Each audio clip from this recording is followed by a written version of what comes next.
at some point with a pop-up. That makes sense why someone said I beat it on the hardest mode. So they're saying they just beat it without turning anything off, right? It's not like a harder difficulty? Yeah, beating it on the hardest difficulty is not turning off corruption. I didn't even know you could turn off corruption. That's crazy. I should have done that. That would have been a nice fucking way to win. It is funny because What are we we've got doing here? You could probably do it now. That would be cheating. Yeah, so as you go through the biomes, the enemy monsters get substantially stronger. Way stronger. Soup Boy is so strong. Yeah. He's cooking something you don't want to be eating. I don't even know any monsters after this biome. I don't know what the boss looks like. You even got to the boss? He's got tentacles. He's like the tentacle guy.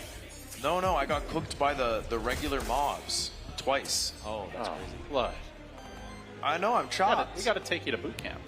I'm just not much of a gamer. It is what it is. I have noticed when you're running the game, there's not a lot of reading going on. You about to lose? It is a pretty info-dense game, you know? We're going to have to replace Cockatrice, I'll tell you that much. Yeah, so the thing with Aethermancer, it's a little different from like traditional monster tamers because when you lose them, they are dead. You cannot resurrect them as like the same monster, but you can resurrect a new like memento of it. It's called in the game. Oh my God, Stan's lost the first monster. That's okay, because we can bring him back. Cockatrice down. As long as you get through the warden. So when you summon a monster, is it the level? Is it one level less than your Pokemon's your monster's highest level? Yeah, it's like it's very slightly less than the average level in the party, I believe. So if you have like 2 level 6s and you summon a new one, it'll be like 5.5 usually. You think you got this, Stan? I don't know. I actually think I fucked it completely. I think it's an embarrassment. Well, you're going to have 31 minutes to think about it, buddy. If you can't get it together. That is the run. Brutal. No. Now, you do have the option to forfeit, or you can fight it out, hope to win it out. No, I'm gonna. Oh. If I only I can stagger. Wait, can I win? How much does he do?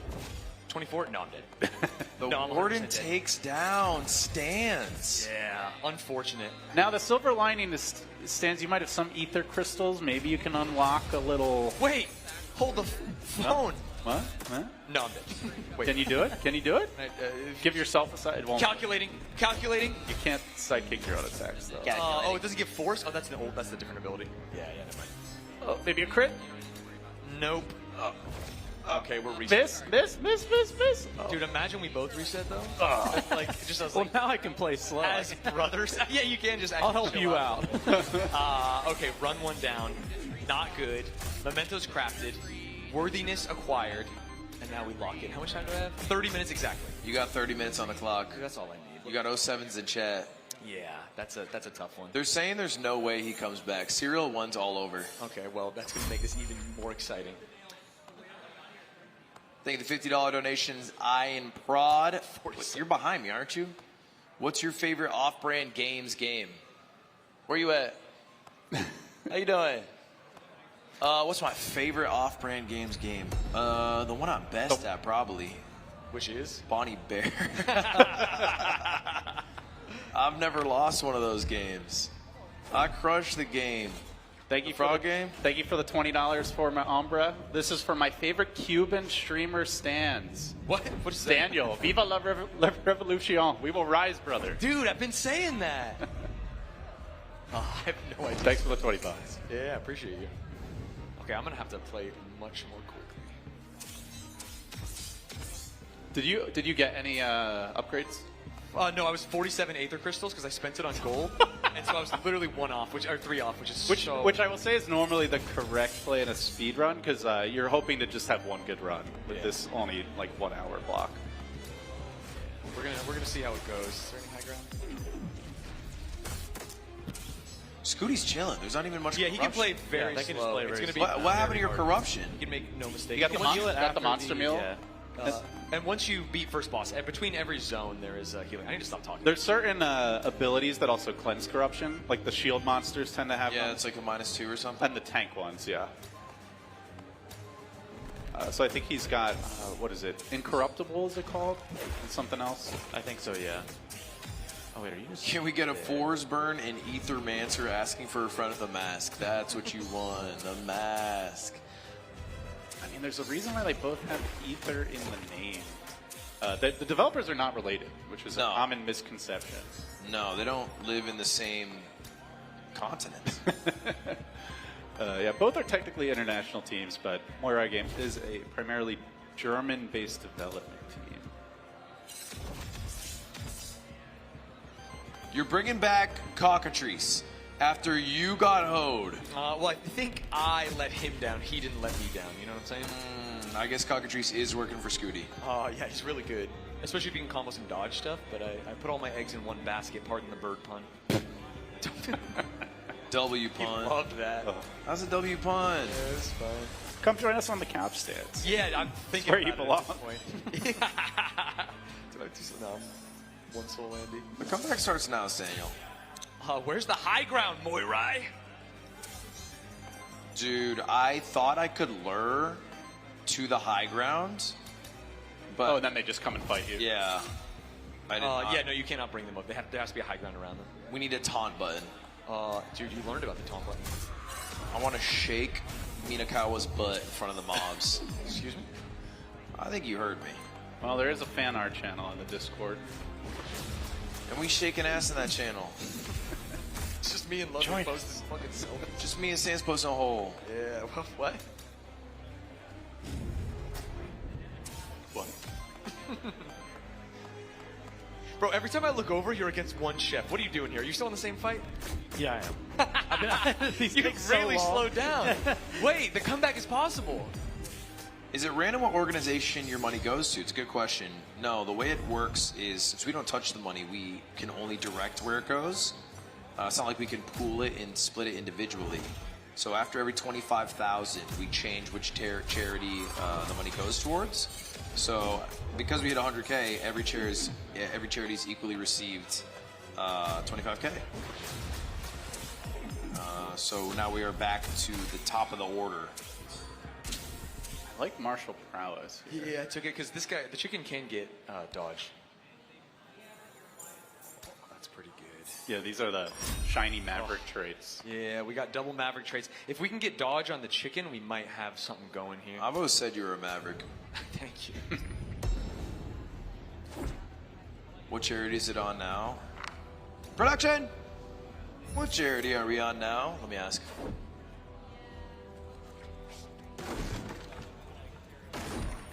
Scooty, you in the first zone? Yes. But Yes. So each zone, there's 3 monsters you can fight here. But there is value sometimes in skipping the fights. I think common kind of trap is to feel like you have to fight every mob. But sometimes they can just get you killed. Yeah, Scooty's the in experience a good is so spot here. sweet. The Yeah. experience feels good to get. Yeah. And leveling is gives you that nice little dopamine hit. Yeah. I flew too close to the sun. Too many fights, a little too much All right, corruption. the bird puns, bro. Come on. Oh, That was actually unintentional. Yeah. YouTube frogs, my bad. I missed that we were swapping over. I would have announced it. Oh, what do we swap to? Every 12 hours at the end and swap to a new YouTube stream. Oh. Classic VOD. YouTube. VOD rip. What's it been, like 5 years since you asked them to change that?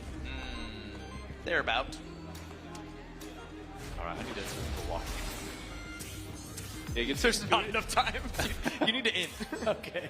You need to put the controller down, little bro.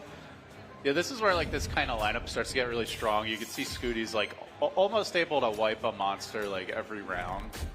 So if you get the right perks and good synergy, then the evasion can often make it so you don't really take much damage in these fights either. Yeah, I think I'm really wanting to stagger or knock out something every single round if I can, or else they just do too much damage. Especially this guy up here because he does the stone fist or whatever it is. Mm-hmm. Yeah, that is the gargoyle, and it was the most broken character. Actually, still is in the demo. Basically, can become One Punch Man if you have the right build. It does more damage based on. It for every stack of sidekick it has applied, it will do more damage, and it like uses all of them in one attack. So if you stack enough sidekick, which it can do through like shielding and other stuff, you can like instantly one-shot even some of the bosses. in the demo. I think they've rebalanced it a bit for the early access game. Call it fasting the $100. You are right. Okay, I lied to you, chat. So the way it works is every 50K we swap which charity we're donating to. The first charity that we donated 50K to was Wings for Life. Wings for Life. We just did No Kid Hungry, and now we are swapping over to the PCRF, Palestinian Children's Relief Fund. So every dollar for their, I think it swaps over technically at 104K because we went slightly over. But every dollar from 104K to 154K will go to the PCRF. Yeah, and then the last charity is, but not least, the Immune Deficiency Foundation. The Immune Deficiency Foundation, yes, sir. See Dogwa, Iron Mouse, they'll be happy for your support. We got to get there first, but I expect we will. Yeah, we should kind of get to 200K so everyone gets 50K, but I think, because we haven't, that doesn't include any of the auction items. And Stanza's auction item is now It's already at $1,000, so. It's at 401. Okay, well, he lied to me. That's basically No, 1,000 no, if you round it. I think he put 1,000 as an auto bid. Oh, so like he'll get up to 1,000. Yeah. But if there's not a second bidder, Nah, I'll gets get there. away with it. I'll run it. Oh, you're gonna bid him up? Yeah, I'll get there. That's messed up. No, I mean, I'm not going to go to like 1,500. I'm just going to go to the 1,000. No, I'm saying you're gonna go 999, and he's gonna auto go to 1,000. Yeah. Worst case. Maybe I go to 1,001. Maybe I win it. We're gonna have such a great day together. We make it back in the video. So 22 minutes left. I would say, Scooty, you should get to Star Spawn and have a good chance at like getting to Biome 3 if you can beat it. I think so, most yeah. likely. But I have a whole other wave of the second area, I think, after this. Yeah. And You slowed down way much. Yeah, these fights just take That so fights much get longer. hard, and you get more traits, which means you have to think so much harder. I think that's the. It's hard using your brain, man. It is because you just There's get a so lot many of combos. moves. Yeah. I stopped using my like higher tier moves because they cost too much like ether, and I didn't want to wait.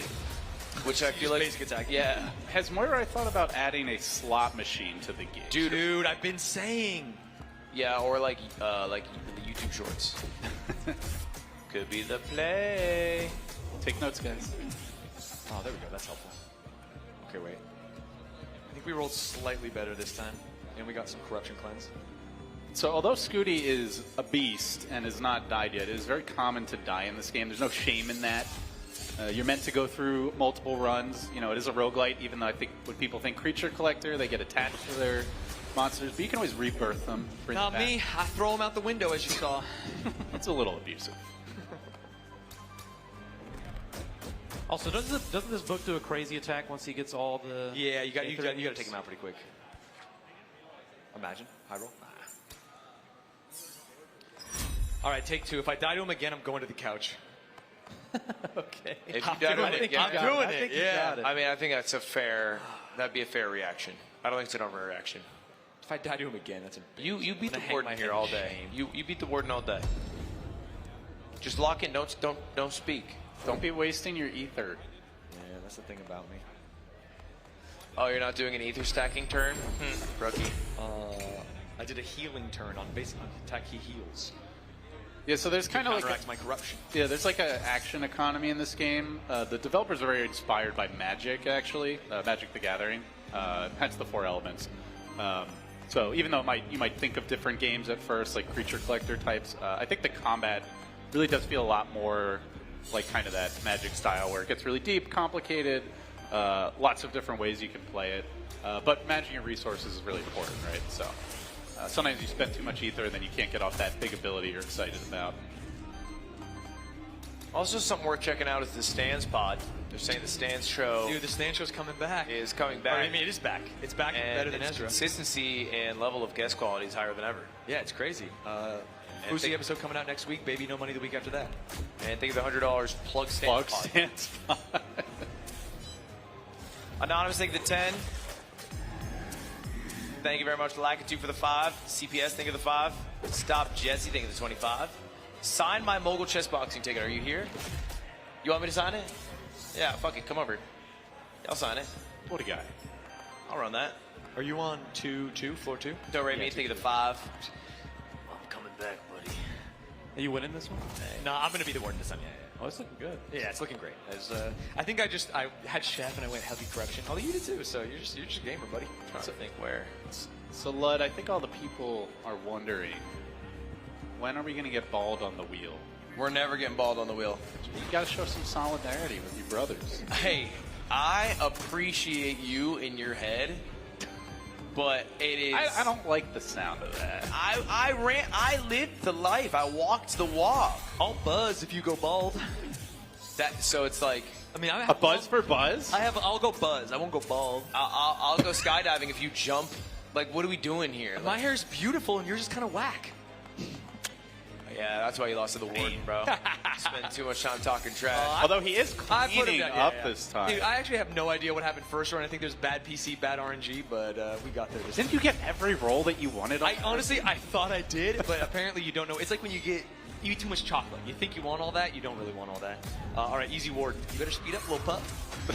Stans is coming back here. And I got a much better. He's lineup. down about 4 mobs. And I only have. Oh, actually, this is possible. It's possible if Scooty dies, maybe on the second. Oh, there we go. Generate force. This is the enabler of the bird. That ability is really good. It allows him to give himself basically guaranteed crit. And when he gets more stacks, he gets way stronger. So what's our goal before midnight? We're at just hit 103. Thank you guys for all the support. 103,000. Sheesh. Think we get to hours. 120, 125? Chad, what should our goal be? Chad. Hey, Chad. Hey, Chad. Why are you doing that voice? That's my, hey, Peter. Oh. Damn, you said it, and now I hear it. Tim is dropping the Justice Hammer. Tim bans religiously. 125K. I don't think it's possible. Serial 1. There's no way. Serial 1. You guys can't do it. 125K. I think that's not a bad goal. I think that's not a bad goal. Give me a Godspring. Give me a Godspring. All right, let's run it. Ooh. Chad, let's run it. That's great for me.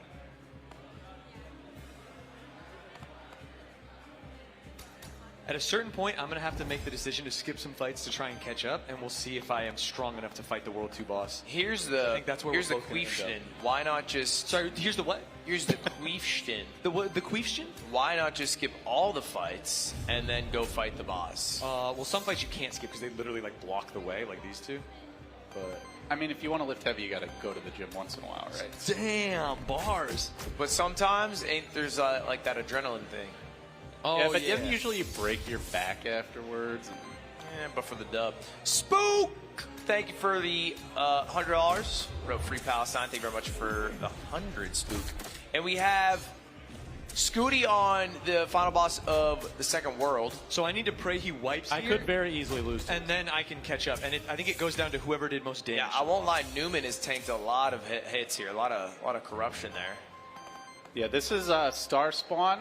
So the kind of core mechanic of the boss is every round it will pick an element at random, and then if you use any abilities that rely on that type of ether, you give it wild ether, and once it gets 5, it uses a very nasty spell called Starbeam. You do not want to get hit by the death ray. And that just wipes. Pretty much. It's very strong. Yeah. Because it also these How do you know what ether you can't use? Like what? It element? tells you. there's also a little under its indicator below its health bar, but it announces it at the start of the round. But if you don't pay attention, it's like there's like a green diamond or blue diamond or whatever. $10 to save lead hair. Please don't go bald. I won't. He donated that 10, guys. I won't. Also, it said blood hair greater than stance hair. That's how you know. I don't. Okay, That guy's a yes, liar. I wasn't gonna read that. You lost one? Yeah. Oh, it's over. All right. Wait. So stands, you actually could win. Yeah, I absolutely could. But you are running low on time. Yeah, 14 minutes? All right, let's keep track of. Sorry, did we say it was an hour? Let's see how deep Scooty gets in the HP bar. Yeah, definitely track that Scooty/production because we cannot read those numbers from here. I can pull it up here. Okay, cool. It's definitely feasible to do more damage, but almost certain that Scooty won't win this fight. Yeah, I might not even get to the boss in time, but... Yeah, the problem here is I don't have a way to stagger this boss. It would be kind of pog if we let me finish the run, though, you know? Yeah, we're only 3 hours behind. Run it. Everyone's cheering for it. I hear them. I think you just go all in to try and kill it. You could try to capture it also. Do a run with it. Yeah, but we're...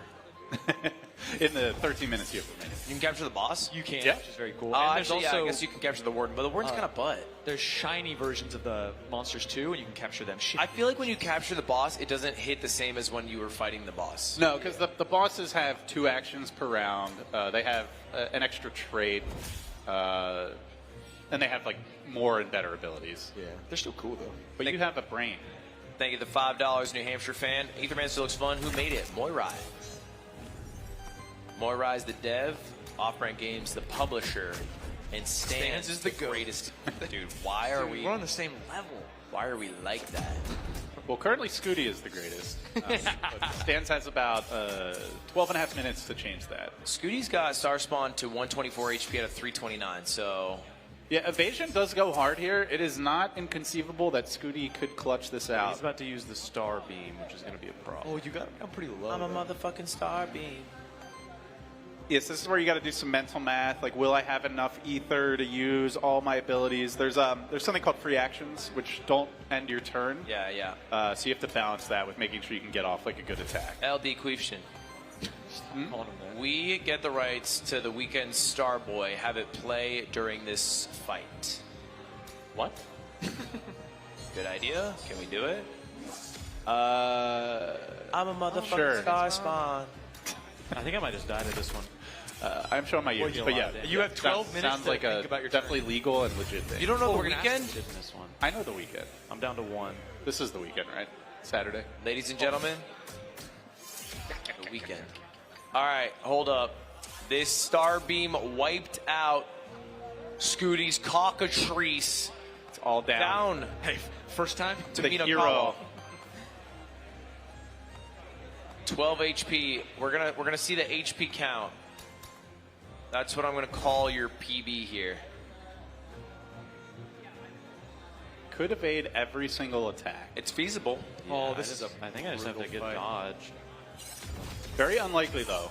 So the way these big attacks work is they're usually not one instance of damage, but they're multiple. So one evasion there needs like 4 more and does not. I think I'm gonna. Got, I think got I'm gonna die this 3? fight. Oh, really? I don't You think got I have a way. 3 there. I'm gonna see right here. Yeah, dodge a fuck ton actually. Yeah, because I got the thing that gave me plus 12. Yeah, Okay, you so dodge you Yeah. dodged 3 out of 5. I So think. 92 HP left. That's where Scooty's run dies. That'll be That's a tough mark to beat. Stans' goal.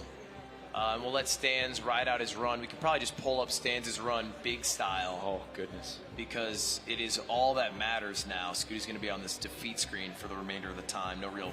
I actually don't know if I'll win this fight. They have typings that are very resistant to my team.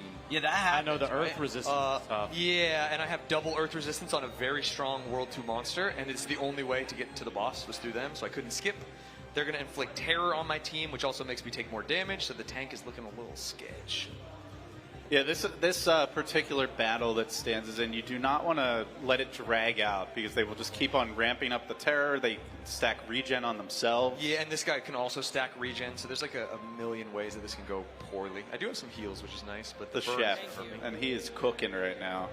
Chef's cooking. And sorry, maybe we're pulling up an overlay, but can we get a full 16-9 for just Stans' gameplay? I'm scared that I'm going to play bad. $25 from Jade. How much for you to get waxed, Ludwig? If you want something on the wheel, it costs $300. $300 will get you a spot on the wheel. And we'll call that, $275 remaining. Thank you, Jade. Thank you very much, Mayor Barrow, for the Yeah, okay, good. Dude, yeah, hey, we're a team now, brother. I'll try and get you there. But this is a brutal That's fight. a lot. Yeah. Oh. Like, it's, World 2 NPCs Oh my are cracked. God. The AoE attacks are just too strong. I won't even flame you if you lose because this is exactly where I lost. How many fights did you skip, Stans? None. None yet, yeah. Oh. Okay, I You think should get good. I have to die. I have to let Orthix die now. And then just regen someone else and pray for wouldn't you? Yeah, I think you need to. Because we're getting double you attacks need to bottom. you need to kill as many as you can. Which one goes first? 4 times 8? I'm trying to. Is he going to switch targets though? There's 2 hitting your bottom on, so Yeah, I mean, give them up. I could theoretically. Oh, I can Oh, kill one. you might be able to kill. Yeah, but we can't stagger top.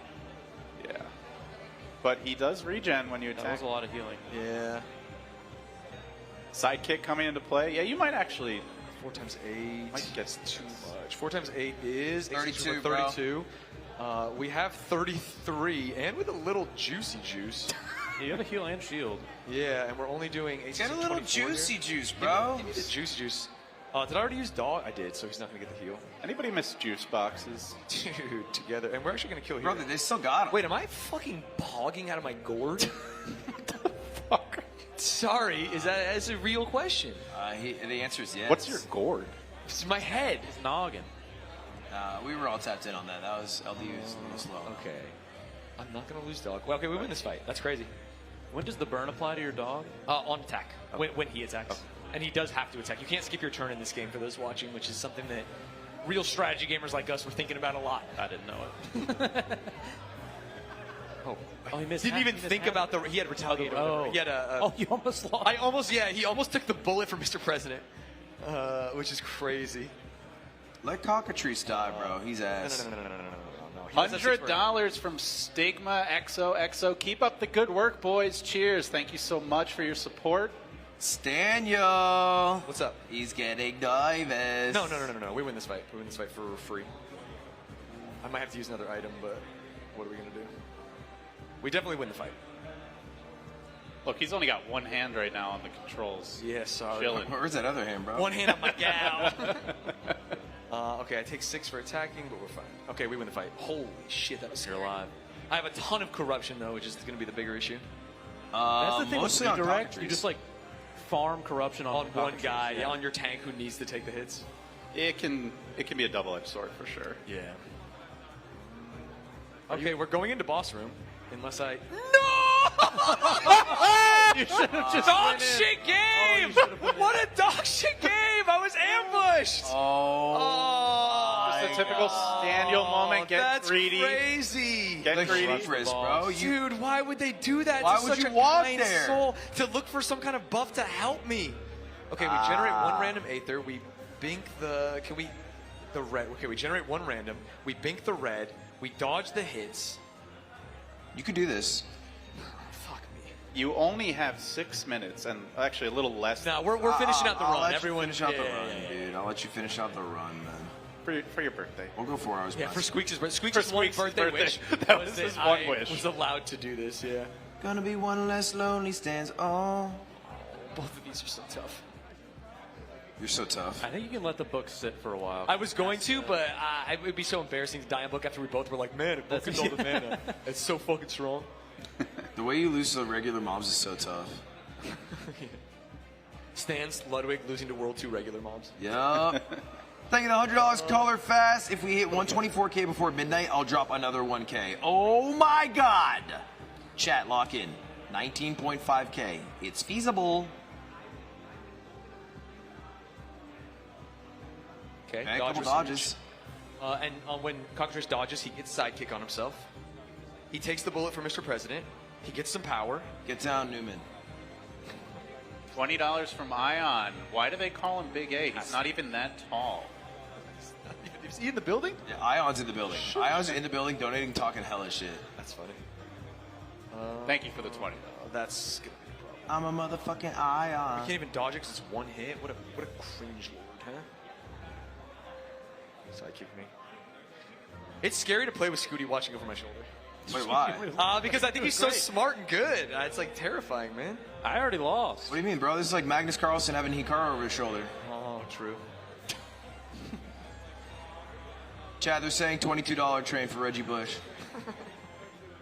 Where'd you dig that one though? Reggie Bush? Yeah. What do you mean? He's here. Miami Dolphins legend. He's here. He's running.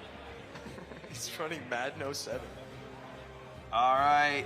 Dude, he took the bullet. the That's fine. redirect's so The redirect, bad. yeah, it's brutal. That's twice that I forgot he was going to take the bullet. I thought it missed, but it did 3 attacks. Well, I mean, that's not the worst case. No, So it's you- actually fine because we can go spawn another you can get a monster new one. and then Yeah, go yeah. into the boss. So we'll win this fight, get a monster, go into the boss, and And then you'll we'll have a see what we fresh get. HP. Just throw the bird in the trash. Get a new bird. Yeah, Stand special.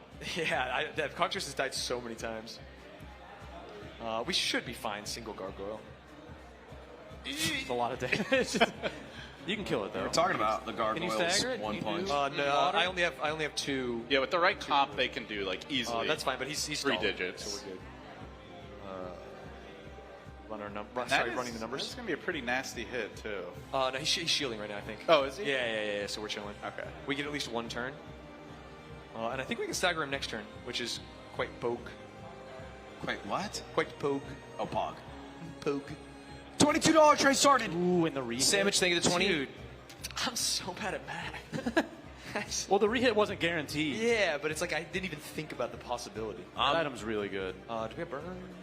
Using this opportunity to pressure Stans, how much to donate to charity for him to finish Disco Elysium? Oh. You got a number? Everyone's got a number, buddy. Everyone's got a number for charity. What's your Disco Elysium number? What was the number? If we get to 124, he was going to match, and we'll get there, and you're going to push that all night? Yeah. If we get to 125, I'll finish it. Before midnight? Before midnight, yeah. Okay. That seems like what you want to do anyway, right? I mean, I'm How down. long does that I'll take push to for do? that. $10 from the Lunar Cleric, free Palestine. Thank you very much. 22 from Do Re Mi for the bush. The Aether Generation's good. Let's get that 22 train going, y'all. I I think, Bob- but how does he get sidekicked right now?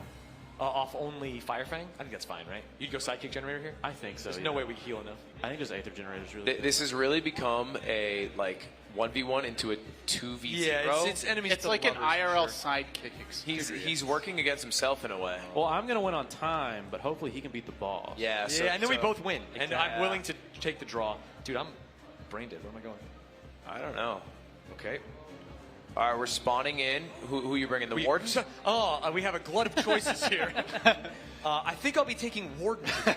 So, Alright. so the number of options you get is based on how many souls you have in your inventory. So later in the game, when you've done more runs, you'll start with You need more. to capture them too, right? Has to be poison. Those are the mementos, or what capture them. The souls are how many options you have to choose from, and then each time you respawn a monster or do Find certain it so events, you will spend a expensive and soul. purging And there's some ways to get them during. Imagine we purge 2, we like stop Really, I the think ability. it's- yeah. But when are we ever going to have double-double? So I think the weakness is the only thing. When you purge, do you get them?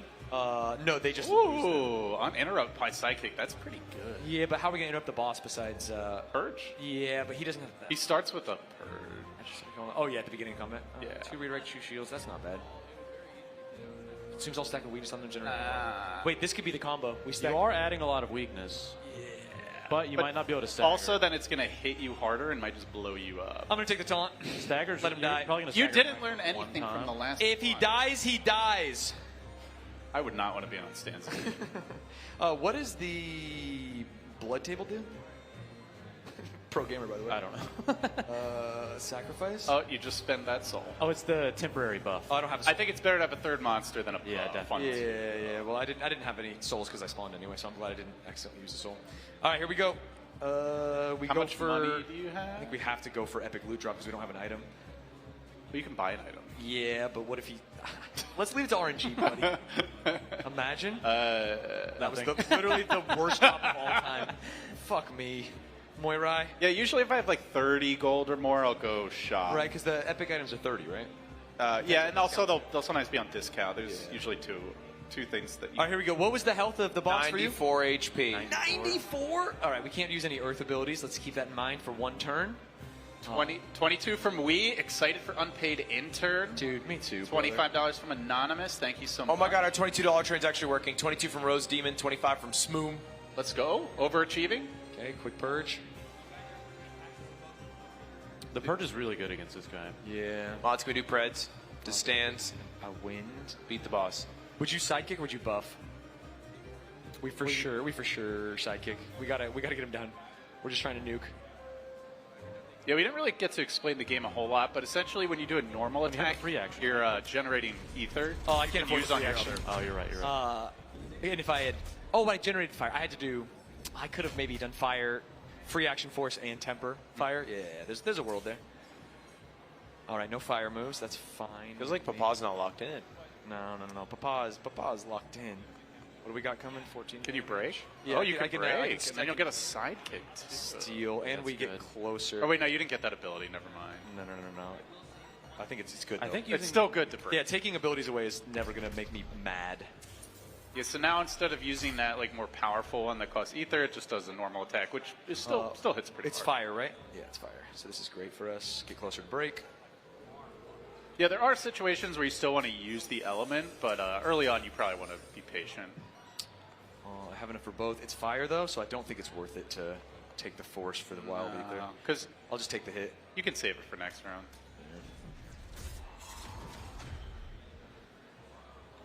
Ouchie, That's ouchie. so crazy. That's so Ouchie, crazy ouchie. how much damage that does. The regular attack's not bad. No, it is later in when he gets power. No water, or no earth, sorry. He is attacking top for can't 50 stagger. billion damage. Yeah, you You saw that basically number? have to break. What was the number? Yeah, I don't... You can. Oh, yeah. There we There go. we go. And then we still need to... But we still need to heal... Oh, no. Duh. I got no brain. Stagger time. Yeah, huge dagger. How much damage does that do? Does it do right now? What do you mean? Or did that The do? opponent's ability. Infinite. 40. Okay. It's 40. Okay, So we lose something Bird. is, yeah. Well, no, the Warden's going to redirect, so you'll lose that guy, right? We'll lose Ward. Yeah, heal the warden, or Well, no, he's not going to done? make it through. I mean, think it's just heal 40 the damage, bird. right? 40. Yeah, heal the Yeah. bird, move on.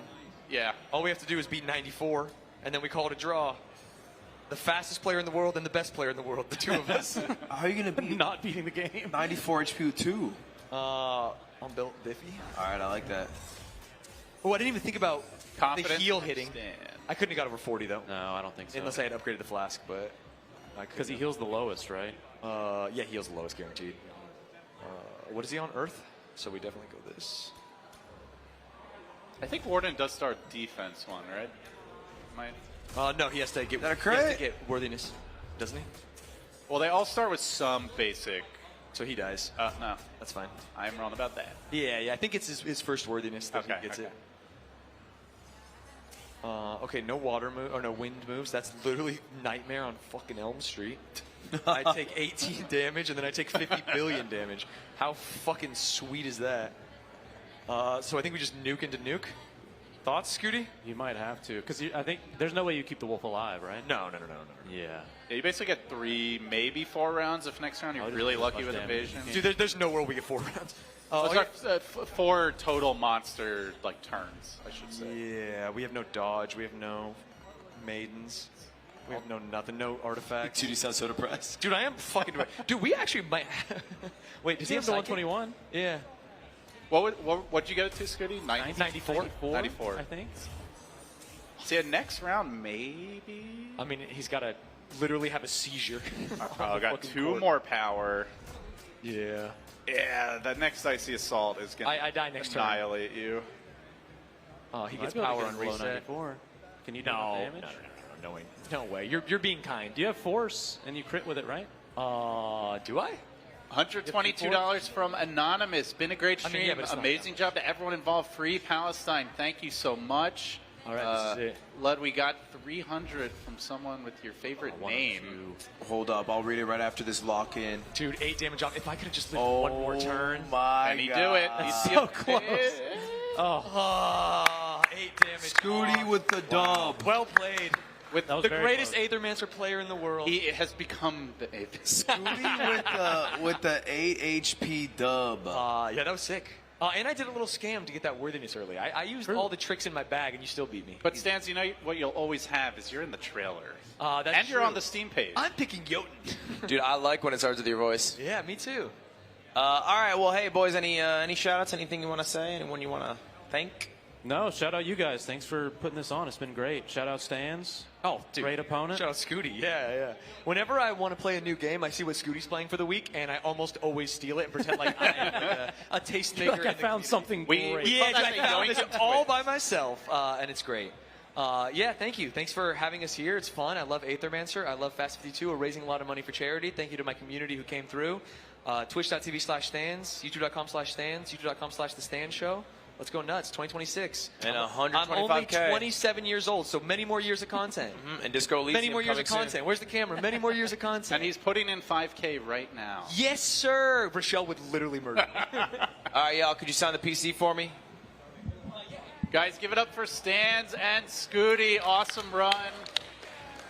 And we got a $300 donation from my man Camp Peak SW, who said, IRL Gear 4 Luffy cosplay stream on the wheel. I'm done. I would be honored to do an IRL Gear 4 Luffy cosplay. Let's go. And then we, I think, have the winner of our raffle. You killed it. 30 seconds left on the Ethermancer raffle. 20 winners. You guys are going to get emailed. I'll try to read out the names in a second, but let me throw this on the wheel. Be right back. All right, let's head over to the wheel. When are you getting that tattoo? What's up? Yeah, guys. So if you enjoyed Ethermancer, I know we didn't get to talk a whole lot about the gameplay. It is available now on Steam in early access. Under $20. Definitely, if you don't buy it now, consider adding to your wish list. We're going to be adding tons of new monsters, new content to the game. I don't want to spoil anything. I can't remember what's been announced yet. But it is early access because there's a lot to improve. So definitely be sure to follow, check it out. There's a free demo also if you want to try that out. And let us know what you think. For everyone who's already purchased the game or given it a shot, thank you so much. We couldn't do it without you. And now it is time for... Are we spinning the wheel or just right on it? We're not spinning, right? No. Okay. So what do we have coming up next? We're at 25K off the next wheel spin. Up next, we got ZFG, who's going to be running Legend of Zelda Ocarina of Time all dungeons, which should be a damn treat.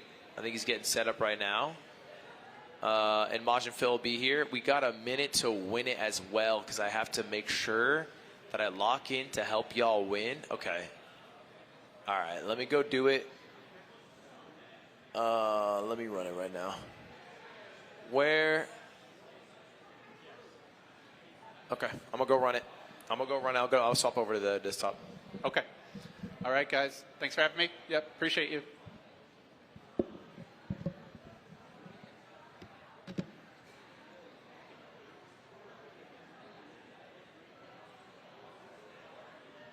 All right, chat. Here's the deal. Oh, this computer's got no internet. That's all right. I don't need internet. I just need a notepad. What the hell? Chat, here's the deal. Right now, I'm going to try to earn you guys a free desktop from Alienware. You see, Alienware is one of the sponsors we have for this event, one of the partners who are making this come to life. And every 50K, we were doing a minute to win it chat. Yeah. Oh, yeah, hell yeah. Okay, boom. Every 50K, we are doing a minute to win it challenge where I have a minute to do some task. And if I succeed in the task, I give away a free PC, free desktop to somebody in chat. And that's all thanks to Alienware. Now, for this one, I'm going to have a minute on the clock to name 30 women. And if I fail, you guys get nothing. And I don't want to fail. I'm not trying to fail here. But that is what is going on. All right, so let me get my notepad out. And then, ZFG, could I ask you to be my timekeeper for this? Huh? Oh, my bad. Could I just have you keep track of time? All I need you to do is tell me when a minute is up. So it'll just be a 1-minute timer, and then just flag me down when it's over. All right. You know what? How about, okay. All right. 30 women. How about you count me down? 2, 1, go. Can we restart? I didn't think of a woman at the start. I realized I should have been thinking of women. Okay, that's my bad. Okay. Sorry. 30 women. Oh, right. We don't have capture. Oh, wait. Do we not? Hold up. Sorry. 1 second. Wait, do you not see it? I have it. Oh, you don't see the capture. Okay, maybe come around here then. Come around and see my backside. How about that? Do we have an awesome angle?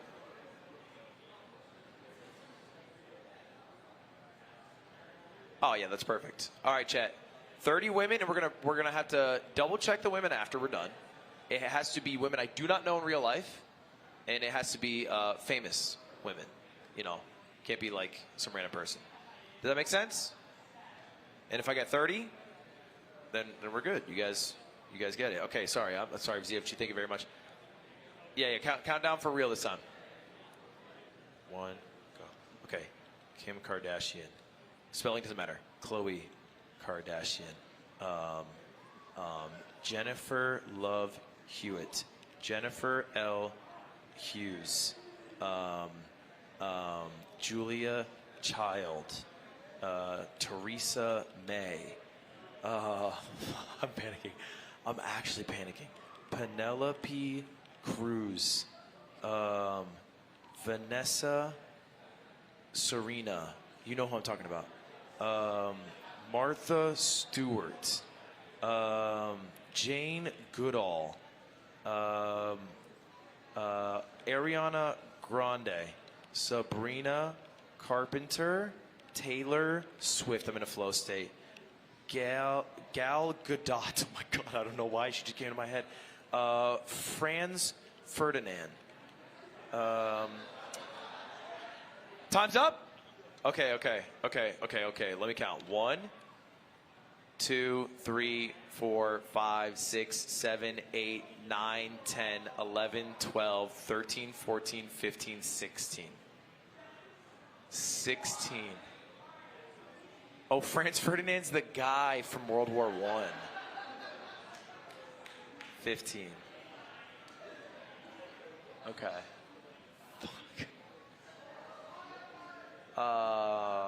Okay. All right. That was not my proudest moment.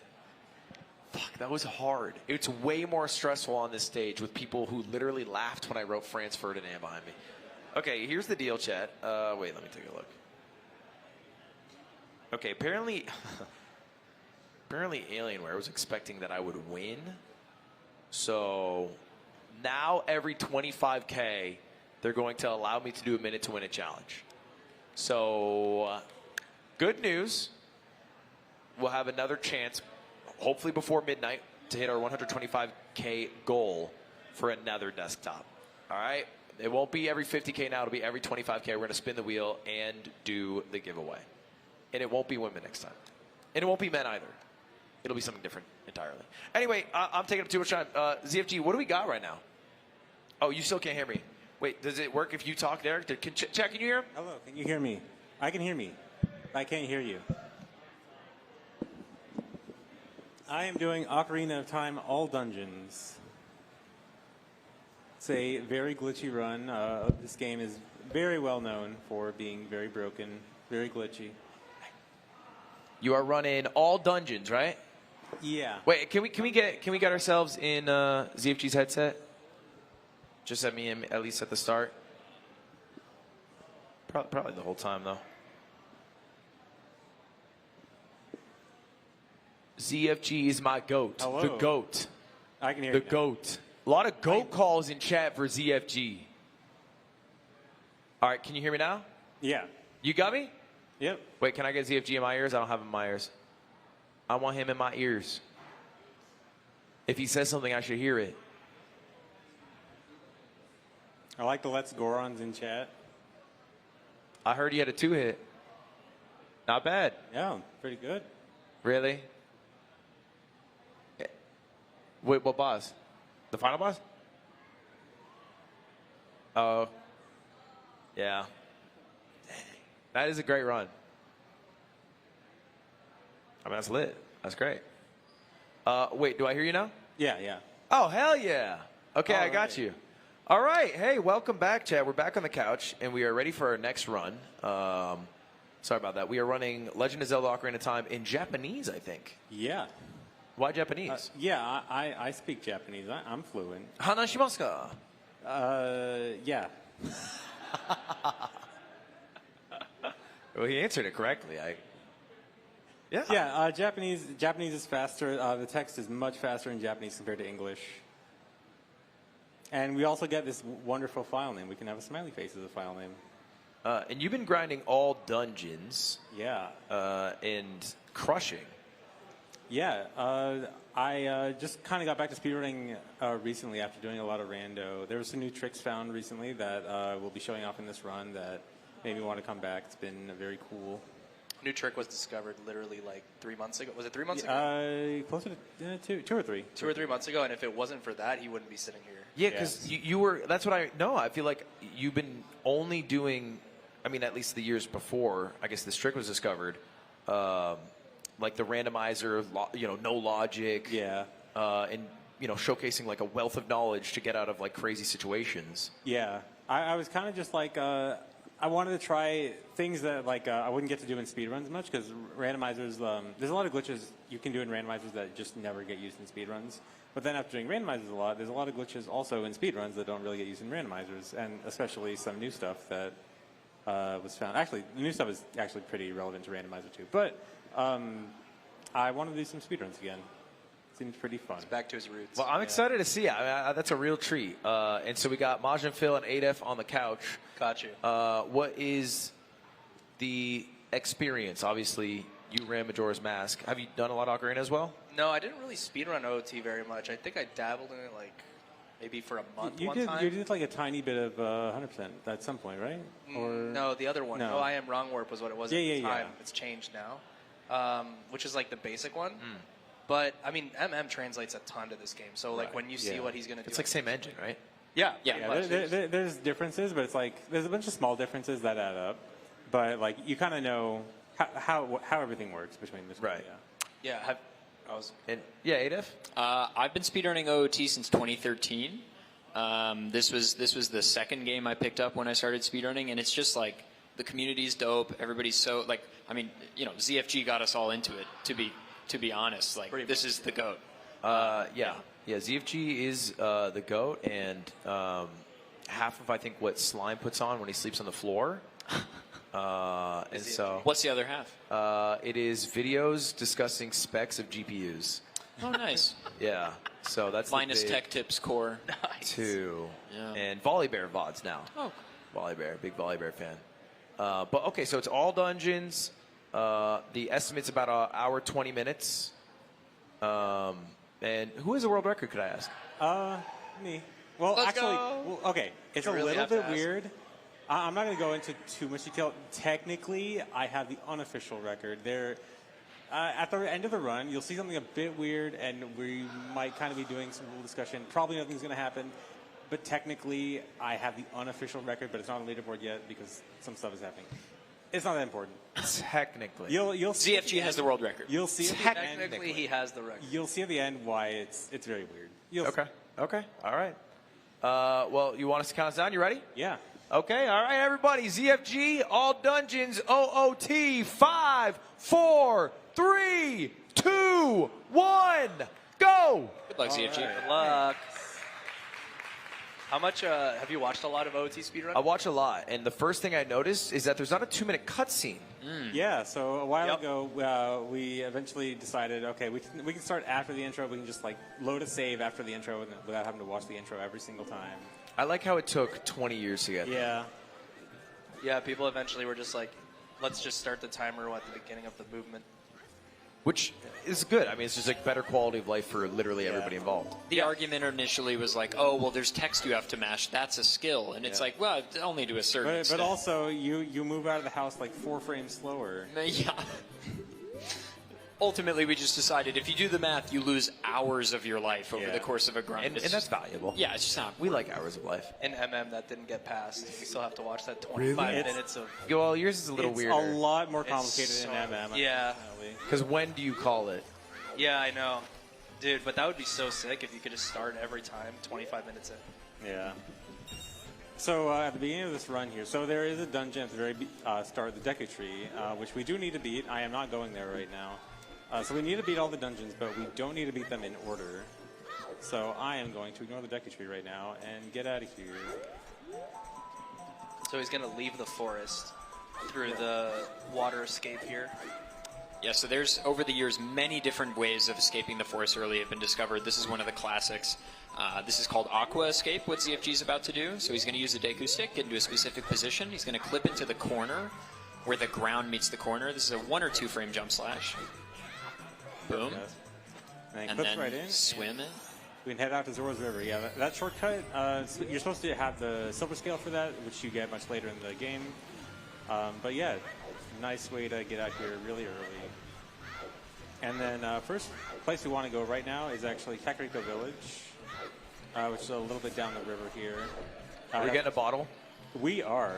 So yeah, anyone familiar with Ocarina of Time speedruns, you have probably seen the Coco section a million times where you gotta collect the chickens, and get the bottle. It is one of the most iconic parts of OOT speedruns because bottles are really important. It's the easiest one to get right at the beginning of the game. And we're going to go get some chicken. I forget, do you need the rupees for something?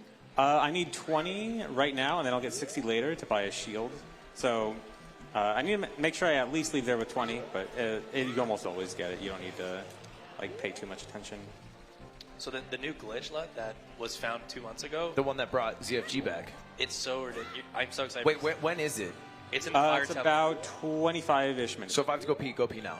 Yeah. Okay. Yes. Well, actually, not now. In like 5 minutes. In 5 minutes, there's going to be a 5-minute cutscene.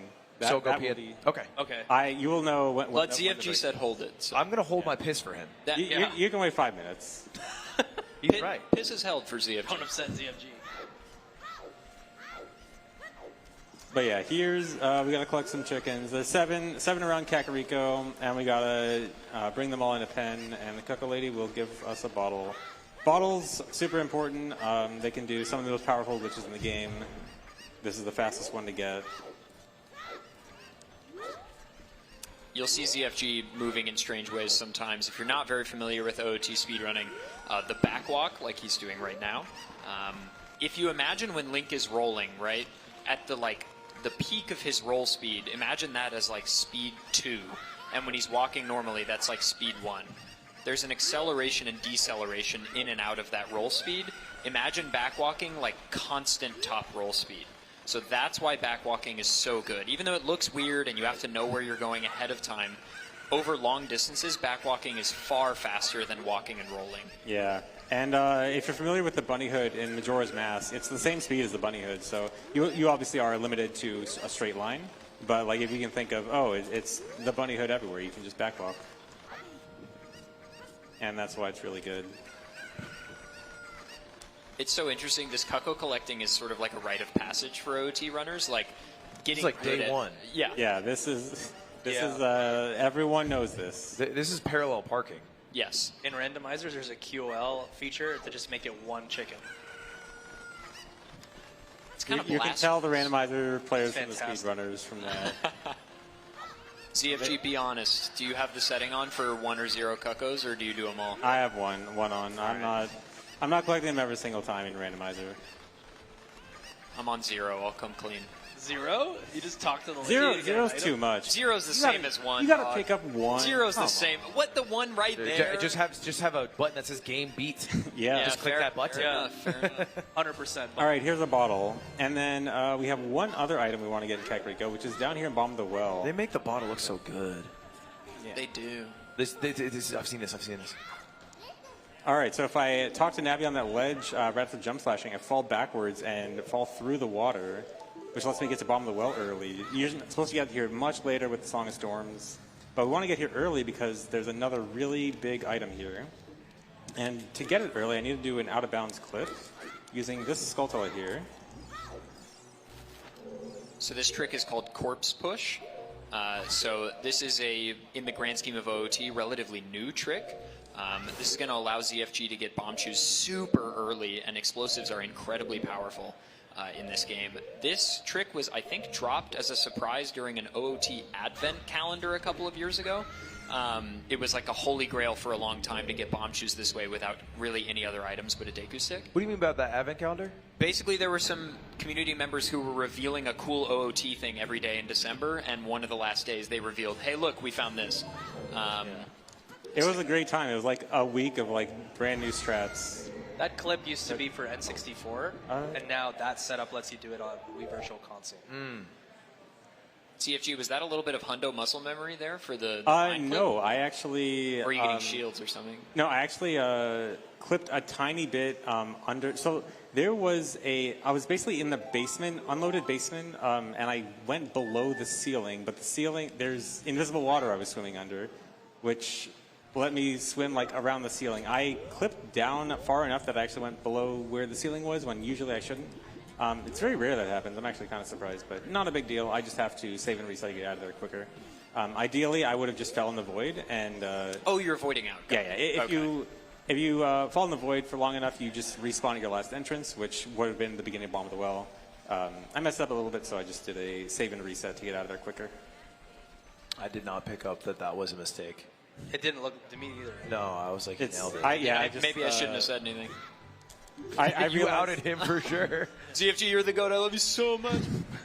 I realized within a few seconds that, like, okay, this is just, I might as well just do a backup. Also, there's a cool trick coming up here. So I need to get into market before nighttime, but actually it just turned nighttime. That means the bridge is going up, but it's actually kind of not because the chains are still here. And if I get on the chains, before I look at the bridge, it will still let me get on the chains. And then as soon as I let the camera pan, the bridge goes instantly up. And you get your money. And I get the money. Yeah, there's 60 hidden rupees up there. And that's very convenient because I need to go buy a shield. However, the shops are closed. But I will just break in. By getting on this box, I can jump over the door. break in at night. ZFG condones breaking and entering? Yeah. Shop's always open if you're brave. I like how the idea is that the shop's closed, but if you get in, the store keeps like, all right. Yeah, whatever, man. You got in, I'll He's sell still it. in there too. He's like, Fine. Usually I rest by standing here. Last call is only last call if you leave. Bud, would you ever try a rando? I'm not good enough to beat the game. Really? No, yeah, I did a stream where I tried to beat Ocarina of Time. Not even a stream, sorry, this is before stream. This is before my brain was corrupted. I did it with my friend Jake, and we were playing together, and we passed off every death, and then we hit the water temple, and I passed off, and I never took it back. Wow. Really? So you got to Water Temple and then just that was it? And then Jake beat the rest. Shout out Jake. Shout out to W Jakes in chat. So we should, dude, you should stream doing the Shadow and Spirit Temple. It's a hard game. It's not that bad. Not that bad. You can beat it, I'm sure. But you beat Elden Ring, right? Yeah. Yeah, you'll be fine. Yeah, come on. You'll be fine. It's not You'll be really fine. as hard as Elden Ring. Come on. I think the puzzle aspects are harder. Sure, yeah. Yeah. Puzzles are, like, they don't make puzzles like they used to. No, that's for sure. Like the new Zelda game puzzles are like nothing like these ones. Like Elden Ring puzzles, like find Marika's breastplate. The Elden By Ring talking puzzle to is someone. how many times do I have to talk to an NPC before they actually Yeah, give me what I right. want? Also, Lud, this is your piss opportunity. This is piss, right. Yeah, this is all the sages. One of them. But yeah, so we kind of just glossed over something that just happened there. So in Temple of Time, you were supposed to beat the first 3 dungeons, Deku Tree, Dodongo's Cavern, and Jabu, to get the Ocarina of Time, to open the door of time, to get the Master Sword. You don't have to do all that. There's a very small crack between the door of time and the wall, and you can actually just slide hop through it with a precise angle, and then you can get to the Master Sword and become adult early. So, general rule of thumb in this game is if you can do something as both child and adult, it's faster to do it as adult almost every time.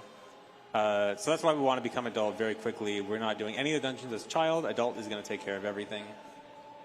We just needed to get those 2 really important items, the bottle and the bomb shoes. And to an extent, shield. I mean, adult can get shield too, but the faster one is as child. But yeah, adult, we always want to go to adult really early. Adult just has access to better items, faster movement speed by just a little bit, better ability to climb higher ledges. Adults Damage output is a little higher. Damage output from Master Sword. Yeah. This cutscene is so long, I forgot. I haven't seen this cutscene in so long. This is like 4-ish minutes. We actually almost kind of have a way to skip it. There was recently a way found to wrong warp to the light arrow cutscene. So if you know, like late in the game when you are supposed to get light arrows from Zelda, there's a flashback part of that cutscene where it shows like when she threw the ocarina at Young Link, which definitely happened. That flashback part actually does turn you as child, and then when it goes back to the part in Temple of Time, it actually goes to adult. You can actually wrong warp to that, and you can use the light arrow cutscene as a way to become adult instead of the Master Sword cutscene. Unfortunately, currently it takes a bit too long. But we have like maybe someday we won't have to watch this cutscene. Just SRM to adult? Just I mean, SRM. how hard could it be? I guess I'll like very briefly touch on SRM since we got some time. But SRM, if you don't know about it, is stale reference manipulation. It's a really broken, powerful trick where Link holds nothing above his head, spins around, and then wins. It's super broken, and we kind of have separate categories for it for runs that use that. This will not be using it. But yeah, if you ever hear SRM, it's that super busted glitch that's in a separate category. they're technical marvels, but they're not nearly as fun as this. Yeah. Except this in is the cool 100%, stuff. I will defend 100%. Sure, yeah. With- I mean, the F boots are really It's cool. so cool. Yeah. I know Lud's gone, but I know Lud's an SRM hater. It is a very hateable trick. It is.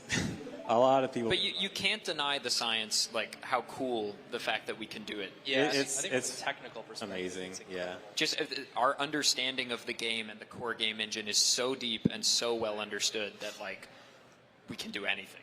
Yeah. Oh yeah, actually, speaking of understanding of the game engine, something I wanted to touch on earlier is you may have seen like in Bomb the Well, I did. I was like pausing a bunch, and I also did like kind of some weird movement. I was trying to get into a very specific position. So one of the cool things about the way OT's movement works, and also pausing, is we can. A lot of movements in this game will move you by an exact amount every single time, or change your angle by an exact amount every single time. And we can use that to our advantage to make setups to get into extremely precise positions with relative ease and not have to, anything that is really precision based on position, we can actually do it very easily. And then pause buffering also allows us to effectively go frame by frame. If it's really precise frame-wise, if it's only a one-frame trick, we can just pause buffer it.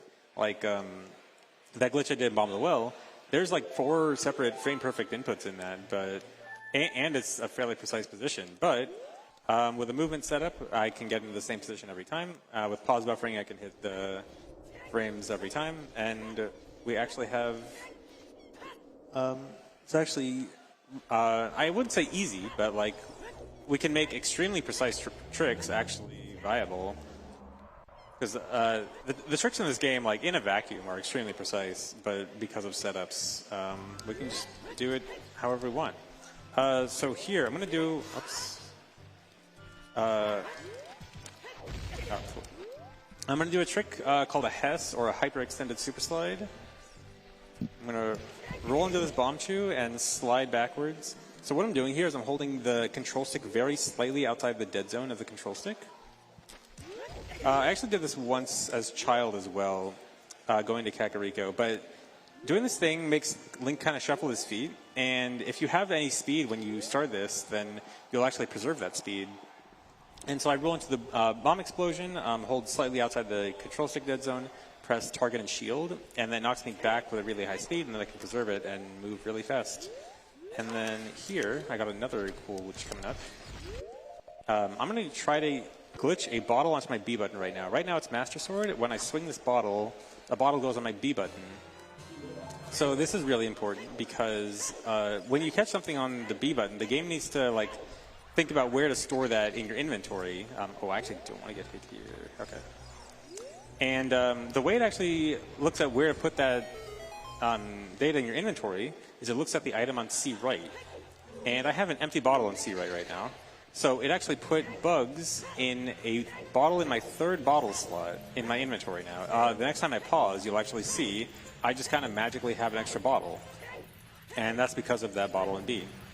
And I can do a few other things with that. I'll only be doing a few things with it in this run, but it actually is a pretty powerful trick. You can use it to get a lot of stuff.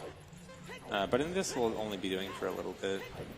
And then here, in Dampé's grave, we got to race Dampé to get the hook shot. Really important item. There's still no way to skip the Dampé race. You have to do it legit. Yeah. If you try to go really fast, like using a hyper-extended super slide or the Hess that he just did, doesn't it slow him down to the slow speed? He like goes backwards and then goes out of bounds and stuff. It's really weird. He gets all confused, and he has to get to the end. Even though it seems like the perfect place for a Hess, nope. He'll just glitch out. That's so unfortunate, because a Hess there would just be amazing. It'd be so cool. What's the TAS Dampé race, CFG? 42. 42. Side hops everywhere. Oh, wow. Yeah. So technically, you might see me side hopping sometimes. Side hopping is technically a little bit faster than it's faster than backwalking as a child, but not adult. But it depends on the circumstances. But yeah, basically a task would just side hop everywhere. In the Dampé race, get a 42. What did I didn't even pay attention. What did I get there? A 48? Use 48, yeah. 48, okay. 48 is pretty standard. An optimal rolling Dampé is a 46, right? Yeah. Although 46 is especially hard to get without or with a bottle MD. I normally have a sword. Yeah, on the B jump here. slash. Oh yeah, you have to jump slash on. Also, so more stuff with the bottle on B here. By dropping it with bugs, with a hookshot on C, right, I actually get a bottle here now.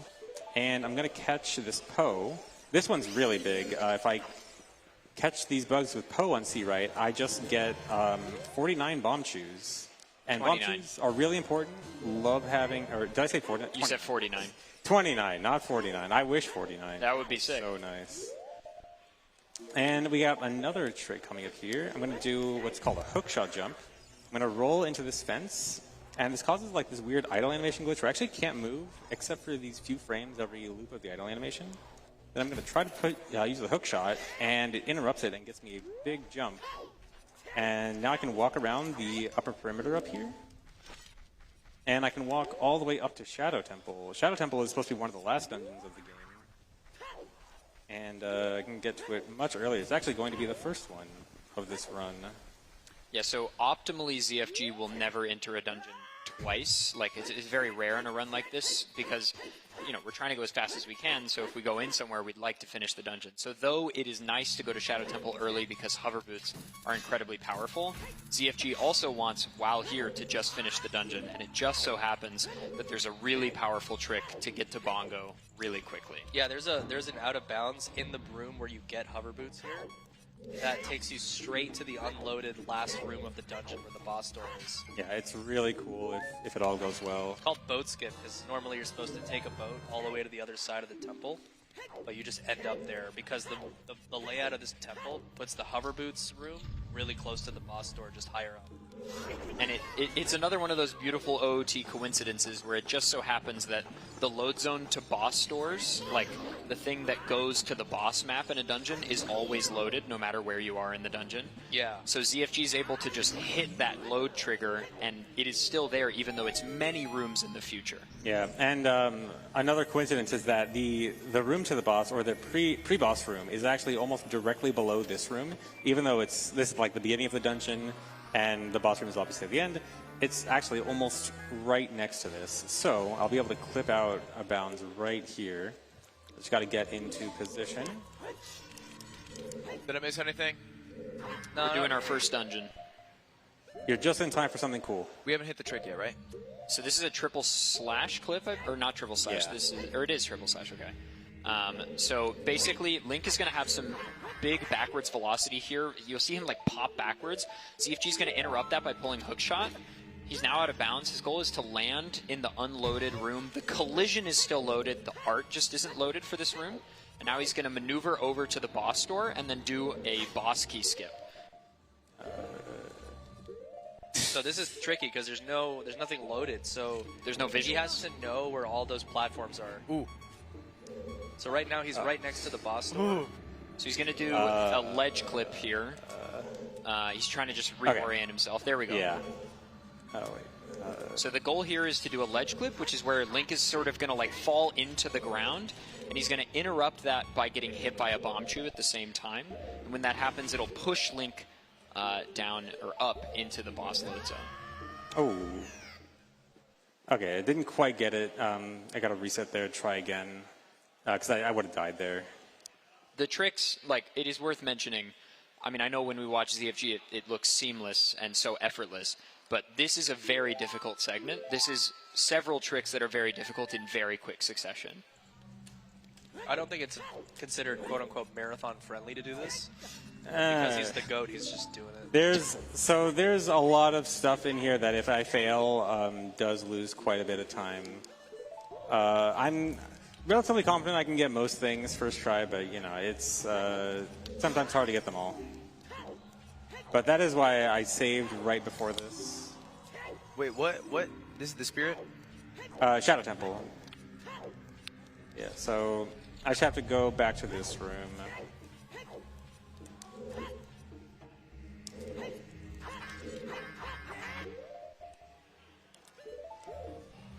And try this again. That looks pretty good. So it just so happens that the room you need to be in is right below? Yeah. And when you're in a dungeon like this, the collision for all the other rooms are always loaded. It's just the art isn't loaded.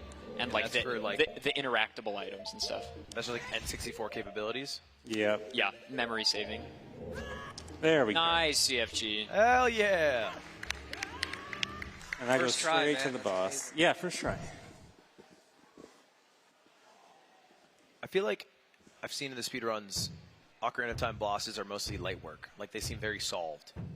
Pretty much, yeah. Bongo is definitely one of those. So I'm going to do a glitch called the infinite sword glitch here, which, as the name implies, it makes the sword swing infinitely, and that's going to stun lock Bongo real quick. He is not really going to have much of a chance. How hard is ISG?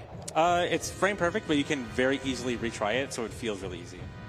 It also is something you repeat so frequently in OOT speedrunning that you get it down really fast. You can probably do it in 2 minutes. How do you know it's working? The sword is like going crazy. Yeah, you kind of see like a glow on the sword. You can't see it right now, although another way you can see that it's active is that the bottle is invisible right now. Okay, so that's just a tell. You got it. Yeah.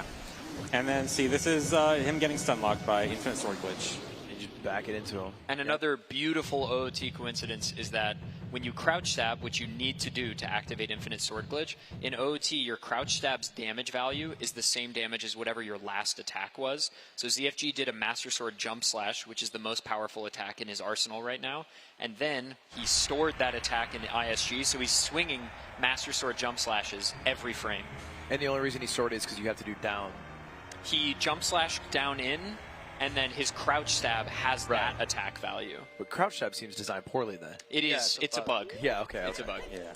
And so the reason I caught the bugs is because I can do this glitch. This is called Wrong Ocarina warp? Items. Yep. Well, not quite a wrong warp, but this lets me move around as the blue warp is trying to start the next cutscene where I would get the Shadow Medallion. But I'm going to die, and It's if still I gonna do give this him the right, medallion.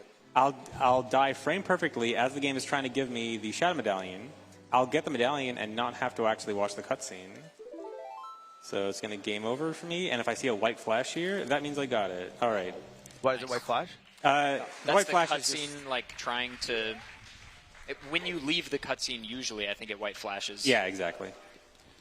But yeah, so now I have Shadow Medallion, and that is the first dungeon done. Even though it's supposed to be one of the last. Arguably the last if you're one of those people that thinks Shadow. If you're one of those annoying people.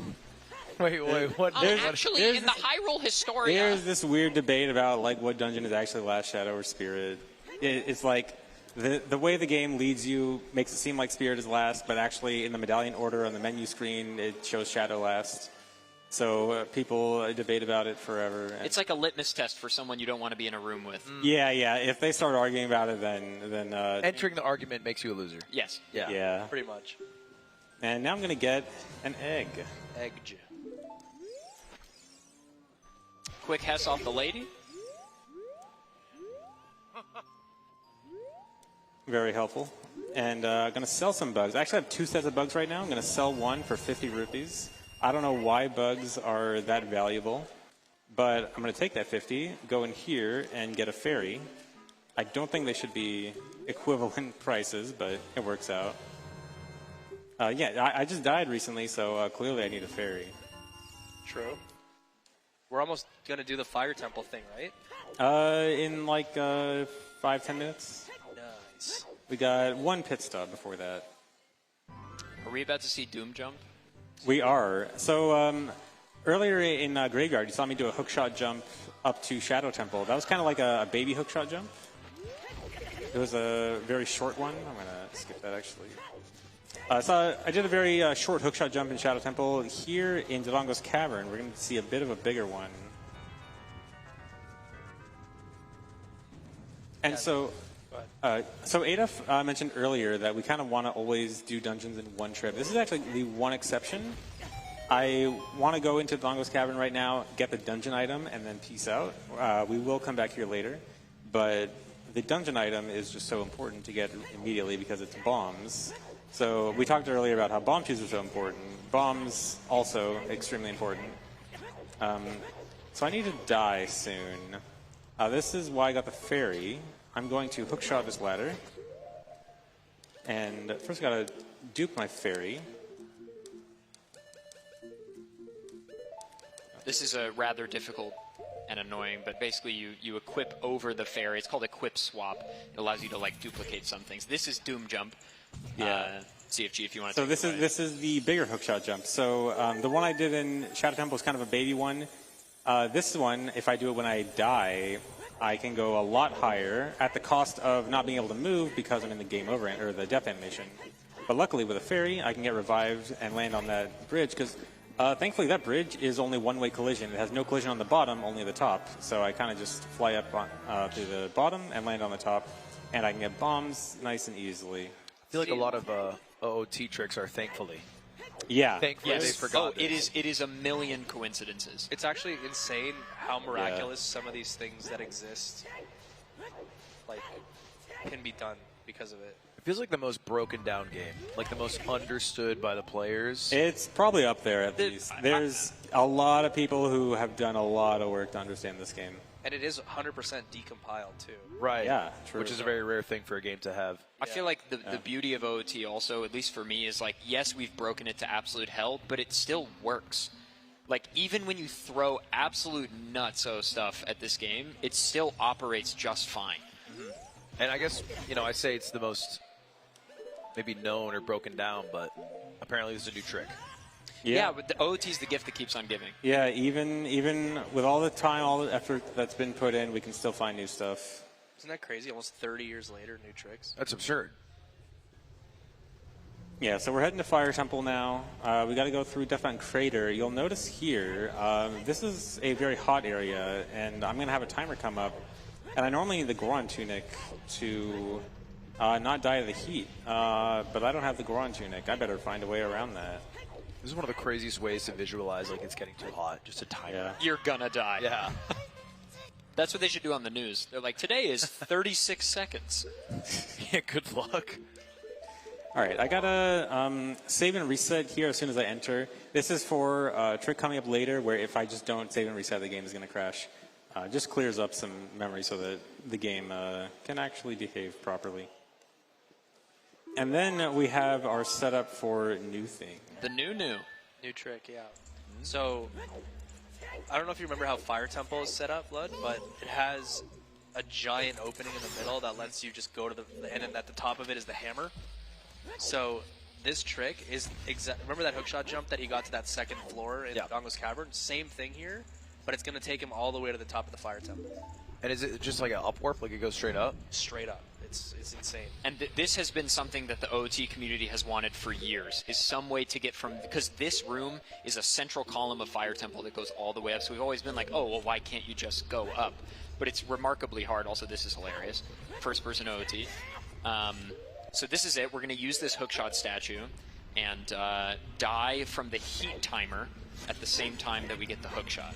Yeah, and then that's why he copied the fairy, so he could do it again here. This setup is ridiculous, by the way. This is what made him come back to all dungeons.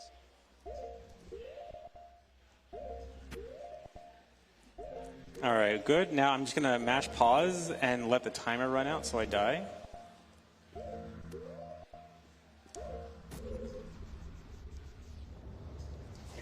And we're good. Now he's at the top. Nice. All the way to the top of Fire Temple. Wow.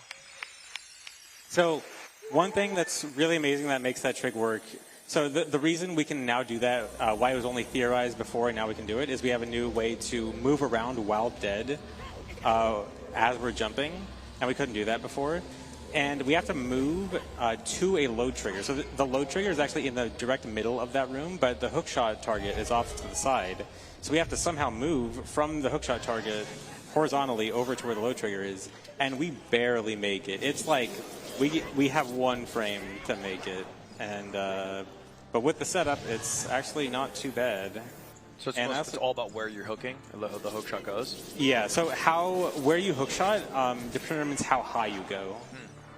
And we need a very specific height in order to make it. Also... yeah, he's taking damage right now on purpose, because... So you know how like the timer appears telling you have X amount of seconds before you die in the heat? So if you have 1/16 of a heart, because believe it or not, even though it shows quarter hearts like visually, each heart is actually 16 like fragments. And like if you have, for whatever reason, glitched health, we call it glitched health, which is 1/16 of a heart, there's no timer. So yeah, you can because fight the dragon boss without Relvaggia, without having timer. a timer. Yeah, the way it actually works is the game gives you 1 second for every eighth of a heart you have. But if you have 1/16, that's lower than an eighth, so it just doesn't give you anything. So that's how you didn't have to buy the tunic. Yeah, and so we have to go all the way up to the top of Fire Temple for the Megaton Hammers. So this is the only way to kill Volvagia. You cannot kill Volvagia without Hammer, no matter any glitches we do. Fun fact, OOT 3D can beat Volvagia without Hammer, but not regular OOT. Now, when you say can't be done, is it like can't be done, but Cannot be- someone's still exploring it? No. It's a hard requirement. There's 3 bosses that you can't defeat with a specific item. So Twin Rova needs Mirror Shield, Dragon needs Hammer, and Baronade needs Boomerang. And Ganon needs Master Sword. Yeah. Yeah. Yeah, correct. And yeah, so we have no timer here. And now here we have Volvagia. So Volvagia is actually a tricky fight. So the downside of the 1/16th health, like, obviously is good I have no timer, but it also means a light breeze will kill me. So I need to not die. I need to not get hit even. And so there's a cool new-ish strat for Volvagia where... So there's this old knowledge that there's 2 Volvagias. There's actually one that flies around and one that pops out of the holes. And the one that flies around, the hitbox for it is still under the last hole it flew into, which is going to be the one right in front of me. And we used to use bombs here to hit Volvagia a bunch, but I'm going to try a newer strat where I use a trick called a weird shot to hook shot underground to hit Volvagia. Oh, that's so sick. Okay, so ZFG is going to use a hook shot and a bomb to displace his first-person hitbox here. And so there is an invisible Volvagia hitbox here that he is hitting the head of with the hook shot a certain number of times. And now here, it's got no health left and it just dies. Nice. All right, that was basically a perfect fight. So I still need to kill Volvagia, but before I kill Volvagia, I'm going to catch these bugs and have the infinite sword glitch and kill Volvagia with the infinite sword glitch. Like that. There we go. Nice. That was actually basically a perfect fight. That was so good. Yeah, I got a weird shot first try, and the second hole she popped out of was a really close one, so that's great. But what hole she pops out of is random? Yeah, so I have to do like a whole flow chart of what hole she pops out of, because like there are certain holes where I'm safe, certain holes that are very dangerous, and so yeah, I need like a whole flow chart to know what to do there. So I caught the bugs again for another wrong warp. Oh, okay. From Unplugged? Yeah, I think he's going to go fix. Okay. So we're going to do another cutscene skip wrong warp here. Or this is, like, I guess, the first wrong warp, true wrong warp of the run, where... aliens? Robots? What? What?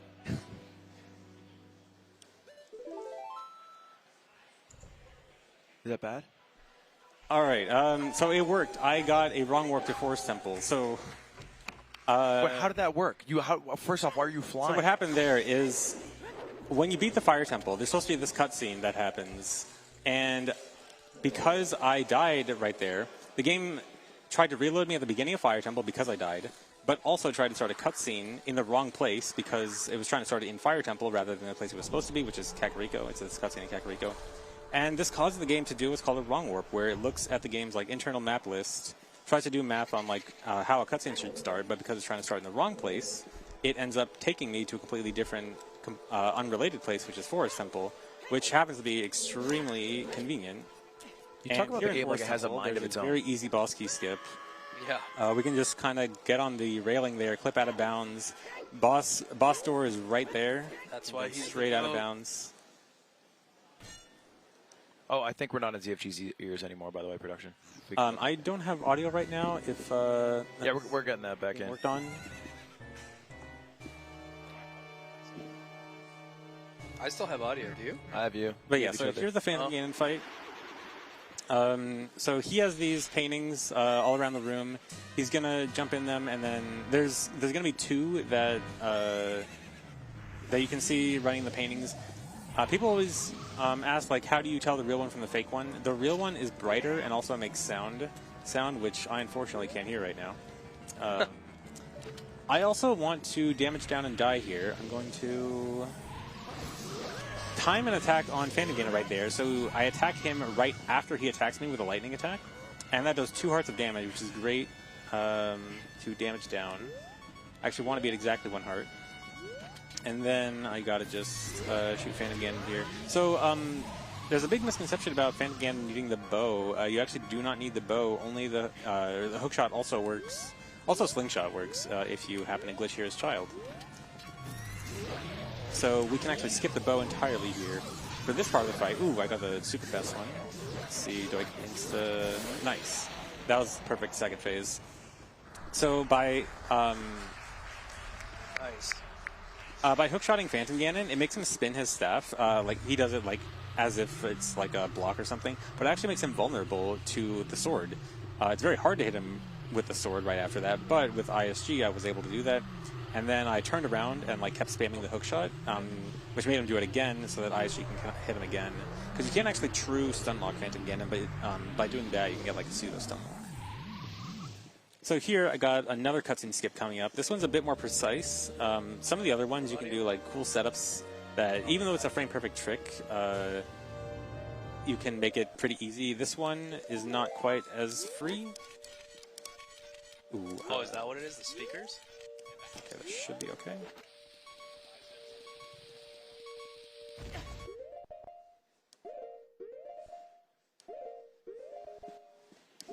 Alright, so this time I can use Ocarina items with a bomb here. And then got a more precise death coming up here.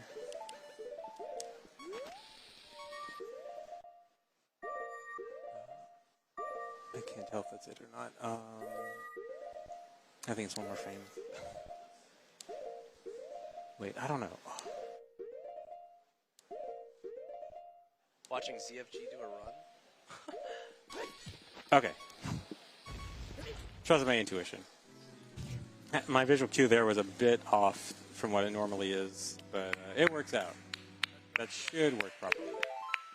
Crazy. Yeah, white flash, so that means I beat Forest Temple. Nice. Now I got to damage down Now again. he's gonna die Common while theme in leaving this the run. dungeon and get the minuet without watching a cutscene.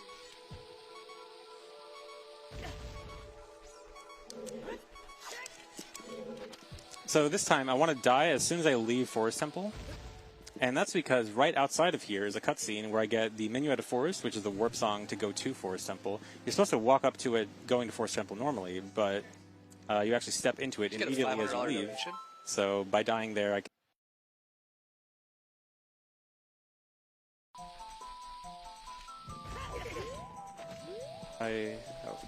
Hello?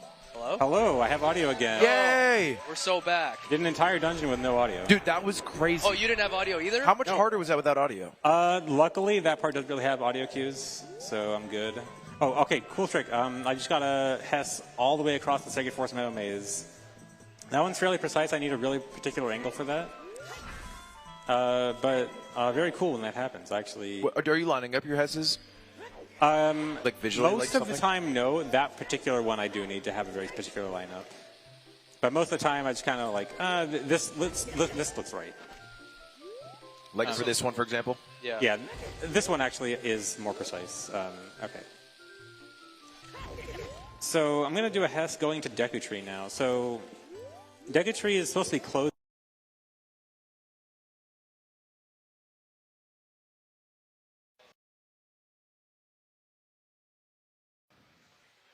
There and go straight Yes. into it. Nice. All right, so here in Deku Tree, I'm just gonna leave. I don't want to do Deku Tree right now. Wait, what? We just got here. Yeah, I'm over it. Oh, okay. Okay, this seems kind of weird. So the reason for this, later on in the run, at the very end, I'm gonna do a trick, and that cutscene where that just happened, where like the camera pans around Deku Tree, that cutscene would ruin the trick at the end. So I have to get rid of it, which means going to Deku Tree for no reason and then leaving. It's awkward, but it is important. But that little tree in front makes it seem, it thinks you already beat it. No, the little tree in front, that's actually from beating Forest Temple. Okay. Yeah. And you can, that's chill to do before Deku Tree. Yeah. That's great. We can do the dungeons in any order. Forest Temple was the one I beat without audio. Subtle flex. I can't believe you beat that without audio. Were you guys talking during that? Because I couldn't hear you guys. No. Okay. Just watching in awe. I'd really like a bomb drop here. My bomb count is a bit low. Worst case scenario, I can get some. Okay, I'll just get some at Lake Hylia. Lake Hylia is the next place I want to go. How bomb perfect? Like, how many drops do you need optimally? I'm doing safe strats, so I'd like 2-ish for this route. With two drops, I feel pretty safe.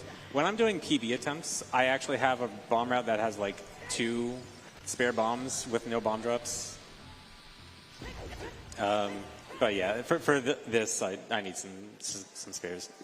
So I did a mega flip there past the waterfall. You're only supposed to use Zelda's Lullaby to get in there, a song I never am going to get. And here in Zora's Domain, the ice is frozen over. There's normally supposed to be a shortcut down to Lake Hylia that you cannot access as an adult, except you actually can. You just clip out of bounds onto the ice.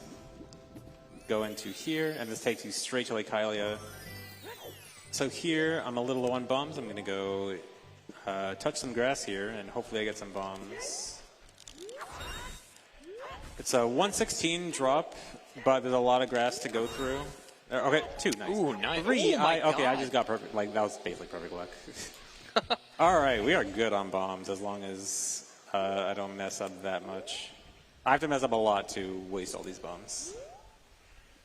All right, so now I'm going to go to Water Temple. Normally, you would have the Iron Boots. You need the Iron Boots to enter Water Temple, but we can actually clip out of bounds, the answer to everything else in the game.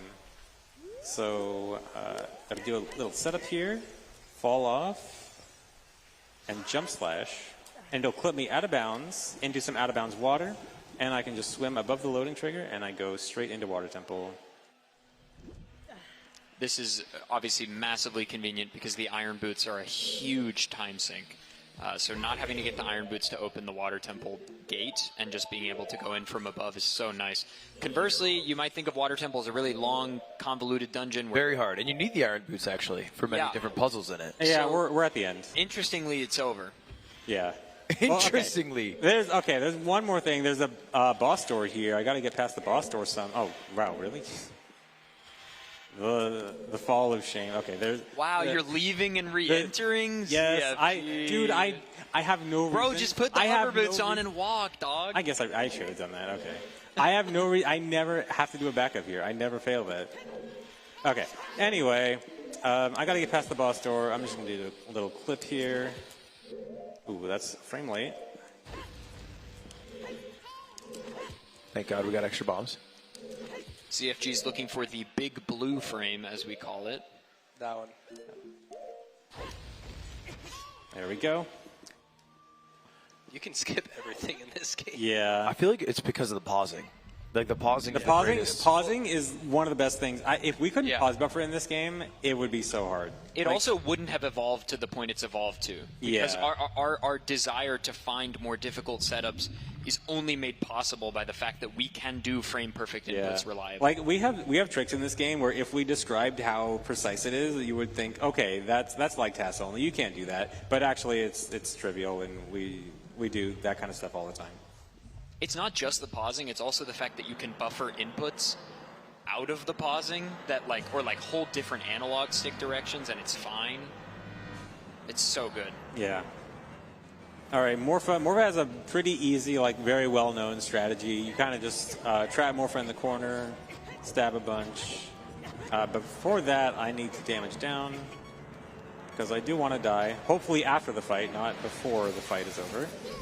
Dude. Oh my Why did I say that? Why did I jinx myself?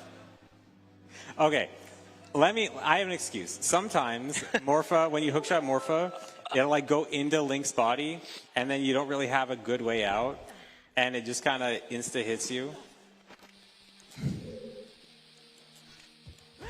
All right, it's at least a quick trip back. Someone in the chat said canonical ZFG moment.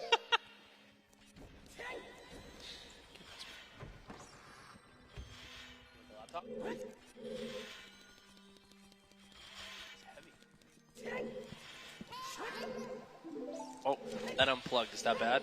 That's fine.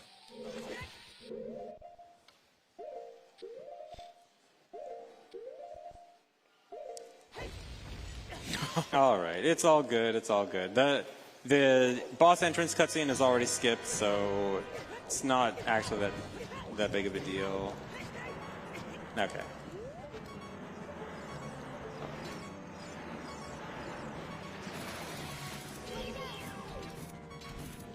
By the way, we got a $1,001 donation from Bill Gunn asking if there's any plinkers in chat. More on Team Glorp. More on Team Glorp. Yeah. First try, dude. Yeah, first try. Good job. And taking the $500 Falumpa Dump. No comment. Just dropped 500 and left. $5 from ZFG died to Morpha. Come on. You're missing the crucial Keck W at the end. Someone had that prepared. Fantastic. All right, we got one more cutscene skip coming up. This one's the cutscene after beating Water Temple is actually a pretty long one, so I really want to make sure I don't watch this cutscene. But luckily, it's a fairly easy one. Surely not jinxing it again. Just got to get up and set up into position.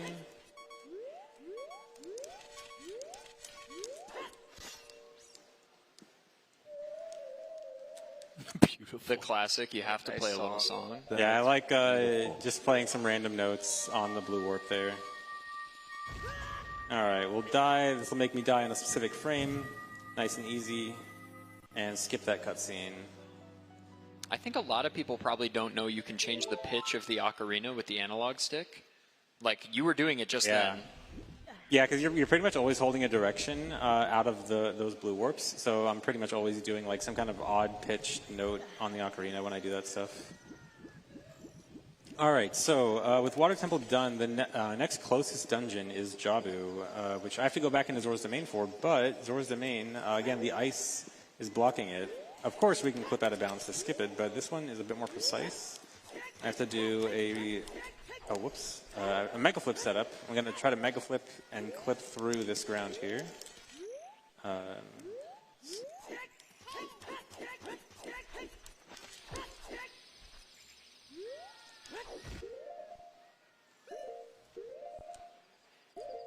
So if I backflip, right as my shield hits that explosion, I do a really big backflip that clips me through the ground, and I can get into Zora's Domain. So I can get close to Jabu. I also want to pick up some nuts here. Jabu as adults is a cool one. It's also like the setup to get into Jabu as adult is really difficult, and ZFG's about to do it in the most difficult possible way, which is he's just going to free ball it. It's easy. Oh, nice! And I got the super swim. Nice. You can do. You can chain the Hess there into an out of bounds clip into a super swim by hessing into the out of bounds water, and then you just kind of mash target and up, and you start swimming really fast. So yeah, Jabu here, or not here, because Jabu's normally only here as child. There's just an ice block here as adult, but actually the loading zone is still there. Just got to clip into the ice. So I'm gonna roll into that bomb, do a mega side hop. Switch my boots a few times and clip into the ice, and now I'm in. So cool. Yeah. Fun fact about that, in OOT 3D, they moved the loading zone a tiny bit, and what it means is that you can actually just walk into Jabu without any glitches in OOT 3D. Like, you just walk in one little specific part of the ice, and you just go in. It's like you'll just walk on the ice. Yeah. You just walk on the ice, and there's a little part of it that is just the loading zone into Jabu. It's very funny. OOT 3D has some silly stuff. Speaking of silly stuff, I'm going to break this box, not pick up the rupee. That is important. That's to make the game not crash. Really? Yes. How did you figure that out? That it doesn't crash. So, when you do a wrong warp, the game is trying to start some cutscene. And because the cutscene that normally plays isn't being played, the game is looking at your last cutscene that you watched to get information about what to do with that cutscene. Normally, we actually end up doing stuff where the game is looking for that cutscene data. We do stuff that makes it 0 or negative. So when it's looking for what cutscene to play, we're just like, there's nothing here, move on. And so nothing actually happens. But sometimes if it's not negative, if it's actually like some really big number, it crashes. And so we have to do some odd kind of testing to like know how to load how to make certain things appear in memory in the way we want so that it ends up be as 0 or negative and not some big number. Breaking that box and not picking up the rupee just happens to be the safest thing to do here, even though it looks kind of odd. It also depends on like some of the things you do later. Also, I need a fairy. There's luckily a fairy pot right in this room, and I need a fairy later on. Fairies actually have an interesting mechanic where they will always meet Link's height. So even though the fairy was up on that ledge, which Hookshot just conveniently goes through all the walls in Jabu to break that pot. But and the fairy wants to be caught. Yeah. So here, I don't like having a quarter heart here. Just a bit odd for some damaging down later. But yeah, the fairy always meets at Link's height. So as soon as the fairy pot breaks up on the ledge, it goes directly down to meet Link, and so I can easily catch it. And you're getting yourself close to death again? Yeah, I want to be at about 1.5 hearts. I'm going to take... Ideally, I take 1 heart of damage on the boss. So 1.5 hearts is good. And then one last half a heart to die. So Jabu's unfortunately a bit of a boring dungeon. You have to do this escort quest with Rudo. You got to take Rudo all the way up. It's not that interesting. It's like the one dungeon part that we don't have a good skip for. Yeah, there's no Rudo skip. Yeah, unfortunately, in this next room, there's a switch I have to push down, and the game specifically checks for, are you holding Rudo? And there's not really any way we can get around that. Thank you. $520 from Anonymous, no comment. 25 from Never Forget, ZFG died. Okay. And a lot of prages for Vibrudo. What's Vibrudo? You will see in 5 seconds. Hearts, really? It's this. Oh, there it is. That's it. They're praging for that. Yes. Okay.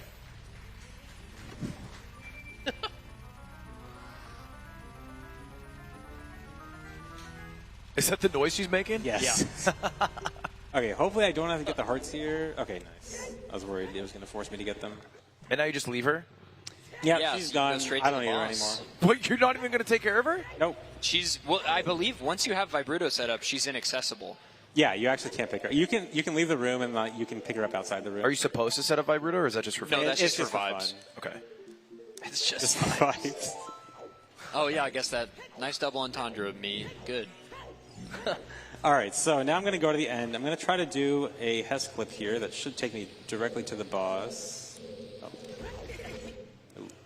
Gotta restart. Also, the boomerang, obviously a child item. You're not supposed to be able to equip it as adult. ZFG did the same thing he did to dupe a fairy earlier, equip swap, in order to equip child items as adult. And so he is able to throw the boomerang. The animation is kind of weird. Nice, ZFG. So, like, adult Link doesn't really know what to do. So, like, it's going to pull the boomerang back, but he's going to look kind of strange. Why did they even stop Adult Link from using a boomerang? They gotta have like something that seems like a benefit to child, so that they want to pretend it's balanced. But So there's value in using both. yeah, exactly. All right, so Baronade. Baronade is not a tough boss, but for what I do in this run, I need Baronade to die in a very specific location, which makes the fight a little bit weird. So I'm going to try to make sure more Baronade dies in a very particular place. And I can also use Nuts to kill all these enemies around Baronade quickly. Alright, I want Baronade to die over here. Where Baronade dies influences where the blue warp goes at the end of the fight, and ZFG needs it to be in a particular part of the room for a wrong warp. Alright, looks good. You basically just need Baronade in, like, the top half of the room. That seems pretty lenient. Looks good, doesn't feel like a... There's two different parts. One, you need Baronade to die in like one fairly lenient place to have the blue warp spawn where I want, and then there's a more precise part where a certain camera angle I need. So I'm gonna. What is Ruto doing?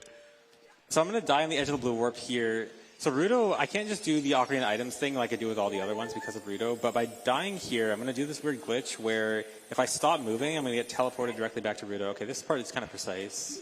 yeah, that's so weird looking. Okay, so the camera is now locked in position. ZFG needs to get...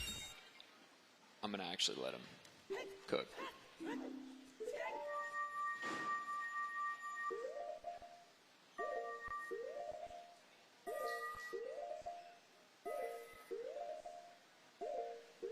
Should be good. All right, and Nice. I should wrong warp directly to King Dodongo's room. Yes. Nice. So he just did Yeah. 2 bosses in a row. Yeah, so early on when I mentioned how I didn't want to go beat Dodongo's Cavern yet, this is the reason why, because we can just wrong warp straight to the boss. Now, I had to leave the room and re-enter. This is just for some weird wrong warp stuff where after you do a wrong warp, the game doesn't update your last entrance properly. And I want to do another wrong warp here. I'm going to chain it together. But if I don't properly update my last entrance by re-entering the room like that, I don't go where I actually want to. Also, you can use the hammer to break that floor. That floor is really interesting. Its hitbox is incredibly tiny. It's probably like a 1-unit size hitbox, and hitting it with hammer is actually kind of precise. It's really odd. Like if you look at the hit thing with a input or a hitbox viewer, you can barely even notice it. It's really strange. All right, King Dodongo. I like to throw the bombs off the wall because it looks cool, because otherwise this fight is really boring, and I just want to do something that looks cool. No, swag. And then damage down, obvious reasons, gonna die again. Dying is good.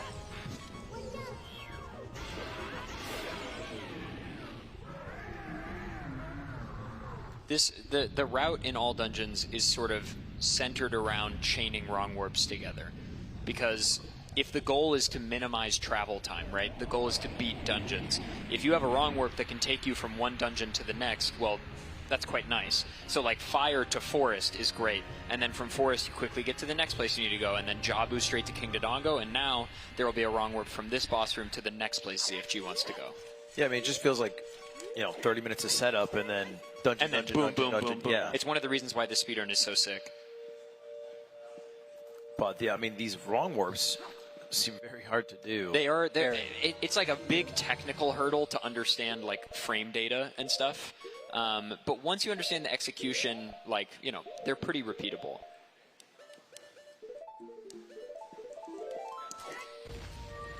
Should be good. He makes it look so setup. easy, but it's so hard to... If it fails, what's the situation like? So there's 2 different ways it can fail. I can die early or late. Early, I can just retry it. Late means I actually end up watching the cutscene. And then you have to walk. Pretty bad, yeah. Honestly, if I were to watch the cutscene, it'd be better off to just reset and try again.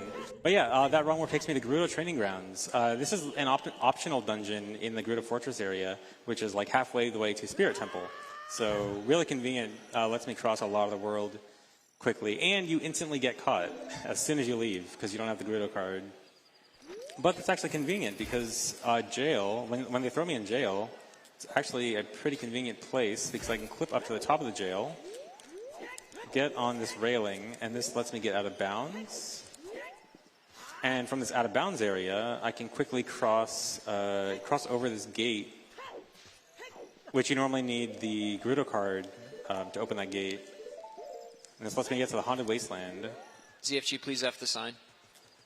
I'm too late. You want me to go back? What's F the sign? Okay, hold on. Yes, my hero. Just for you. Thank you, King. This is the sign. We're effing it. It's been effed. F the sign. F that sign, baby. All right, so Haunted Wasteland, you're supposed to follow some signposts and then also use the Lens of Truth to follow a Poe to find your way around here, or you can know the way and Hess all the way through. I have to pay attention to a bunch of visual cues throughout this and also look at the mini-map to know where I'm going. But if I do this all right, I can quickly go through the entire thing. Do not let the fact that he's commentating while he's doing this make it look easy. This shit is so hard. Full Wasteland is not. Is like this the hardest test? Probably. I think so, yeah. When one of the longer ones? It's super long, and also there's void out planes everywhere. So like, if you're a little off on your angle, you'll hit one of the invisible walls that takes you back to the beginning. Yeah, I remember when I was first trying to start using Hessing in runs.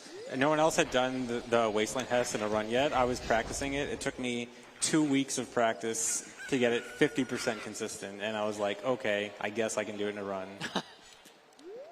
All right, now here at Spirit Temple, I'm not going to go directly into Spirit. I want to go up. I'm going to get the Infinite Sword Glitch and do a bomb hover, or I guess a Gwei hover first, hovers off then the a bomb bird. hover. That's like a insane trick.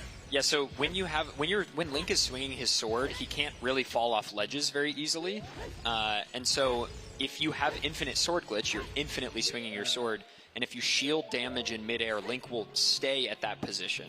And with explosives, obviously, we can just hover up and up and up. When was ISG set up, though? Off the Gwei, just before hovering up, when you are targeting an enemy, you can call Navi, and Navi will tell you about the enemy, and he used that text box to interrupt the crouch stab. And then crosses over here. I think it's mirror shield. Yeah, there's a very tiny seam that you can walk up enough to hookshot the Silver Gauntlets chest. Luckily, the Silver Gauntlets chest is always there, but the Mirror Shield chest is not. So you can hookshot up to the Silver Gauntlets chest, Hess over with hover boots to the Mirror Shield chest. Oops. Please? Great menuing. And that skips a huge section of Spirit, because the entire child section of Spirit, you're supposed to be here as child and adult. You're supposed to go all the way through as child, you get the Silver Gauntlets, and then with the Silver Gauntlets, you go through the rest as adult, up to Mirror Shield. So it skips like 3/4 of the dungeon.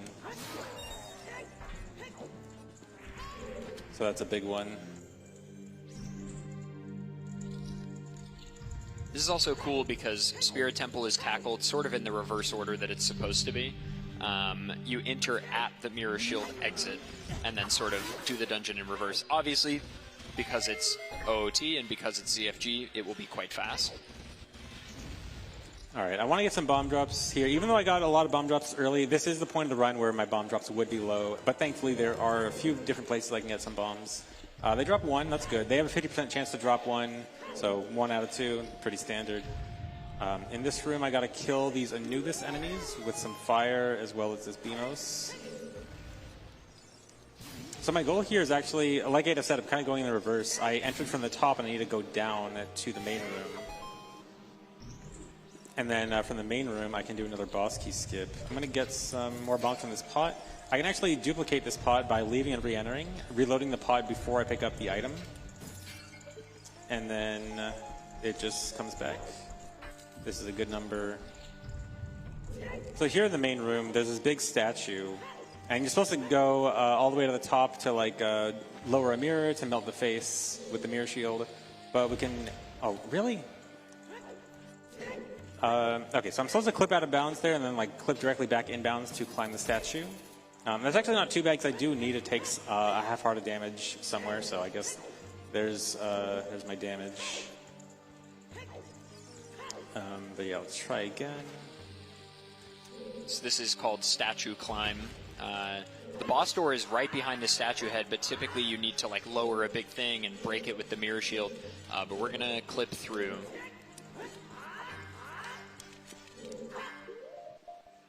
Also, a big optimization OOT speedrunning is trying to remove pause buffering, right? Because like all this pause buffering to do hard frame perfect tricks is great, but if you could do it unbuffered, that's obviously faster. So a lot of the stuff ZFG has been doing in this run is stuff other runners like me would buffer. Yeah, actually, ZFG is the GOAT, so. In fact, you mentioned it for that trick in particular. That trick in particular actually used to have a lot more pause buffers associated with it. And yes. We got it down to ideally 1. I had to pause a few extra times there, but ideally you only need 1 pause there, which it used to be like several. But yeah, then that's another boss key skip, so we are straight into the boss room. So there's going to be, I'm going to try a cutscene skip coming up here where I need to fight the Iron Knuckle right here. This is Nibiru stuck in an Iron Knuckle costume.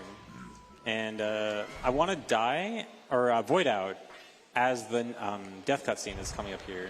So I'm going to need a weird setup here. Dude, this boss rules. It's about to get melted.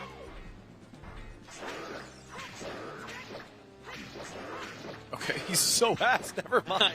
Yeah. Never mind. I don't vouch for my man Crouch anymore. right in front. Yeah, Literally it's can't even hit you. crazy. Yeah. Okay, so ZFG uses a bomb to kill Nibiru, and then again, like he said, void out, because he's in a cutscene right now, but if he voids out, the game's going to be like, oh, I need to put you back at the start of the room. And the cutscene's over. Yeah, so what happened there is I got a glitchy ledge grab. There's like this little thing above the door. You can kind of, you're not supposed to grab, but like you can grab it for like a frame and then fall. But if you do that when a cutscene starts, you clip through the ground, and so that lets me void out. And now we have, also I want to point out the completely misaligned texture on the ground here. It's like really badly misaligned. Wait, misaligned where? I'll show it in the fight. But like, there's two halves to the texture on the floor, and they're off by a giant amount. It's really noticeable once you see it. I didn't notice it. I'm gonna make sure everyone notices it. And then you're gonna ruin it for us. Yeah. I don't think I've ever noticed it. I love ruining it for everyone. Someone in chat, ZFG, as you were saying it, said, ZFG, please point out the carpet. Always. $50 from Oni, who said ZFG is the best.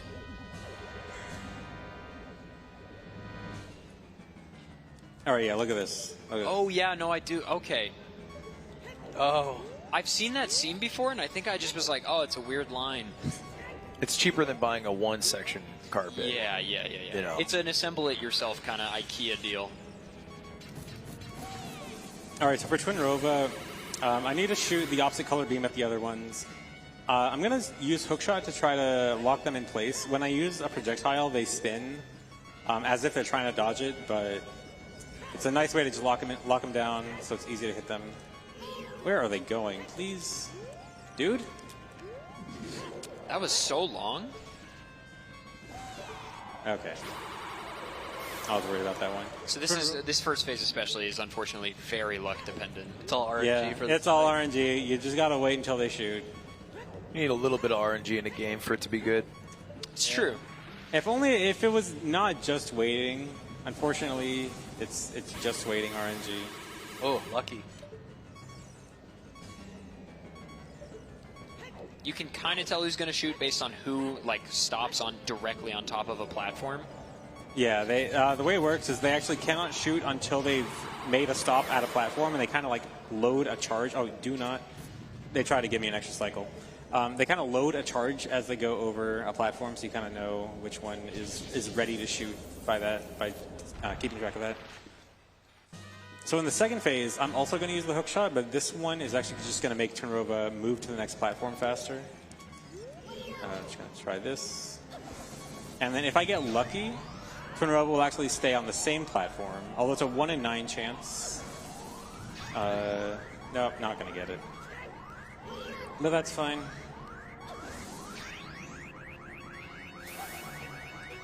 And then I just crouch stab. And the rhythm to this particular one cycle is pretty easy. Yeah. You can actually just mash it, I think. Yeah. It's just kind of slow to mash because you get some lag frames. But also there's this misconception about how Turnrova chooses what color to shoot there. When Turnrova's at full health, she's always going to shoot 3 red in a row, 3 blue in a row. She's not going to mix it up until low health. So you can always get 3 in a row there. And now, chat's favorite cutscene. What are they saying here? I'm not sure. Maybe we can ask chat. Chat, what do you think they're saying here? They're saying hyenas, ZFG. Come on. Hyena? Hyena, man. Chat, get your mind out of the gutter. It does kind of sound like my anus, my anus, It my is, anus. yeah, it is. It is eerily close. ZFG smug, my anus, my anus, my anus. All right.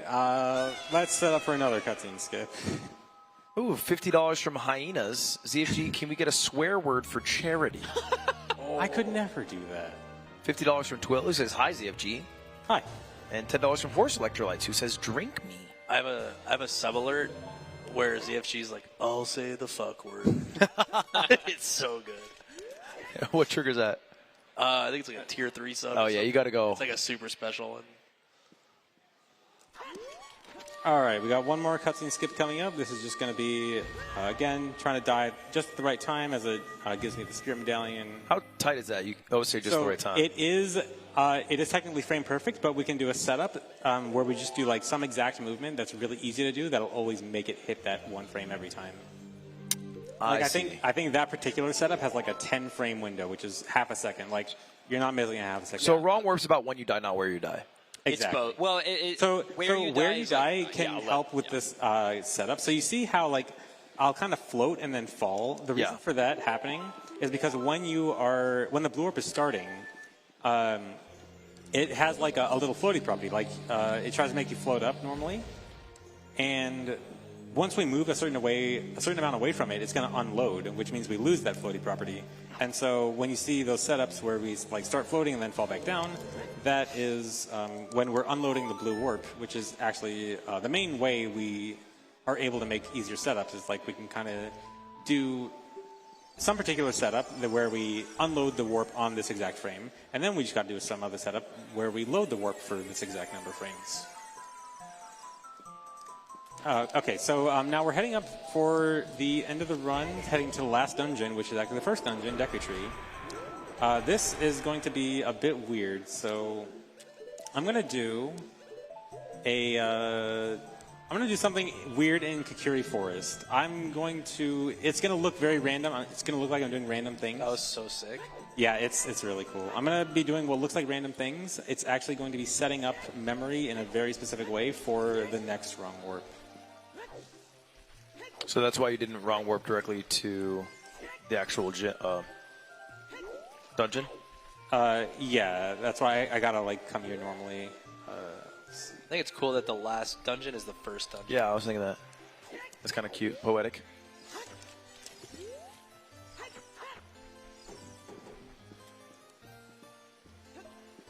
This is the type of, like, the memory setup that ZFG is doing right now. This is the type of setup that would have been impossible for us to divine 10 years ago because we didn't have the game knowledge we have now.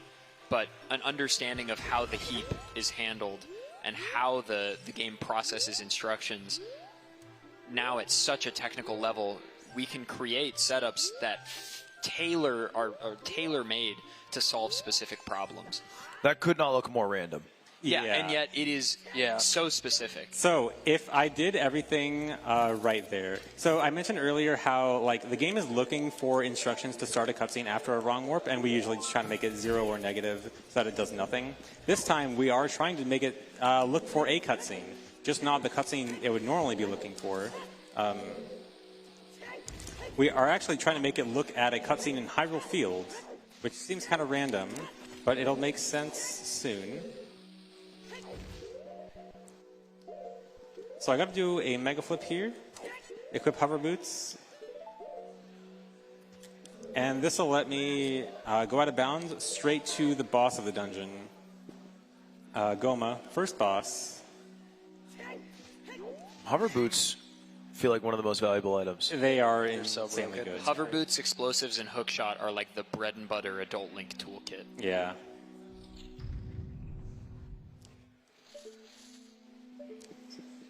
All right, Goma should be a quick fight. Goma only has 10 health. I can do a jump slash crouch stab that does 4 damage. I should only need 3 hits here.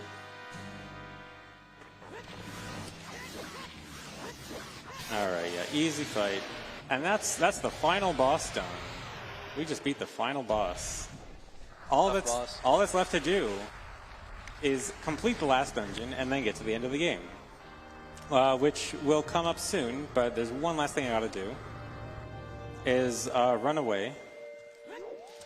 So I need to clip out of bounds now.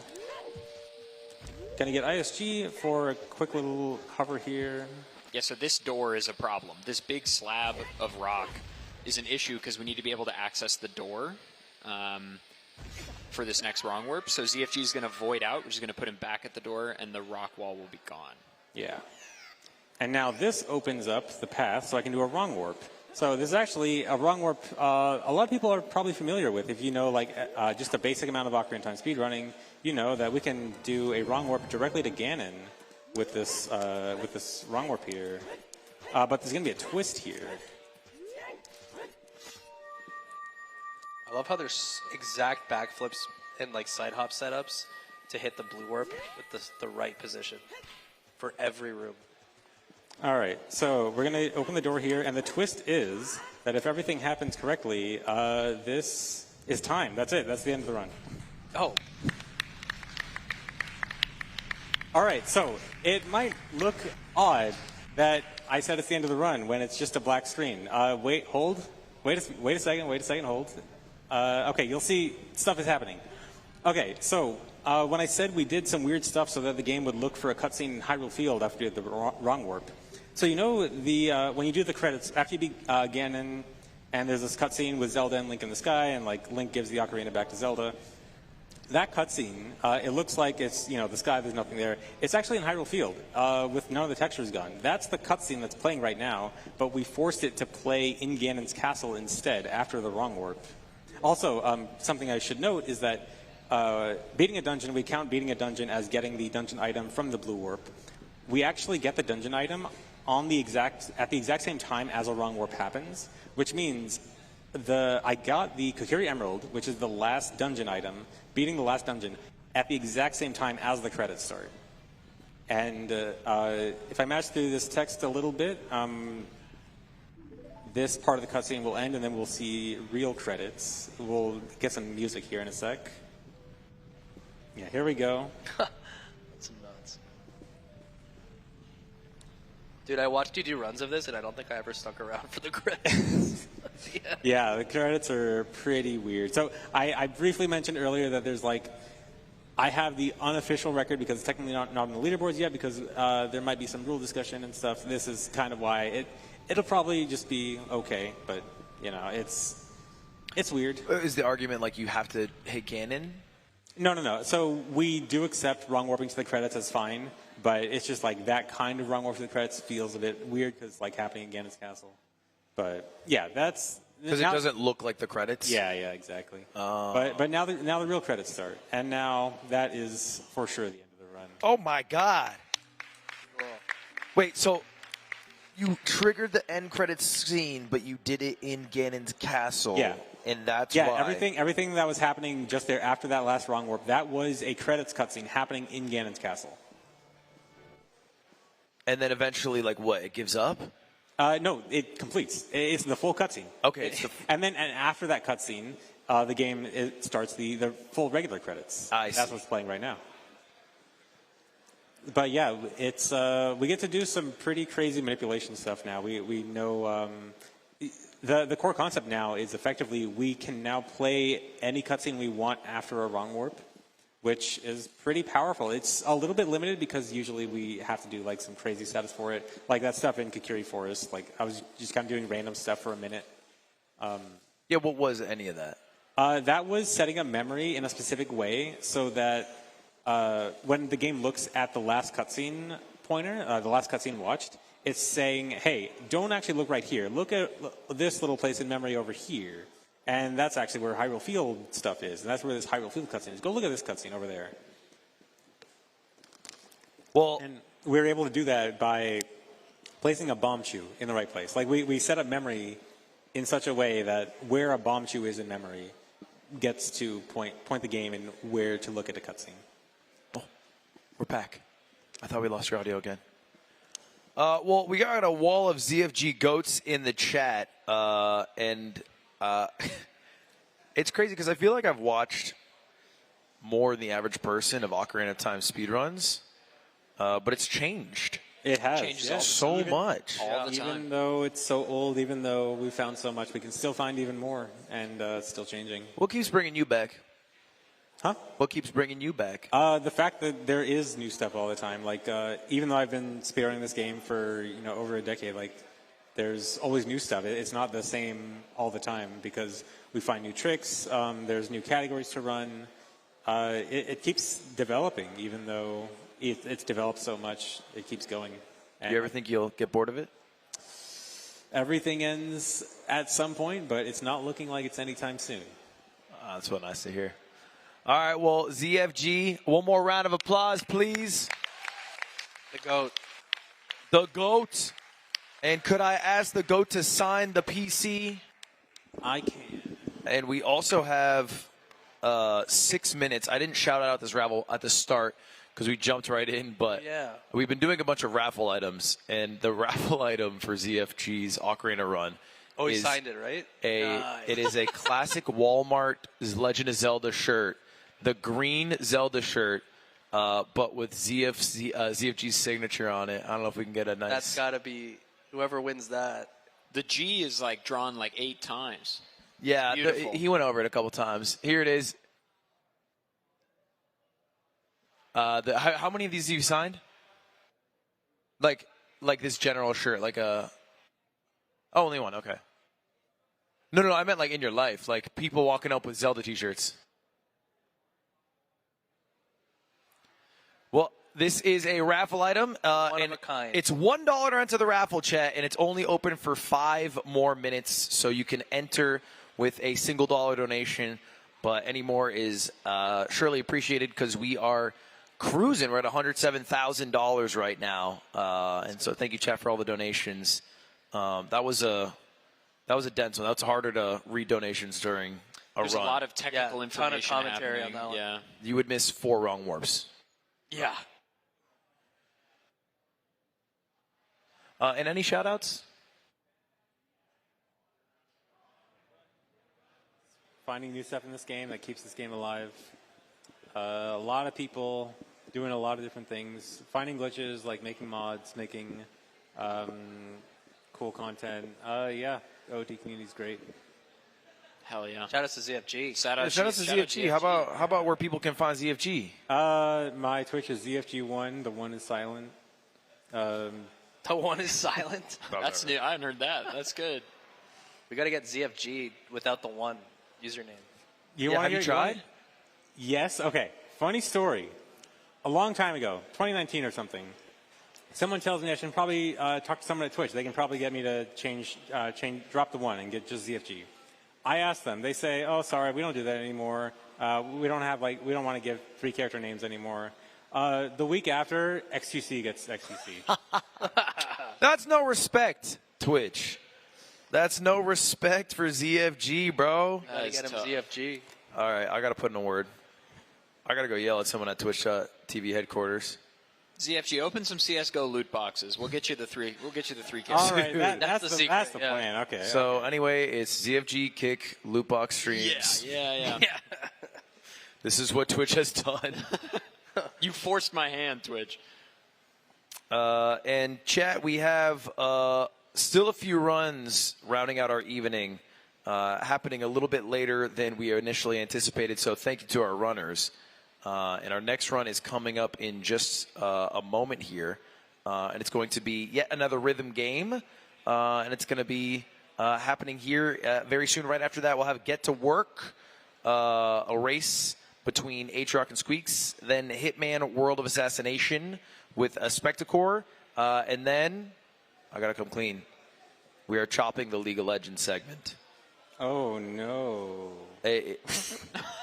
Oh no, we're chopping the malware. We are chopping the league segment, which is necessary because it would currently be starting at about 1:45, which is a little too late for Cutie, who is filling for Slime, and then would run the show a little over. So I actually feel quite bad about it, but such is the nature of marathon speedrun events. How long was the league segment supposed to be? 4 hours. Oh, that's 4 hours clawed back, baby. It was, and we are Oh my God, we're back on about pace. 4 hours back. We're back on pace for 50. Seems like So it would have like been a fast 56. perfect solution to me. Huh? Seems like a match made in heaven. It worked out. It worked out quite well. But it's also insane how delayed we got. That's how it goes. Live broadcast. That's speedrun events. Yeah. Yeah, it is speedrun events. Speedrunners can't stay on time. And we got a $300 donation from Mogul Moves employees who says, add to wheel Employee Appreciation Day. Ooh. Disneyland at your own expense for all employees. Aiden approved. Okay. Okay. All right. You know what? I'll throw it on the wheel. Just so you guys know, every 25K we spin the wheel, and I do a minute to win it punishment. So basically, I can maybe earn you guys a free desktop, and I'll ruin my life in some way. And I guess this one is not so much of ruining. I just got to go to Disney. So let me put that on the wheel. Thank you. Where'd I put my marker? You guys want if you have any shout outs too and final things you want to say? You got any shout outs, Phil? I mean, just shout out ZFG. Shout outs to ADF. Shout outs to Phil. Yeah. That's all I got. That's all I got. It truly felt, I mean, like, ZFG stream is such a good time. Yeah. ZFG, what are you going to run in the future? Hold on, what was that? What are you going to run in the future? What are you running in What's the next for Zelda Freak Glitcha? Possibly Hundo. Ooh. But I've also been saying that for a while. Also, still want to do more all dungeons. I can still save like 2 minutes off my PB. Chat, Hundo. It's a bad run. He said Hundo. He's at It's a the maybe, H word. maybe. I'd say my final shout out is just shout out chat. Keep those donations coming. We appreciate every dollar. It goes to a good cause. Fast 52 is a sick event, and we're just happy to be here. Shout out Luddy. Shout out Luddy. I'll take a shout out. Yeah, shout outs. I love a damn shout out. On this event. It's been an amazing event. Thanks. Hey, dude, thank you, man. I appreciate you coming. And that was not, lost on me that we got ZFG back doing a speed run here. Because, I mean, it's been a minute. Like, when's the last time you did a... Yeah, I've been doing randomizers for a while. It's been a while since it's been like regular world speed runs. Yeah, when's the last time you did like a run like this on like a marathon stream? A few years actually. AGDQ 19 or 20 maybe? 20 maybe, yeah. Yeah. Really? 5 years? Did it 5 years? I think AGDQ I mean, 20. a lot of that was COVID years, but yeah. Yeah, but still.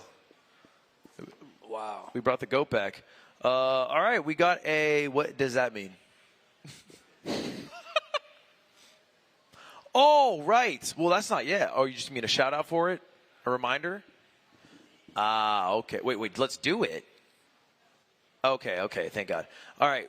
If you guys don't know, we have a receptacle in the building. All right. It's this plastic receptacle here. It's filled with RedBull cans. When you guys drink a Red Bull, please throw your can in here because tomorrow, after everything's said and done, we're going to have people guess in person and online how many cans are in there. If you get it exactly right or closest to, we'll give you a year's supply of Red Bull. So both 1 year supply of Red Bull for anyone in person and 1 year supply of Red Bull for someone online who's 18 plus and in America. Can I give Chad a maths hot tip on how to guess this? Yeah, what's a maths hot tip? Where you should start, Google packing ratios. Chat wrote 69. That'll do it. 69. Feels like a low ball. I would probably go a little bit higher. Someone here. could have just been standing there the whole time just counting.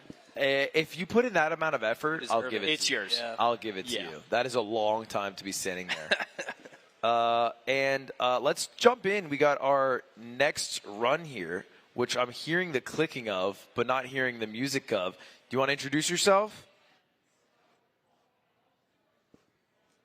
Playing yet another rhythm game, aka Yarg. What's up, everybody? We are doing Yarg. Let's go. We're out here doing Yarg, man.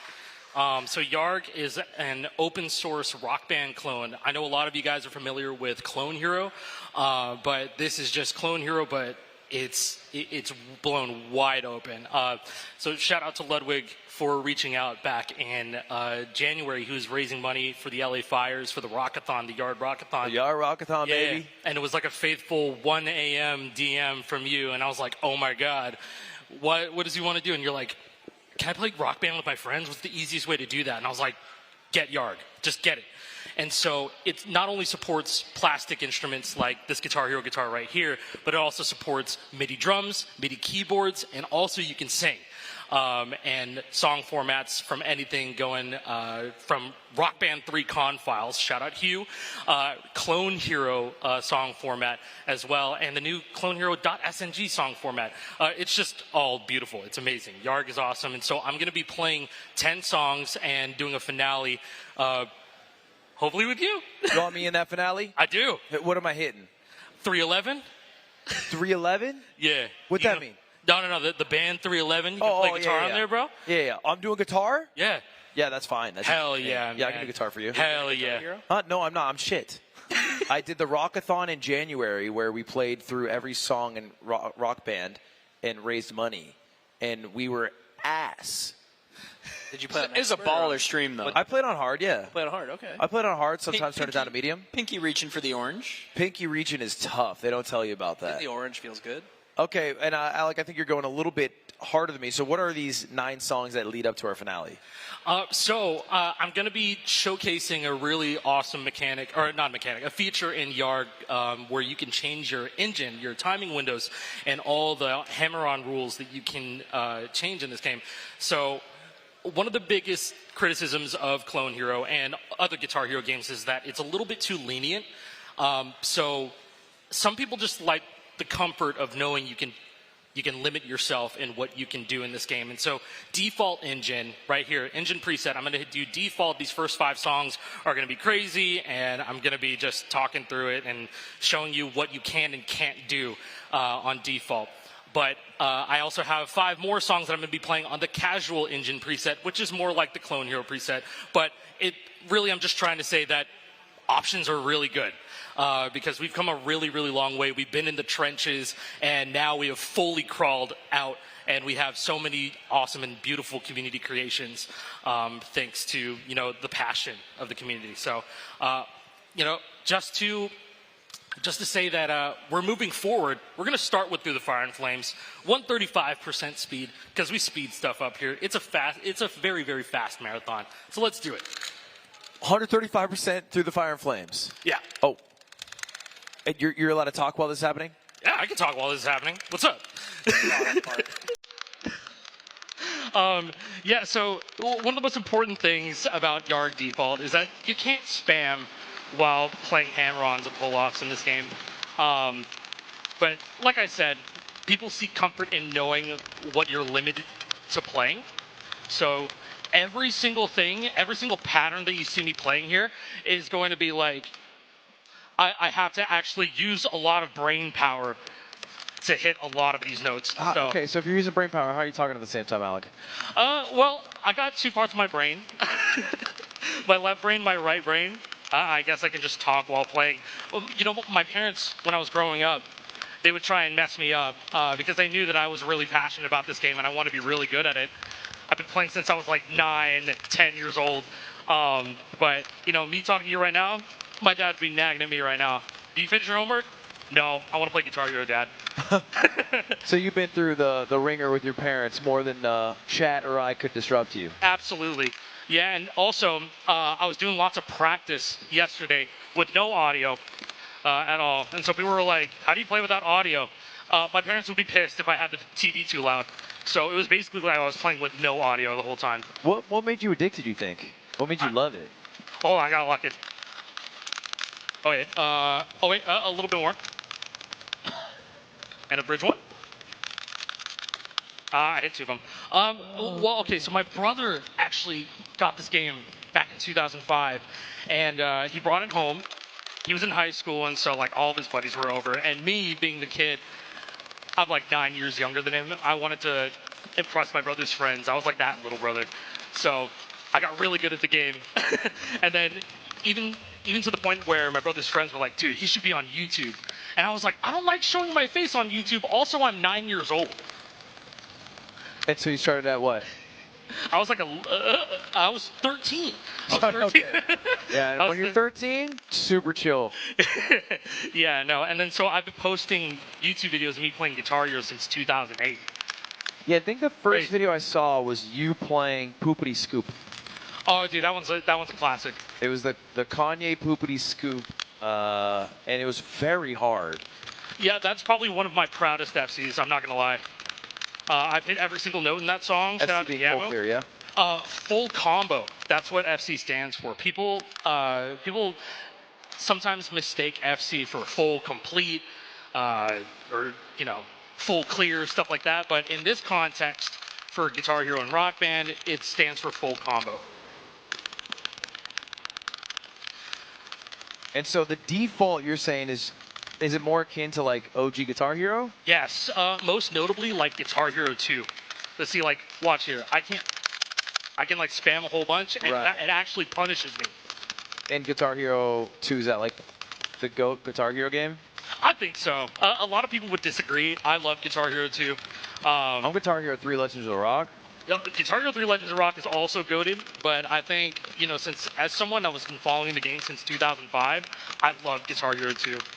Everything about that game is just perfect. Even though, like, if you compare it to all the games now, it's very far from perfect. Didn't you beat Guitar Hero 2 without losing a single note? Yeah, that was permadeath, man. Every single song in Guitar Hero 2 on career mode, I FC'd every single song first try. Dude, that's unbelievable. Yeah, thank you. I'm trying to do it with Guitar Hero 3, but unfortunately, when I started cross-streaming on Twitch and YouTube, I got a strike on YouTube while I was playing. I think it was Rock Band 2, so I had to stop doing the permadeath runs for a little bit. Is there any song on Guitar Hero 3 that gives you a lot of trouble? Probably this one. Through the Fire and Flames is definitely one of them. Which is funny because, man, they owe so much. But this song's not in career mode, is it? No, there's a bonus song. Yeah. So in Guitar Hero 2 Permadeath, I had to also play the bonus songs on top of the career songs. And so for Guitar Hero 3, I've been doing a lot of randomizer permadeath. So the next song, I actually don't know what is going to be played. But then if I get through the Fire and Flames, like in tier 2 or something, then I have to man up and actually have to FC it. And it's happened a couple of times. Was it Black Magic Woman? It's Black Magic Woman. That's like the worst one for me. Yeah, that's that. Because I was thinking about that, like being a, creator and Yarg or Guitar Hero being your main game. It's hard to make any money. Yeah, it's kind of just like you have a guitar case open on the side of the road. And like, I see. I wouldn't have it any other way. So it's chat through and through. It's not the ad revenue maybe No, like YouTuber traditionally does. Bro, Sicko Mode got 40 million views. Want to know how much I made from that? $50. Hey, not zero. $50, not zero. It's $50. For 40 million views? 40 million views, man. For Dicko Mode, man. Oh, that's like some Instagram money right there. I don't know. Yeah, that was through the Fire and Flames, and so going out of that, we're going to play an overchart of Kid Laroi and Justin Bieber. Stay. This is charted by Hyperbolium. Is the song speed, in addition to the difficulty increase, also a way to get around it? Sometimes, but really it's just about how. Oh god, I don't know if I can talk while playing this one. I'm not gonna lie. You do you. You do you. I might make some bunk ass faces while I play this, but we'll see. Holy shit. Dude. Holy shit. Jesus. Oh, dude, it gets worse. I don't know how it does, but I'll look forward to that. You can get me on the vocals. It's gonna be cross. So this is what I'm doing later, I guess, song 10.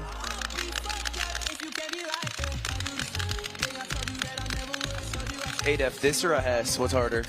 What'd you say? This or a Hess? This by a million times. Are you kidding me, bro? OT runs at 20 FPS. I think there's definitely some, yeah. Maybe. This is unbelievable, though. This is one of the most impressive feats of gamer skill I've ever seen in real life. Yeah, there's an insane accuracy to this. I'm having trouble even speaking, watching it. And he can talk and have a conversation. Yeah, that's what it is for me, right? He's talking about DMCA strikes while doing this.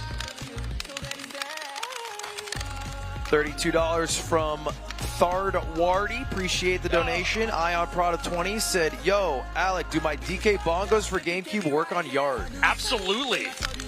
I was, okay.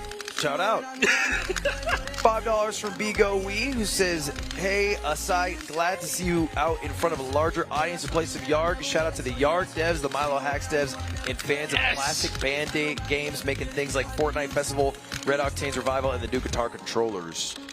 Shout out Cracked, shout out PDP.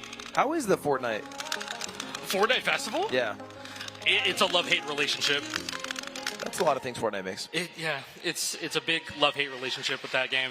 Unreal. But that Daft Punk experience, I gotta say, pretty good. It's pretty cool. 25 from Worse, who says the stream's gonna make me Jake it. So happy to see some 5-fret getting showcased. What is Jake it? So there's is my buddy Jake, and they just make puns with his name all the time. I'm jaking it. I'm gonna Jake it. Los Angeles Jakers.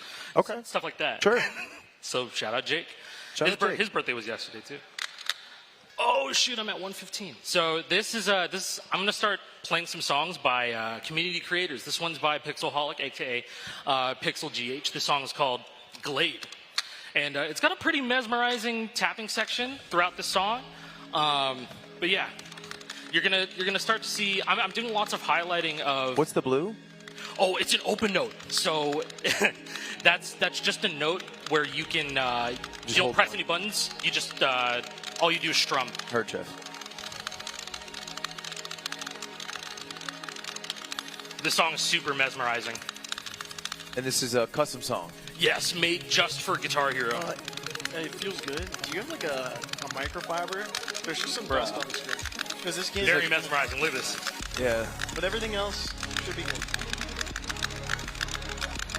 I like how someone's just becoming a music artist for Guitar Hero. Like Yeah. just, Dude, there's so Like, many. you said custom song, which I think is all songs. yeah. Yes. It's just called being an artist. I think that's just music. I'll go fast. No, but like one thing that I think is super underrated about like Clone Hero and Yarg and doing custom songs on these games, it's really, really good for getting people's names out there who want to take making music very seriously. So, And we got a $50 donation from Noise. He said, here's 50 for another 40 million views. Get on it. Sicko Mode 2. Well, it wasn't sicko mode. Let's be clear about that. And just so you guys know, we have a raffle that's open for the next 33 minutes. It's going to be signed drumsticks, signed by Asai, that you guys can win $5 per entry in a $5 donation that goes to charity. The charity that you are donating to, if you donate right now, is the PCRF, the Palestinian Children's Relief Fund. The next $44,000 will go directly to them. We're trying to send $50,000 to every charity that we are supporting throughout this event. So all your donations right now are just going directly to them. And you also have a chance to win some cool signed drumsticks. I think the $50 Wayne Dang. And the 25 Abadak, who says we need a Tylenol X Yard collab. Nice. That took a lot of Tylenol to get this good at this game. You know, I think that's one strat. Can you throw me a water? Just that one right in front of your foot. This one? That works. Oh, perfect. And we hit $108,000. Yeah! I like how we just got front row seats to this, by the way. I know, yeah. Dude, we're this here for background? OOT, and then we're just. Yeah, you guys are kind of just sitting down mesmerized at this point. I mean, we can bounce. No, if you need I've us got to, no need for you to bounce. Chill. because I'm really enjoying this. This is sick as hell. This is nice. Fun fact, that background that you're seeing, that's all rendered in real time. What do you mean? It's not like an image background or a video background. Thanks to the trombone champ community, we have 3D backgrounds where you have light shows go off, and now thanks to Axel, we have some characters on stage doing animations. So it's just that like little bit of immersion, not even a little bit. Sometimes people really value that stuff. So Did you say trombone champ? yes, I'm not even. Oh, you don't know about Trombone Champ? I'm not a trombone. Trombone Champ kind of rules. I'm not a knower. It's like a indie game where you just play the trombone, and it's quite hard because it's like a sliding scale. So it ends up sounding pretty funny. And I guess it's like a Guitar Hero but trombone. Oh, sick. Cool. I guess it's more kind of like Osu, I guess, because you're like kind of dragging it True. In like the right direction and stuff. It was quite difficult, if I remember correctly. hard as shit. It's hard as shit, man. So this is a newer age custom creator named Collaggio, and we're going to be doing a strum-centric song called Stutter Step. This one is disgusting, so I might need to lock in for this. So any like donations, The song absolutely. to lock in. You know, Is it chill to talk while this happens? Yeah, absolutely. Okay. The song is actually chill, but it's just brutal. It's just brutal. Understood. Lock in. It's good to know that, like, even if you're the top of your game, like, there is a lock-in moment even for the goats. Yeah, I mean, it's cool because some games, and it's not the case with every speedrunning game, have a physical aspect to them. Right. And this one, like, clearly has a physicality where, you know, like you're sweating after ripping through a song because of how much you have to move your body to. Yeah, if you're going anaerobic, you can't really speak while you're. Yeah. Yeah. PCRF donor link when? It is the regular donor link, Austin. So you actually just donated to it. Thank you for the $25. It's just fast.ludwig.gg/donate. And those all go directly to it. it's a banger though. The song. This song does rip. It sounds like a what's that game? Fury? Yeah. Fury boss. Flip hates Double. cheese. Thank you for the 5. Mr. Brooksmith of the 50. Them fingers be moving. Shadow production, this layout is sick. I love the, like, overlaid, slightly translucent. I mean, credit to, this is a side. That's like something that he does for a lot of videos. Hell yeah. That he does to showcase both the inputs, but also the fingers making the inputs. Yeah. It is fun to just watch the fingers ignore the notes for a bit.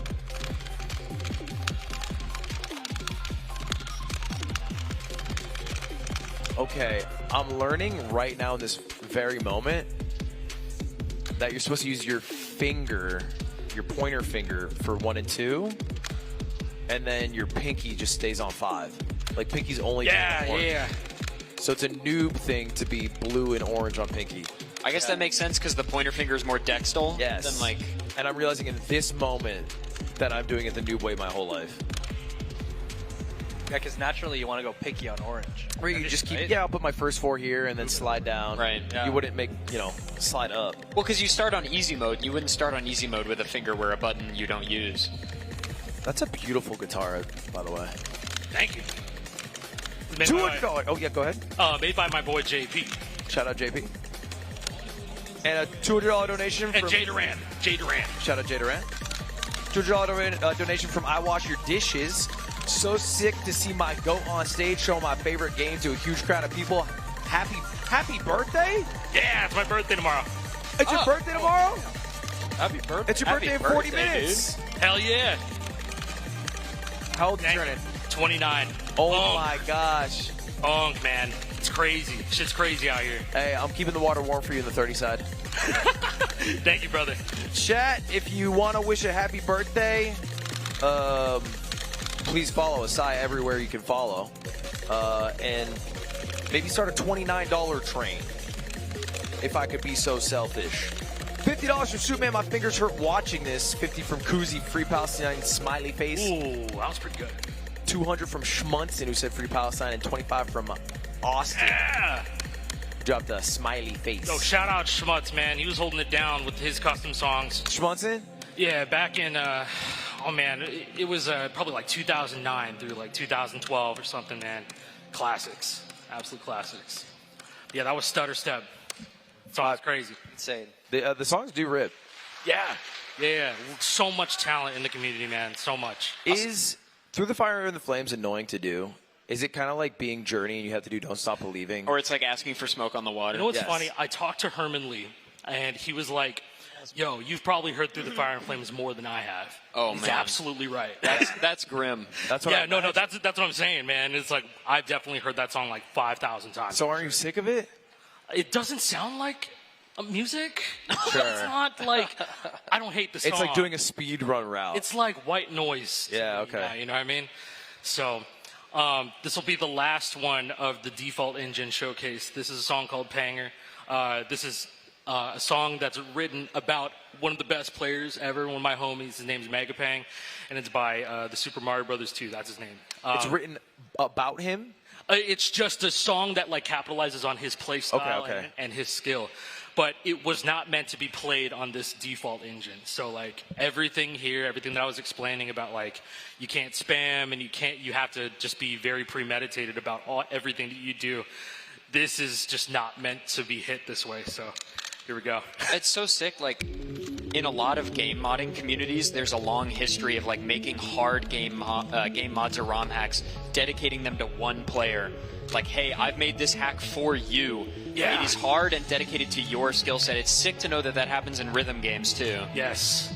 Yeah, I think one thing I noticed from doing this is that like communities are very similar, and they all come from just like a love of a mutual thing. Yeah. And so it's like it's very noticeable in the chat, like whether it's Balatro or OOT or even now with Yarg, it's like there's like a lot of love from community members for the people involved who push it, make it bigger, and dedicate their lives to it. Because you only get so many things you can dedicate your life to. So, Sai, I hope you know there's a lot of love for you in chat for dedicating so much time to being able to do this. It's so hard not to look up at the chat. Do not look up. Just know they're cheering you on, I can tell you. Bro. To me, it's like not just the mashing, but the arpeggios in the middle of mashing that are changing. Yeah, I mean, again, because of this like engine, it's not even mashing, like in the sense that like it has to. Right, it's not. It's precise. Yes. Yeah, so like these descending notes right here, I can't pre-anchor. I can't like hold down a note previous before it or do any extraneous inputs going into them. I have to literally just like separate my fingers, and we all have to do their own special motions. Like, look how precise I have to be with this shit. Dude. No, we're watching, brother.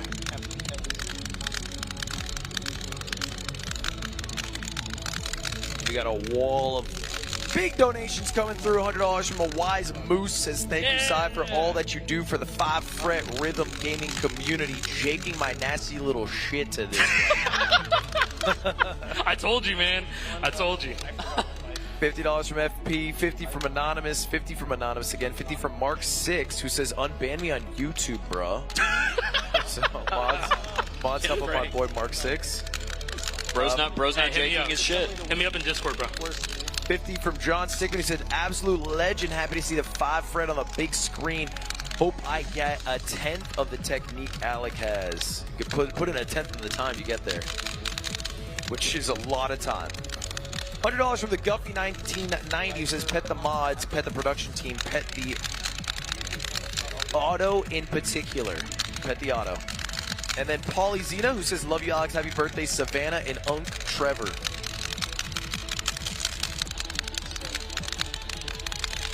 And the $29 train's rolling in for the happy birthday wishes. $20 from Mr. Brook. He says, happy birthday. 29 from Do Re Mi. 29 from Harith. Shout out Tylenol. We wouldn't have the community without it. Okay. We're very proud of ourselves here. You know what? Might as well be. $29 from Mr. Nunchuck, who says, that's my cuh. Yeah! Yo, Mr. Nunchuck, and also Savannah and Trevor. Love you guys. Yeah, I could tell you recognize it, but had to lock in to not talk. Yeah. Thank you to the 52 Mason Derulo, Free Palestine. 29 the Nathanator, $29 for our boy Asai's birthday. And we are only $220 away, chat, from $110,000. Thank you to 50 F Decon. Happy birthday. Let's get those donos up, chat.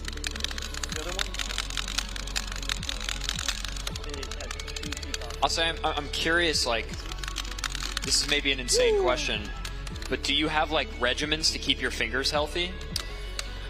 One thing that I tell myself and I tell other people to do when they're playing this game is don't grip the neck. Like, just let the neck sit in your hands. Just let it sit in your hands and let your fingers do the work. So your left hand can move freely? Freely, yeah. Free of tension as well? Yeah. And it's like, it's all in the wrists, really. No, like, hand stretches or icing or anything? You're usually pretty chill? You know, I think there's like these little tension spring hand grips that, I think people who play the trumpet use it. Also, people who play real guitar, like I also play real guitar. But when I was like learning, I would just push down on like a light tension. I would just sit at my desk with it, and so like my hands feel pretty good when I play for long periods of time. Good, dude. But yeah, that was Panger, and that is going to conclude the default engine portion of the Yarg Showcase. GG's, dude. Minus 43 is disgusting. My God. Okay, so I'm going to do a tactical reload. These are my mechanical frets, so I'm going to switch over to my membrane frets right here. Okay, explain what that means. Dude, the switches are different? Are you kidding me? Yeah, the buttons are actually different. So these are mechanical red switches, low profile. I think they're like, I don't know if they're like Gatoron Reds. These are from like 5 years ago, but they're my like favorite. Keyboard, like a red switch versus a brown switch? Yeah, it's exactly like that. And then so these frets that I'm using right here are more akin to the original Guitar Hero frets, but I beat the hell out of them. So like they're really, really loose. And so they feel great. And so what I'm going to do now, I'm going to go switch over to the casual engine, and we're going to get some notes on the screen. Lots of notes on the screen, actually. So how about you let me cook? Well, let's let you damn cook. And we hit $110,000. Oh, it's called Let Me Cook. Yeah. And this is some, like, Celeste Undertale tune. Yeah, this shout out to Camellia. Oh, my God. Oh, you guys aren't ready. I'm waiting because I've sensed a drop coming. Yeah. Oh, my gosh.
little bit of breathing room.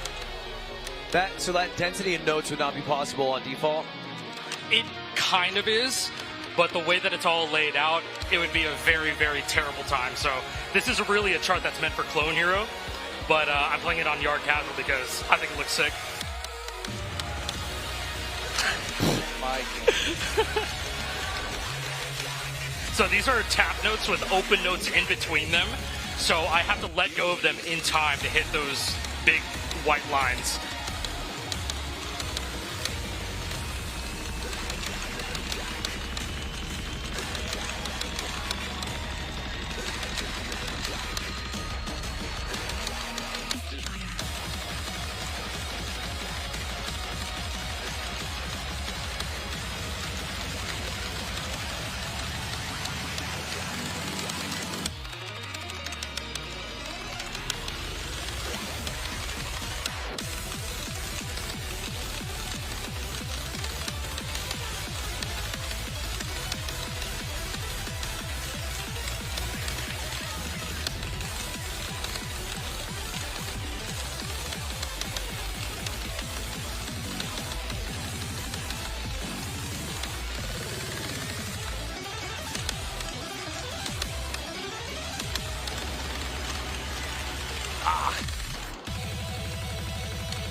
Bro, bravo, man. Dude, that was.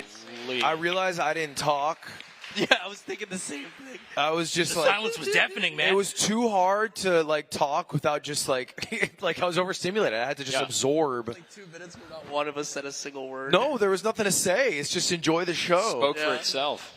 Yeah, that's a chart by Jarvis. We're gonna play a song by him as the finale of this casual thing. What does that mean? A chart So- versus song? So Jarvis, he makes not only songs just for Clone Hero and Yarg and stuff, but he also just charts songs. Like So he transforms a song into a playable song. Yeah, a playable song for Yarg and Clone Right. Hero. Honestly, we're nowhere. This community is zero without charters. So shout out to charters who continue to do work for this game, whether it be for commission or just for the love of the game. There's like hundreds and thousands of charts out there that you can get right now just for this game. So yeah. All right, so Shout out charters. this one is called Lag Train. There's some, I promised people there'd be some weeb representation, so we got this track, and this is a bad account. He helped me put together. It's a weeb song? Yeah. Like you're not a weeb, are you? Not really, but the music is cool. Music hits. Well, while we drive on into this song, we got a few big donations. $100 from Chesbot. Thank you very much for the 100, Chesbot. Appreciate you. Ben Wash with 100. Always happy to see my brother on stage like this. Love you and happy birthday. Thanks, Ben. Bunch of $29 donations for the 29 years of age you're going to hit. Shout out Cat Chunkster. Welcome to Chunk. He's not Chunk yet. Major props to the homie Asai for putting on a showcase. Thank you, TC Music. Yeah. Abolished Emu. Thank you, the $25. Appreciate that. Callie Slays, the 29. Callie. CS Chim, thank you, the 29. $25 from Anonymous, 25 from Sonic Vine. Okay, I'm getting this comment a lot, and I'm sure you get it. But it's something to the akin, because I also had a world record for mashing. You must make your girl really happy. Okay, do you hate those comments? I just go, yeah, she does. That's a different response than me. It used to be like a your mom thing. Would you say the song's a bit undercharted? I think I played the original chart of this, or if I remember it. I wouldn't say this is undercharted. This is crazy. We could probably have a few more notes in there. Okay, so what I just hit there is called H tapping, and it requires using your freaking thumb. You need to use your thumb on your right hand, while the rest of your fingers on your right hand also take care of another input. It's ridiculous. So you're hitting the back of the controller? It's like I'm using my thumb to hit the orange button, while my index and my right hand thumb. Dude, it's so hard to do this while I'm doing all this stuff. I'm distracting. $25 from Sonic Vine. He says, let's go, my boy. Hoping to for an FC of You Suffer. Oh my god. Based off the song name, I'm assuming it's a tough task. Sounds easy. Take the 5. It's 10 seconds. That song is 10 seconds. Ah, that's not bad. 10 seconds. Let's give it 1 second, actually. How bad can it be?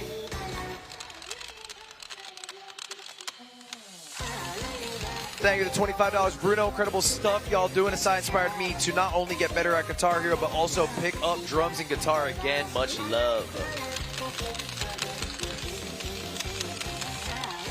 For Asai, rain fell on the roofs of the just and on the unjust, the saints and the sinners, those who knew peace and those in torment. And just tomorrow began at a dark hour. Just looked up, quote, for the shits and jiggles. What are we saying here? I feel like you were reading a manifesto. I was just a quote. I don't know. He's just saying shit. They just dropped a quote that said, just looked it up for shits and giggles. Yeah, all right. Fair enough. There was a moment in that song where there was a break in the heavy part of the music, and hearing your fingers tap the buttons was Yeah. it gives you obviously visually it's amazing, but hearing is crazy. Yeah. No, it's nuts when you just see somebody play and then you turn off all the audio and you're just hearing just the most accurate so much. We lock in hard. I'm gonna play Kendrick Lamar and SZA song, Luther. So this is an overchart. And this one's got some cool stuff in it. Incredible song. An overchart is just we threw way more fucking notes in there than it should be. It's kind of like people look at Guitar Hero and Rock Band as note hitting simulators or an instrument simulator. And so this kind of takes the idea from, say, a traditional rhythm game like DDR or something. It's just playing to the rhythm, notes that are to the rhythm of the song. Like this. It's great.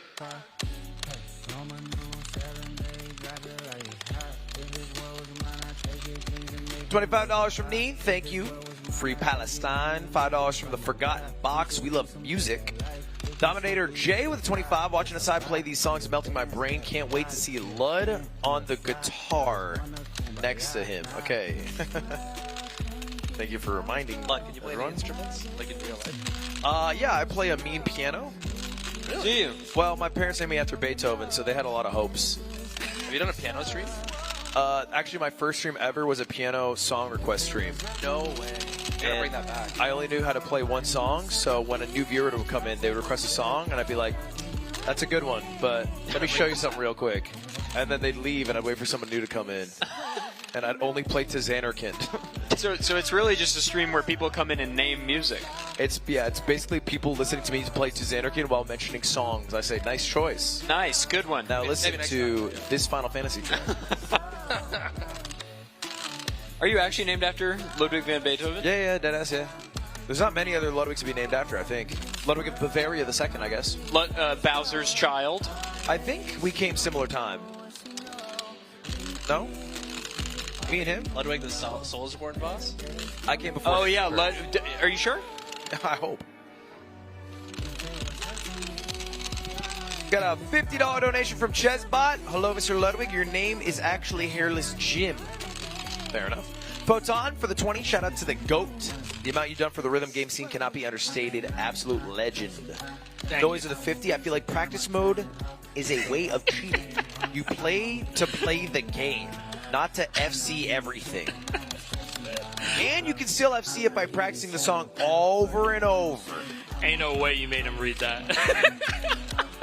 Well, I just think practice mode takes away the momentum and the charm. God. It may be frustrating, but that's just the way it is. No. That comes from a very infamous Reddit comment on r/Fortnite Festival. Oh, this is a recent meme then. Yes, within the last year and a half. There's a guy that was dead ass, yo, practice mode is cheating. Yeah, we should just have the one attempt, and then whoever's the best is the best. I mean, honestly, I want to do sight reads. People have never seen the charts before, but it's stuff like that. Yeah. And so you put them on the spot. Who's the best? That'd be cool. I mean, you could do a tournament of that. Sight read tournaments, man. That's untapped potential right there. Yeah, but doing other sight reads to get better at sight reading is cheating because that's practice. So. Yeah. You're right. Yeah. Damn it. All right, I guess we can't do it. Playing the game is cheating, actually. Yeah, being tall in the NBA is cheating. So. And what is this one? So this is this is a remix of another song. These are both community members that created this song. A community member created the song, and then another community member remixed it. And so this is the chart, and this is the song. It's actually so sick. It's called "Think Before You Begin" by Thing or Thing in 3. And we got a $100 donation from Average, who says W event. 52 from Kate for Palestine, who says thank you Ludwig and everyone for this great event. W charity. 25 from Worst Average. 25 from It's Princess Kenny. Shout out Alec for bringing me back to rhythm gaming. Shout out the Yarg devs for bringing my childhood back to me, and happy birthday. This is a bit of a banger track. Yeah, this is going to be showcasing a method that a lot of us like to use called meme raking. So shout out to Ambition for coming up with this and being the godfather of it back in 2015 or so. This is a pretty popular style of mashing, you're right? Just Yeah, check this out. raking is like when you just bring your hand back and forth, which is definitely a casual only strat because there's no accuracy to it, I imagine. Yeah. But it looks cool. And there's still like an element of like skill to it because I got to move around the fret. Consistency, making sure you're hitting the right one, for sure. Yeah. And also speed. Yeah, real fast right here.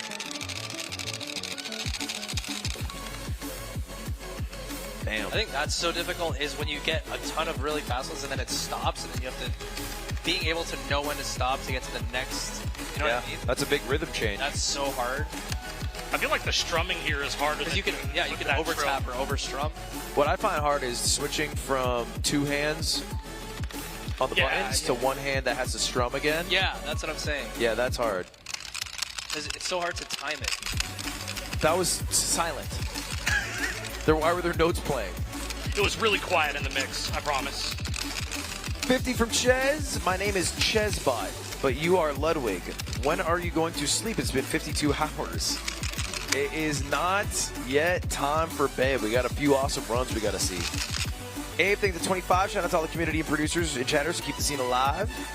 25 from Fen, 29 from Stickheads. Happy birthday, Asai, Camellia, and Kikuri Hiroi. Thank you to 25 Worst Average again.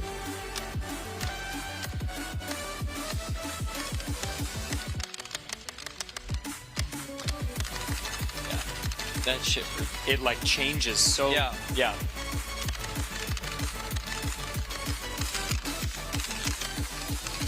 Like being able to time that. Yeah.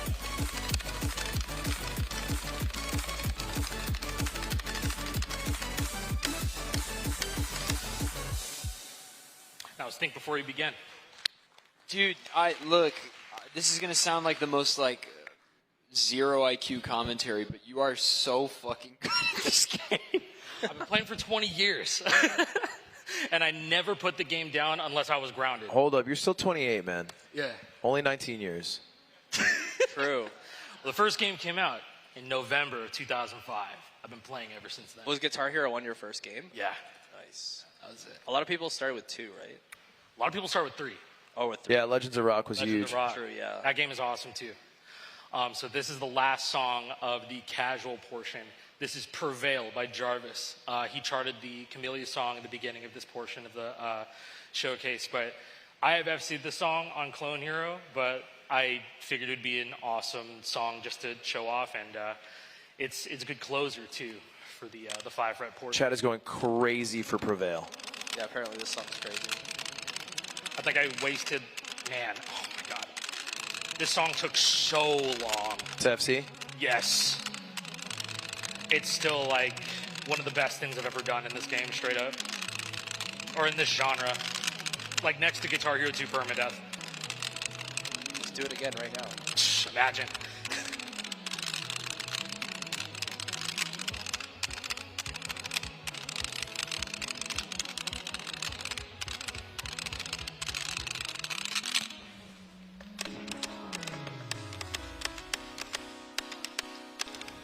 Yeah, a little bit atmosphere in the beginning.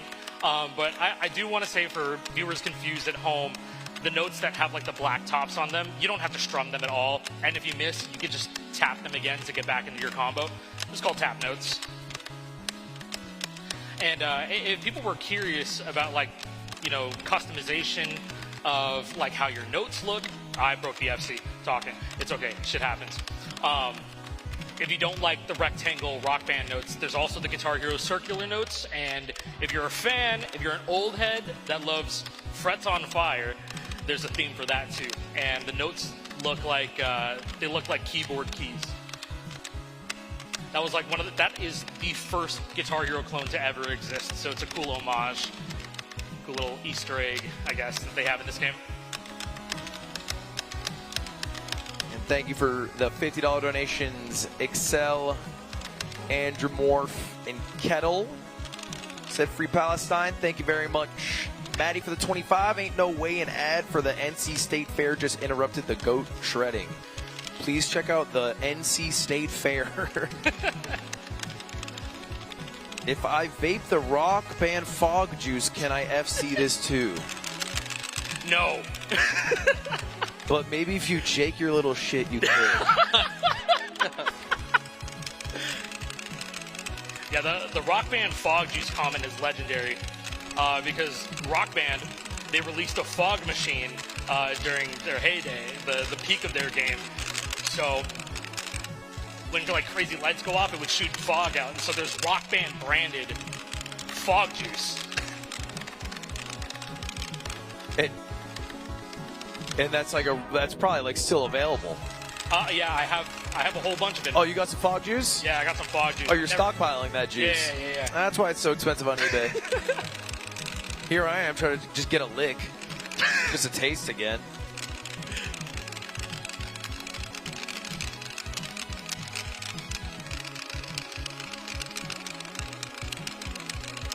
$25 from Bro Bud. Thank you very much for the 25. I'm just now looking up at the stream. Man, that looks sick. No, you look dope. And the guitar is beautiful. I said it already, but it really is breathtaking. Thank you. I couldn't believe the plot twist when you unhooked the neck of the guitar. The tactical reload, man. Tactical reload, bro. Y'all eat milk and cereal. We eat fog juice and Tylenol. Thank you for the 5.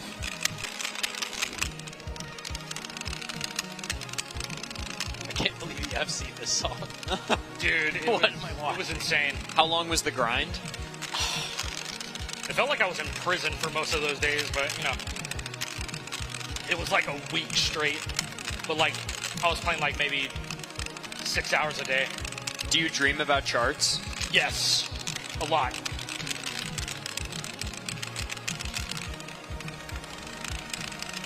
Yeah, peek this shit right here. Yo. Woo! That's called the Prevail pattern. God. So you hold down green and orange, and it's just a bunch of bullshit in the middle.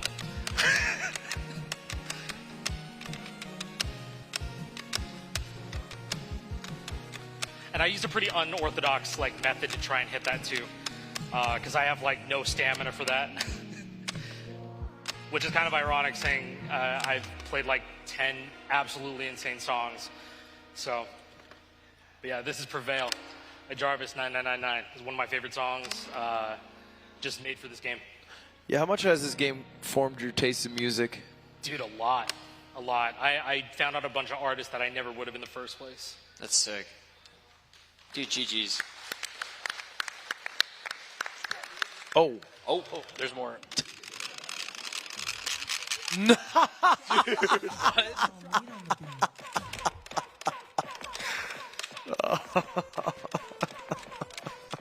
This is the DLC of the song? Yeah.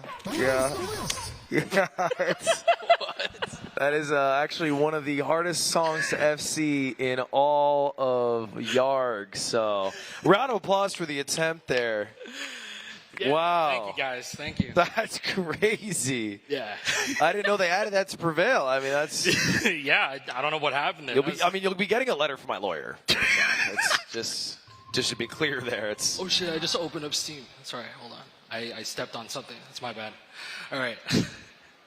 All right. So that was the 5-fret portion right there. And I want you to play a song with me. Yes. I'm gonna hop on the drums. Okay. I'm gonna get that all set up right now. Okay. So I should come up there. Get up there, baby. Good luck. All right, brother.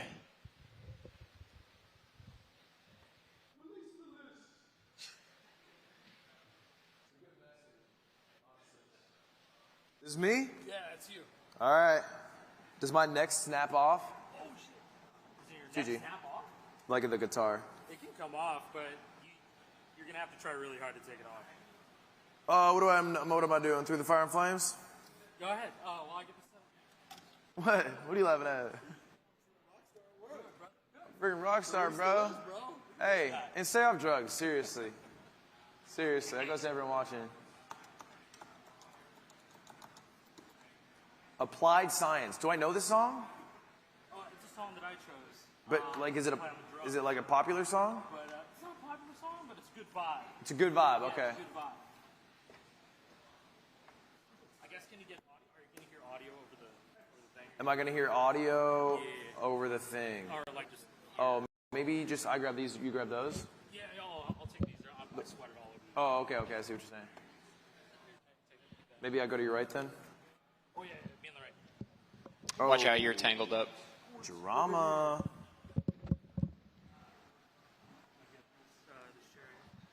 Yeah, all you. I'll stand for this one. All right, how's this? Chat, you got me? Okay. So these fingers swap. Pinky on the orange. You're trying out the new tech live? Yeah, I'm gonna try the new tech live. Good for you. A good speedrunner always practices with the best strats. You should put that on a shirt. Wait, you got me what? I got you one of these guitars. You got me my own guitar? Really? Yeah. For me? Thank you. That's so awesome. I appreciate that. Oh my god. What the hell? That's so nice. Open it up. Thank you. That's courtesy of the guys over. Oh my gosh. Wait, that's awesome. Hold up, chat. Let me show you real quick. Damn. It's in this fucking fancy ass briefcase. Yo! Beautiful. That's gorgeous. Dude, it smells good. It smells like gasoline and like new shoes. It's that crude oil smell. Oh, it smells great. I'm glad you love the smell of new electronics. I really do. It's actually such a joy of mine. I used to go into GameStop, sniff shit, and leave. Do you have a Steam Deck? Yeah. You smell the vent? The vent? Yeah, the vent. No, I that's haven't. hot. So like you play on it, and then like you're playing Baldur's Gate 3, and it gets really hot and starts like pushing out air from the vent, and you smell all the inside. It smells great. Dude, that got to be worse than Rock Band Fog. That being said, with the I'm air not shirt alone, I on promise. is next level. We're huffing peyote. You guys ever like open a can of paint and just like Go to town, bro. I just put it on my nostrils. Dude, let's go. I'm just gonna adjust my stuff here, and then we're gonna get in game. All right, Chay, y'all ready? What difficulty am I going on? You can go on expert. You can go on hard. It's not really rated too high. It's like 3 dots out of 6. Oh, okay. So 3 dot? Yeah. Do you want to do expert? What do you want to put? You want me to try it? Yeah. Yeah, fucking fuck. expert's fine for a guy Let's like go. me. All right, what would our band name be? Dare Brothers. Oh my god. No, I'm not ready.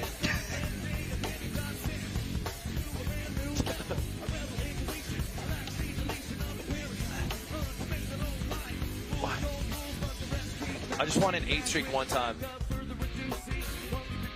Fuck. You're gonna get it, I swear.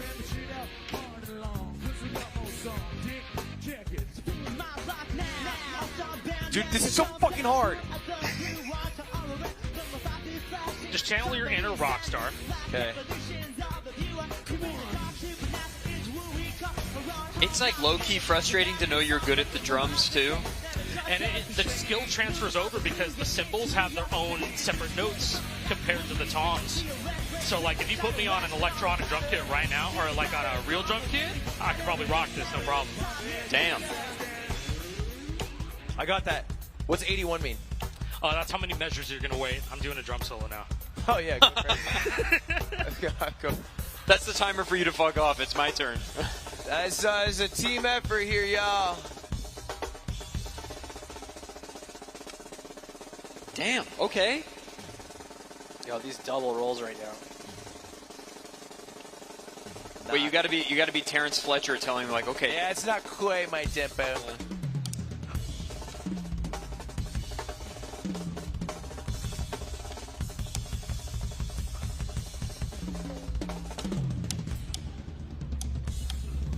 Yeah, rock that shit, Alec. Play the fuck out of those drums. Feeling like Dale Dobeck. Real.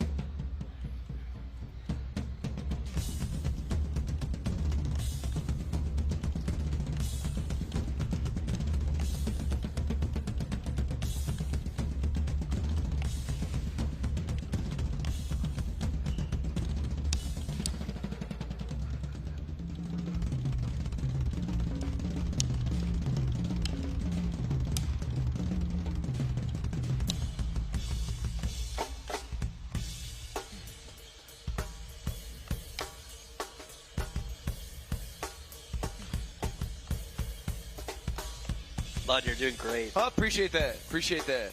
Yeah, we're killing it.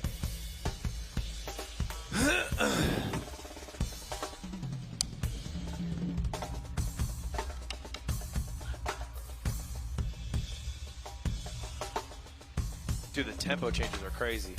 I think there's like 9 drummers that play on this song. What They charted it to one single drum set. That's one way to make it hard.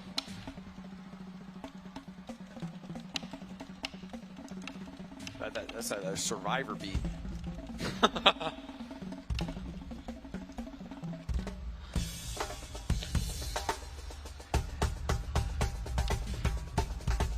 Yes, I'm fucking plugged in. And I'll have you know we're at 2.5 stars. I'll carry us to victory. I promise.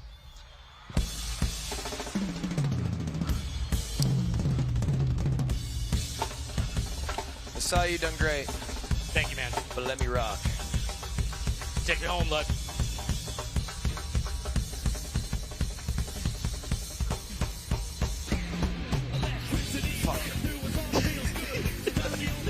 Let's pretend you did it. Yeah! Let's fucking go, man.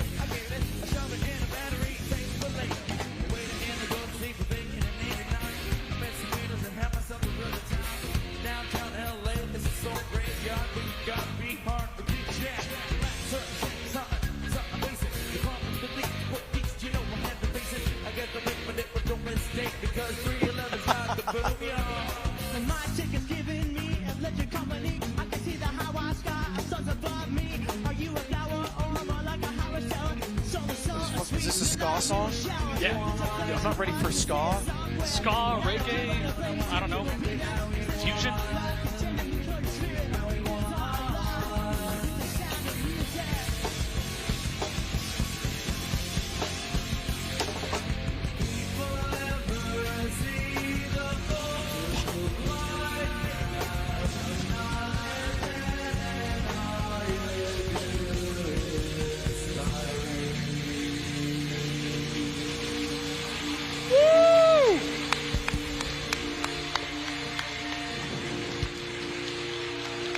Please.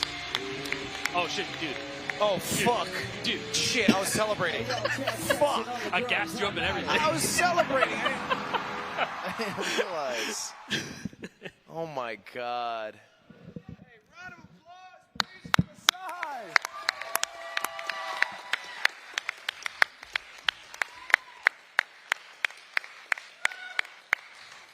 Dude, we should fucking go on tour. Yeah, absolutely. I'm down. We would rock arenas. I'm keeping this. Dude, it's for you. I know, I'm excited about it. I feel like I'm stealing it. The rest of the guitars? Yeah, so that insignia right there? My eyes are bad. Yeah, it says, purified ad ludos rhythmicos, through faith in rhythm games. We're Latin. Yeah. Bit of Latin there. Yeah. We'll throw the headset on so they can hear you first off. Throw the headset on so the people at home can hear. I would love to hear, do you have any shout outs first off? Oh, hell yeah, I got shout outs. Who we shout out? I want to give a shout out to my community who's been there for 10 years for me. Since I was streaming at my parents' house in my room that I grew up in. So thank you guys. I know you guys are all in the chat right now, so thank y'all. I want to give a shout out to Milo Hacks. Those guys are masterminds behind making the classic Guitar Hero games and classic Rock Band games amazing and incredible, and the RB Enhanced team as well. Comp, Emma, you guys are legends. Janak, Scott, Luna, Hugh, Can, Addy, you guys are awesome. I also want to give a shout out to World Tour Definitive Edition. I want to give a shout out to all the deluxe games, Guitar Hero 2 Deluxe, Guitar Hero 3 Deluxe, all that stuff. Rock Band 2 Deluxe, Rock Band 3 Deluxe is incredible. Go play that. I want to shout out to the Yarg team, Elite Asian. Thank you for making this game and posting it to r/rockband where the posts got deleted, and that's how I found out about it. r/rockband deleted that post, and I was like, bro, what are y'all doing? Open source Rock Band game, this is the future. And so here we are with this incredible game. And I want to give a shout out to my wonderful and amazing wife, Olivia, who has always been there for me. And she's so supportive. She's the best mom ever. She's the best wife ever. I love you so much. Yeah, that's all my shout outs. Well, hey, I want to give a shout out and a big final round of applause for Asai for that awesome showcase of Yarg. And maybe a call out, people in the chat who want to get involved to check it out. Yarg.in is the website. You can get it right now. There's a big set list of licensed music that the Yarg teams license themselves. It's awesome. There's also a bunch of copyright-free stuff. You can learn how to play piano through it too. It's like they got like children's songs. They got like Beethoven on there. It's great. But yeah, check out Yarg. It's awesome. It's a great game. All right. Well, again, thank you very much, Asai. I appreciate it. We got a few donations that I just want to shout out while you are here. $200, 6 showcase from Asai, repping the 5-Fret community, an amazing event put on. Appreciate that. $100 from Anonymous. And can I get you actually to sign this PC over here? Oh, yeah. I can have. We need every gamer on this PC. And chat, this PC is available for raffle. If you guys enter the raffle, fast.ludwig.gg/donate, it will be given away to one person who enters by the end of this stream, this 52-hour marathon we're on. Think of the $50 Tristan in awe at a size APM, unbelievable skill. Also free Palestine. I will say, having stood there next, playing it, it's hard. It's definitely hard. Huh? Oh, I'll get better. I'll get better. Next year, I'll be up there with you. We can have a real duo. In chat, we're gonna move right on to our next run. Oh, we gotta sign the drumsticks. Have you signed them already? Sign them drumsticks, because we're gonna be giving those drumsticks away to one person who entered the raffle. Are you gonna sign them too? Yeah, I'll sign them too. Well, we're a duo band. Why wouldn't I sign them? You're a lefty. Yes, I am. Is that helpful? It's actually a lot more. Yeah. Sorry, I had to ask you a question when you. Thank you. Appreciate that. All right. Let me sign this one. Because so much of the dexterity of the game is left hand.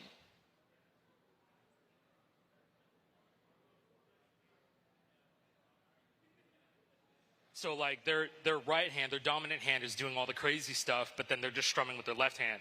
So I'm doing all the crazy stuff with my dominant hand, left hand, but I'm playing righty. So yeah, it's actually way more common than you think. Wow. Interesting. And just a couple of shout outs for our raffle winners. First off, congrats to the Zelda shirt raffle winner. ZFG makes my Jimmy's jingle. Oh, good. That's the winner? What a That is the winner. Yeah, what that's lucky a recipient. lucky strike. They donated 25, and they their donation message was that shirt. Couldn't have gone to someone more deserving. I'm almost concerned. That was meant to be. And the drumstick winner was CS Chim with a $29 donation, who said his size done so much to make the 5 fret a welcoming space. Nothing but respect for my goat. You won drumsticks, CS Chim. So congratulations. And we are moving along, chat, to our next run, which many people are calling the most competitive run of Fast 52 so far. Ladies and gentlemen, we are headed over to the Get to Work race. Atrioc.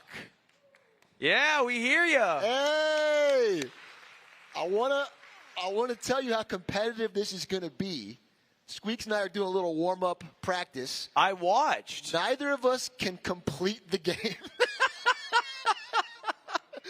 We're stuck. Where? We're stuck right here. Oh, thank you. Appreciate you.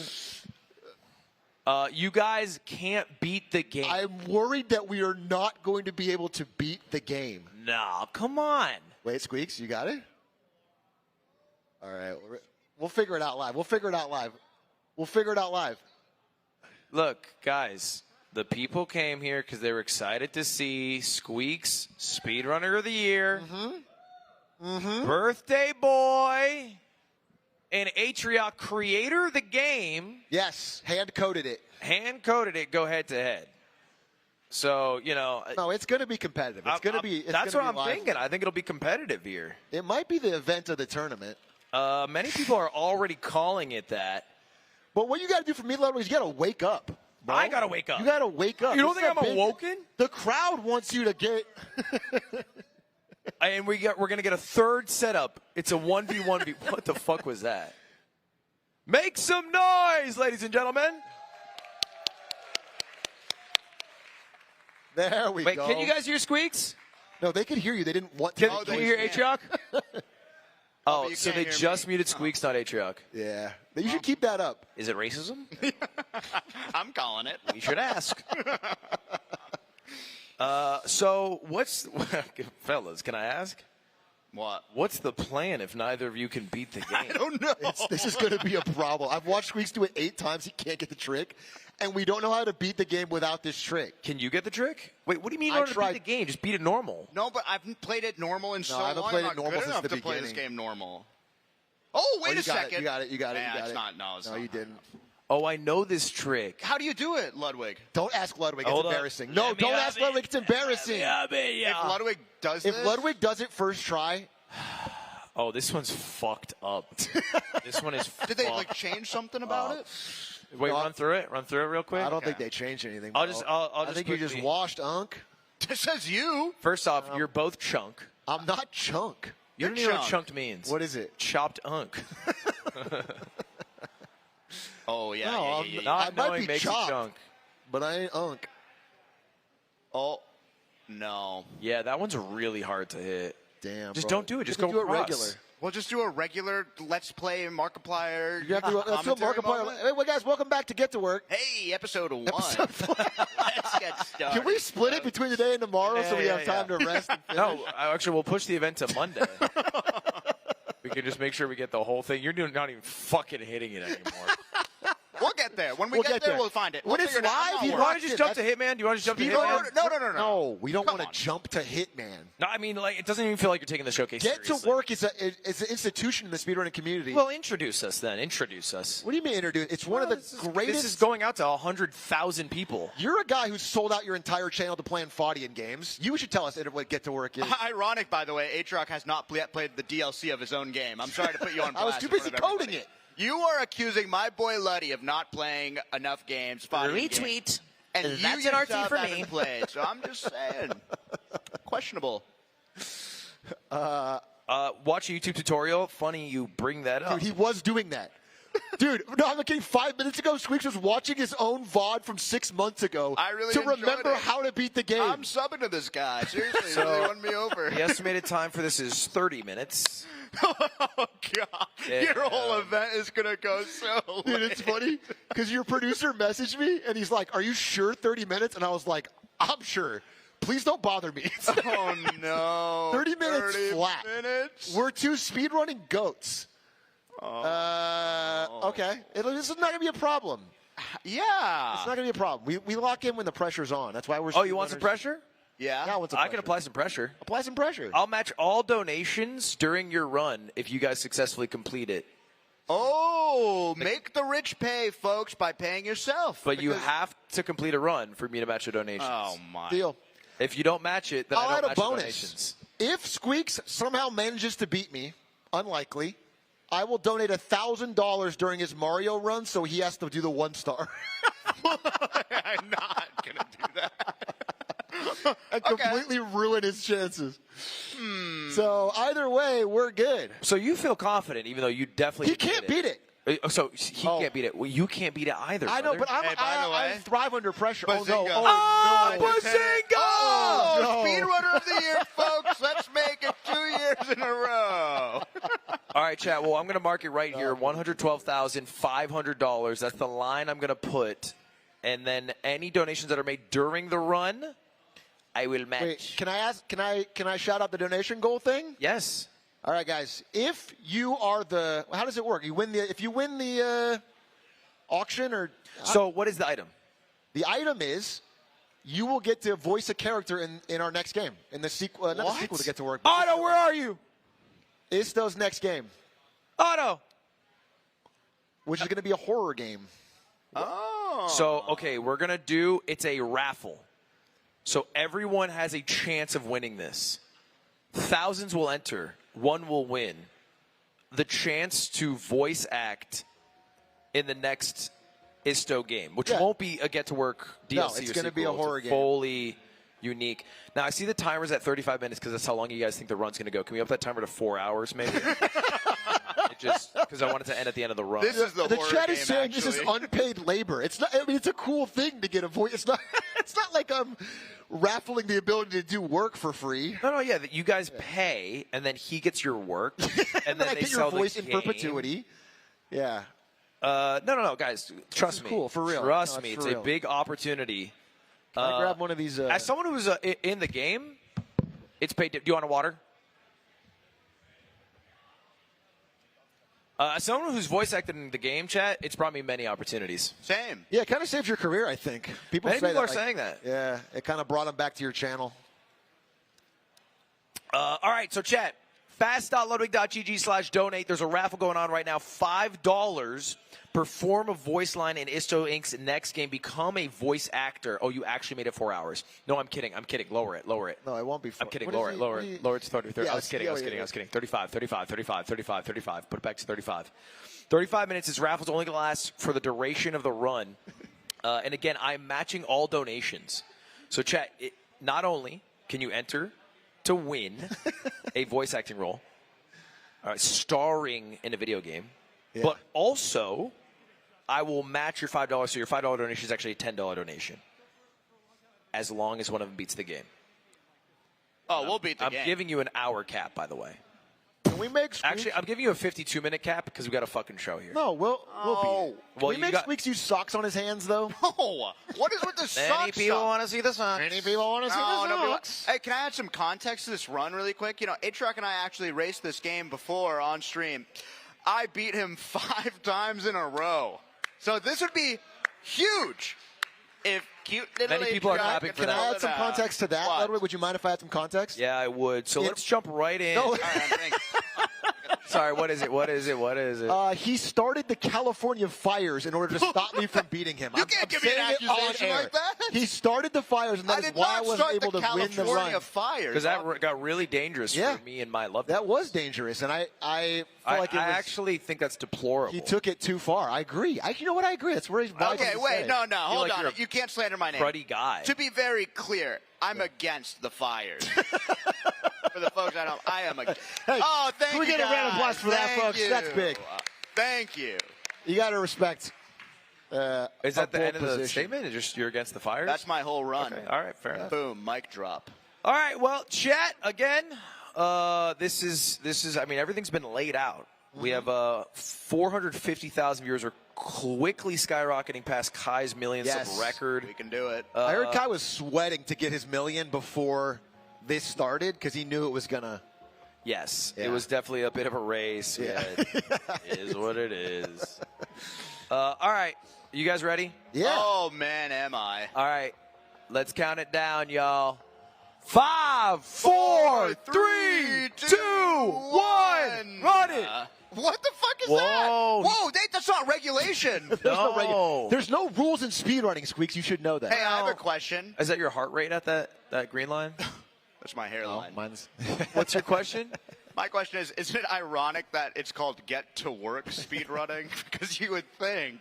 Yeah. You know what I mean? I heard him practicing that in the bathroom for My heart is racing right now. +2s are flying. My heart He was is saying it in the fucking mirror, and he's racing. like, they're not going to think it's funny. but They you gotta- liked it. Quick, say something about the game. So So- in this game, the beginning Yeah. is actually quite simple. Yeah. You guys are actually neck and neck. It's kind of interesting. Yeah, we're just two goats, dude. He did win an award, and Yeah. I'm right up there with him. Yep. People are saying. I mean, Hold up, I believe production. We might have this gameplay flipped Wait, why would you say that? because I'm watching your screen. Okay, I thought. No, not because like you're playing ugly or something. Because who's going to make the first mistake, I wonder? In that, I haven't made a mistake yet. I'm playing flaw. I'm actually locking in. I thrive under pressure. I'm actually ahead of you slightly. I don't think. Is he? Someone's confirmed. I am. I'm looking. Your eyes, you're shaking right now. Look at him. He's so nervous. I'm Can you nervous, imagine losing dude. your own game? I'm up against an award winner. Yeah, true. Hey, but you Oh, interviewed fuck. Gavin Newsom. I actually. You call? No, I fell. Oh, no. And that's your second mistake today. The first is choosing to race me on a stage. In the beginning section, you fell? No, it's because I'm trying to get. Ludwig told me to make it easy on you. Yeah, I said that, and that's You why he said- looks so pathetic going up that area. Ladies and gentlemen, round of applause. I am done with the first area. That's Don't the cheer for fastest him. it's ever been done. Don't cheer for him. And chat, just so you know, we're matching all donations. We're at 800, which means we're actually at 16. Keep them rolling. It's coming out of my pocket. I If don't you win mind. the raffle, you are going to become a world famous voice actor and hang out with Sea-Dog VA. Mm-hmm. You're really gonna let anyone do it? Like, what if they have a, We let you do it. Yeah, true. That is true. Yeah, but for some reason, Isto gave me the direction. He said, "You're gonna play a big asshole," Yeah, I wrote that character. and he for you. said, "Just keep your voice the exact same." Change Like, nothing. What the hell? And we can see A-Truck going for the very safe strats Oh my here. God! Please Pausing don't pretend every like jump. you know That's me. about the game. I think my PB is a little It's faster not. than yours. That's the thing is, it's not. 37 minutes. Oh no, Oh, you're still on that area? bro! Shut up! I'm gonna beat you. Adrian, I'm gonna beat you. Tell me, what are your views on the general state of the world? I've been always itching to ask you. It's gonna be sad when you lose to an economic streamer. I'll tell You you, know what's that. crazy? You know what's crazy? Whenever I see a streamer, I wonder what's their views on economics. You know what I mean? Yeah, me too. Me too. I can I'm always tell. checking in on my favorite Yeah, streamers, no, and for I'm learning sure. their ideas, and I'm writing them down, No, definitely. putting them into my own content. Oh, and I'm done with it. And Has he made a mistake yet? 'Cause No, I- he actually just hit the squeak skip too. there's no such thing. So I Well, don't, is this but he week's just skip did cut a lot of time. when so. you skip going to the barber because there's nothing to cut? You're wearing a hat. I'm sorry. I'm just going to say it. Like, what are we talking about here? It's a bit of the pot in the kettle. Like, what are No, we there's saying here? a lustrous hair under here. I It's a just bit don't of a- choose to show it. I'm just saying, minoxidil makes a lot from you both. You would know. Do you think I'm on the juice? No, if you're on the I'm all juice, that's a natty. bad ad for the juice. Okay, well, come on. Oh, by the way, that's a cool little skip when you go severely to the right there. Yeah. Something we're going to see in a few years from Atrioc. He actually practiced. Why not? You know what's crazy? Aatrock is just coming straight from the fucking dome. You can't live in a world where you believe that. That's sad. +2. He's just off top for this guy. It's not off top. It is off top. Hey, it looks like you got some off top if you take off the hat. He keeps going. I hit the skip. He keeps going. Oh, it is sad where you're at. Wait, I'll tell you that. actually, Aatrock It is clearly yikes, has bro. a better strat here. I just think it's like when I coded the game, I might have seen lines. Wait, are you ahead of me? He is ahead of you now. Yeah, That's you're impossible. Maybe a bit too much of a wordsmith, not enough A lot of of talking, a lot of of a runner. talking from. It took so long for you to And get you do to this every runner. day? You do speedrun every day? Shut the hell up. Wait, you're ahead of me? Yes, You I'm know some ahead secret of you, strat? bro. Thank you to $50, Mike Clennon. $100 from Tyler. Instead of matching donos, I'd like to see Squeaks and Ludwig kiss. Yeah, we'd all like to see that. Oh, that's such a Yeah, for charity. nice applause. Do it right now. A lot of $5 saying, shout out Coffee Cow. Why don't you upload on Atrion anymore? Wait, true. Dive into it. True. Big A, huh? Big true. +2 for the chat. Dude, I'm smoothing. I'm ahead of you. You're not. Wait, we're actually super. You guys are tied. neck in neck. Would you guys neck each other?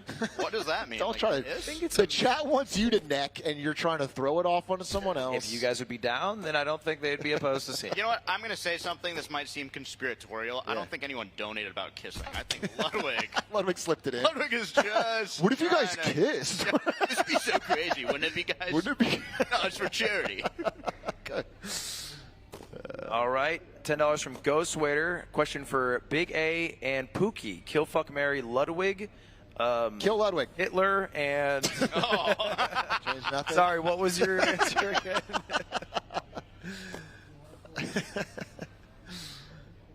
Thank you, the $50 Anonymous. Wait, we're actually tied. We are. You guys are tied, and it's so fun because when you hit that one skip, it's gonna be all down to still that. be tied. It's all over.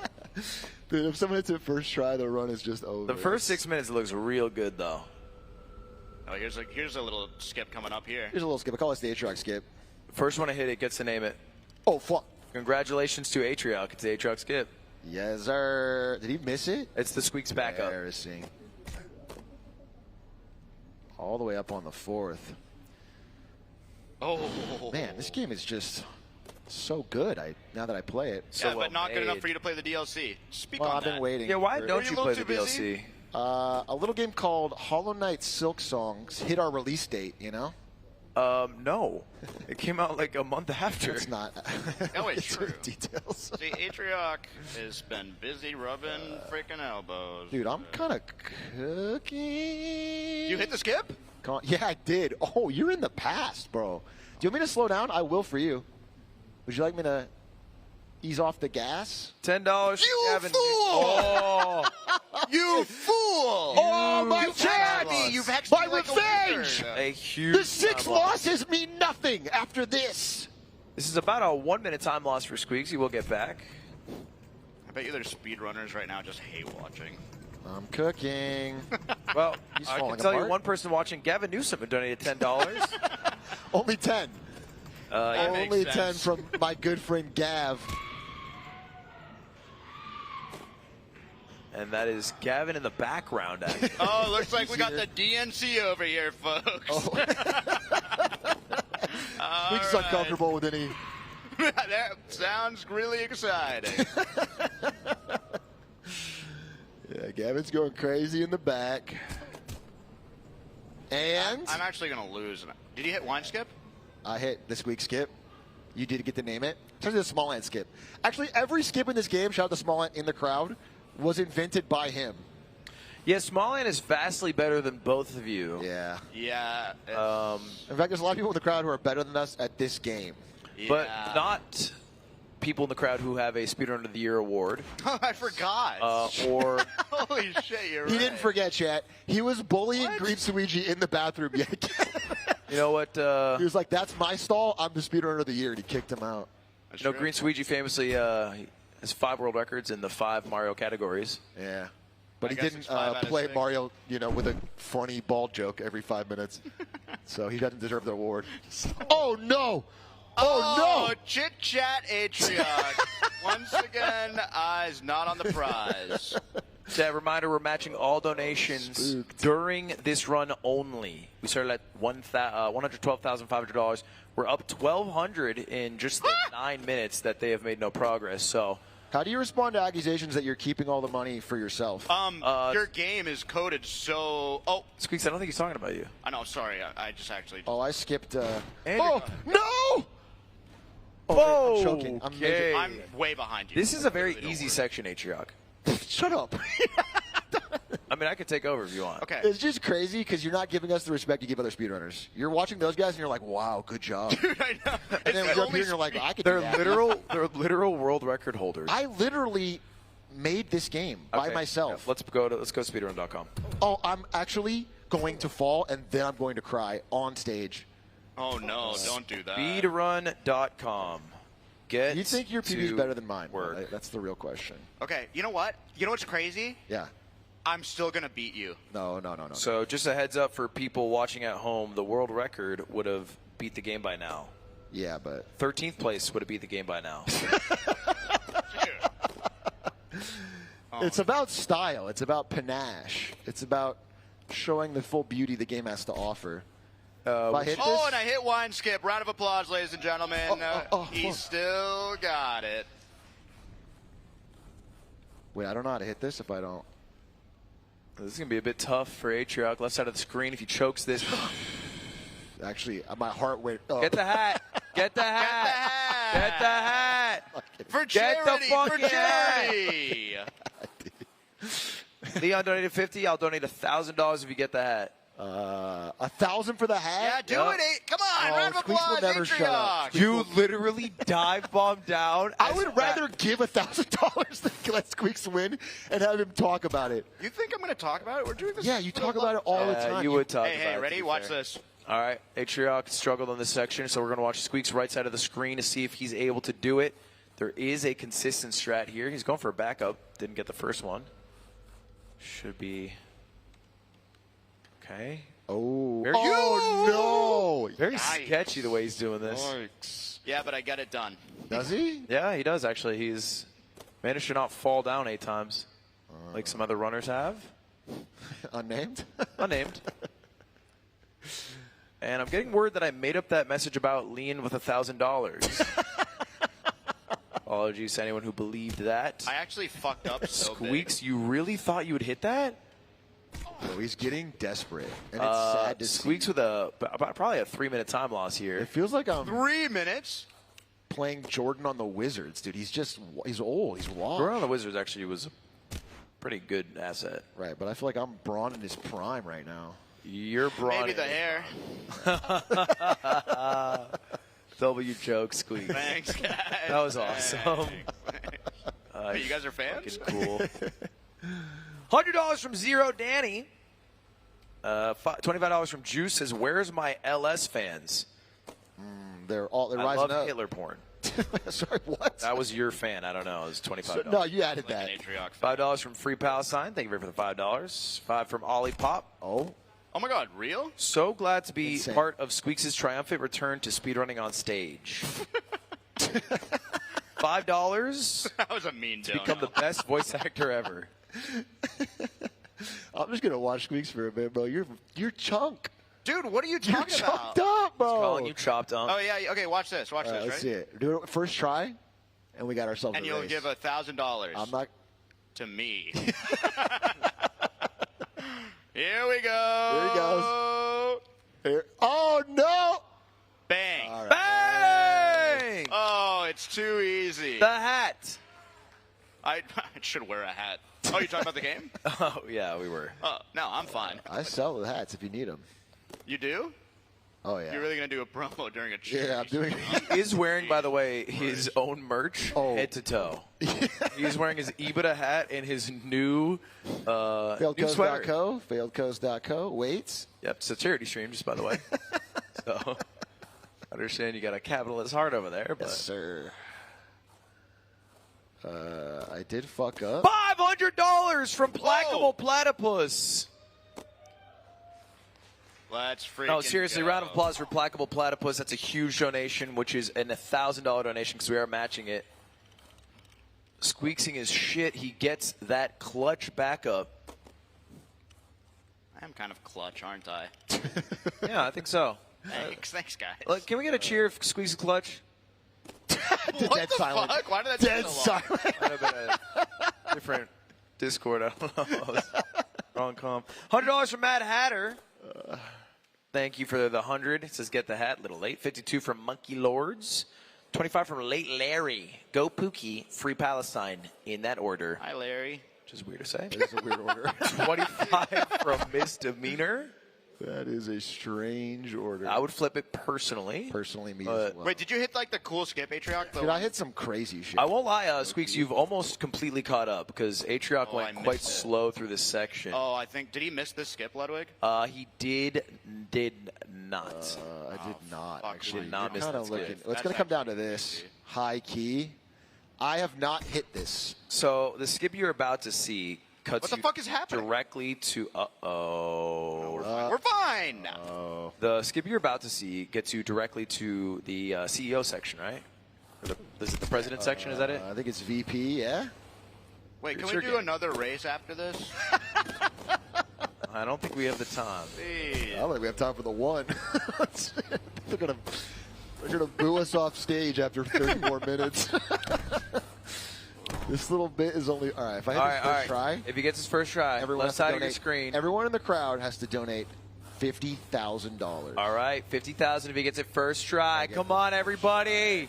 Dude, if he gets it first try, I'll He's gonna cut jump my off this. Go left. $1,000. It looks decent. Is there enough speed? Yeah! 50,000! What? Squeaks first. 50,000. Oh, it's over, bro. It's actually. Wait, you hit that? He hit that, and this is a pretty kind of a tap in at this point. It's a tap in for old Big A. It's a tap in. He could fuck it up. He's fucked up. How for do the you guys section. determine speedrunner of the year? Is that I believe it is a fan nomination and a fan vote with a panel that comes in. Interesting. To be eligible, you have to play video games. So I don't think you'd be eligible. Is it well? I guess you have to play them well. I'm just Um, wondering if that was a qualification because I think it's at all. I see. It's not over yet, folks. It is. Watch this. Ooh, You want it to see is. something? I'm going to do something that's never been done and get to work. All right. So, watching the right side of the screen. Okay, Chuck never mind, never pause mind, the race, by the way, for this. Okay, I actually missed it. Do we have any Department donuts to head. read? First time Squeaks has ever gotten head. $5 donation. What the hell? I get head all the $5 time. donation. How dare Get you? head. Dude, I'm sorry, but this is actually perfect for me because it showcases a new skip. $5 donation from Axel. And a $5 donation from Kitty who says, tell A-Truck to stream the DLC. I will. By the way, this game has a free DLC, the Doinkler Portfolio. Or you could watch 80 episodes of Smallville. Not allowed on Twitch, actually. Tough decision. I wouldn't recommend that. I wouldn't do that myself. I don't know which one I would choose, chat. Pretty illegal. It's actually really good content. I love your commentary. Sorry. I'm sorry that I'm just doing what I enjoy on the A-Truck platform. going for another skip here. I need to hit this, or I'll lose everything. Pretty easy skip to hit. And he gets there. We get there. You're kidding me! And Squeaks. I'm just stuck in this section. Hey, Small Ant, can we get a fill-in? It just would be... Is Ludwig, that it's what kinda you like- asked your freaking turkey doctor? Boom. $5 from Gavin Newsom. This should be a main channel video. $100 from Hera. Glad to see my favorite Age of Empires 2 player here and Atrioc. Hey, thanks, Hera. And I made that message up to boost my ego. No one thought- even oh, I gave me thought money. That video hit a milli, boys. We got to get back into Age of Empires minds. I feel like it's kind of like a strike lightning once for me. I see. Yeah, I get back in and I would not make If I hit this, I'm in. It's over. You know what's crazy? You're actually not going to win. No, I'm not. This is this cue The crazy thing is I cue the can't summoning lose. salt music right now. And then Squeaks played out of his fucking mind. Like, what? You're not. I'm setting myself up to lose by saying this, but I don't think I can, bro. Oh shit! There's a bee on you, Atrioc. There's a bee on me? Yeah, it's actually fucking biting. It's buzzing and stinging me? Please. Please. All right. This is an important jump. I just want to see you hit the skip that you struggled on pre-stream. Yeah, it would be nice if... $100 from Shay, who said squeaksing to work. Nice. Ugh, don't do that. The LA Fires donated 5. Shout out to Squeaks. You got Thanks me for getting me started. Yeah, that's exactly what they said. What? Dude, $5 from Webb. Whoever loses has to kiss Ludwig. No. Yeah. I disagree with that donation entirely. 10 from Gavin Newsom. This guy's a big patriotic yuck. 25 If it from was Jack. Gavin Newsom, he would just ask me about speedrunning strats for 30 minutes. Yeah, and you tell him like kills. And oh no! Squeaks missed the first attempt here. It's all good. Let's see if he hits the backup. The backup is trying again. Atrioc massaging his hot dog fingers. You're such a panderer. It's my job. I'm farming donations. Squeaks! This looks good. I think he hits it. Oh, wait a minute. Guys, round of applause! Oh my God, I'm still in it. He folks. still got it. And with that, he's only 7 minutes behind Atrioc. And the thing is, if I miss this jump, it's over. Like, I lose. Yep, that's right. And I hate this jump. It's all for this. No! Oh, you fucking... Ah!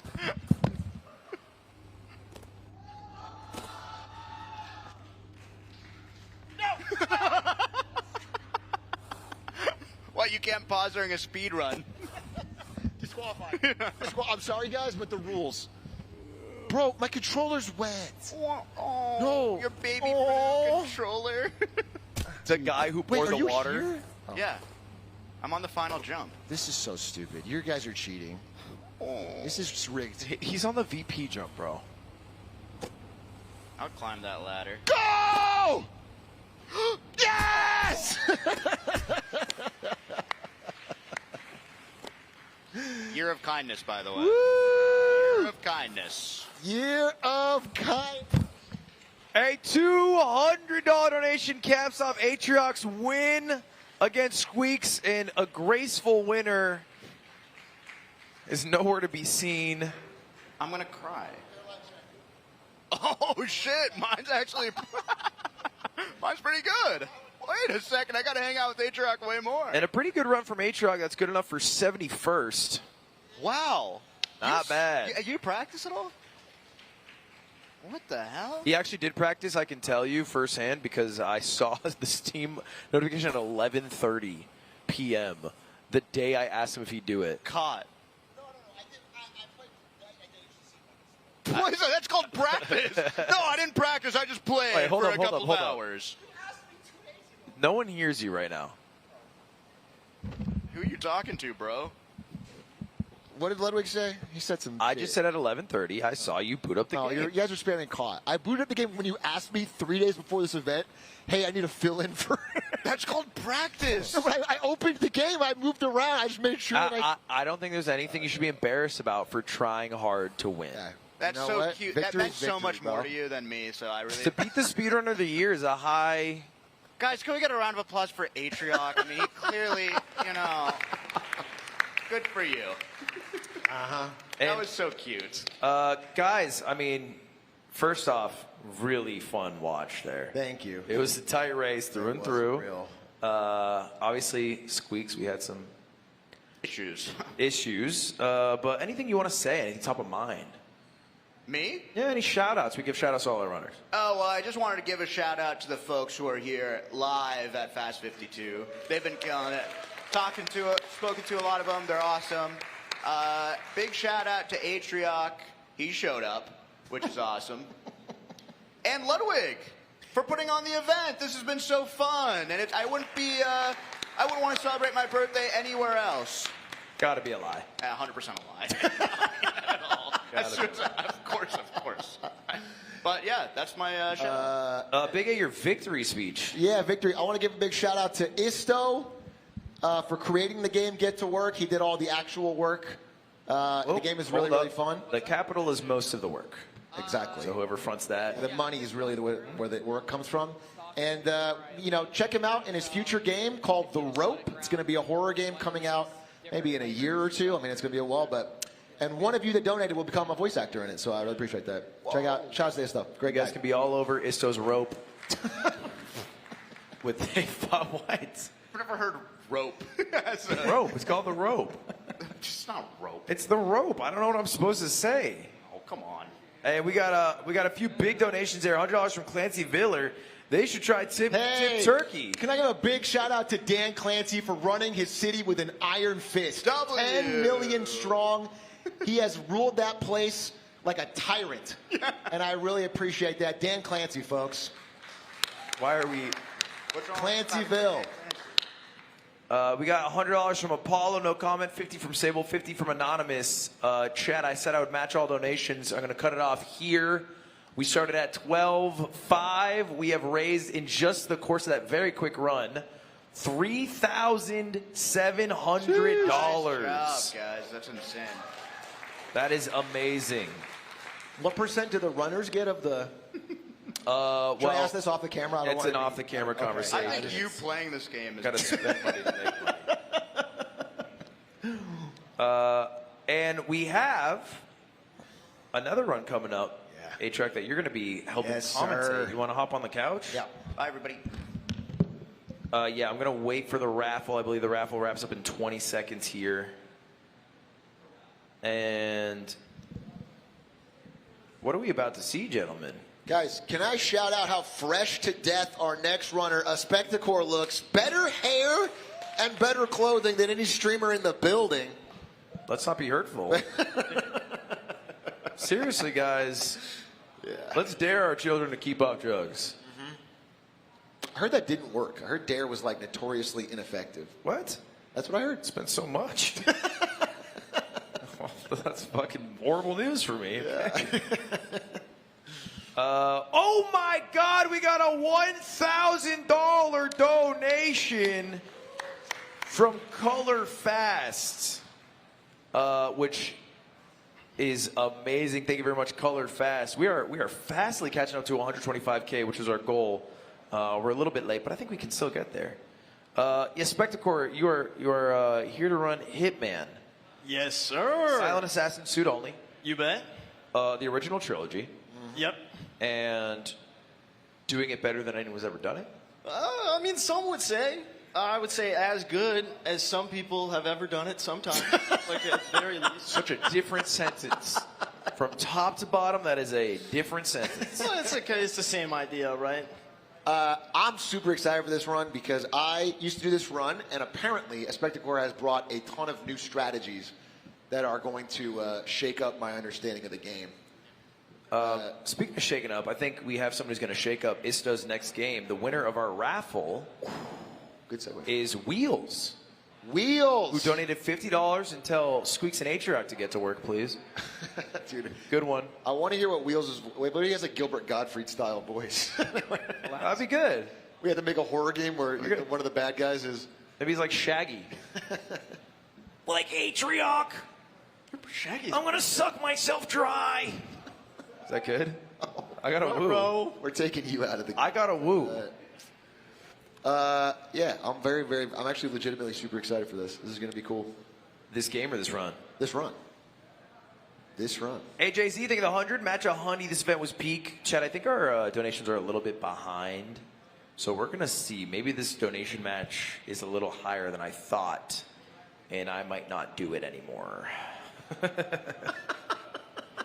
Might just avoid You broke? I guess you have to pay for this whole event, huh? What are you doing grabbing a Red Bull? Oh, I'm sorry. You want me to get a different energy drink? No. Please grab a Red Bull. It just might interact with some of your medication or something. Yeah, that's what I was thinking. Okay. Clancy Viller, thank you for the 100 again. Okay, so what's different? Because last time you ran the pink flamingo. Oh, okay. So let me break it down for you really simple. First off, chat, can I get a glorp? I just need a glorp. I need a glorp. Glorp check. And by the way, shout out to everybody who's still here live. I really appreciate you. Thank you for staying for the run. I'm Respectacor, a.k.a. Walmart Tom Holland, a.k.a. Bisonat, and I'm going to be playing the Hitman Master Trilogy Silent Assassin suit only. Paul, last one was Bisonat. Yeah. Yeah, the people, I've heard people say it. People have been saying People that. calling you that? Oh, yeah. Plenty. Millionaire Bisonat. Love it. They love it, and I'm a big fan. But what I'm also a big fan of is the run that started my career, and that is Master Trilogy Silent Assassin suit only. Last time I was here, I was lucky enough to show off a custom run that me and my community had created. But now I'm going to be showing off some of the best strats from the entire history of Hitman speedruns. It's all condensed down into this. Now, in order to beat the game on the hardest difficulty, Silent Assassin, I have to make sure I never get spotted, I never get seen on camera, and that no bodies of unconscious or dead people are found. Now, there's a few caveats to those rules that I'll explain, obviously, but I've got 21 levels to get through in just under an hour, so I'm ready to start whenever you guys are. Well, right before you start, I have one quick little announcement for chat. We have another raffle, and it is our 4th Switch 2. Sheesh. And if you guys want to Switch 2, signed by 2 of the greatest Hitman runners of all time, myself and a Spectacle. Well, I'm doing a I was laughing at something else. That's a really smart thing to say. I'm sorry. I was thinking really ruins my flow. One of your funny jokes that you're always telling. You guys can win it if you enter the raffle. We have a raffle that is going to go live right now for the Switch 2. It is maybe the best time to do it based off the amount of viewers. It's later nights, cozier, there's less competition. So a $5 donation will get you an entry for the raffle for the Switch 2.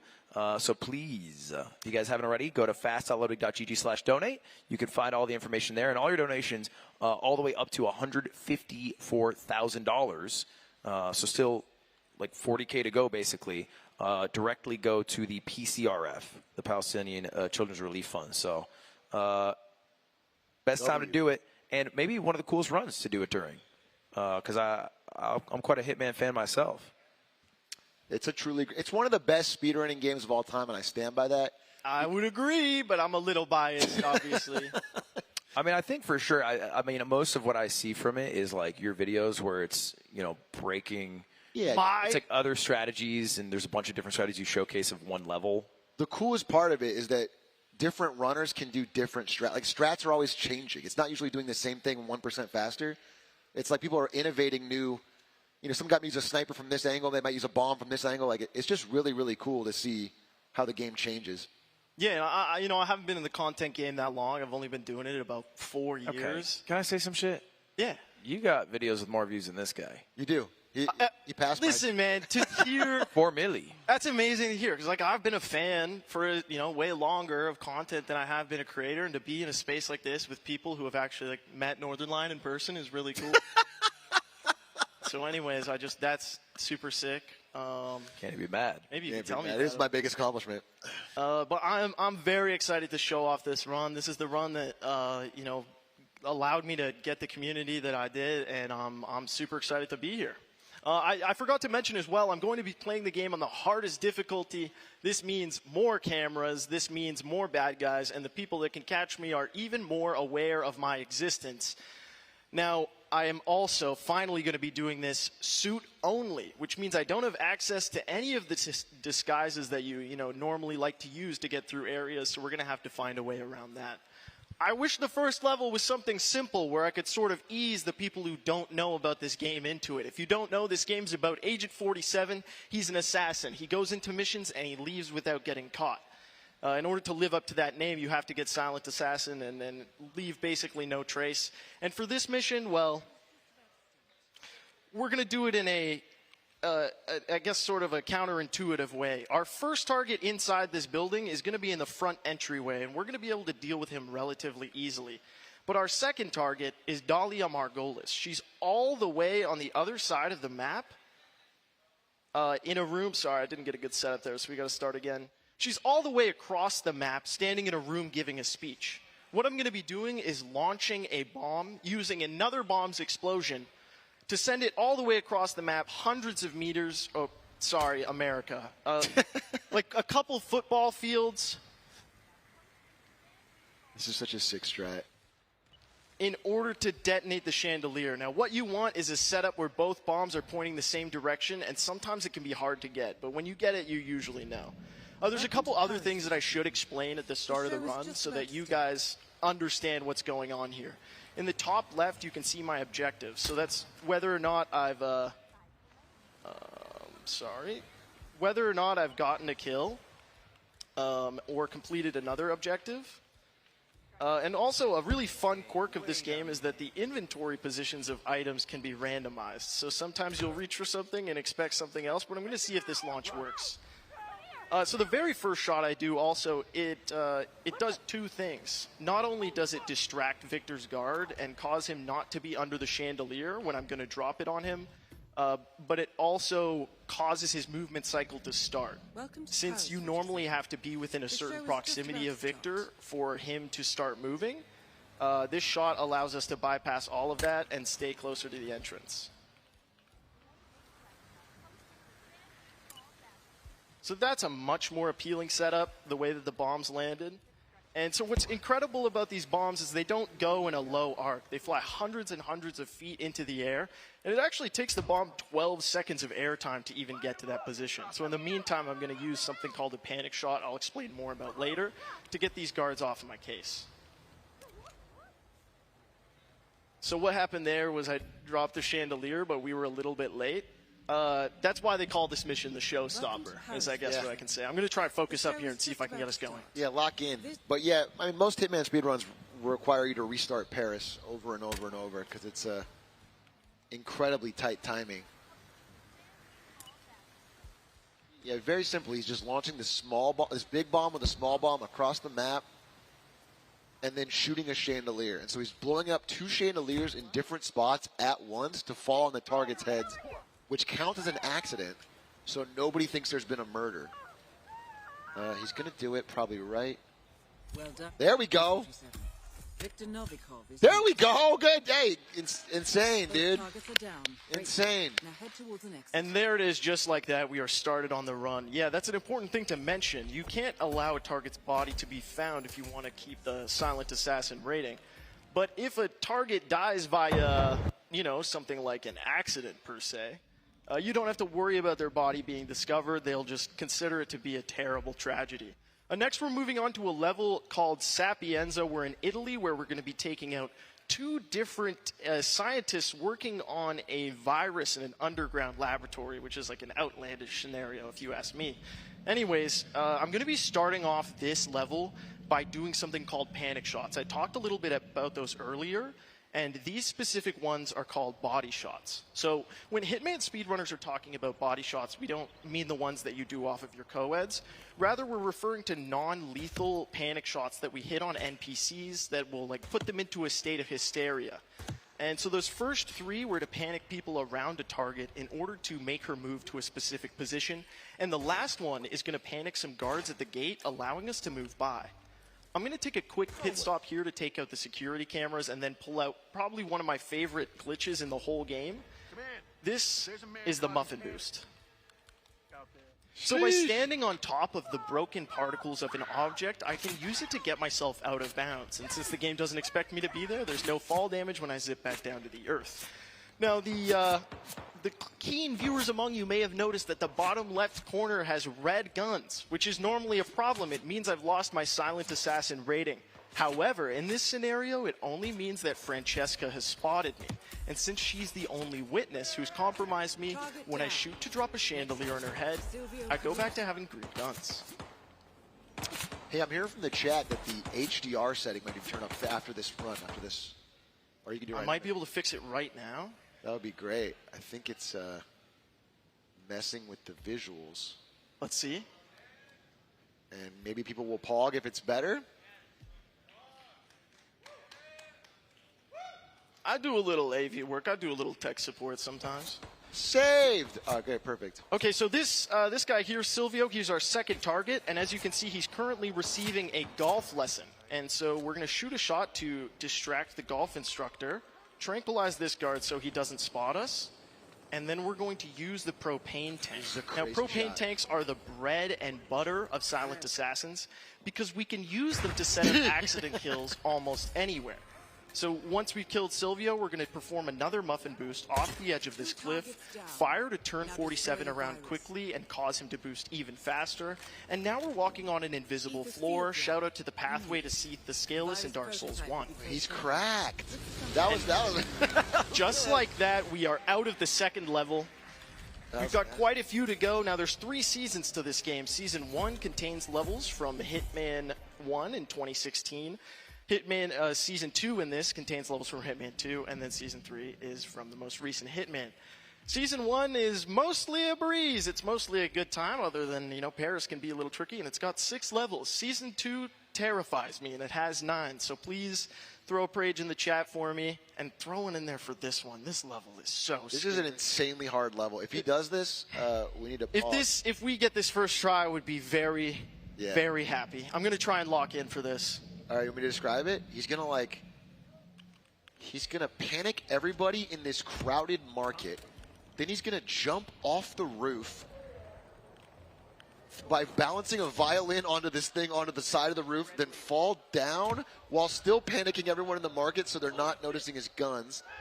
And then he's gonna take out his sniper and shoot this hallway across the map to make the general investigate the bullet shot. Then he's gonna distract every guard in a consulate with multiple. You might have to. I don't know if we can do this. We're gonna make it. We're gonna make it. We're all gonna make it. And he's gonna make everyone turn around. There's like 6 people in this room. They're all turning around, and then he's gonna kill the guy while he's surrounded by people. Then that bullet shot he shot earlier, where the general's going to investigate, he pops that guy in the head from across the map, and then runs out the exit. Everyone was panicked the whole time. That's crazy. Insane. Insane job, bro. Thank you. 38 very, seconds very is pleased crazy. That went well. That is a fast Marrakesh, and it's no picnic. I'll say that much. Thank you for helping me out there. It was surreal. Dude, I'm surprised you got that first try. You were saying my thoughts. I was just here, man. I was just here. Now we're headed to Bangkok, the capital of Thailand, where to take out 2 different targets. The first is Jordan Cross, and the second is Ken the Brick Morgan.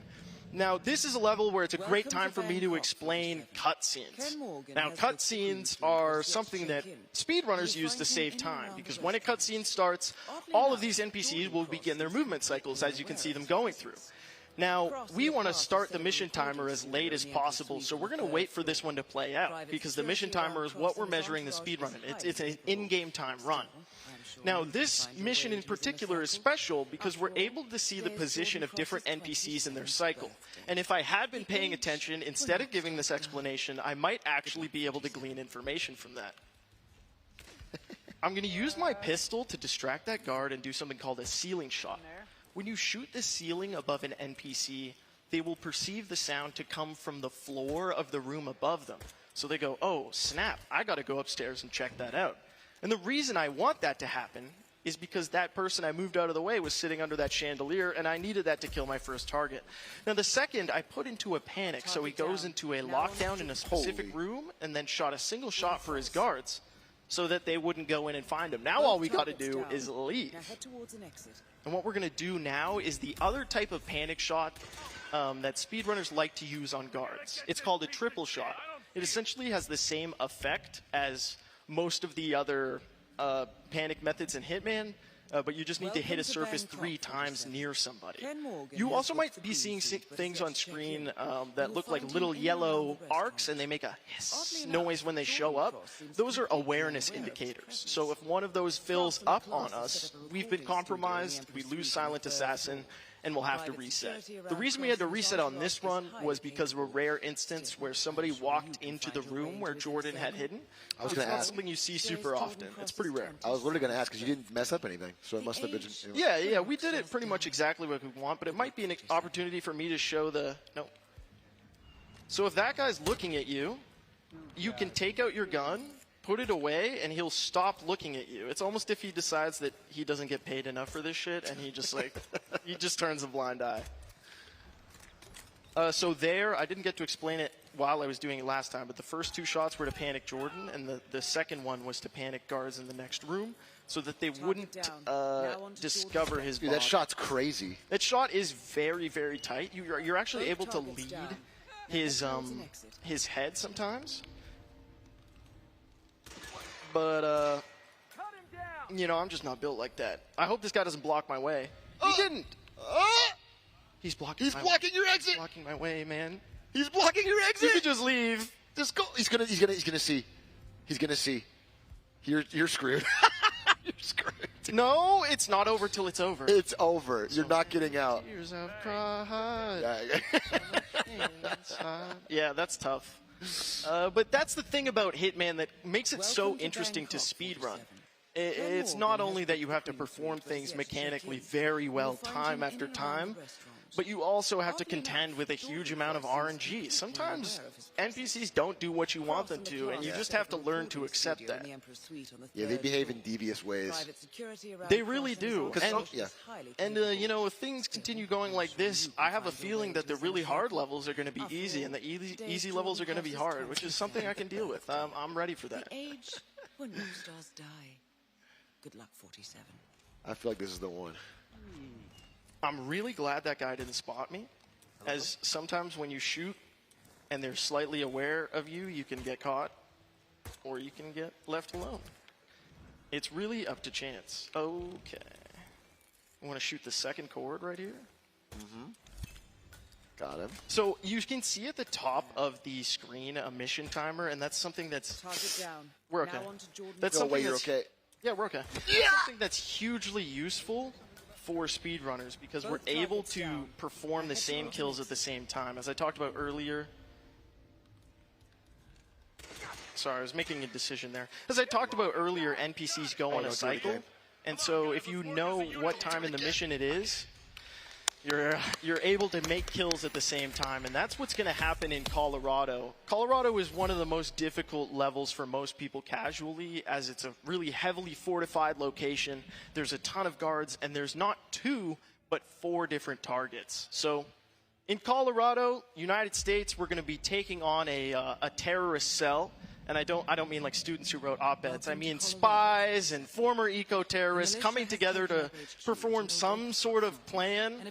It's been a while since I've looked into the lore, but they're like going to kidnap some politician or something like that. And there's a guy who wears a Halloween mask who's torturing people. But at the end of the day, all you need to know about this run is that I'm going to be doing almost no glitches at all. Other than a single triple shot, this is all natural, vanilla gameplay. I'm going to be performing a set of Wile E. Coyote-style accidents on these targets, and I'm not even going to need to go very deep into the mission to do it. This is the famous 1 minute 16 Colorado, and it is very consistent. But you're doing it no other items. I saw you just brought the sniper. Yeah, this is one of the few missions where you don't really need much. In the hands of a capable speedrunner, a pistol or a sniper can do an incredible amount of stuff. It can distract, it can open doors, it can cause things to begin leaking, and that's actually what we're going to do right here. First, we're going to line up this plank so that it's centered exactly between those doors and look over between the slats of this fence. Now, this doesn't look like anything to you and me, to be honest, from this angle, but what we do when we shoot right there is cause a lawnmower to start leaking. That means later in the run, someone is going to smoke a cigarette, put it out, and explode. We'll take out our first target by dropping a chandelier, and then just take a little time to admire the stars and stripes on 47's leg and the beautiful environment that we find ourselves in. We're going to be pulling off a triple shot here to both take out the cameras and make our way past these guards. And then we're going to watch Ezra Berg put out his cigarette. And as he does... Ezra Berg, please explode. Nice! He explodes, which means we only have 2 targets left already. When Ezra Berg dies, Maya decides it's time for her to take a stroll, and unfortunately for her, that means she's getting a hay bale dropped on her head. Finally, we have Sean Rose, and I don't think I explained why I shot that vehicle at the start of the mission, and here's why. I don't want to have to shoot it twice right now. So it turns out I didn't shoot the vehicle at the start of the mission, and I was just explaining things. Nice. But we made it! First try. Just like that, we got one mission left in Season 1. So soon.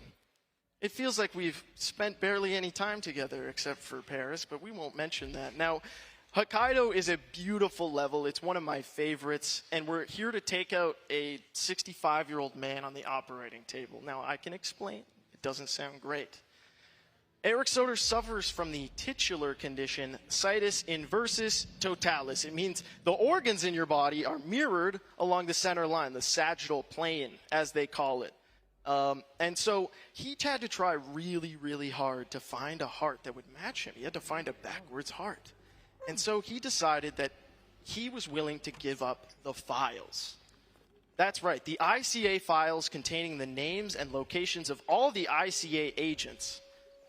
So we're just going to blow up a bomb outside of his operating room, killing him with a little bit of explosive damage. He's a very, very unique target. You can't just go around blowing people up and expect to keep your silent assassin rating. But since Eric is on the operating table, they just chalk it up to a mistake and move on. Now, Yuki is the lawyer that he was going to give the files to. So in order to Yuki her Yamazaki's, I'm going to throw this magnesium pouch, blinding all of her guards, and take her out with a single shot. And just like that, we're done Season 1. That's both targets down. Crazy shot. It is a crazy shot, and it doesn't really feel like you're a silent assassin in many ways, but it really does work. Now, I'm taking a breath to center myself because we're coming up against a 9-level behemoth that is Season 2. Thankfully, the first level, Hawke's Bay, it's pretty chill. It's not too bad. All we have to do is take out a single target, and it plays out kind of like a tutorial level. When you see me interacting with stuff like that painting to get into the safe room, or this computer right here, you're seeing me mash my inventory before I hit the button. That allows me to skip filling up that little prompt, and it can save you a lot of time.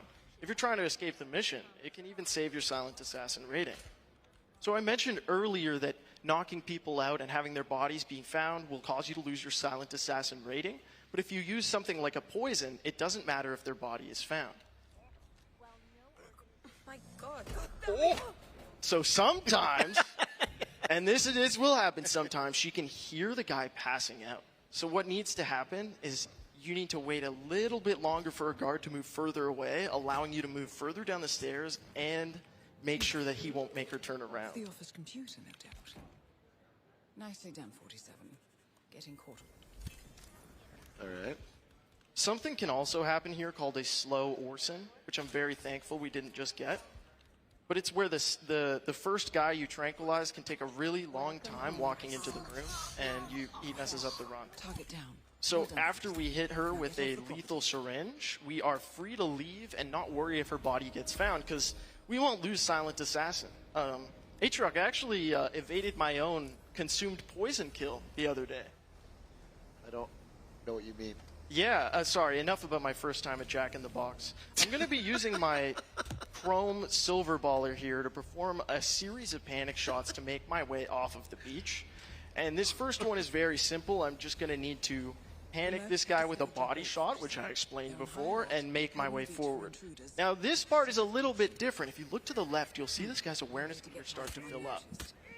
And yet, when I shoot towards these guys, he doesn't compromise me. That tech is called a gun flash. It's where you panic someone else, and in the occurrence of that panic, another NPC simply freaks out instead of seeing you. It's a tech that's used a lot in really, really short any percent runs, where you see people blazing through the level in like 9 seconds. Nice. So we're out of the tutorial of Season 2, and now we're headed to one of my favorite missions of the level. Is this Miami? It's so incredible. It is Miami. This is one of the most insane. You should lock in for this one, right? Because this is like. Yeah, definitely after a certain while in the cutscene, I'm just going to go into the Mind Palace. But I'll try and explain a little bit about what's going on.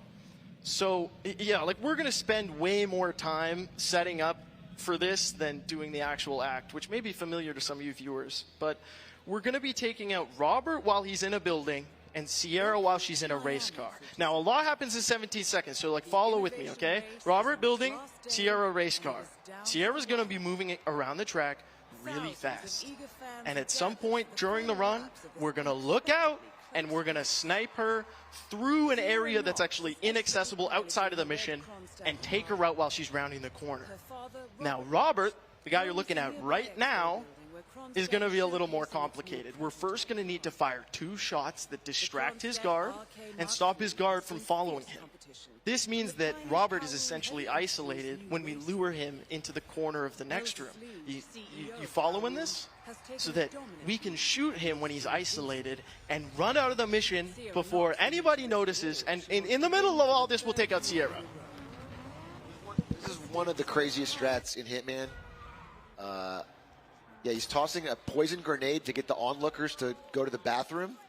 He's shooting some nearly impossible to see shots on the window there to move Robert's guards, then luring him to the window, then through a wall, hitting a girl in a race car while she's going top speed, then hitting him in the head, and the guards haven't turned around yet. Oh, they just turned around. They just caught him. He has like a 1 second to get out there. Yeah, sometimes the guards will just turn their head and see like a little bit of his heel. But this is one of the most demanding missions. While I have a second here, I do have to point something out. I have played 52 games to full completion on stream over the last year, and I'm sitting at fast 52. And it feels like there's some sort of resonance there. I've been doing this thing where I play a game off a list, and I decided, every certain amount of donos would add to the list, and I made a huge mistake, and I've been playing video games for an entire year on my stream. And so I just want to say shout out to everybody who's picked some really cool games for that. Shout out to everyone from my stream. I really appreciate the support.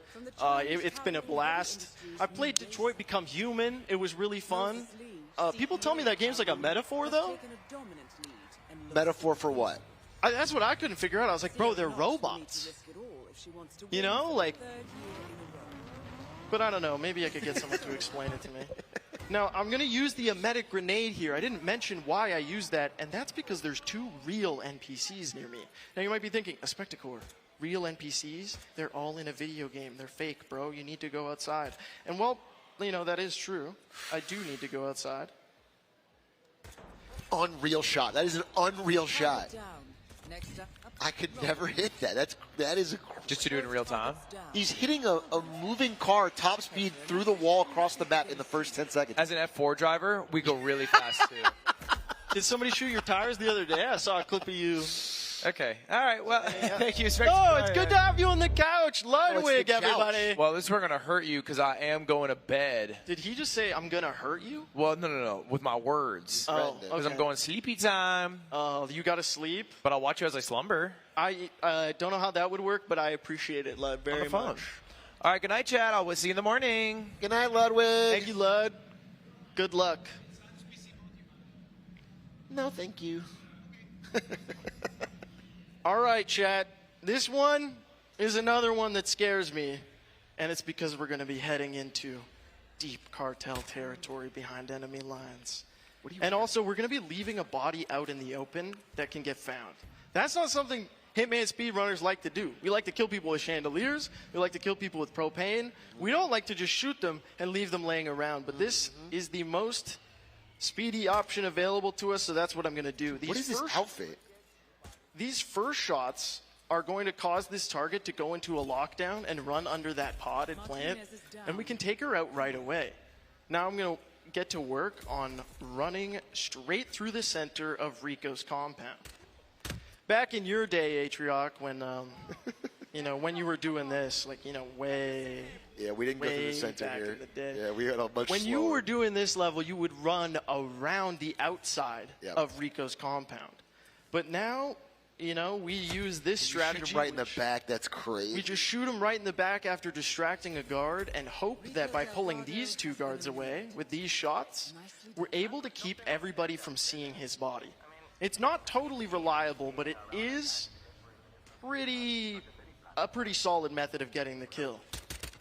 Now, there's only one target left, and we're going to be taking out with an ingenious method that someone else concocted, which I would like to bring up. None of these strats are my own, or almost none of them. I'm simply someone who's riding on the shoulders of greatness, of people who came before me and put in thousands and thousands of hours to learn about this It's so nice of you to say. Thank you so much. So I caused the people around this target to leave this little building. And now, when I panic his guard, and I pull out my sniper, and I shoot him back in, the door is going to close behind him, which means as long as everybody stays out of that building, I don't have to worry about people finding his body. But I do have to hope. I have to hope. I have to hope.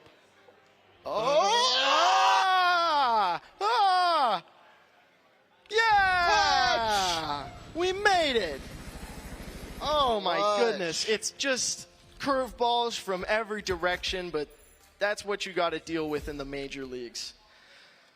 Thankfully, we only have one more real stick in the mud to go, and that's crazy. That's Mumbai. We're going to be doing something called Fast Mumbai, which we, of course, call Mumbai, and it's something that was created long ago, but many people don't like to do it. It's simply that intimidating.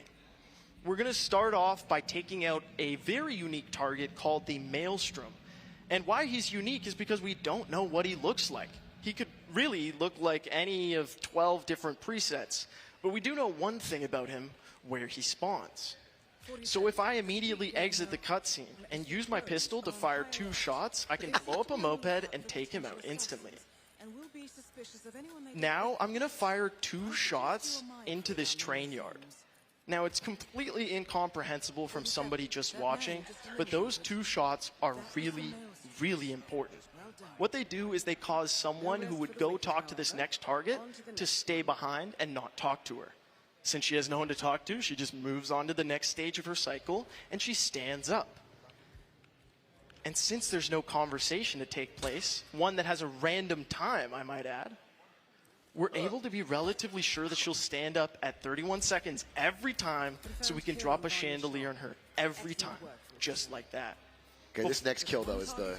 Yeah, before that tech was discovered, you had to sit there and hope, please stand up, Vanya, please. And she often wouldn't. Mumbai in particular is a heartbreaker. And the reason we have to be going this fast is because we're about to take out somebody named Dawood. And we're going to have to shoot him off a ledge and make sure that no one on the ground level can see him.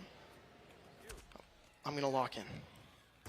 This is a crazy shot. He has to hit him with a sniper but not kill him and knock him off to where he falls to his death in a puddle of cement. And if anyone sees the... How did you do that? That is one of the most inconsistent strats in all of Hitman. Hey, very good job, first try. That's crazy. That is crazy. But, you know, I had a feeling that the easy ones were going to be hard and the hard were going to be easy. And I was correct. Next, we're headed to a great mission. We're going to Whittleton Creek for what is called Another Life, something many speedrunners wish they had. We're going to be taking out 2 different targets. Janus, who is actually so old we don't know when he was born, and a guy named Nolan Cassidy. Now, you might be saying, a spectacle, why are you just going to, like, kill an old guy? He did stuff, okay? Old people were young once. And he was doing stuff, man. I don't even really know, to be honest. But now that I think about it, I haven't really verified any of his crimes. Like, Diana could kind of just be telling me anything. This is most people's favorite level. Bro, I'm having a crisis over here. Am I a bad guy? I can't do it, man. I can't do it. To be clear, even if you guys are bad, you should be able to kill them at will. That is pretty fair. So I'm going to be exiting the cutscene as soon as I see that one bodyguard, because it means we're at the perfect time.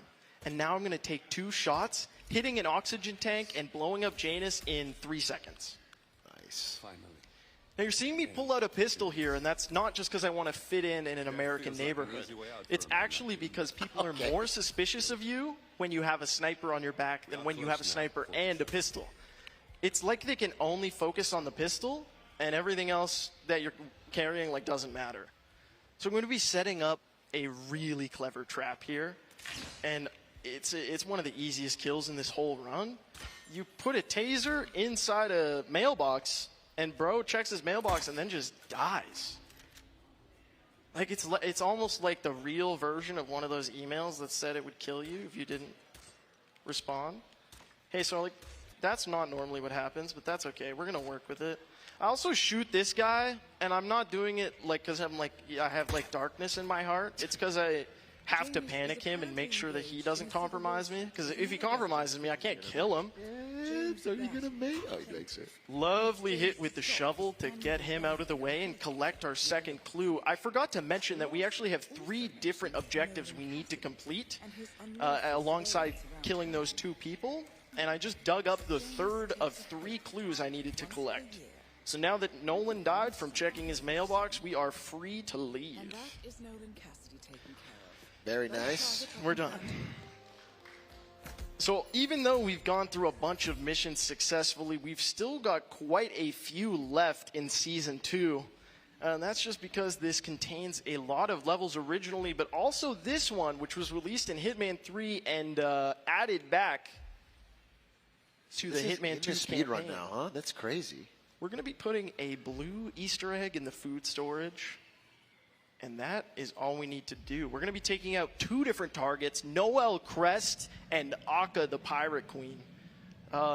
This level was as I said, released in Hitman 3, and I'm a big fan of it. I think the speedrun is quite cool.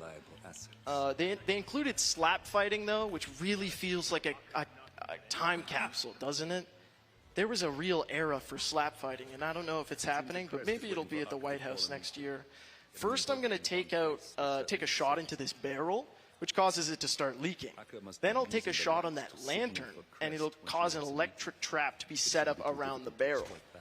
Next, I'm going to bust into the food storage with my sniper and, grab the egg that I stored there, because we're going to need that for later. I don't know this strat at all. This is cool. It's not essential to knock over that sandcastle, but I kind of just started doing it as a force of habit, and now I realize like I look like a real jerk. Chat, do you hate me? That's Crest taken care of. Chat, glorp if you don't hate me. Okay, so you notice there, you weren't standing up too fast. You weren't fading into darkness. The screen does just sometimes go completely black after you get a kill. And it kind of happens. You know, this game's got lots of quirks, but to be honest with you, every one I discover just makes me love it more. Now, I'm going to be using a explosive ducky to take out that satellite control unit, which was one of my objectives. And I used the blue egg to tranquilize both of those dudes, so I didn't have to worry about them catching me on the way out. It's a lot easier to do that. What do you think is your favorite Hitman Season 2 level? Season 2? Miami for sure. This strat is crazy. You go back. How do you exit here? You exit here. You have to take that shot precisely 3 steps after she turns, and man, were we close to missing it. That was sick. That was an awesome run. That one is a little scary. Headed to the Ark Society for our next level, the Isle of Sigale. Now, Atrioc, Isle of Sigale, love it or hate it? Hate this level. Hate it? I mean, it's a really cool theme, but this level is a doozy. To be honest with you, I think I lean more towards hate. Even though it's an incredible level, it has so many guards and so many angles to be seen from, so many walls. But the speedrun for this mission is pretty easy. Is this the roof boost? This is the roof boost. We're bringing back the muffin boost, and it's going to be incredibly, supremely useful. Now, we do need to start off this mission by setting a bunch of money on fire. Instead of starting our own creator live events company, though, I'm going to be firing a sniper shot into that fire pit. And so what that's going to do is cause the Phoenix ceremony to begin. Now, Zoe Washington's on the bottom, Sophie's on the top. Zoe, on the bottom, is walking that way because the Phoenix ceremony is starting. 3. Now, Sophia up here, she's kind of just doing her thing. So I'm going to panic her into a location I can abuse. And right after that, I'm going to start the Phoenix ceremony. And look at that. It's beautiful. It's actually like, it's really cool. But she's mad because she's like, that was my moment to shine. And now I have nothing. So I'm going to fire a shot to distract her into the corner where she'll be isolated and fire another shot up here. You might notice you can't see 47, and that's because remember, I'm not supposed to be up here. So after dropping a chandelier on Sophia, we can take a look over at Zoe in the corner and take her out with a shot to the leg. Now we're going to use our calmer to escape because, well, that's terrifying. Uh-oh. Not only is the... Not only is the... Oh, this is scary. Oh! I need them to turn. I need them to turn. How do you get... I can fix her. No. Crawling with security. No! 47. I can fix That her. was improv! That was crazy! That was improv! That was off the top of the dome, but that's why we practice, so we can know what to do when things go wrong. Right, I'm nice. very, very pleased that we made it out of there after that, because it was a little scary. Now, we are headed to probably one of my favorite levels, New York. And speaking of New York, just hear me out, Atriarch. I got to say, shout out to Mangione. I was a huge fan of his hit, and I think he had more than one. Just rest in peace. You know, he passed away earlier this year. Who are you talking about? Chuck Mangione, the flugelhorn player. He was born in Rochester, New York. You know the song "Feels So Good"? It's like da na na na na na na. You're a big flugelhorn guy? Yeah, there's jazz people back there who know it. So, anyways, we're going to be taking on an incredible heist here. It is not. It's terrifying. It's death-defying. It's really everything-ifying. It's electrifying. Mm-hmm. Little Grease Lightning reference, because I know you love that movie in your 30s. Now, we have to take out the CEO of the bank, but we also have to collect 3 data disks, which are going to be held by her 2 lieutenants, right-hand men, and her herself.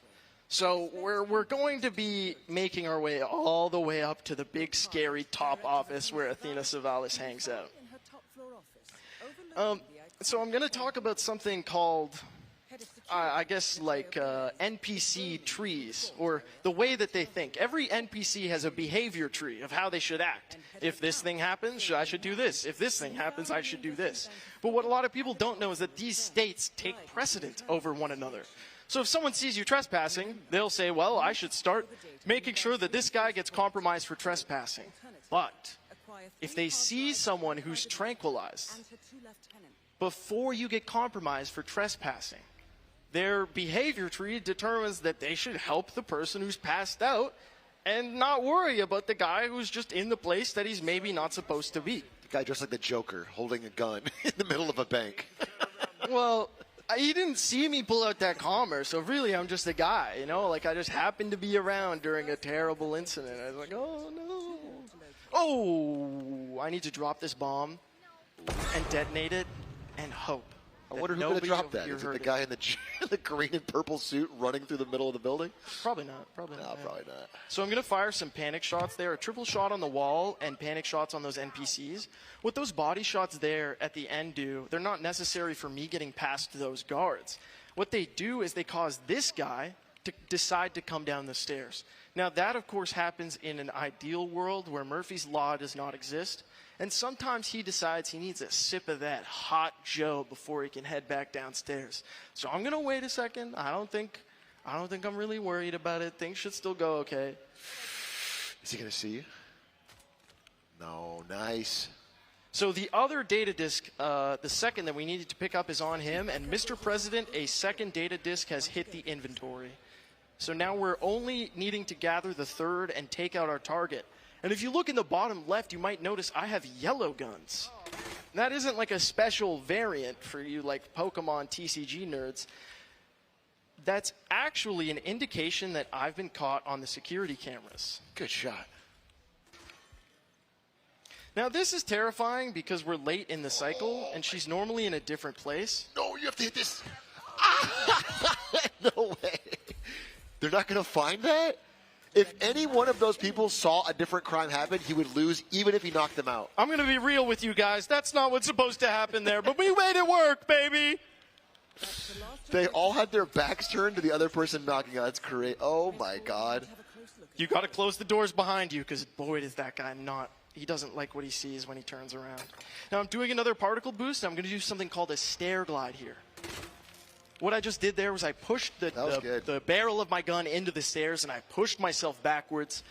It's a really fun trick, and you can use it almost anywhere that has a sloped surface. That was a real live improv. That was a real challenge. But you know what? We do it live, and this one is one we're just going to kind of have to hope for. You explain as well. this. I can't explain this. Okay, so this is new.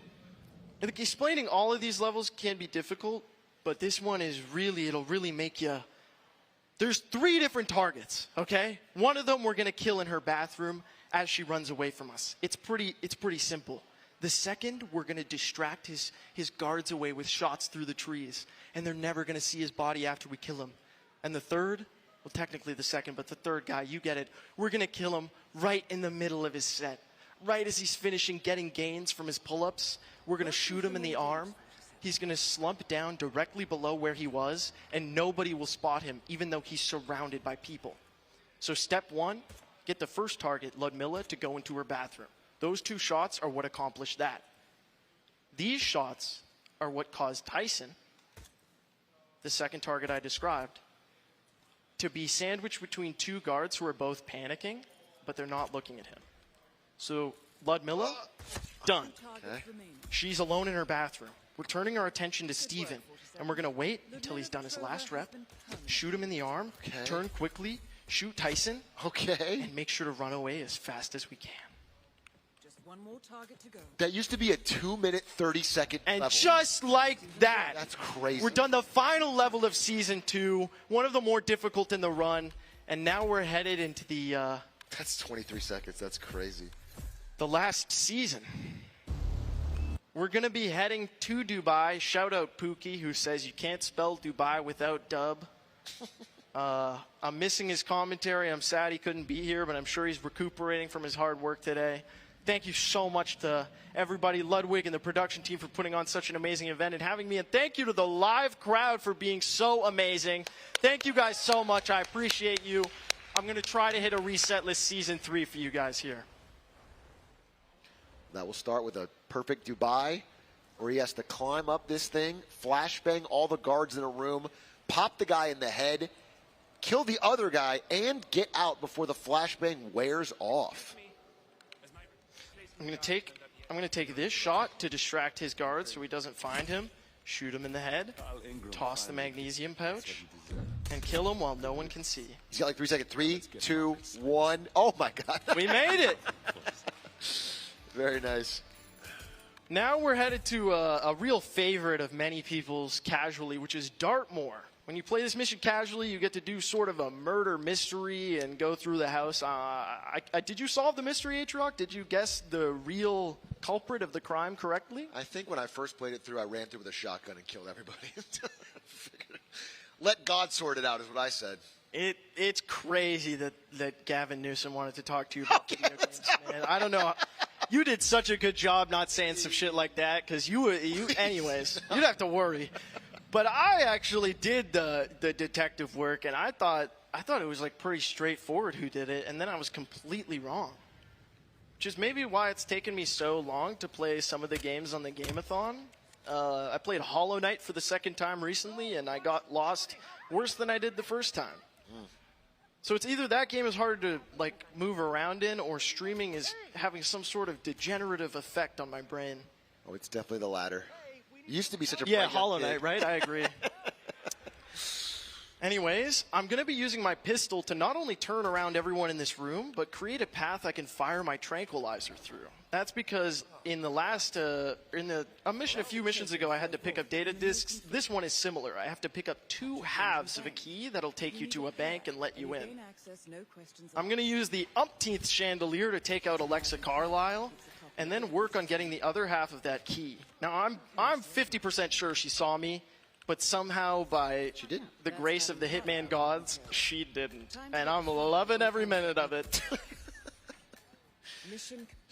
Chandeliers really are a speedrunner's best friend in this game. They truly are, and if you play this game for long enough, you will never look at something hanging in the air the same way again.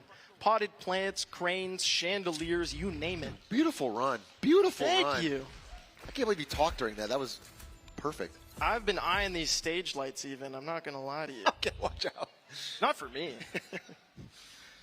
Next, we're headed to a level where the whole basis of Hitman has been kind of flipped on its head. 47 is cut off from communications with Diana, and he has become the hunted rather than the hunter. We have 10 different ICA agents coming after us, coming for blood. But that is really nice for speedrunners because it gives us kind of a smorgasbord, a buffet to pick from in terms of which targets we'd like to use. Yeah, he's got to kill 5 other ICA agents similar to Agent 47. They're all hunting him. It's crazy how they're all not bald, though. Like, when did they start giving the clones hair? It is weird. So, mods, can we just ban everybody preemptively who says I look like this this cartoon? Can we just, like, do that for me? Yeah, be them. So I'm going to fire a distraction shot. Oh! Can you save this? Turn this guy around. Okay. And then I didn't lock onto him and knocked him out. No! Anyways, we get to try that again. And I appreciate chat. You know what? If we happen to get caught again, which would never happen to me, feel free to use the caught emote. I feel like that emote was designed for Hitman. True. It's true. It is. All right. So you have to be sure. There's 2 things that are really hard here, and the first one doesn't look like anything. Getting to that ledge and not ledging off the edge is so hard. It requires so much precision. Okay, and it's so easy to go the wrong way. So here's the first kill. Boom, 1 guy down. Now we're going to fire in this wall to keep this guy looking at me. We're going to pull out something called the Gold Brick Proximity Mine, a.k.a. Explosive Snail. What the snail does is it plays a little melody and draws someone over to it before it explodes and knocks them out. Now, I just shot a bag of bricks to kill the second guy. The third guy is looking at his sniper over here. And the final 2 are going to be at an angle I get to after I pick up the keys for the exit right now. So once I make my way to this final viewpoint, I can turn, boom, take them out with sniper shots, and escape in the exit I just unlocked. Very sick. We've only got 3 missions left, I believe. And the next is a special one because I've been corrected every single way I pronounce it. How do you pronounce this mission, Atrioc? Chongqing, I heard. Chongqing. And many people will confidently tell you you're wrong and tell you it's Chongqing. And then you'll ask somebody else and they'll be like, wow, you're actually so stupid. It's Chongqing. And then the other person will tell you, no, you're stupid. It's Chongqing. It goes in an endless loop, and if anybody in chat actually knows how it's pronounced, just feel free to let me know right now. I'm going to be firing a shot to break that drone, and what it does is it causes the targets to go on a predetermined path. And that's something that I'm able to exploit because I know where they're going to be and when. This is new, too. This is next I'm going to go about the process of knocking out all the guards in my immediate area, so that none of them catch me for what I'm about to do, which is an incredible strat. It kind of demonstrates how speedrunners have managed to solve so many problems. Because instead of some sort of convoluted setup on that guy where I kill him and distract the other people, I just shoot him in the head. That's it. Some missions feel like they have a long way left to go in terms of being optimized. But this one is really fabulous because we're able to shoot through walls when we shoot through these windows. The target you're seeing in red is actually many layers in an underground lab, many layers below the earth. But by shooting through these windows, we can distract the people around her, take her out with a headshot, and hopefully she won't be spotted. But I think 2 of those panic shots might not have hit correctly. Atrioc, do you want to read any donos? I really feel like we've been dono-walling people. I don't have them. What do you mean you don't have it? There's a $10 dono that says, you look like Cal Kestis. That's not a real dono. It's a real dono. I don't believe that. Well, a lot of people are donating that. No. I don't see it. People are saying it. No, I don't have a list in front of me, but I'm sure many donos are rolling in. Oh, my goodness. I'm seeing stuff move up. Chat, I appreciate you so much. Thank you all for donating. And if you haven't yet, please consider. I really am so excited to be raising money for these causes. So is this guy just falling dead in the middle of the room? and He's it's just- falling dead, and there's a scientist there. Like and that guy a doesn't guard. see him? I No don't one get. sees him. Dude, back in the day, we used to have to distract everyone in that room and then shoot him as he's running out of it. But you're just shooting him in the middle of it, and they're just not looking at his body. I don't know how you figured that out, but It certainly wasn't me, but someone did. All right, and then this I sort of get, yeah. Yeah, you're shooting through windows and through many walls to distract people around her, and when you take her out, you have enough time to escape the mission before they turn around. Sub 1 minute. Just like that, we only have 2 levels left. We're headed to the, what did I call it? The Mecca for wine moms. Vigneta Yates in Mendoza, Argentina. We're going to be taking out 2 different targets, Archibald and Tamara. And they're both pretty self-explanatory. I'll try and keep you involved. But this is a great mission to show off the fact that these snipers that I'm using are not hit scan, as they say. They don't instantly hit the target that I'm aiming at. They actually travel over space and time, which means you do have to lead your shots. It also shows how dumb some of the targets are. So he throws this briefcase to set off the car alarm for the limo, which makes everybody stop their movement. And then he puts this ducky on here, and she just goes to be like, what's this ducky? Let me go check it out. And then while she's doing that, nobody's near the limo but her. So he takes out his sniper, and he just blows this car up and kills this target, and they call that an accident. It could have been anything, man. They used to put gas tanks in the backs of cars. It could have been anything. See, we're going to have to lead this shot by quite a bit. Beautiful shot. Drop our sniper and stand over here by the exit. Now, there's a 3-second delay in every mission before you're able to leave, but this mission actually has a 12-second delay. It's the longest in the game.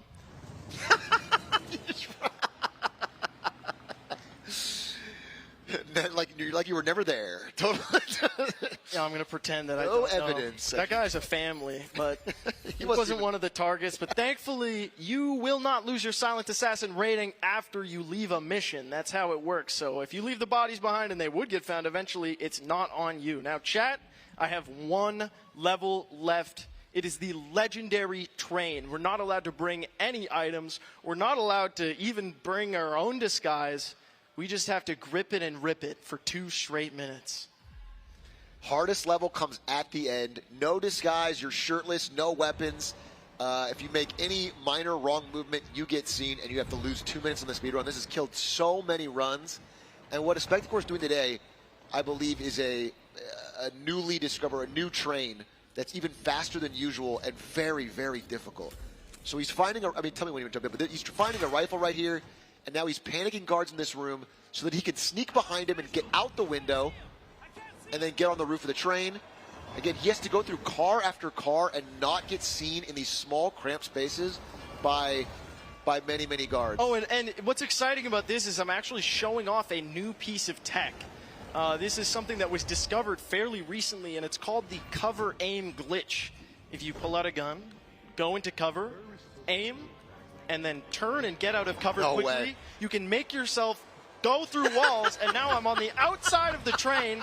I can panic these people to keep them off of me, and now I got to get back on the train. That makes it so... No! That's what can happen. The edge of the train is slippery. It's terrifying to be out there. So that cover aim glitch was discovered recently, and it kind of turned the whole world of Hitman speedrunning on its head, because now there was all these new available routes to go through. There was these new walls that you could get through that you couldn't previously.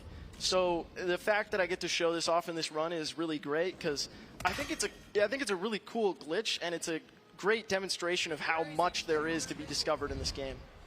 Yeah, that's incredible. I've never seen that, so that is really cool. And it allows you to get around that room full of guards, right? You don't have to sneak through them anymore. You can... Yeah, that guy is really kind of on his own, all by himself, and no one seems to care about what he says. What I'm also doing here when I'm outside of the train is I'm firing panic shots on the edge of the compartments ahead of me. And so that's so I don't have to wait and find a slower way to get through. They just panic like I shot them in the body, and they won't be able to spot me because I'm not in the area where the shots were taken from. Get back on. Oh my. We made it back onto the train successfully. I'm on solid ground again. And now I've just got a minute and a half of clean speed running between me and the end of the level. We're going to hit this guy with a panic shot and just run right past him. He's kind of clueless. He doesn't really know what's going on.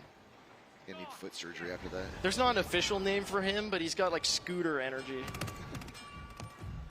Next, we're going to fire a really precise set of panic shots there. We need to make sure to not only get these people, but get those 2 guys from the very far cart, because they're the ones we really need to get past here. He's got so little time before the flashbang wears off. We do only have so much time, and thankfully that second guy wasn't trapping me. Oh my God. Wait, this is crazy. This is so much faster. This is so much faster. Okay, another flashbang.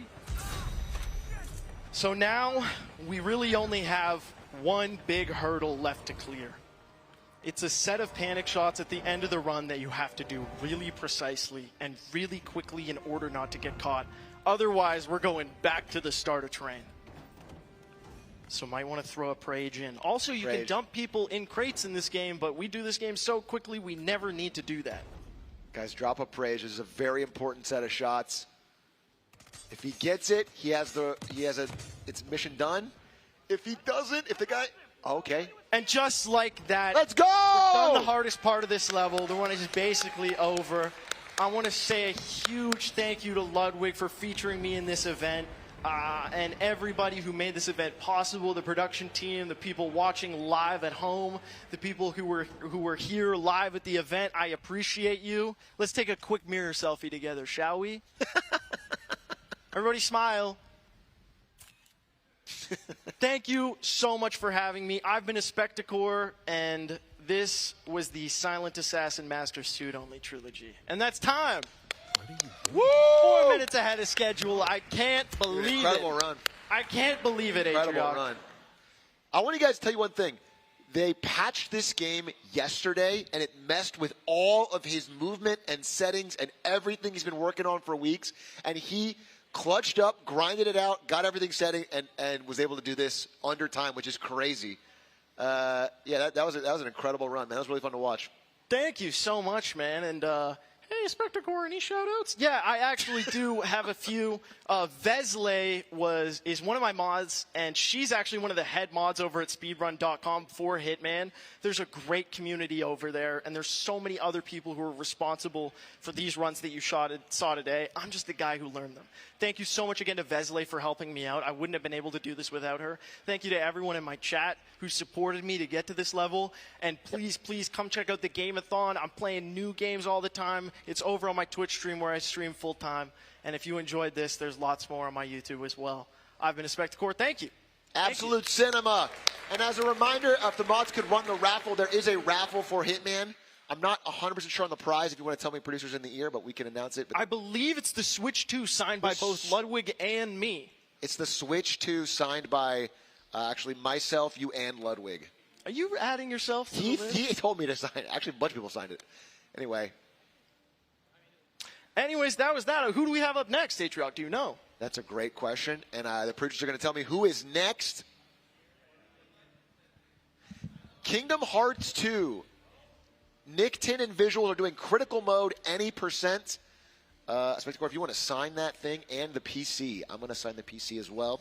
That was extremely, extremely fun to watch. Very, very much enjoyed that. If you can get a signature. Yeah, I mean, wait, sorry. Oh, yeah, here you go. I thought that was sick, man. You had some crazy new strats. Sign the Switch and then sign the, yeah. And you're looking fresh to death in that jacket. Oh, man, you know what? I wanted to ask Lud, but he's asleep. Guys, I want to hear from the crowd. This is an honest answer, and maybe we can convince Lud in the morning. Can we add one more run to the end of all the runs where Nick plays one League of Legends game on stream and we try to commentate it? We all just make fun of it. Because they were going to do the race, but they took it off because I think Slime dropped out. And I think it would be very fun just to watch Nick play one League of Legends game with pressure. Because he's been talking so sweet like he's actually good at the game. He's silver. And we need to watch him live and see if he can handle the pressure. I'm going to put pressure on Lud in the morning and see if we can do that. All right, we're going to go to a quick commercial break here. Thanks, everybody, for watching a Spectacore's run, and me and Squeaks might get to work. Thanks, guys. Bye.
welcome back, chat, to there we are, to Fast 52, where we have the greatest game ever made, coming up with just the GOAT of the game, Ninten. The man, the myth, the legend. Yeah, so we're going to be seeing some just unreal gameplay. Like, God, every level, every strat, every enemy arena, every boss is just chock full of, like, such high APM skill. Like, I can't do it. I've tried. I can't do it. It's going to be awesome, yeah. It's going to be sick. I'm really excited to show it off. And, yeah, hello, everyone. I am Ninten. I'm just setting stuff up here real quick. Making sure everything is working all good for the run. Okay, we should be fine. All right. So I think everything is good on my end, so I'm good to go. I'll go ahead and count us down. 3, 2, 1, go. Woo! All right. So we are doing Kingdom Hearts 2 Critical Mode Any %, which has always been my favorite category of this game. It's extremely sick. If you have not seen a Kingdom Hearts speedrun before, but you've maybe played the game casually, or maybe if you haven't seen it at all, it's actually going to be really cool to watch. I would say this is probably like the best category to watch if you're not really like well versed in the Kingdom Hearts series or the speedrun, because we're going to do a lot of sick stuff in it. I'll explain that critical mode is the hardest difficulty in the game, so we're going to be dying in like 2 or 3 hits to like pretty much anything, and that's what makes the run so cool, is that it's kind of like a challenge run on top of being a speedrun. So right here we're playing as Roxas, just kind of like the tutorial section of the game, so it's not going to be too crazy just yet, but it gives us a chance to explain a couple things about the game. So this is an action RPG. Basically, it has some like Final Fantasy-esque elements, like we have stats, abilities, there's magic, summons. You'll be seeing a lot of that later on. In the bottom right, we have our health bar and our MP bar. And yeah, our health bar is actually a lot smaller on critical mode. Critical mode makes it so that we have a smaller HP bar, a smaller MP bar, and we also get less experience, which not everyone knows. I see Chu posting the lab emo in chat. Don't do that, man. Come on. I'm not yapping. Well, so I know your MP, your HP is smaller, and you level up faster, but it does have the added benefit of you get a bunch of abilities unlocked right off the bat, right? Yeah. And yeah. So, do you do more damage? You do. So you actually do more damage than standard and proud mode, okay, but you do less damage in beginner mode. But with that being said, it's actually not much slower than beginner mode. So that's what makes it a cool speedrun. Like it's basically like you're like a glass cannon. So you do a decent amount of damage and you die really fast too. I definitely like that was so. Chat, just so you know, I'm just a huge fan of this game. I've tried to learn the speedrun. I'm not cut out for it, but love watching him. So I will be your surrogate, your stand-in. I'll be asking the questions that you guys have. But honestly, this game is just so sick, just from start to finish. And critical mode is the best version in my eyes because it just makes you feel more powerful while also making the game feel 10 times harder. So it's just such a sick challenge. Yeah, no, it's really cool. Like if you guys haven't tried critical mode yet, I'd recommend you try it out because it's gonna look a bit easier than it actually is. I promise you. Like it's pretty hard to get through. Even the first boss is kind of hard. But oh yeah, one thing actually is that for every death, I'm gonna be donating $100. So it's gonna put a little bit of extra pressure on the run. But if I do deathless, then everyone in chat needs to donate $520. That's gonna be my little bet I got going with chat. So what we're hearing is that Ninten, who's not going to die throughout the whole run, is not going to be donating to charity. That's crazy. Yeah, so those are the dusks.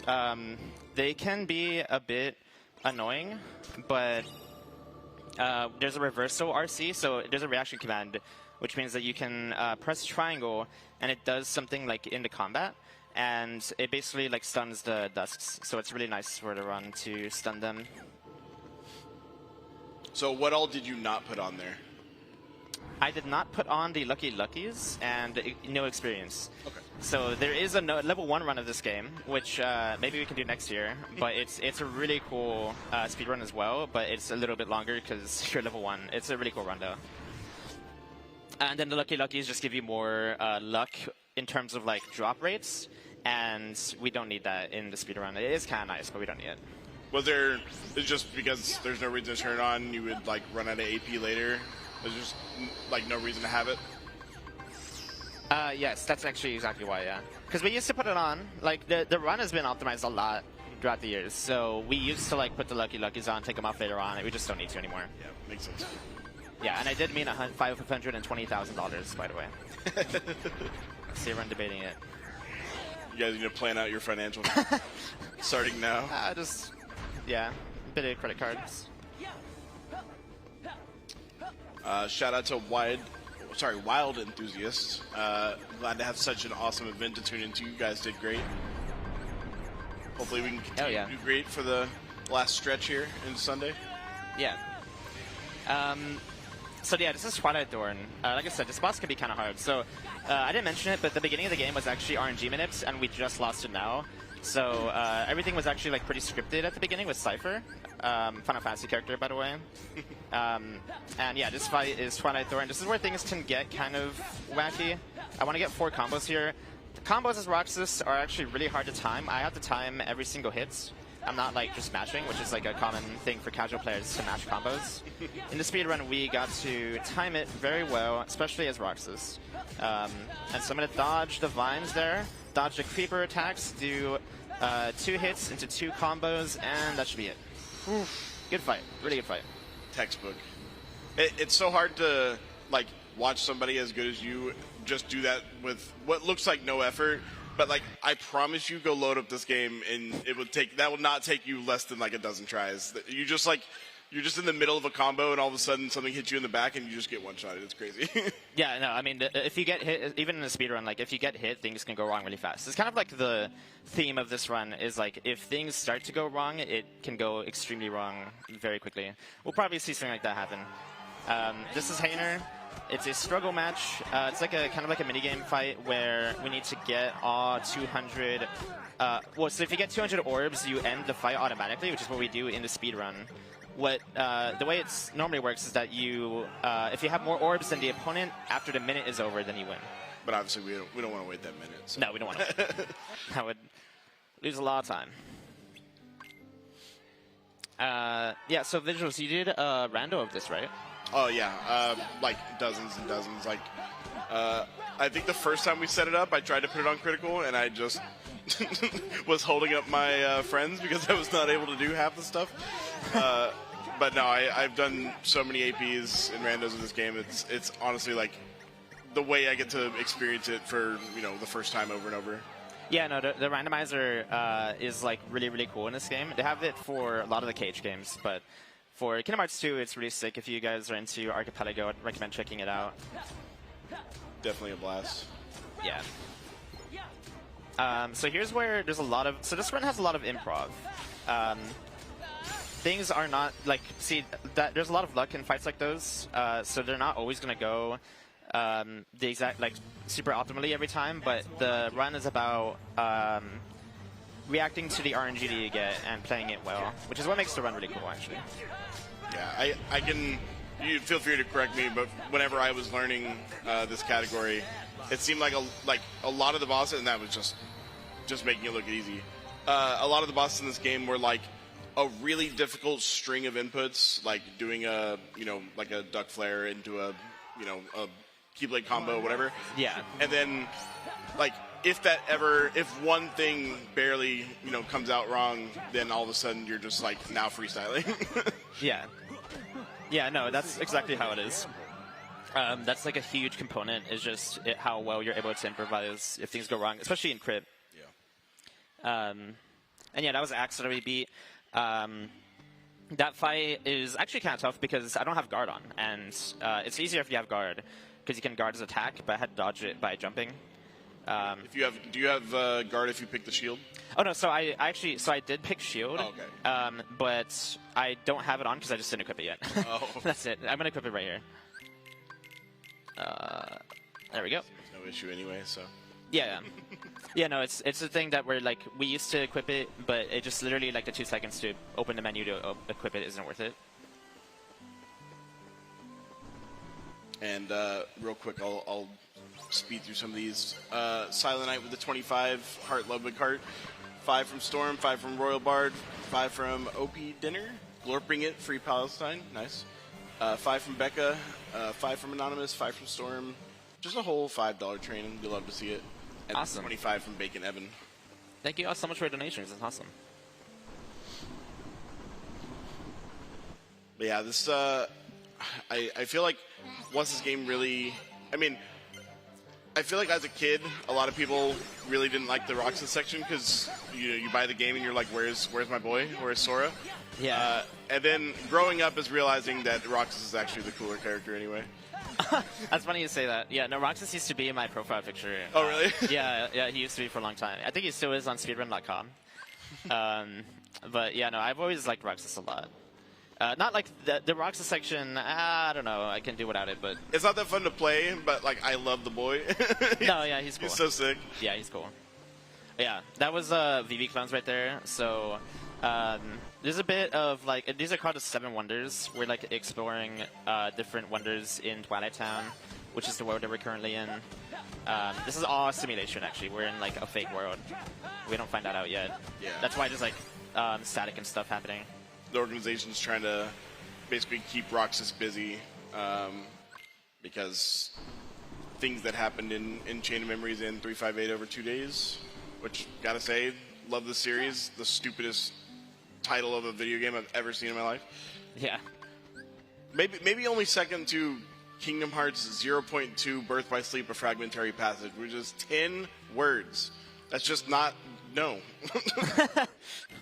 No, yeah, that whenever people mention that Kingdom Hearts is a complicated series to get into, it mentioned that there's a game called Kingdom Hearts 0.2, a Fragmentary Passage. Oh, Birth by Sleep or Fragmentary? Yeah, Birth by Sleep. Yeah, it's way too many words on that game title, man. No, but obviously, I'm sure everyone's seen the memes of oh, Kingdom Hearts story is so stupid and convoluted. I actually think Kingdom Hearts 1 and 2 has a pretty tight story. I actually like it. Oh yeah, 100%. Yeah, if you haven't played any of the KH games, I actually recommend you play the first one.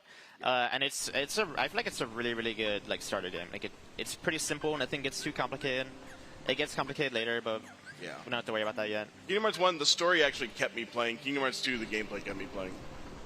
Oh yeah, that's a great. I've never heard that. That's a good way of putting it. Yeah.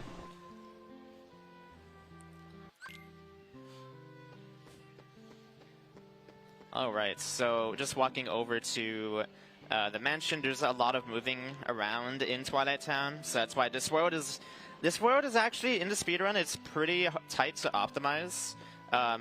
You would be surprised the top runners save a minute over, the mid-level runners just from literally cutscene skips, losing 1 or 2 seconds per fight. It's insane how optimized this world can get. This run has been pretty good for me actually. It's been better than my practice run, so. Oh yeah. Yeah. This PC is actually way better than my home setup too. So I'm not used to the game working how it should. Right. Yeah. You're just damn, I press the buttons and they happen. It actually works when I press start. That's crazy. Now this game is actually notoriously kind of hard to run. For being a 20-year-old game, it's kind of awkward on PC. Especially there used to be an issue of AMD AMD GPUs and stuff. So it's kind of silly, but yeah. I do like the PC port. It's on Steam. It's actually pretty cheap too to get a lot of the games. They have collections of it. I was kind of sad that I had just bought it. Not just bought it, but I had it on Epic for a while. Then it came out on Steam. Yeah, it came to Steam a bit after it was on Epic Games. I'm not buying this shit again. Oh, come on, dude. I've probably bought it 10 times. Dude. God. I think I've bought it on actual PS2 at least twice, and then on Epic. All right, guys, let's play a game here. I'm gonna name every single version of Kingdom Hearts 2 that there is. So we got Kingdom Hearts 2 original Japanese, Kingdom Hearts 2 English from North America, actually international. Then we got Kingdom Hearts 2 Final Mix. So there's 3 games on PS2 that were all different versions. Then we got Kingdom Hearts 2.5, which has Kingdom Hearts 2 HD on PS3. Then we have Kingdom Hearts 2 HD 60 FPS on PS4. Then we have Kingdom Hearts 2 HD 60 FPS on PC. And yeah, that's all the KHD versions. And all of the other ones I mentioned have a Japanese version, which is different than the English version. Yeah, I don't have enough fingers for that. I ran out. Yes, there's so many versions of this game. I'm not yapping, guys. Oh, no. No, I tell people all the time, my favorite game is Kingdom Hearts 2 Final Mix, Critical Mode specifically. Nothing else. Nothing's okay. Like, no, it has to be Critical Mode. It has to be Final Mix. Yeah, no, FM, actually, yeah, FM is the way to go, 100%. But the originals have some really unique things about them. They're pretty cool. Like, is there, so from what I understand, all of Final Mix is like just an upgrade in casual and in the speedrun. Is there anything that like was actually better in the non-Final Mix version? So a common thing that people say is that Reflect is broken in this game. We don't get it until a while in, but Reflect is a spell that people call broken. In the original 2 versions, like Japanese and the international, Reflect was weaker, actually. They buffed it in Final Mix. Okay. So if you think Reflect is broken, it actually wasn't nearly as broken in those versions. That's like one thing. In the original version, I never remembered it being that bad, but now there's like a stigma around like, oh, I beat, you know, X final boss, X super boss, and somebody be like, but did you do it without Reflect though? Otherwise it like doesn't count. Okay. Yeah, I mean, I think Reflect, it's really good, but it's like, you have to be good at the game to use it well. So I feel like it's not really that broken. Things that are broken, there's some limits that are broken later on. We'll talk about it later, but yeah, some things I would say are more broken. And I know there was some change. I don't know the timeline of like which games did what, but I know Duck Flare went through like a bunch of changes. Oh yes. So Duck Flare is actually a lot stronger in this version than it is in the Japanese version. That's like the main difference between the Japanese versions and the other ones. Okay. And we have no idea why. Like it just makes no sense. Is that still like one of the main like, oh hey, our boy? Yeah. Is that still one of the main like ways to deal damage in this game to bosses, like late game bosses? Yes, it is. We're going to be using a lot of Duck Flare. Yeah, and that was Rox's section. We just beat Axel again. That fight is really cool. It's a fan favorite. You get to dual wield. And yeah, that's the end of the Roxas section. It's actually a really good Roxas road, to be honest. I'm really happy with that. And we have Sora with his clothes that are too small. In a egg hibernating for... Does it say how long? I actually don't know the time. Oh no, I'm being quizzed. I think it's like a year. Okay. Right. Yeah, it's about a year. And so right there you saw, that's like the second time that I noticed. There might have been more, but you saw he was basically not attacking and just taking damage. You can either attack those enemies and get experience and get like, you know, I guess money or whatever they drop. Yeah.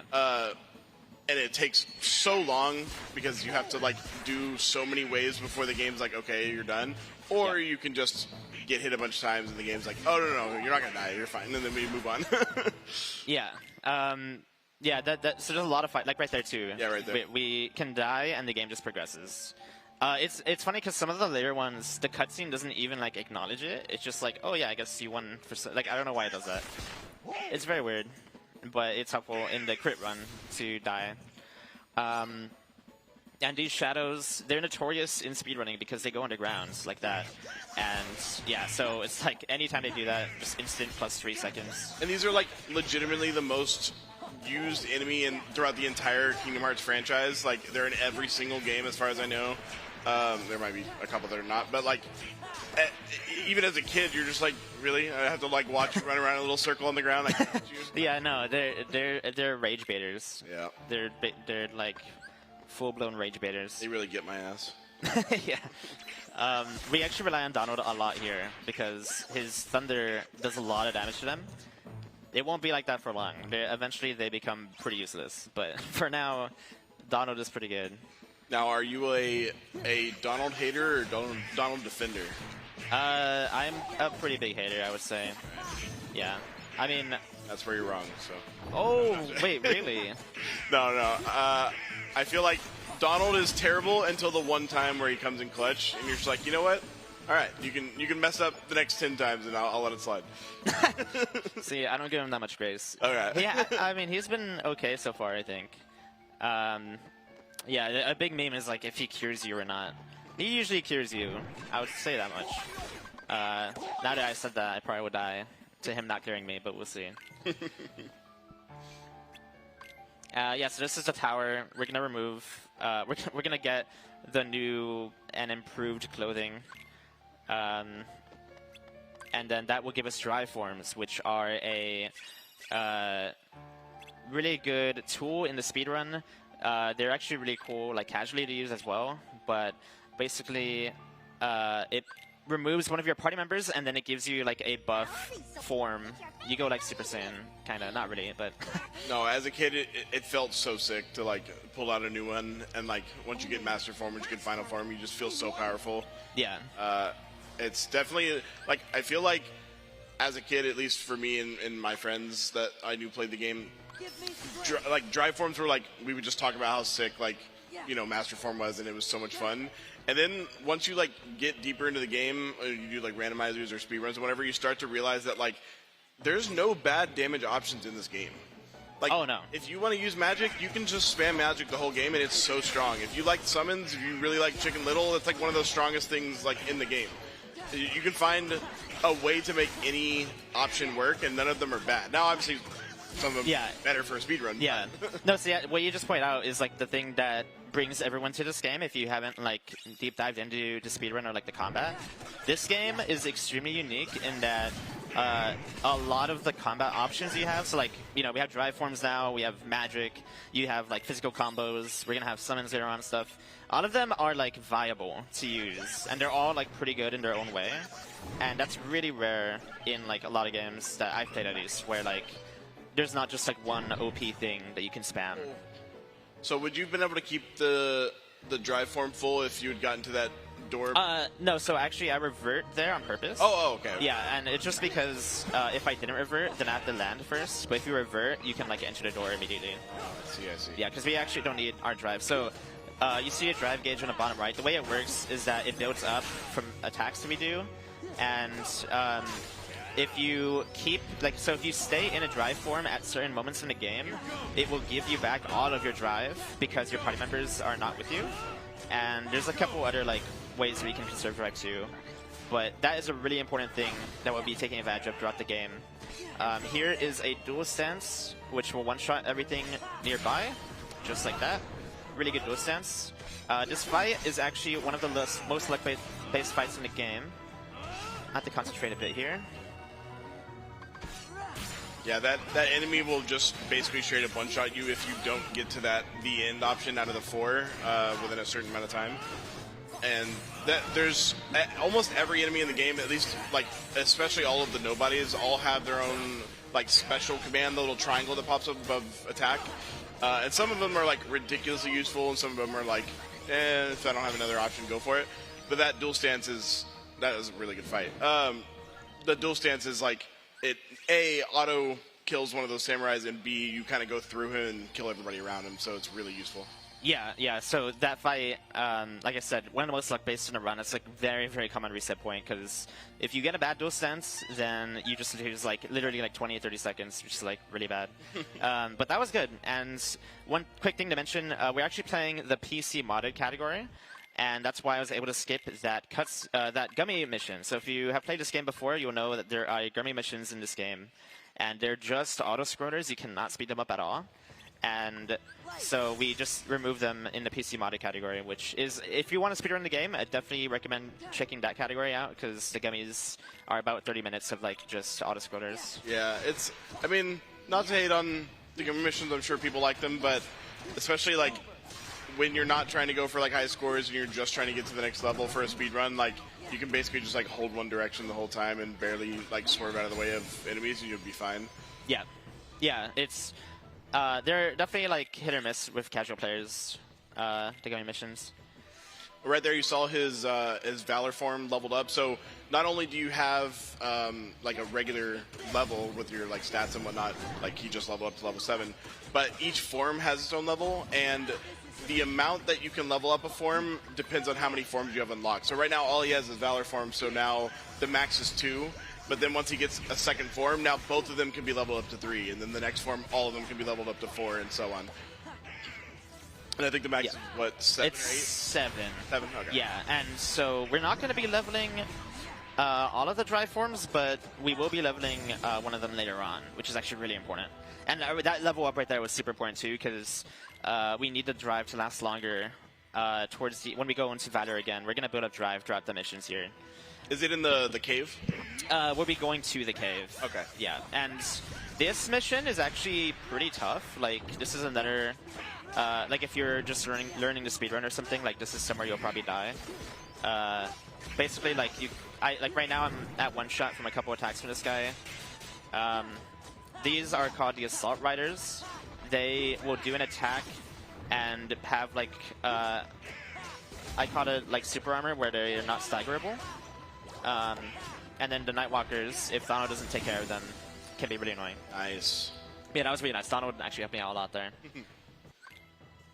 Yeah, this is any %, so we're going to be beating the entire game start to finish. That's why, you know, it's a somewhat long speed run. The reason for that is because there's not many glitches in this run, which is another, again, like, appeal to me anyways, that it's pretty, like, just straight up, we're going to beat the game, straight up, like, no, like, sequence breaks, anything like that. Yeah. We'll be skipping the optional worlds, but yeah. You're not doing anything to get rid of, like, the challenge of beating the bosses. You just have to go straight through the game, and everything you think is, like, a difficult part of the game, he's going to do. yeah, we're just there's no trickery here. Yeah.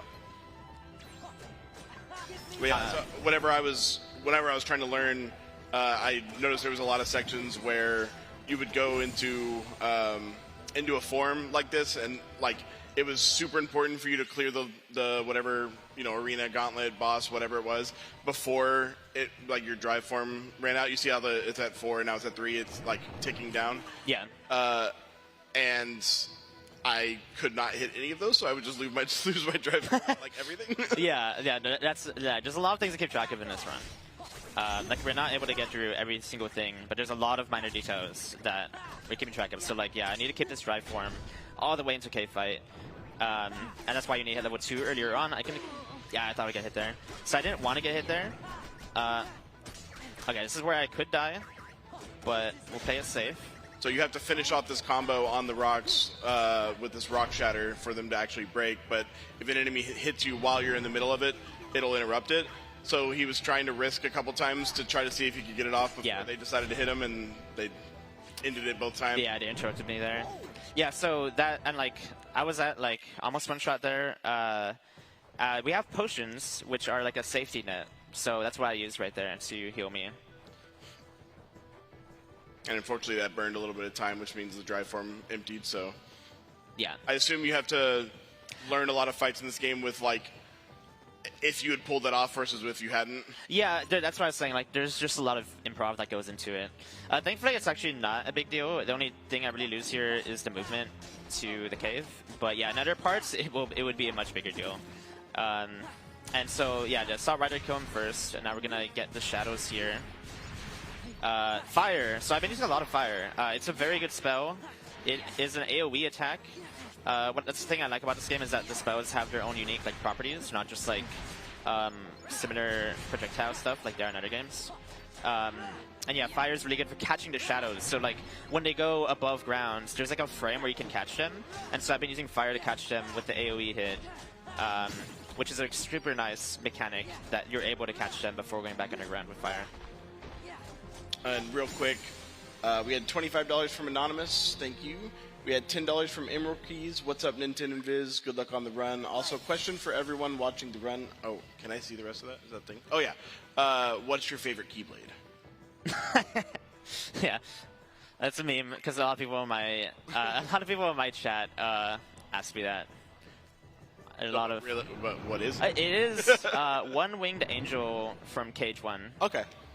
Which you should see it. It's a really, really cool Keyblade. I think I'm a Decisive Pumpkin guy. I just really like. It's good. Yeah. Oh wait, no, I take it back. I'm so sorry. It's Orin's Keyblade. It's the oh my god, what's it called? The like maroon one. Yeah, I don't know. I have no idea. You said orange? Yeah, it's like the like maroon one with like a spike on the end, or like a curved like spike. I don't know. Guardian Soul. Thank you. That's. Oh yes, that's an interesting one. Yeah, that one's pretty cool. Then we had $52 from Hoshino Haru. Is this close enough? Yes. Yeah. $50 from Anonymous. Thank you. Yeah, Haru. Shouts to Haru. She's my partner. Oh, nice. Yeah, she couldn't make it here. I actually came from Australia, so. Wow. Yeah, huge shouts. I really appreciate that I was able to get in and everything. It's an honor to be here. The flight was worth it. And then $25 from Fiddlesticks. Can't wait for Too Fast 250. Hell yeah. I hope he goes the Fast and Furious route of naming these. And then another $25 from Emerald Keys. Thank you so much. The first one was public, but we appreciate another $25. Ooh, I messed it up. It's fine. Oh yeah, the menus are a really cool part of this game. So like you see, the menus are pretty fast. They can be faster. There's like almost no limit. Actually, one sick thing you can do is look up the tasks of this game. The tasks, like the menu is literally like frame perfect. So like every frame they're moving and equipping stuff. It's crazy. Anytime I'm playing any other speed game and the menu is not like super instant one frame movement, yeah, I'm like complaining, and somebody's like, yeah, but that's like, what game has that? It's like the GOAT game has that. Yeah, exactly. The menu's so crisp in this game. It feels so nice. It's definitely one of the best menus like ever I've ever felt. Yep. And so we are, I guess I'll explain. In the menu, I was equipping some abilities that we got. And I'll be using one of the limits here called Red Rocket, which is Mulan's limit. So Mulan is our party member in this world. I guess I didn't really explain it, like for anyone who doesn't know Kingdom Hearts. We're going through like all the Disney worlds, and we'll be getting party members from a character in that world. And so they all have their own like abilities, their own properties. They all have their own limits. Limit is a basically a really powerful attack that uses up the rest of your MP. It's not like you need full MP, it's just that it will use the rest that you have. So it's usually ideal that you use MP first and then you use the limit. Yeah, so the limits and the heals will use the entirety of your MP bar, but only the entirety of the remaining. So like, ideally, if you wanted to be super efficient with it, you could use, you know, your fire, your blizzard, whatever, until you have 1% MP. Then you can use something that uses the rest, like a cure, and it would still work at full like power. Same thing with the limit. So, yeah, like you said, you want to like try to use up some of it on, you know, some spells or whatever, just to, because it's gonna go away anyway. Yeah, no, 100%. Yeah, that's how we just. It's all about efficient usage of our resources, exactly. And that was a really good Chun-Yu fight. That was. I blinked and it was gone. Yeah, so yeah, at the beginning we used the reaction commands, and then we waited from their phase transition. A lot of bosses in this game have phases. And there's a lot to explain. Basically, there's a mechanic where to get to the next phase, you need to do a finisher, and to kill the boss, you also need to do a finisher. A finisher is like the ending of your combo or a spell, and if you do either of those, then it will progress the fight, like his health bar. If you don't do them, then his health bar will stay either like in the first phase, and you just won't do damage, or like they won't die when you're killing the boss, which is like a big confusing mechanic a lot of people have trouble with casually. Yep. And that's not even getting into revenge values? Yes. Yeah, no, so then there's revenge value, which hasn't come too much into play here yet, but basically, in order to prevent bosses from getting infinitely stun locked, there's a mechanic called revenge value, which is actually extremely complicated, and every attack you do adds a different amount of revenge value, and then if you hit a certain amount, the boss will be forced to retaliate. And then you could like break out of your combo and like get a little bit of like a second of super armor so that you like have to back off or they will just hit you. Yeah, and like I'll make sure to point out later on when it's like more relevant. But there's just a lot of mechanics in this game, which is what makes the game so cool. I think it's more often in like the basically like a duel fight, like somebody else with like a sword or a weapon. Okay, yeah. We are also coming up on probably Is this as scary for you as it is for me and anybody else who's not? Oh yes, 100%. Yeah, this is one of the hardest fights in the speedrun in the game. It is Hades' Escape. The reason it's hard is because Hades is going to be invincible throughout the whole fight, and is going to be sniping us while we beat all the enemies. I'm not joking when I say when learning this, just to get through this so I could set a save point on the other side, it had to be dozens. It had to be 50 tries. Like I would be on the last platform of the 3 and just get sniped in the back with a fireball and die. It's so dangerous. Anything that hits him can just finish him. Yeah. Shoutouts to first person mode. This is actually relevant.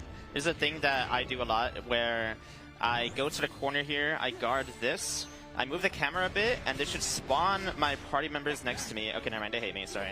Oh no, here he is. Oh no! Oh, I can't believe I lived that. How did I live that? That is insane. Actually, that was Donald, so shouts to Donald, he hit me there. That's crazy. Alright, Donald, you get a couple of mess ups now, you've earned it. Yeah, okay, we're fine now. I cannot believe I lived that, actually. That was insane. Like, you have no idea how I should have died. But anyway, so this is the third platform. There's 3 platforms. This is where it can get a bit sketchy. Where there's going to be a large body here that spawns. He can one-shot me with, like, a few attacks. Otherwise I get 2-shot by nearly everything. And one more. Having to do all of this while dodging Hades throwing fireballs at you constantly, and you have to clear every platform before you can move on to the next one. It's so dangerous, and it just makes it look easy. I swear to God, that's hard. Yeah, it's so hard. that was an extremely clean fight.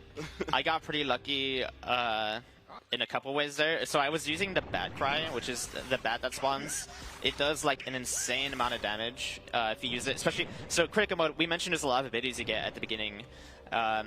Reaction boost is an ability in critical mode that you get, and it adds more damage to all of the reaction commands we do. So it's been relevant for a couple other reaction commands. For the bat cry especially, it's really, really good. I feel like reaction command is one of those things, like when I get it in like an AP and like a rando, you don't notice it, but like it's doing so much heavy lifting in the background. Yeah. I see we're only 666 away from 125,000. Ooh, maybe a 520 train. And was that intentional for Mickey? Oh, yes. I did not just actually die. Yeah. Oh, man, I just got distracted looking at I was... I was planning to like fake everyone out with that, but then I completely autopiloted. Yeah, so we die on purpose there. So you're guaranteed to get Mickey in this fight if you die. The first fight that you die to that Mickey can spawn, he will spawn. And we die on purpose to get Mickey. Trust me, it doesn't count, chat. It's not an actual death. I'm not donating 100 for that. I mean, I don't know. I don't think it counts. So what's the mechanics as far as like when can he come back? Like how many deaths does it like? What causes him coming back? Yeah. So basically, every time that you die after the first time, it's lower and lower chance, and it caps out at 50%. So it's a 50-50 eventually. Okay. But yeah, so fake death there. Now, if I die again, there will be a chance I get Mickey, but you know, we don't want to. We never rely on Mickey again. We just rely on it there. Sure. Now we are heading to the actual like Coliseum part here. That was the underworld. Most of the world in this game is the underworld there. And then we're using Valor form just for the movement. So I didn't mention it before. Valor just runs faster, just straight up faster movement. So it's really nice to use it just for that. I'm sorry, I got offered pizza. Whoa, I wish I had pizza. What the heck? No, you can't hold the controller after this. I'm sorry. Yeah, okay, that's fair enough. That's fair enough. We'll save you a slice. Yeah, I never touch my controller when I have anything in my hands. Yeah, I can't do that. What kind of pizza is that? Pepperoni. Solid. Pretty good. I'm like a big cheese. Like, if it's just cheese pizza, I hate it. Oh yeah? Yeah, like I can't stand that. That's just me. I do like pineapple on pizza though. We need somebody to come up here and feed you bites of pizza. No, it's fine. It's fine. So this is the Earns minigame. Literally just get enough points to progress. And it's pretty scripted. You can lose like a couple seconds. There's actually a couple like interesting tidbits about it. Like when the next wave spawns is when the last urn you destroyed was destroyed. Like a timer starts from then basically for the next wave. So there's a couple things to keep track of there. It doesn't really matter too much.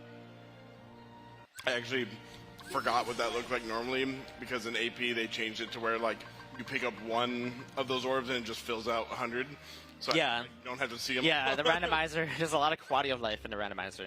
It's so nice. A lot of it. This is one of the only chests we're grabbing, the power boost. It's just a strength up, so we just do more damage with it.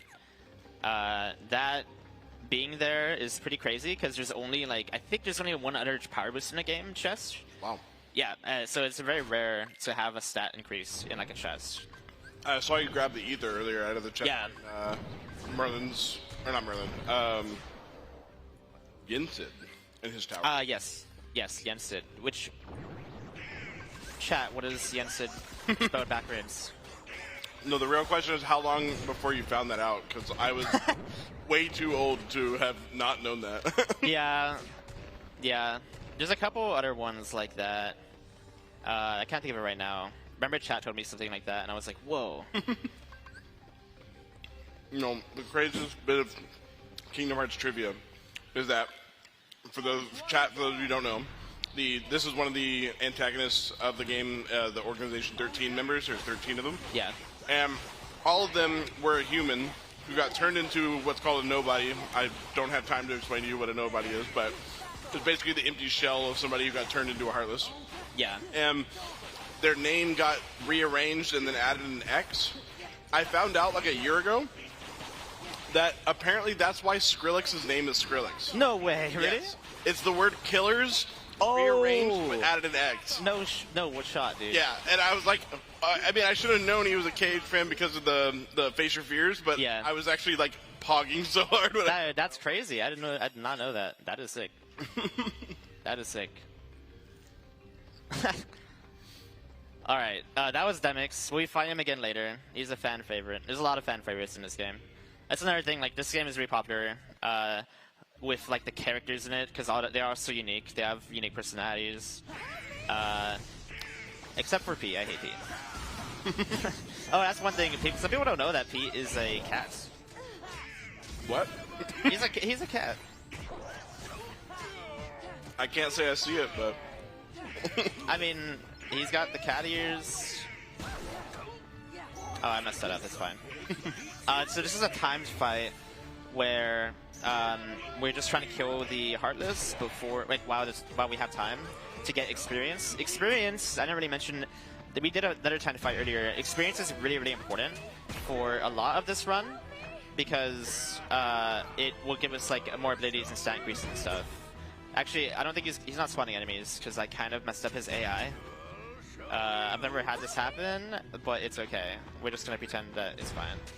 It's not a big deal. The experience here isn't that big of a deal. It just means I'll be slow later on.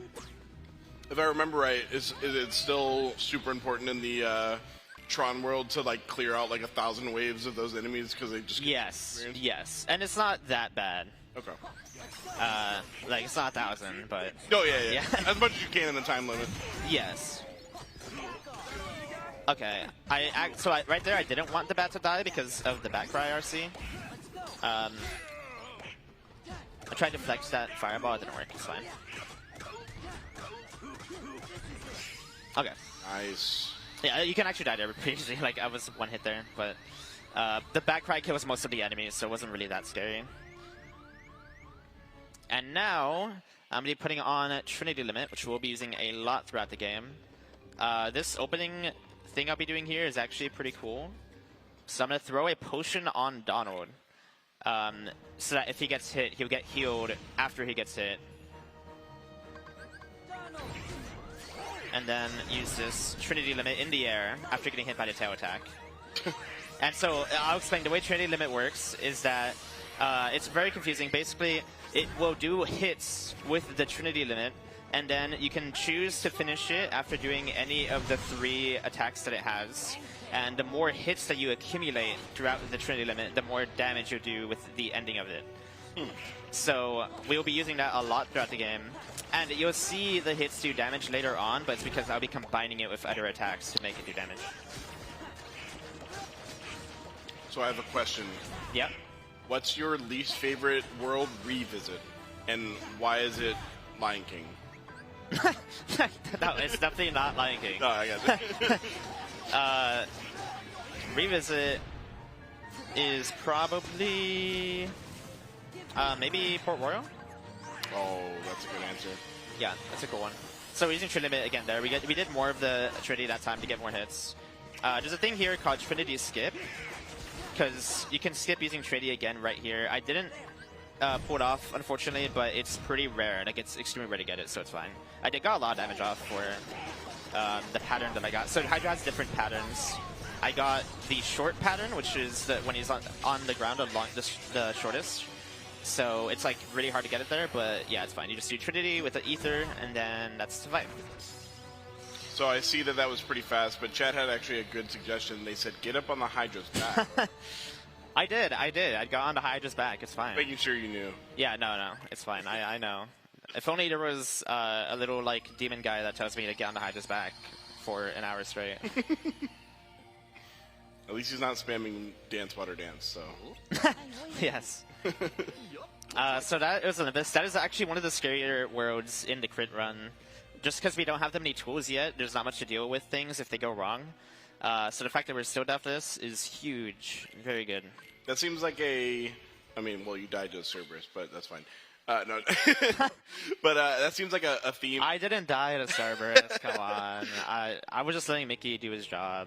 That feels like a theme throughout Kingdom Hearts 1 and 2. Like, again, feel free to correct me, but like in Kingdom Hearts 1, it seems like some of the most dangerous parts are like Alice in Wonderland World, where you like don't have heal yet. Yes. Like, trying to fight the Trickmaster, like in the. Yeah.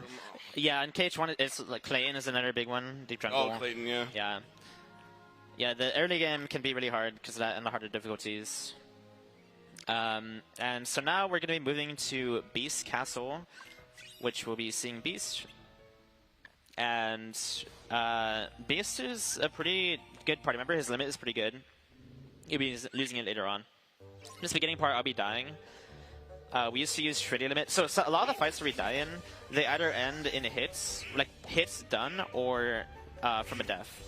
And yeah, so we used to use Trinity Limit because it's a fast way to do hits, but... No, you got saved by the cutscene. That was almost $100.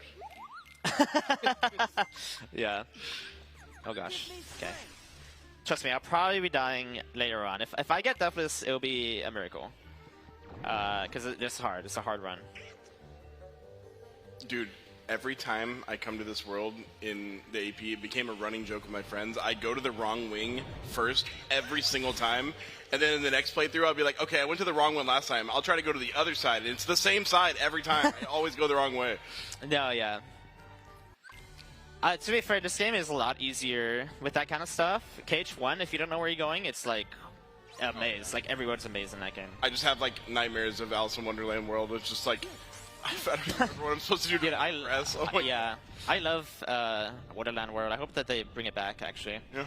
I think it's really cool. Like, if you know Alice in Wonderland and KH1, the whole world takes place in, like, one room.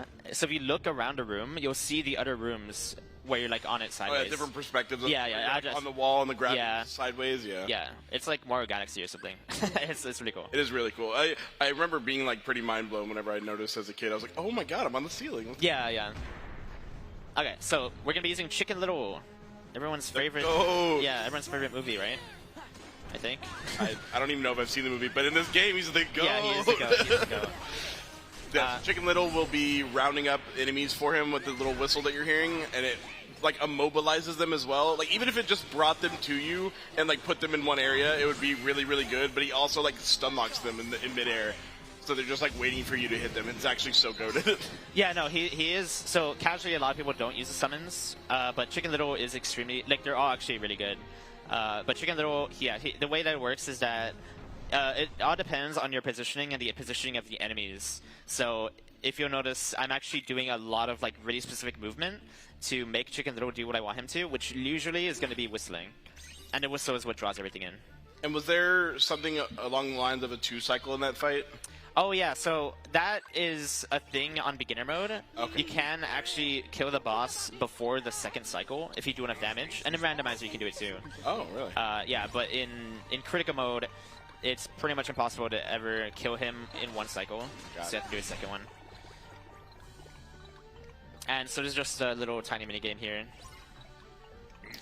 Real quick, I'll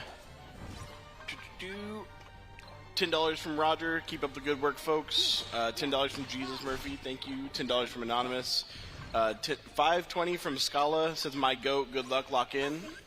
Yeah, shoutouts to Scala. He actually called the hotel because I wasn't awake yet for the run. Because they're doing an overnight run here. Scala, the real goat. Yeah, he is the goat. He made the run happen. $10 from Brother Huntley, great event, and $10 from Anonymous, and $5 from I can't read. Oh, For the Aesthetic. Oh my god. Those are just regular words. I just couldn't read them. It's read it English. English is a hard language. Right. It's 3 languages wearing a trench coat pretending to be 1 language. Exactly. Yeah.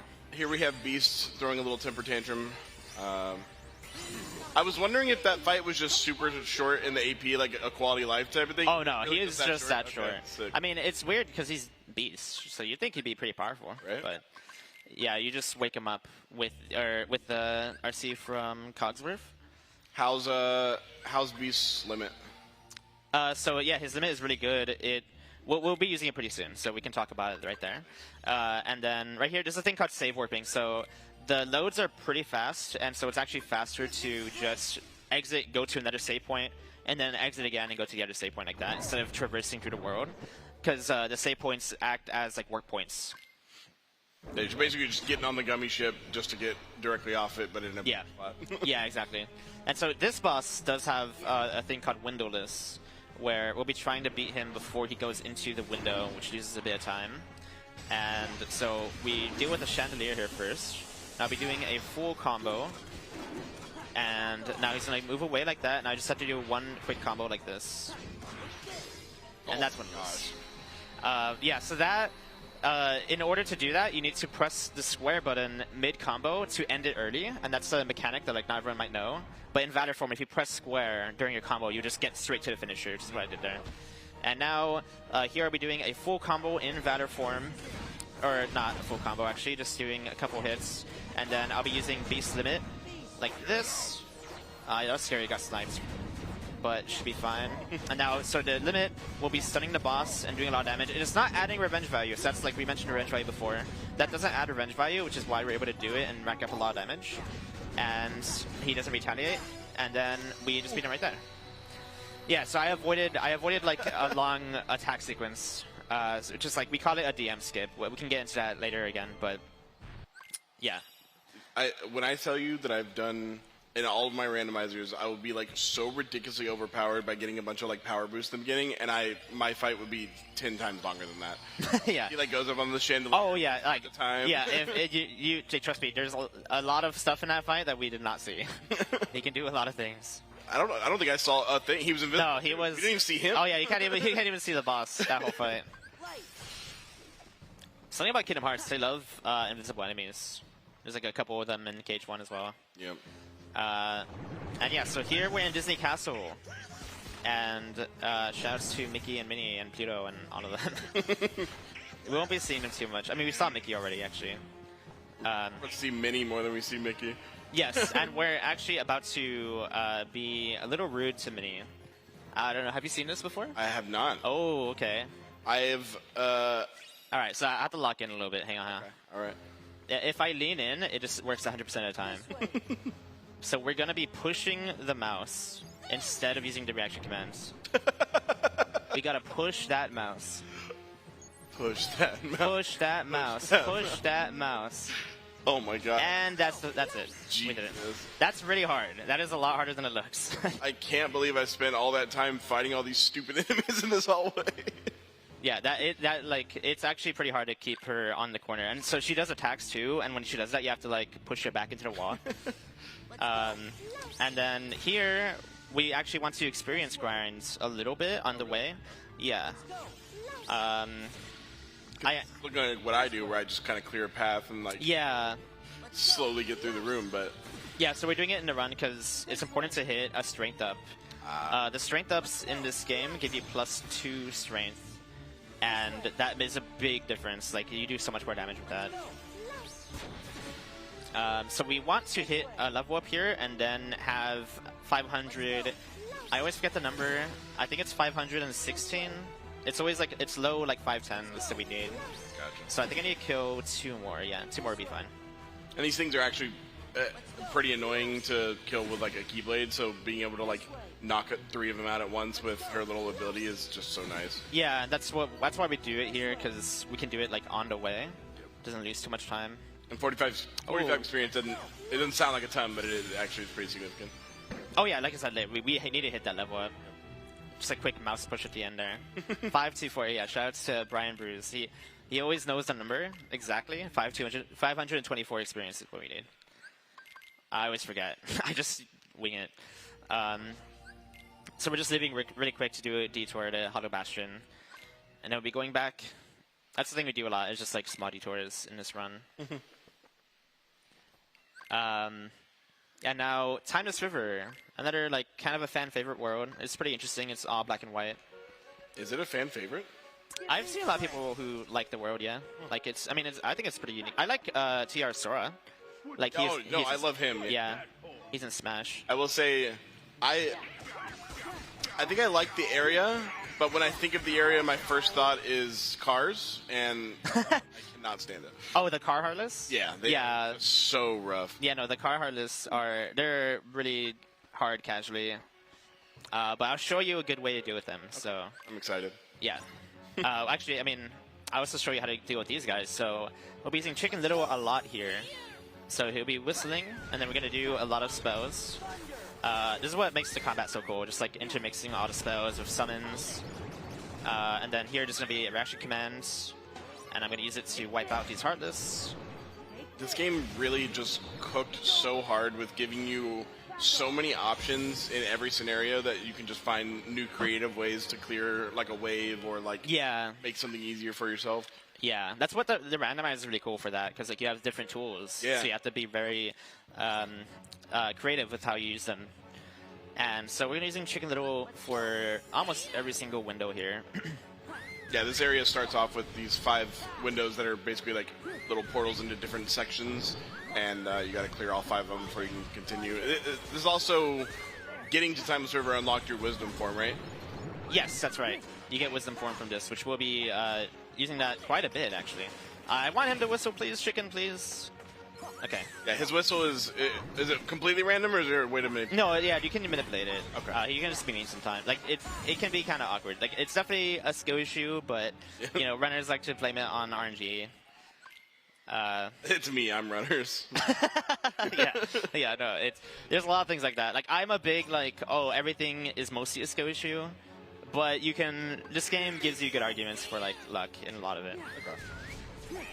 Because I do not know how to manipulate it at all, but whenever I'm in the randomizer, I just spam Chicken Little to save me, especially like in Port Royal. And yeah. He makes it look so easy. I hate these cars. Oh, yeah. So the cars here. The cars, Chicken Little. Like, if you want to deal with them easier. The answer. Yeah, Chicken Little is the answer. Oh, he's stuck. Chicken got stuck behind a car. That was crazy. He was trying to cross the road. Yeah, he was actually getting run over. Like, I don't know how he survived that. That's insane. All right, so now we won't be using Chicken here. The reason is because we remember, chat, that we want to conserve drive for certain parts. If I use a drive form here, then I will lose it. I won't have enough for the fight after. I've been able to use it for like the other fights because we get our drive back when the fight is over, but this one we won't. So we're just going to use Trinity Limit. I point it towards the wall to not get hit so I can get to the finisher faster. So we could just instantly end the fight and get that strength up right there. That's level 14 that we need. We love tech. That's sick. Yes. So there's still, again, forgive me, my learning was like 6 years ago. Yeah, that's fine. Is Genie still used for the second trip to Mulan's world, the boss? Not for the boss, but Genie's really good. Genie's actually my favorite summon. Oh, really? So, yeah, no, he's very, very cool. There's some really cool tech. We won't be using it like a lot in the 80%, but trust me, Genie is a sick. Like he can do a lot of cool stuff with him. After this, I'm going to get you to explain how Genie works with the different forms, because I never understood that ever. Oh yeah, no, it's not too bad. I can explain it. And here is a cycle-based fight. If you're unlucky, you get 3 cycle. I got 2 cycle. That's pretty lucky.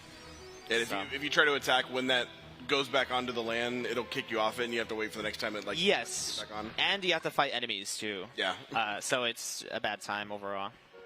So don't get greedy. Take the damage that you get. And Yeah, I see $5 from Liam. Shouts to Liam. Surely that's the actual Liam.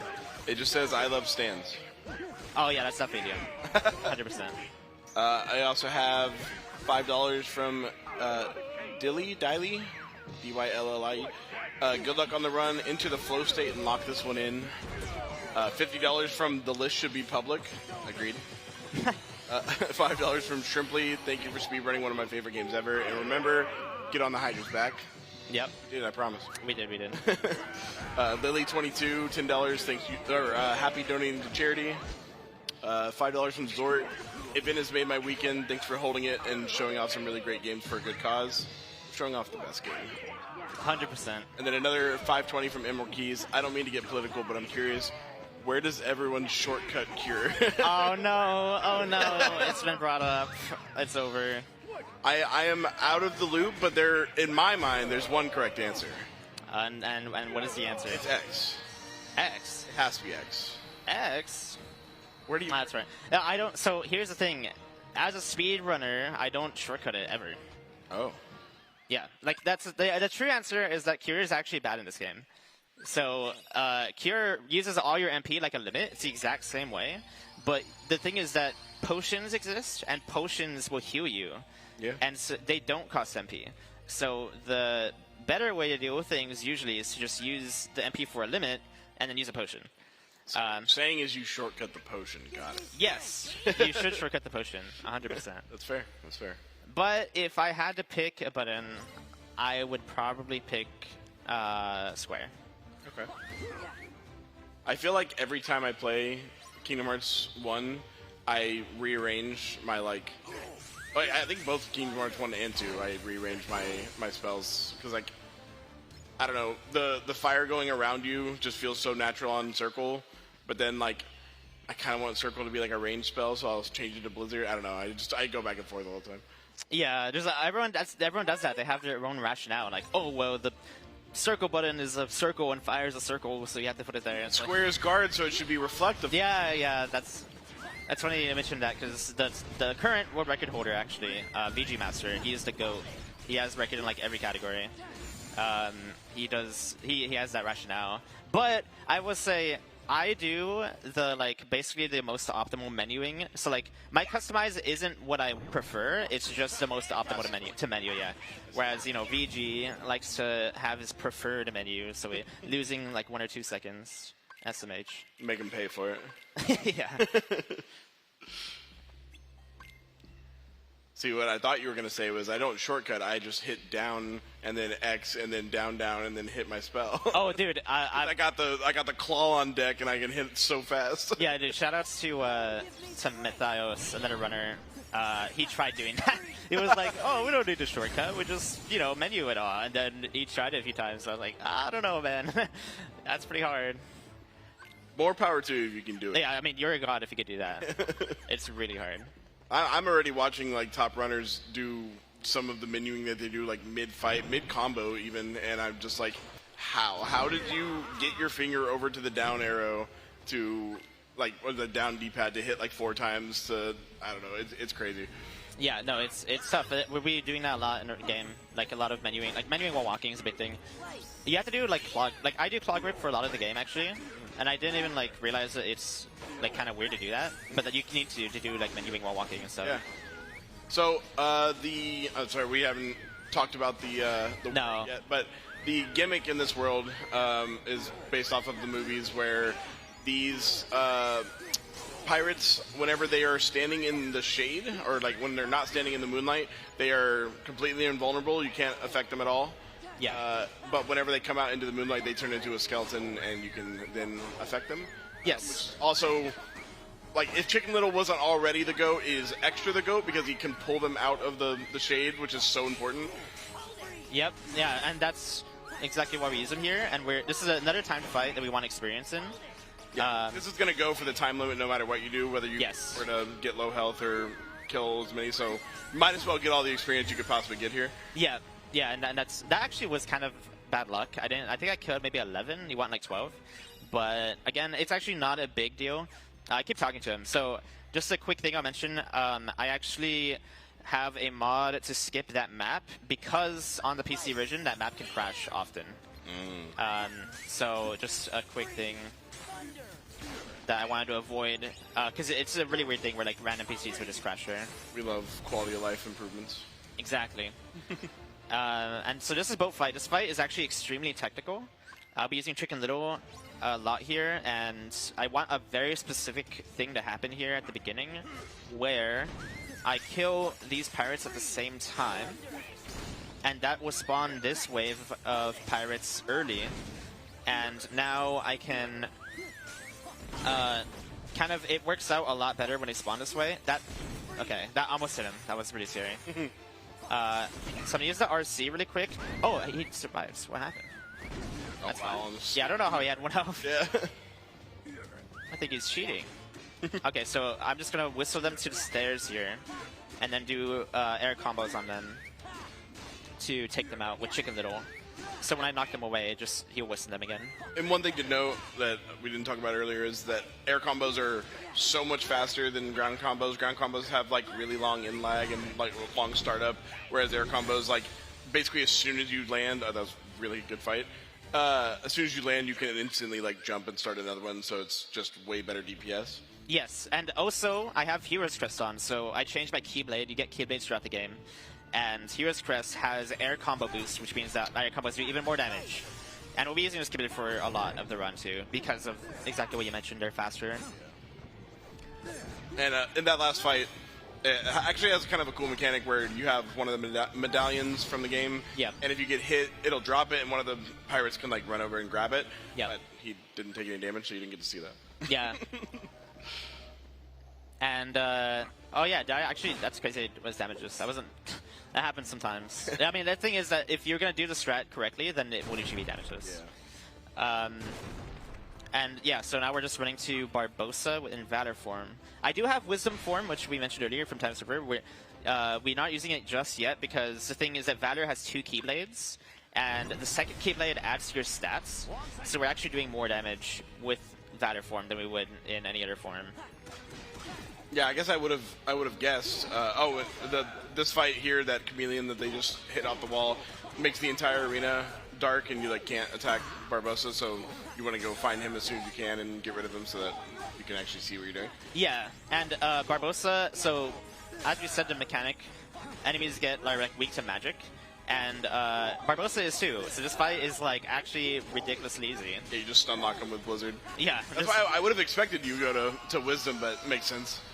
Yeah, no, just because it doesn't do as much damage. Like you don't have physical attacks. Yeah, Wisdom is the Valor form is the no magic. You actually can't use it. But in Wisdom, it's like the one that like boosts your magic and is like fully focused around. Like you don't even swing the Keyblade. You shoot like little magic beam like shots at things. Yeah. We'll actually be seeing it here very soon. Oh, nice. So Wisdom, is magic based. So just fight really quick. I'm gonna be dying here, and then a Defuse fight. And then I'll be doing a shop here. We don't talk to the Mugo often. They all have different names actually. This one's Mojito. You can see on the top. That's his name. Dude, I have thousands of hours in this game. I've never. Yes, they have names. Shoutouts to Steel Skin and what number was. We'll be talking to him as well. I wish they all had like alcoholic beverages, like Mojito and Margarita. Yeah. Oh, actually, they're named after Final Fantasy characters. Oh, okay. Yeah. So it's a very cool reference. And yeah, that's not plus 100, chat. Come on. I found out pretty recently that the reason why the characters in the beginning of Kingdom Hearts 2 were chosen were because those are the ones that Tetsuya Nomura made himself. And that's why there's like nobody else from like Final Fantasy 5 or 6 because he didn't work on those games, so he doesn't know. Oh, is that true? Is that true? Oh. Apparently he designed those specifically, and then he obviously worked on 8 or 7 and 8 so much that's why so many of the characters are in this game. Okay. I never knew that. This is Wisdom form, and it has an ability called Quick Run. And so we're actually going to be leveling the form up. We mentioned that they level up before. They all level up from different requirements. Yeah, so Valor was hits. Wisdom is going to be Heartless kills, specifically Heartless, because we mentioned Nobodies before. Yeah. There's 2 different enemy types, Heartless and Nobodies. Not too many Nobodies just yet. But yeah, the Heartless will level the form up. And the reason I'm leveling it up is because you get the Quick Run ability for regular Sora. And that's how all of it works. So like for Valor form, you can jump higher. And so you get that ability from Valor form. And we'll actually be using that too. But that's what makes the movement actually is really good in this game. It's kind of a shame because there's not many platforming segments. Yeah. So you can't really use it that well. But you can get like glide and aerial dodge and stuff in like casually later on, and it's really nice to use. Well, they put all of the platforming in Kingdom Hearts 1 where the platforming is terrible.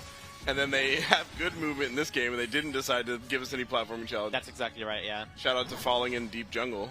Oh, don't remind me. Yeah. Speaking of falling, this is actually a falling segment. There's a little bit of luck on what attack this guy chooses to do. This is an unlucky pattern, but it only uses a few seconds. That's a theme, is that there's like a lot of luck-based attacks that would lose a few seconds, but it's not too hard to deal with either pattern. And then here, I'll be using a lot of magic to deal with this guy and the enemies surrounding him. Just like that. Oh, my ether didn't go off. So you saw him throw the ether, or like you heard you heard him say it, but he didn't actually throw it. It's fine. Did he use it or? No, it didn't actually go off. Yeah, so I don't have an MP.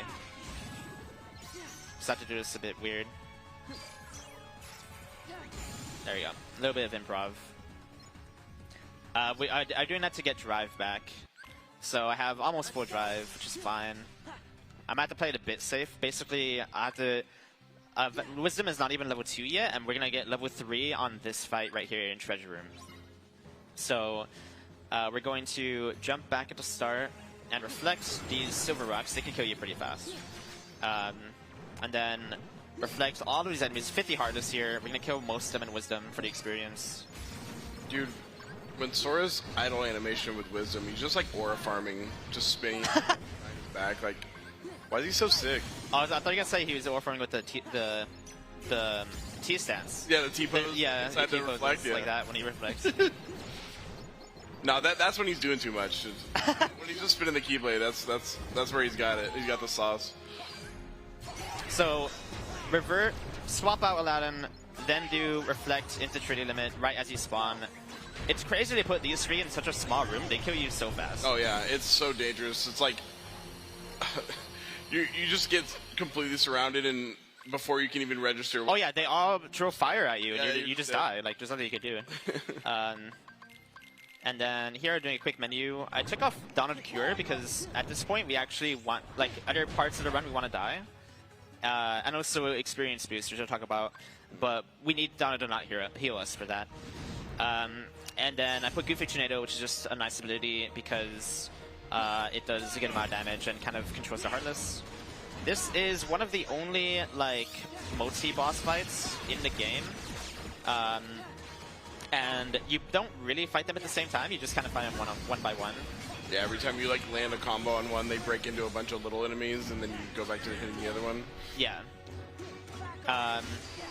And so I'm using Valor form here to do extra damage, and this should be enough to kill this guy in one combo. And now we'll just let this guy come down and do another combo. And just like that, that's the fight. Oh, not yet. There we go. Nice. So you saw right there as an example of bosses will never get their last one sliver of health gone unless you do a finisher, and all magic counts as a finisher. So notice that he had just a tiny bit of health and just hit him with a lightning and dead. Yeah, and so that lightning, yeah. That's what, if you get a boss from 1 HP, just always use a spell. It's usually Thunder, unless they're immune.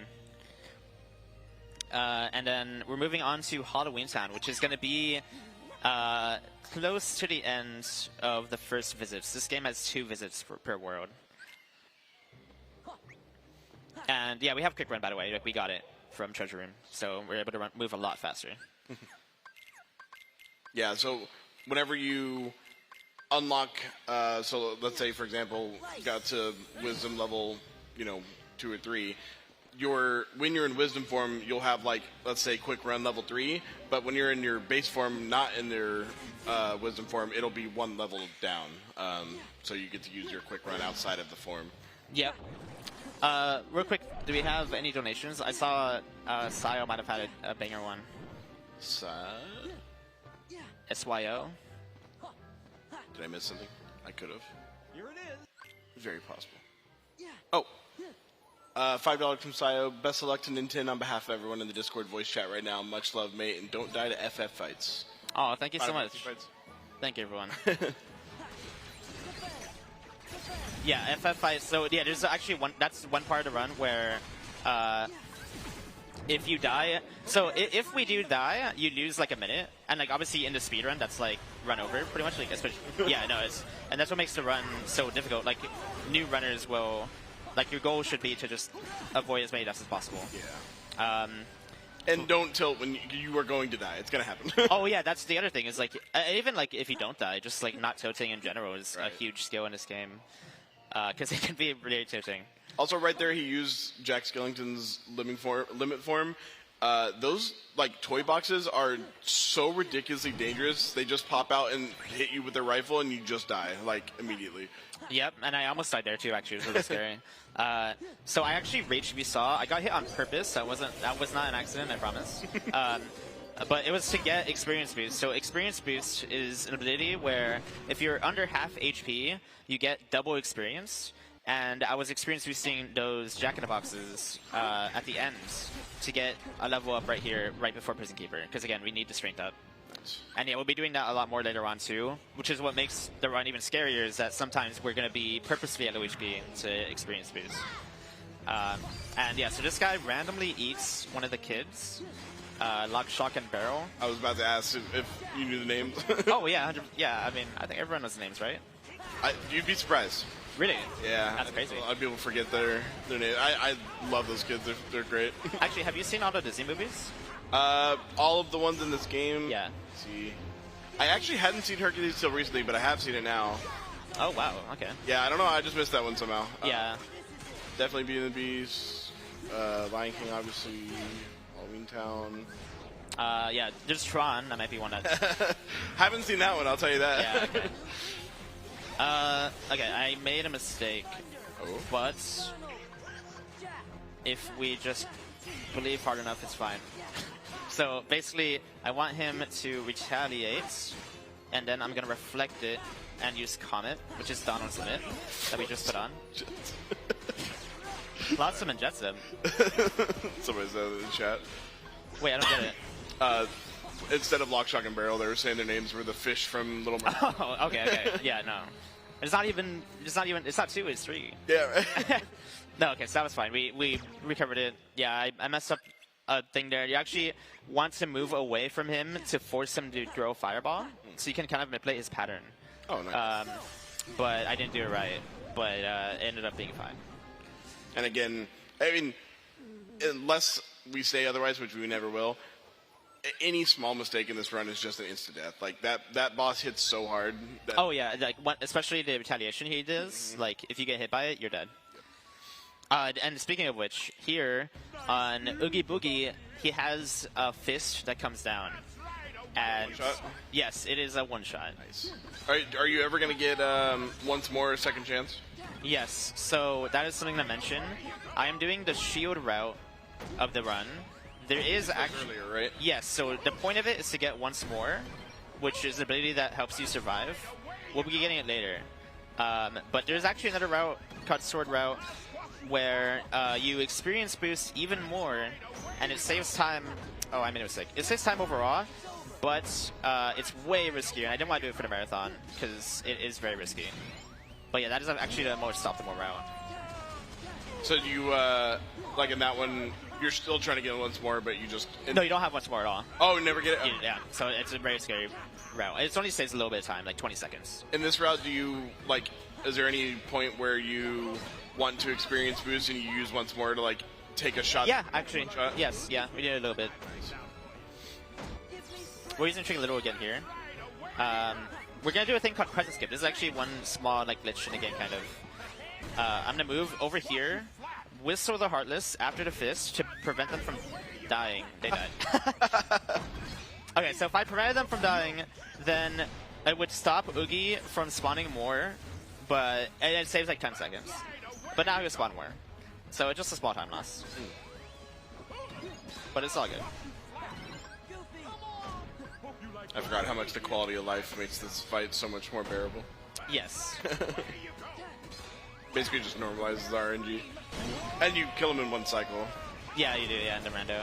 Yeah, for this, like, every time he, like, breaks the little platform that Oogie's standing on, he will come down and you'll be able to deal, I assume, a third of his health? You have to do this. Yes, about a third, yeah. Yeah. Yeah, so that was a 2 phases. Now we're into 3rd phase here. You can actually get, I was mashing there, you can get a frame perfect RC to go to the middle early, but it's extremely rare to get. It's 1 frame. This game runs at 60 FPS. There is not any frame perfect tricks other than that, really.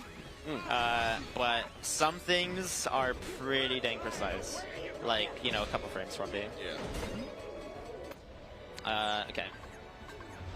Moving over to the right. It's random where he goes, so you just have to look out for it. And yeah, this fight is pretty boring. It's auto-squitter. You can also die very easily. Like these, if I get hit by any of these, I get like, I'll follow the thunder back and die. And again, the fist one-shots, so you just have to be careful. Not to mention, every enemy that pops out of like one of those little presents can just claw your back up and send you into a like little cutscene where you die. Yeah. This is the last pattern here. I got unlucky there. If he moves like to the other side, it's slower than if he moves to the middle.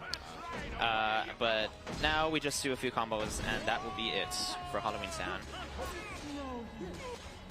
I love Oogie Boogie. Yeah, he's great. He is good. The fights are kind of annoying, but yeah, he's cool. I feel like the fight in Kingdom Hearts 1 with him was so much cooler, like the arena that you fight him in. Yep.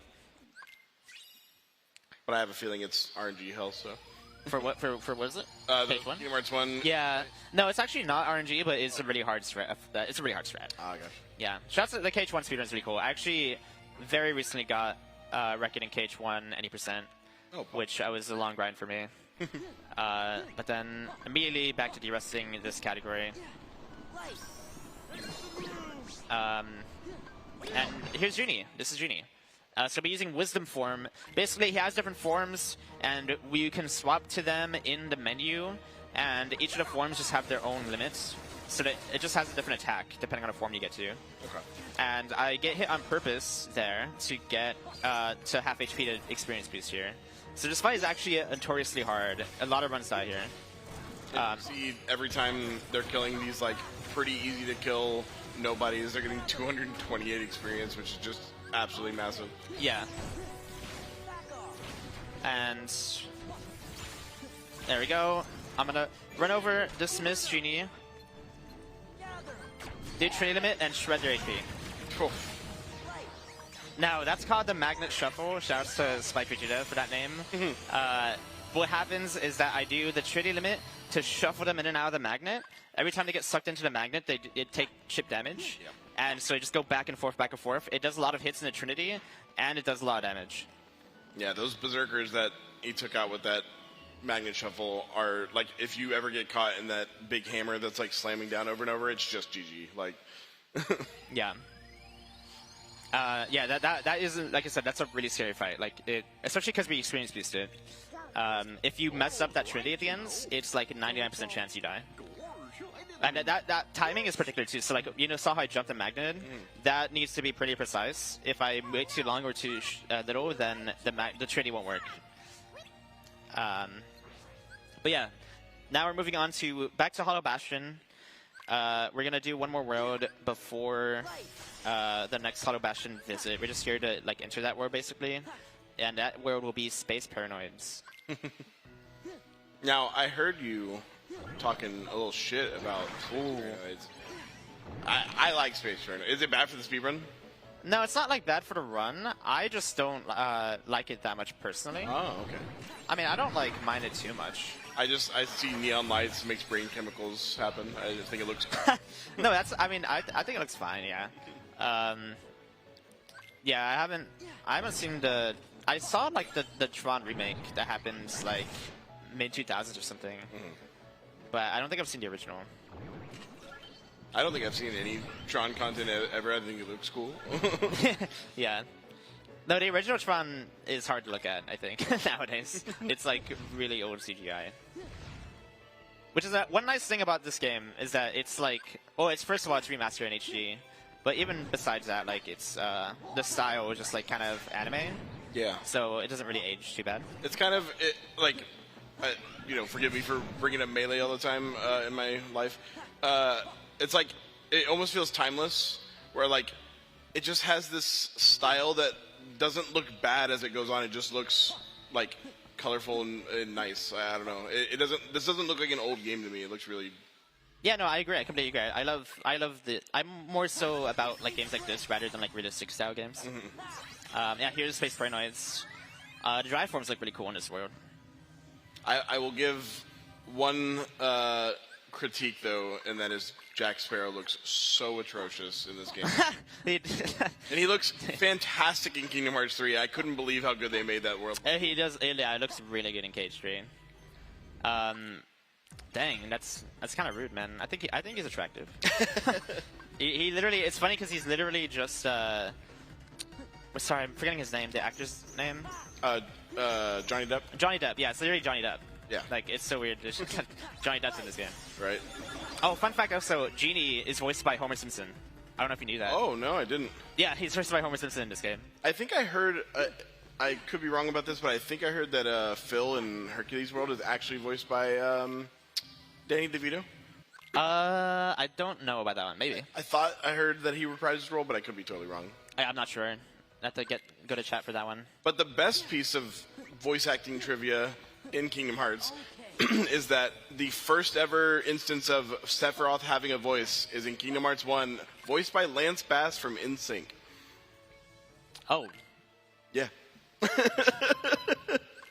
That's crazy. It's the first time he ever had a voice in any piece of content, and it was Lance Bass. That's insane. So this is a light cycle. That was a crazy banana split I just did there. That's like a friggin', that's so cool. That split I just did, that's pretty hard to do. But yeah, that fight at the very beginning is random. I got a very quick cycle there. And now here is kind of an auto-scroller, but there's a tech we can do to speed it up a little bit. And this is scary on crit because I actually get 2-shot. So casually you might die here a lot. But like it's actually all scripted where the enemies spawn and what they do. Well, not what they do exactly, but where they spawn. So the route that we take is always the same. It's not too scary. I love that out of any other place on Earth, the phrase, "that was just such a sick banana split I just did," would be such a strange sentence, but it just fits here. Dude, yeah, it's great. It was great. We can just say things. We can't. We do just be talking. Yeah. We do just be yapping. Yeah. You can just, dude. You should just start saying, like, "Oh, okay, I'm gonna go for this strat here." Yeah. Start making it. I just got like the rando skip there. That is, but like, yeah, that's speedrunning is like that. Just like, oh yeah, this is the Jim skip. We found it because his name is Jim. Oh, that's my biggest pet. One of my biggest pet peeves in speedrunning is when the skip has nothing to do with what the skip actually is. It's just who created it. Like, I don't know. I think very rare circumstances it's fine, but most time it should just be like, what are you skipping? I tend to agree. Sometimes I don't really mind it.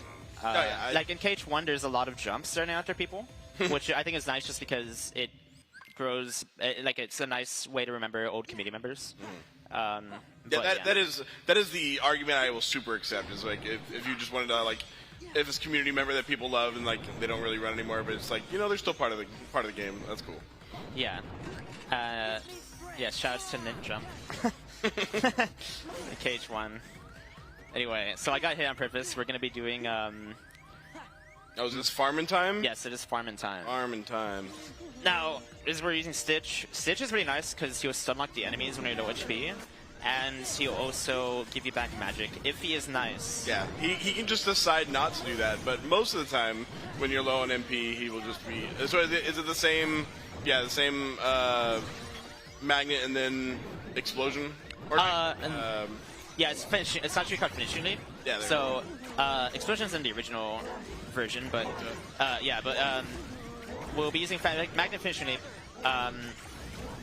It is a attack that knocks up all of the enemies near you, so it's a really good AoE hit, and it does a lot of damage. So it's very good for a lot of the game. We'll be using it a lot. And yeah, so I'm going to be farming to level 23, which is like one more level after this. And again, Stitch can kind of ruin this, and we could die, but it's not likely because Stitch also will deflect enemy hits.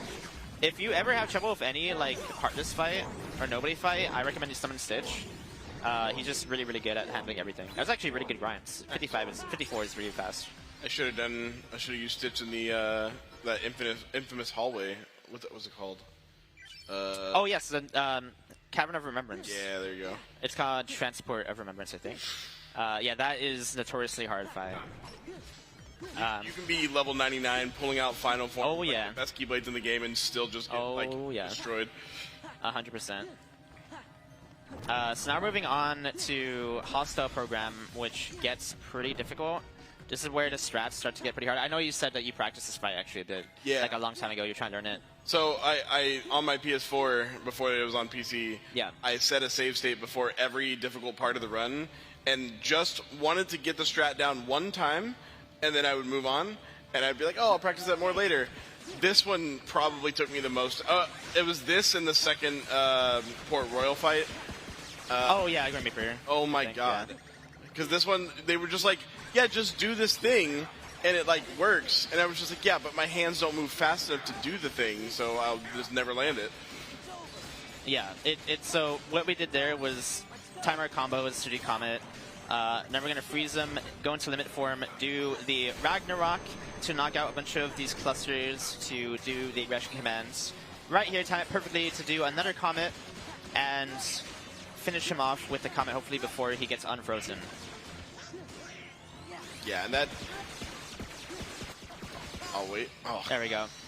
I'm just upset now. I just could not do that. It's hard. It's really hard. The whole gimmick of that fight is, like, he basically just stays on the other side of the room from you most of the time. He'll, like, swing around sometimes, and the way to get him to stop is to hit him enough to where he drops the orbs, it fills up the bar at the top, and then you can freeze him. Yep. And you want to freeze him as he's swinging around to, like, be right on top of you, and that is so much harder than it looked, because every single time I did it, he would freeze on the opposite side of the room, and I'd lose half my damage time. Yeah, it's tough. And now here, this is why we want Goofy Tornado. It, like, kind of bundles up the enemies really well for us. And I'm going to do a couple more hits to kill some more, and then summon Chicken Little here. And now I'm going to use the Rising Sun. Yeah, there's actually so many instances that I've seen already where Nintendo is killing things before, like, right before they would have a chance to essentially one-shot him. That little dancing enemy with, like, the pink hat or whatever. Yeah. They, like, float around, and if they ever just decide to grab you, like these right here. Yeah. These are dancers. Yeah, this is a one-shot if I get grabbed by them. You might, if you play the game casually, you know they're really tough. They'll light up with, like, a little, like, I don't know, a light on their hand, and they'll, like, start, like, kind of dancing around, and like, once they get in that mode, they're trying to grab you, and it's just instant one-shot. I might be able to experience boost this. Yeah, so that's a new strat, actually, I found somewhat recently. That's really, really good, getting that experience. Yeah, I do that a combo a bit differently at the end. Really clean fight. I did Trinity as well to finish it without the finisher. I did just side into Magnet. And now here's Demix, the first organization fight. They are pretty hard on crit. This is like a lot of people's casual wah. Yeah. So we're gonna remove 20 clones, use Trinity limit, and now these hits on the clone will destroy the clones and give us hits for the Trinity. Now use the finisher next to Demix, wipe out the rest, and then do damage to Demix. Oof. And just Look scratch at his that health. bar. Holy, Yeah. 2 bars just gone instant. And now go into limit form. Use R's like cannon. We're going to do every hit of the R's except for the last one, because you can actually combo it into another combo, just like that. And if I remember right, the limit form limits that you do, they don't add revenge value, right? Yes, so that it doesn't add RV until the very end, which is why we do it that way. That was so clean. Thank you. Yeah, so that we did a comment to finish the fight off, and when you use a limit, I didn't really mention it, but you don't take damage, so the limits are pretty strong in that way. And he just skipped the cutscene, but if you notice, only Sora and Donald, because Goofy just died. Goofy literally just died. Rest in peace, Goofy. It's the funniest cutscene I've ever seen. He just gets. It's funny. He died, man. He's dead. It's not funny. It's so funny. I can't help it. Dude, every time The Rock just comes out of nowhere and just absolutely just... It's so funny. He gets bonked so hard. And then Mickey is like trying to have this like epic moment of like, they'll pay for this. It's a Mickey Mouse, just a mouse. Dude, it's the dog with the Daredevil mask on. He feels like such a badass when he says it. Yeah. Wake me up. Somebody come quick. So I'm using limits here to level up limit form actually, because the way limit levels up is by finishing off your limits. Okay, and if you remember, Sayo from the donation message is saying don't die here. Yeah. The reason that you don't want to die here is because if you die, you have to refight MX. Yep. So this is the longest step you can have in the game. Whew. There's 2 more platforms, one with Tifa, the waifu, and then one with Cloud. See, but what if you were to die after killing like 995 of the 1,000 Heartless? Would that be a pretty comparable? It wouldn't be as bad. Okay. This is definitely a lot worse. But that would be. Then you get to see Tifa again. Yeah. Maybe I should die. Actually, that's a pretty good point. Oh. Oh no! We almost. I might. Okay, we're fine. I play it safe. Also, is there a randomness element to if you were to get anti-form, or is there something you do to keep that from happening? Yeah, so so basically there is a way to... There's a form called anti-form. We'll get it later on, but if you remember playing the game casually, you might have gotten anti-form a lot. The way it works is that every time you use a drive form, it builds up points, and when you get to 5 is when you have a chance of going anti-form, and the way we prevent it is that every time you get a new drive form, they programmed it so that it resets your anti-points. So we're gonna just plan out... You never get 5 points before you get a new form? That was a death. That is a death. Plus, $100 chat! Plus $100. $50 from Rain. I thought this game was the coolest thing ever growing up. Now that I'm an adult, I know for a fact it is. Killing this run, much love to everyone making this event possible. Big fan. Thank you for donation. Yeah, so that, I'm glad I at least showed off how hard the game can be. So you saw, like, I don't know if my reflex went off, but I tried to reflect it. But yeah, they one-shot you. So any tiny mistake like that, it's over. You have to restart. So yeah, that is the longest. That is literally the longest death I could have had. But it's okay because the run has been going really, really well so far, so it'll be fine. Well, now we get to watch Goofy die. Yeah. And also we get to see Tifa again, so it all works out. Yes. That's actually why I did it. Yeah. I believe you. There we go. That was a really good fight, too. Yeah. Big clean. Plus 200? No, Mickey didn't count. Yeah, no, so it's fine, though. So that shows off, again, that this run is very hard. Oh, gosh. I also messed up your menus a little bit. You can't go too long without taking a death like that because people start to think that we're just overplaying how hard it is. But no, you really just, you slip up one time or mistime one thing and you just get absolutely obliterated. Yep. Exactly right. You gotta stay humble. Exactly right. So yeah, we're just gonna go through this again. I feel like I can get through it this time. I usually don't die there. It's pretty rare. I haven't died there in a long time, actually. But yeah, I just had a weird, like, awkward moments.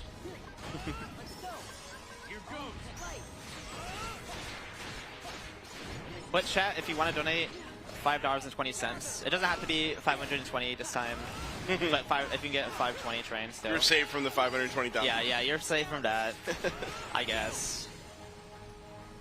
So, someone asked in chat, would that just be an instant run reset? Oh yeah. I mean, yeah. that would be like that would be like an instant throw your controller moment. Like, yeah. Guess I'm going to Best Buy for a new one. Yeah, exactly. I mean, like, the run is very optimized at this point. Like, even not dying, like, definitely is a bare minimum. You want to go really fast here.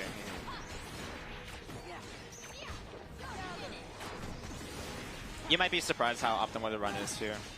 But yeah, again, shouts to VG for really optimizing the run. He's, like, really far ahead of everyone. We also just got once more, but we can't equip it until after the fight is over. Yeah, I guess that's one thing that, like, I mean, it doesn't really need to be explained, but whenever you press the like pause button when you're in combat, it will just have like the standard like continue, quit, stuff like that. When you're out of combat, normally there's like a change in your menu in the bottom left to signify that. That's whenever you have like the full inventory, you know, stats, anything else, like all the info. Yes, exactly. You can't always, do auto menu and stuff. You have to wait. Okay, I played it way safer that time. Got through it. Just like Cloud did work. He powers up and kills everything. So what you're saying is you didn't want us to get Tifa again. That's fine. And then jackpot there. So you noticed all of Goofy's abilities were gone because he fucking died. he did die, but he didn't actually die. I guess he just had like a headache. I don't know. Yeah. He literally gets mugged by a boulder. Like. It's so like you never see any Heartless in any part of any Kingdom Hearts game like use the environment or like type of like strategy. He does like Breath of the Wild strategy. There's just a random one on top of the cliff. He just throws it down. Yeah. So random. So this is 1,000 Heartless. We have to kill 1,000 Heartless. Yeah. And it's pretty easy to die. And this is what makes Shield Route a lot safer is that we have once more. So if I get hits, I won't insta-die, but I will be at 1 HP. I'm pretty surprised. I mean, I know it's only the difference between 13 and 26, but I assume it would add up if you were to experience boost here. Oh yeah, it would. I've considered it, but the problem actually is that they give you health orbs. Oh, that's true. So you can't prevent. It wouldn't even help. Yeah. Yeah, you can't really do it. I see. Yeah, so the hard part is that these security bots, we use them for their RC to kill everything, but they also can wind up where they spin around like that, and they have those lasers, and the lasers will just like combo you to death. So you have to be really careful. I'm also playing the camera a lot, if you can tell. I'm gonna use Limit. I also thought this was the coolest thing I had ever seen as a kid. Yes, it's still very cool. Yeah. Sorry, I meant as an adult. Yeah, no, it's still, yeah. It doesn't get any less cool. Yeah, and I went to Limit form. It's a safety option. Now, you have a few safety options. You can use Limit, and you can use Trinity Limit to be safe there if you get hit. And like the hard thing is that when you're doing DRC, they can snipe you out of it, which is like what you're afraid of happening there. All right, so that is every first visit. Now we're going back to the Disney roads in a loop. The cool thing about this game is that you can actually choose which roads to go to here. Wait. Yeah. So what about Lion King? What about Lion King? no, we don't. Yeah, we don't go there. Oh. No, you can skip it entirely. It's actually just completely optional. Well, I would be upset, but you can also skip Little Mermaid World, so I'll take it. Yes, you can skip Atlantica. It's just the worst level. It's the worst or the best, depending on who you talk to. I don't want to talk to the people that think it's I'm sure some of them are here. We have $5 from Aaron In, just says thank you. $5 from Anonymous, thank you for doing this. May everyone have a good time. $5.20 from Emerald Keys, just said a photo and some ice cream. And $5.20 from Squib, it said free Palestine. You guys are going crazy. Keep it up. Awesome, thank you guys so much. We're almost at 125,000 guys, so you can get 520 train maybe. Let me get another wheel spin. Alright, so I'm actually going to be doing some RNG manipulation here. If we enter this room 3 times, it will make a Boki vendor spawn in a different world, and all the other worlds. And what they are is Heartless that are like supposed to be rare, and they give you experience. Oh. So we'll be using that to get extra experience and hit like one more level up. There's only one more like level we need, and then after that it's fine. I've never even heard of that. Yep. Sick.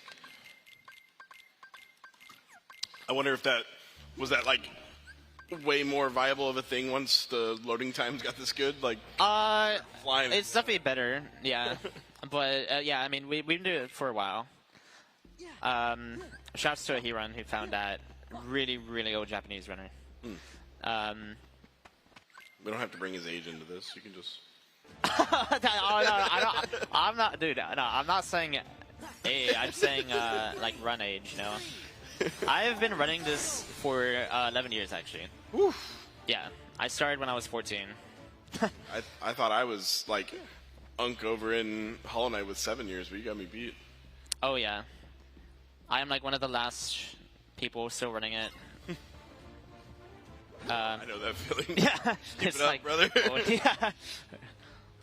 Yo, somebody ban Jesus Murphy real quick.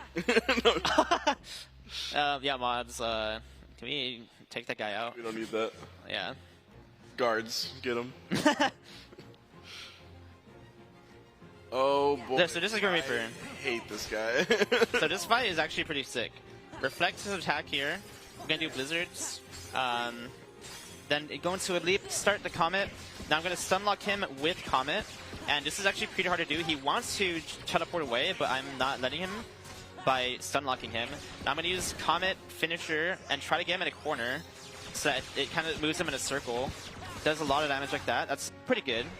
And now go into Master Form, our first usage of Master Form. It's like an aerial form, similar to Vader where we dual wield. And then do Magic into a finisher. Oof. God, that fight is actually so difficult. But the other version of it is the one that, like, when I'm doing randomizers, I will make sure I do every other thing that I could possibly be doing because I just don't want to come here. And if I run out of things, like if somebody's super hard blocked and, you know, I know that their item is here, I will do it for them. But I avoid this place at all costs. Yeah. Yeah, and no, yeah, this is in the speedrun. This is actually one of the hardest worlds in the run, just to do like quickly. Yeah, I believe it. Yeah. Here's another usage of Genie. So we use Master Form Genie with the Magnet, and it does the Magnet Shuffle again, but Genie also does damage. And this is why I love Genie. You can use him in so many different ways that, and like every form too is good. It's like that was Master Form we used there. Nice. Just an extremely versatile summon. Going through one more time, and then gonna end up here. Our goal here is to kill all of the gamblers. And we have a time limit on this one. Is 10 seconds, so it's actually pretty short. It shouldn't be too bad unless I whiff Genie. There we go. Nice. And yeah, so now we're using Vader form. So we use like all of Genie's forms. Vader Genie does that like combo, and we get the combo into Magnet. It's really good. You see that shreds their health. I love how this game just kind of like, I mean, casually as a kid, but also just now, it just kept topping itself because like you get Master Form and you're like, wow, this is the coolest thing I've ever seen. You're like just destroying everything with 2 Keyblades, and then you unlock Final Form. You're like, I didn't know it could get better, but it just got better. Let's go. Yeah, dude, it's sick. It is sick. The combat is just so fun in this game. Like even casually, just messing around with it. Yep. I'm through an Ether to have MP for the Grim Reaper fight coming up now, and we're going to be doing a thing at the start called Genie Canceling, and we not only use it here, but basically, every time you swap Genie form, it resets your combo if you do it mid-combo. So I'm gonna be doing really fast menuing. You use it a lot more in like other categories, but it's actually a very hard trick. If you just watch the bottom left menu, it's a little bit technical.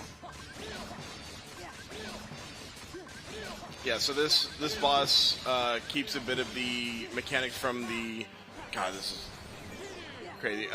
From the Pirates of the World, where right now he has stolen some of the medallions from the chest, which means that he's now like invincible until you return them to the chest. Yeah. And so he basically has like what 3 phases where like you can actually do damage with all the medallions like actually in the chest.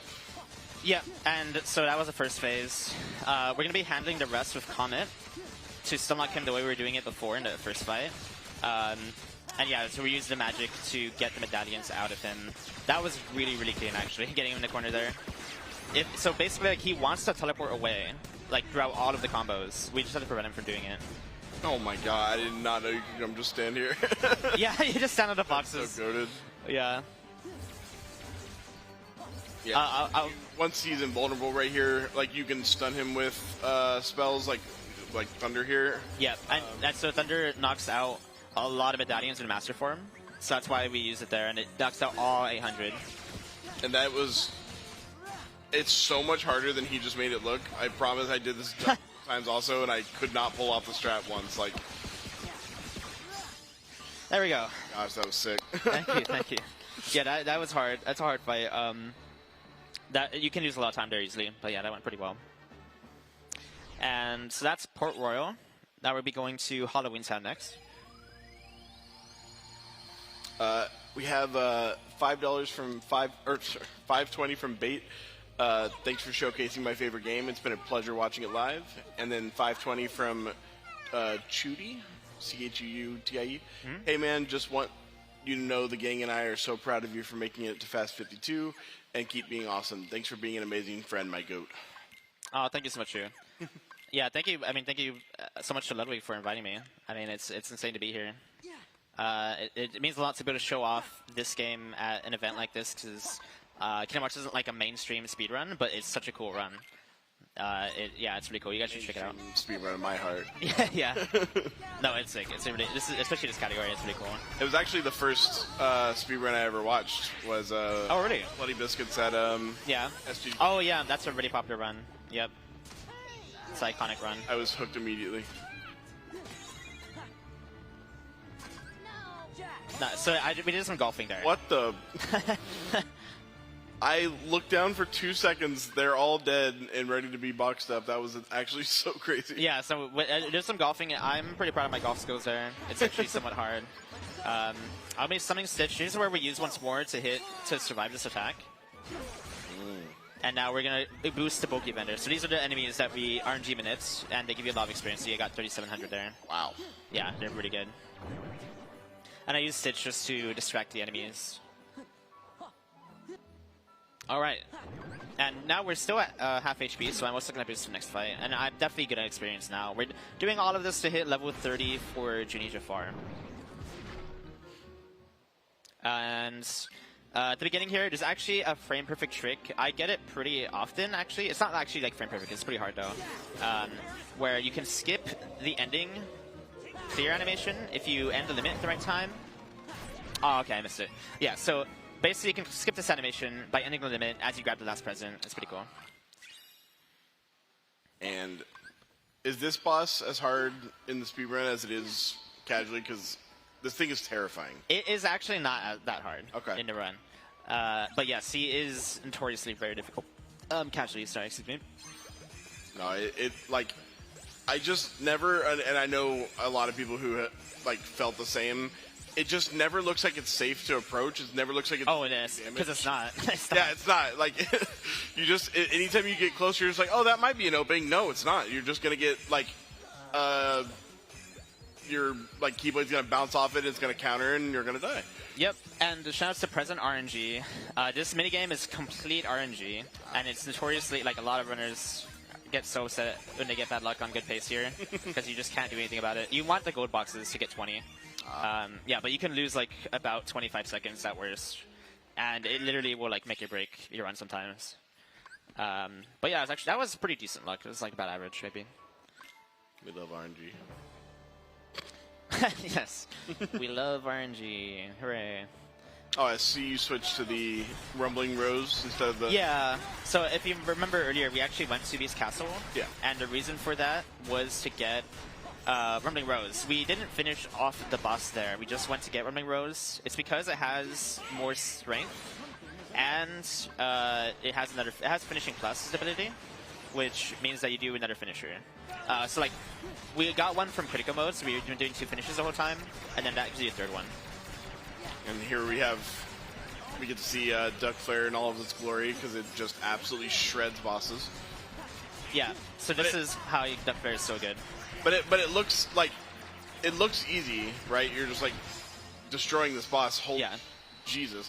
But like the entire time you're having to go like in the menu, hit Duck Flare, go back up to attack, be attacking, hit triangle, then keep attacking. Like, yeah, I mean, there's a lot of a lot going on. There's definitely a lot going on there, a lot more than it looks.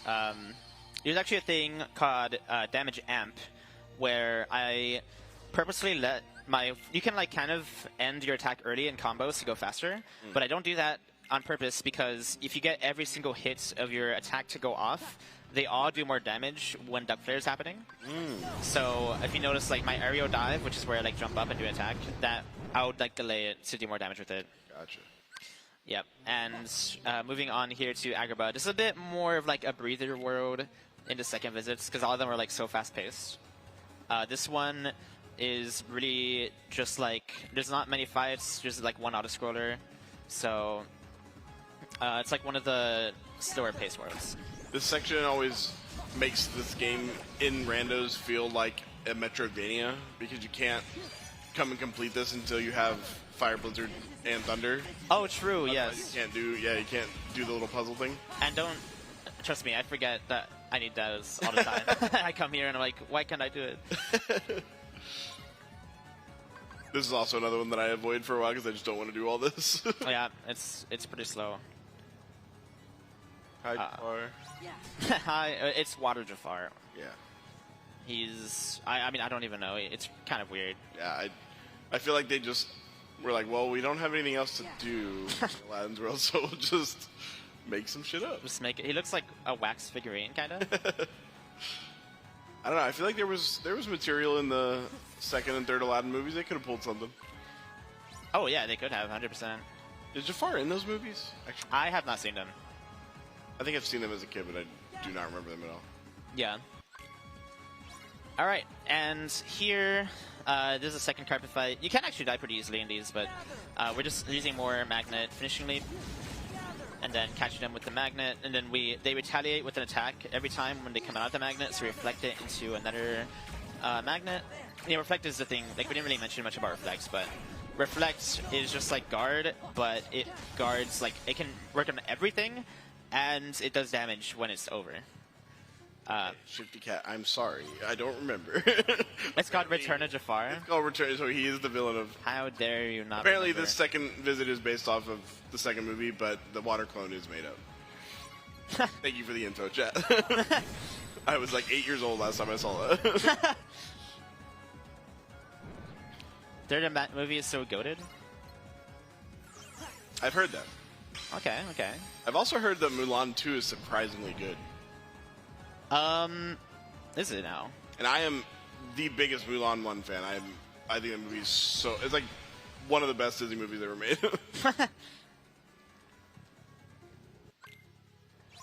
It's also the best, like girl power, like female empowerment movie, because like... Okay. It does it in such a, like, cool way. I don't know. Yeah, that's sick.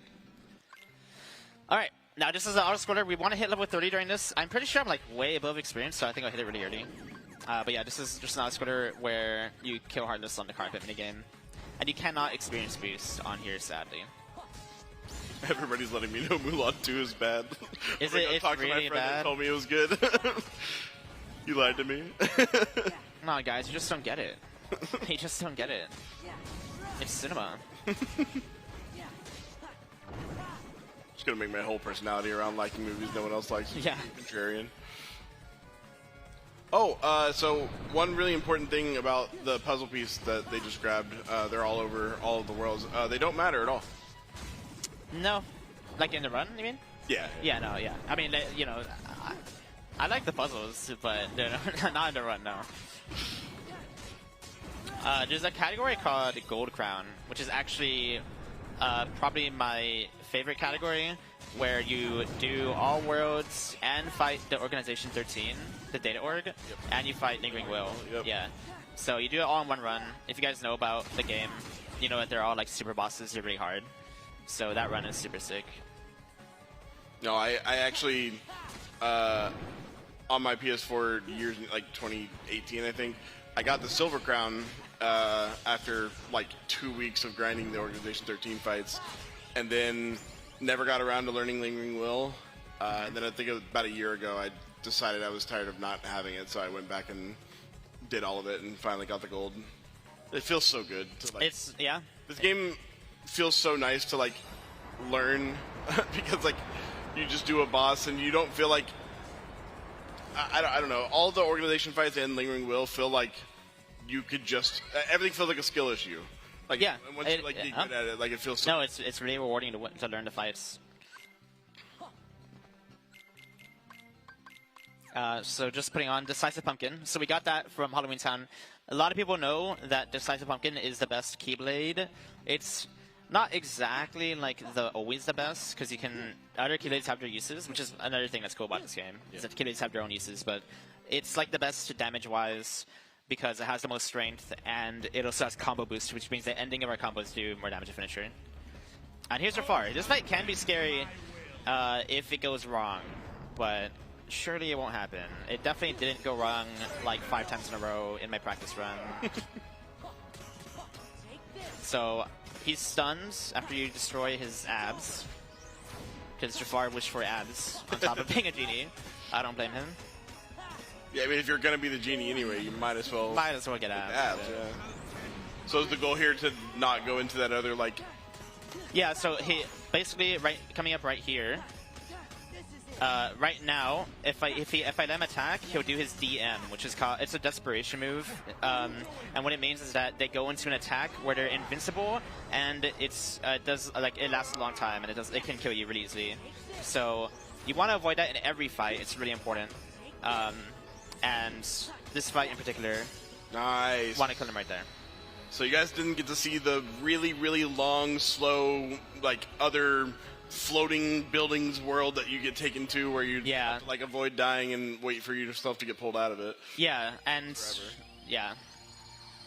In my GDQ run last time I did this category, actually, that happens. That was a good run. You guys should check that out. Not right now. Don't. No. Right now, the itch for more content after this, and go for it. Yeah, right now you should consider donating $5.20. Just in my humble opinion. Shifty Cat asking the real questions. That's crazy. That's actually crazy.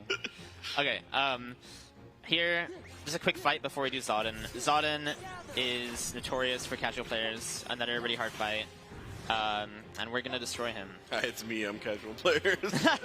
Yep. I'll be overgeared coming into here in a rando, it still won't matter, it'll still mess me up. Magnet Shuffle. And finish with the finisher. Okay, so I used to be proud of my matching skills, but I've learned that I'm actually not like that good. Learned that you're unk now? A little bit, because I don't do the double thumb. For the technique I do, it's pretty good. Anyway, I bring it up because I get 9 jumps in 1 hit here, which is a pretty good matching I have to get. Let's see if we can do it. Yeah, so there's certain things right here where if you can spam the reaction command, you'll get these things called jumps. They're just basically free damage on them. And is it like actually like you can press it every frame if you were like? You probably can. I'm not sure, but the max is 9 though. We can't get more. Oh, gotcha. And yeah, so Sayo humbled me. Just literally. Yeah, so we used up for after 9 jumps. Yeah, that's the fight. Wow. Yeah, I was gonna say, so Sayo humbled me with the mashing, but Sayo, I would say Lud is better. Like, his mashing is actually cracked, so I don't know, man. Don't let him hear you say that. His head's already too big. Dude, he is cracked.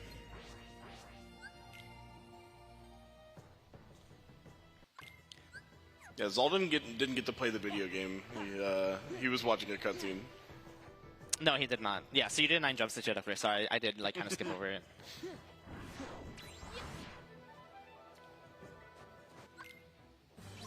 Alright, so this is Riku. He's trying to kill us for some reason. I don't know why. That's Riku? That's... oh, spoiler alert. Oh, I'm sorry. I thought that was Ansem. I mean, actually, it kind of is. Like, yeah.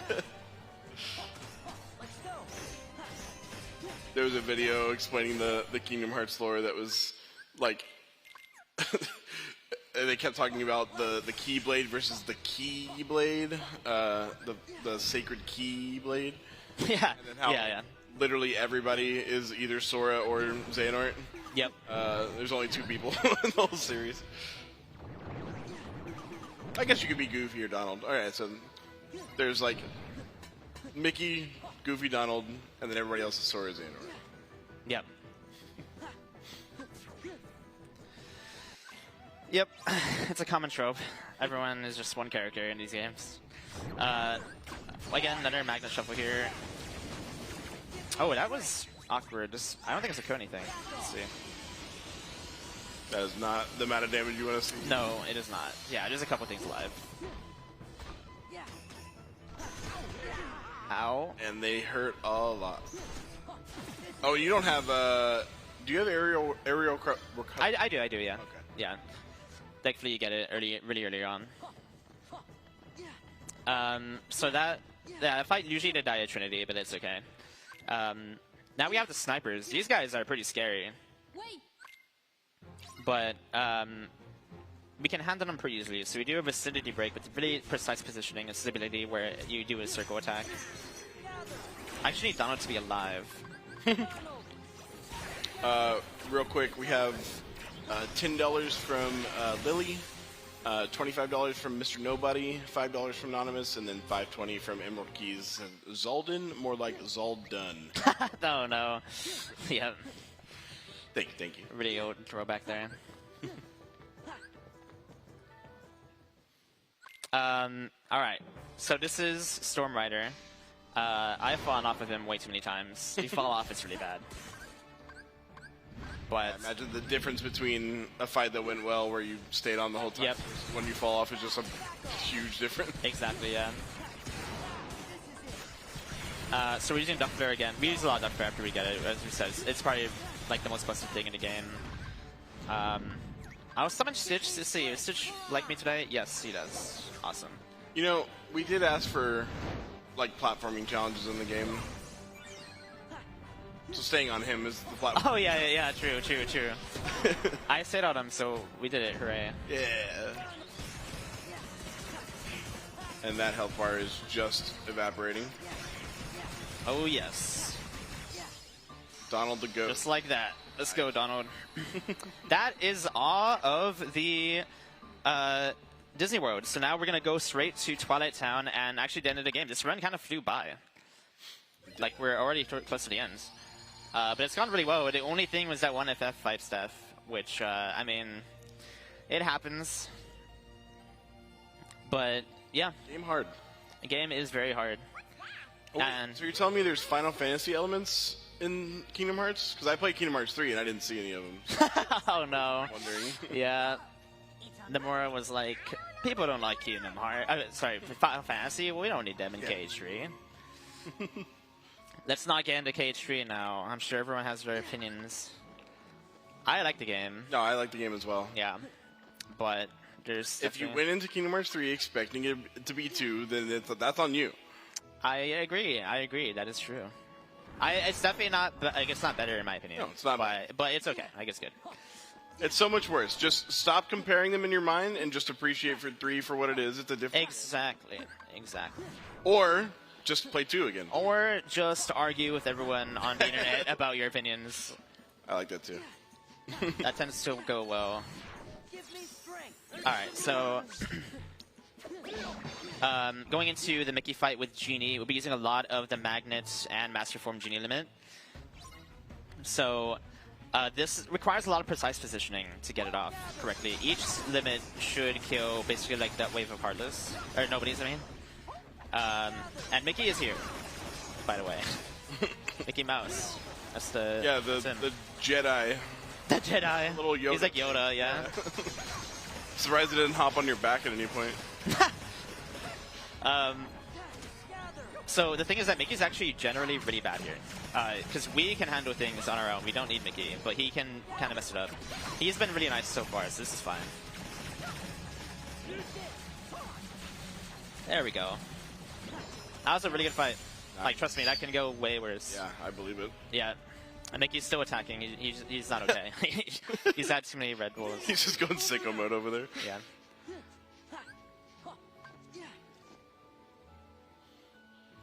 Oh, we should have done. We should have pushed that mouse. We should have. Yeah, I wish you could push Mickey. Yo, for real though, I can't believe that Star Wars didn't end up in Kingdom Hearts 3. Like, Dude, can't believe it. I'm calling it. It's in Cage 4. It has to be. It's in Cage 4. 100%. It has to be. There's just no way. Like, how are you gonna pass that up? No, yeah, it's How are we gotta not be. gonna see Marvel characters and Star Wars? See, Marvel, I don't know. I think it can't work. It's kind of, I don't know what they would do. You know, I'm thinking like Avengers or something, but yeah. Anyway, Whirly Goof is my favorite limit in the game. Wow. That's a somewhat new addition to the run. Like it's not that new, but we used to never equip it, but it just shreds them. It's so cool. Shouts to Goofy. Yeah, there was a fight there. If you didn't see it, I don't know if you guys missed that. But yeah, I was gonna say the same thing. Like, you can. I mean, if they can do Big Hero 6, they can do Marvel. Now, we won't talk about. I didn't think that. I am like the biggest Big Hero 6 fan ever, but I didn't think that world was that interesting. It's like, it's okay. Yeah, that's fair. I was just happy to see Baymax. I was. Yeah. So this fight is kind of scary because these assassins can blow up. They can explode. He's gonna do it right here. Watch. Oh, okay. So that is scary because it one-shots. Rest in peace, Axel. Yeah, rest in peace. Oh, I mean, actually, legit, because he's about to die. He dies. Oh here. yeah, that's right. Yep. All right. Bye, Leah. So, real quick, hang on. I think I liked it better when they were on my side. Feeling a little regret? All right. So I got a little surprise for the next fight coming up here. Ooh. This went pretty well in practice, but we'll see how it goes here. All right. You can probably guess what I'm gonna do. I'm gonna blindfold too. I don't think you need to do it. Alright, so this is known as like one of the hardest fights in the entire game. We're gonna try to do it blindfolded. Let's go. Let's see if we can do it.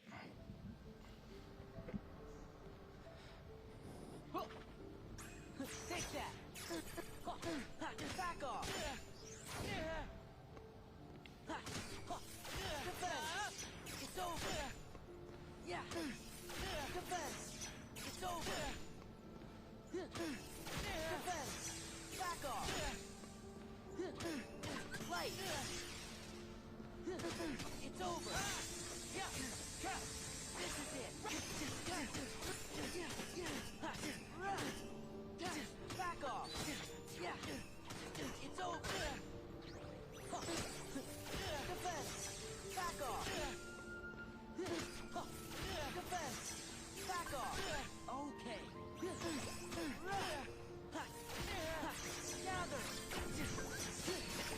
Yeah. Holy, that was so sick. I wanted to talk, but I was also like, I don't want to make any noise because I don't want him to like not be able to hear. That was actually so. I'm so happy I got that. That was so good. I'm so happy I got that. Holy. Oh my god, I was literally practicing that on the plane ride. Here. That fight is Oh my so God. hard normally. Yeah, that is a really hard fight casually. I had to make up that strat just for the blindfold. Holy. Like, even years ago, that was something where, like, you know, you were abusing, like, limit form and, like, not hitting, you know, DD and whatnot. We didn't see that. Oh, was that on purpose? Yes, this is on purpose. So we put on the Keyblade that makes you get anti-form. Is it the one that has light and darkness? Yes. Yeah, just to reduce our anti-points, because it actually reduces your points. Oh, it's the one you yeah. get from Roxas. Yeah, sorry, I am really shaky after that. That was crazy. Oh, I cannot believe I got that first try. We'll give you a minute to Yeah, cool off. yeah, guys. The hard thing is that this doesn't get any easier.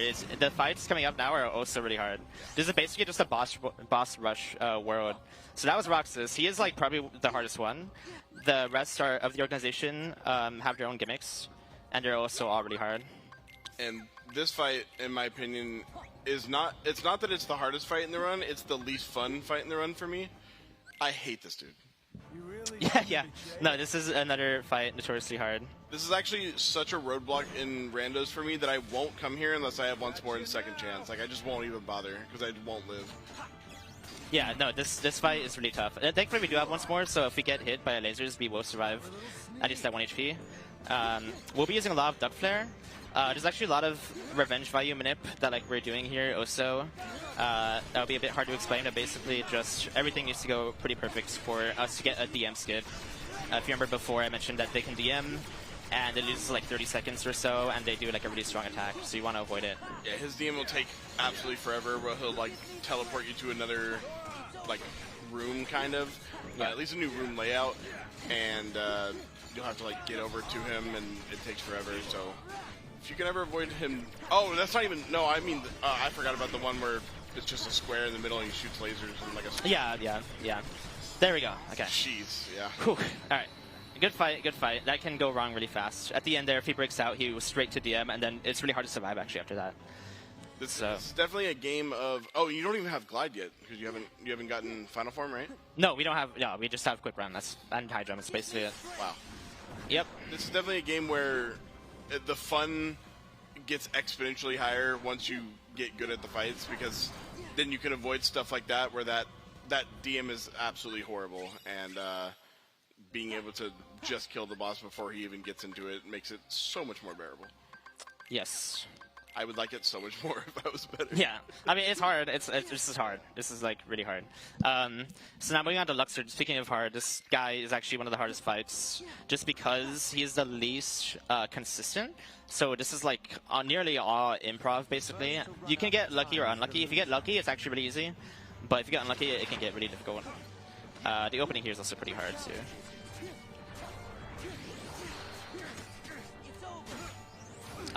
Yep. I wasn't sure if I was doing something dumb, but I thought there was a way to avoid like turning into the dice at the beginning, but I guess is it? Oh, no, you can't. No, you can't. I feel less dumb. Yeah, so so you want him to not summon cards. That's like the bad part if he summons cards. So you want him, right now it's luck based if he does cards or does a minigame. Minigame is very good. It's really fast and very easy to deal with. Cards, he can do cards infinitely, and if he summons like, he can summon like 8 cards, and then it just gets like impossible to deal with. And winning his minigame like just drains his time gauge super hard, right? Not really in this fight. That's more of a data work thing. Oh, gotcha. Yeah. So see, I did train limit because I actually got a little scared of dying. Just throw an ether. Thankfully, I actually have a lot of ethers because so item routing in this game is not too tight in this route, but you can make it really tight if you do like sword route. But thankfully, I have a lot. Oh god, I keep missing. I love how these little mini games where he's on like one of the cards and it's kind of a like 3-card Monty type of thing. Like it's like they didn't think that you could just turn the camera and see like the other side of the cards and know which one was him. Like I didn't have to guess; I could see it. I'm so close to dying. Jesus Christ. Okay. Don't want to panic. I should go on limit here. Okay. We're gonna get DM skip here. That's another thing about the drive forms, is they heal you when you go into them, so it can be used as like a pseudo heal. Yep, exactly, to give you MP as well. Okay, he's at 1.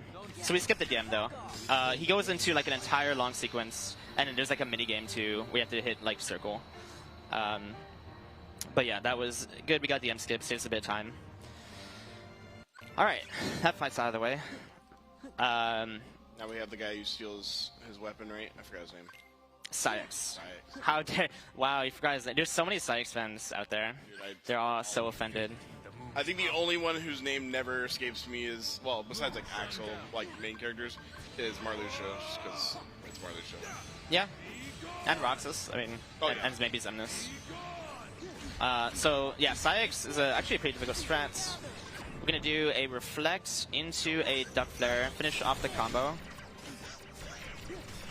Now we're gonna do 5 hits, do a full ground combo, go straight into wisdom. He missed, it's fine though. Reflects, hit, reflects. Do it again on his retaliation. Throw an ether, do 4 hits of aerial spiral. throw an ether. One more time. And that's it. Wow. That fight is so much slower when you're not sick. Spend the whole time chasing him around the room and like. Yeah, we saw his berserk at the start. He can go into berserk again, and he can DM. Yes, and when he's in berserk, you can't do like damage basically. So. Yeah, it's so funny that he's like trying to like praise the moon over there, and then he just like gets upset that you interrupt. he's infatuated with the moon. He is. And now we're just going straight up to Xemnas. And Xemnas has a lot of forms. Xemnas is the final boss. He's like the nobody guy. He's the leader of the organization in this game. The final like 5 bosses. Yes, and so he has a lot of forms. A lot of forms. Oh, we love ship Xemnas. Oh, it's a dragon actually. Oh, you're right. Yeah, in the first game. I hate to say it, the penis ship. Oh no, the really phallic ship. It looks so bad. Yeah. Makes me uncomfortable. It's pretty weird in the first game. Oh, I've had this question for years. Does this boss, like, do you guys not count that little tick of damage that you take in the beginning for like a no-hit run or something? So it's funny you mentioned that. No one's done a no-hit run. Oh. Okay. Ever. It's never been done. And like people have tried, but this game, like I don't know if you can tell, but like there's so many parts where like it's just not designed for that. Yeah. So like it's really hard to do it. Would that not count? Because is that avoidable? I don't know. It depends. Like I don't know. It depends. No one has like an official rule set because no one's done it before. But in my opinion, I think it would count. But what does just mean that a one-hit run? No, so you can't avoid it though. Oh, you can't avoid it. You can. Yeah. There are ways to avoid it.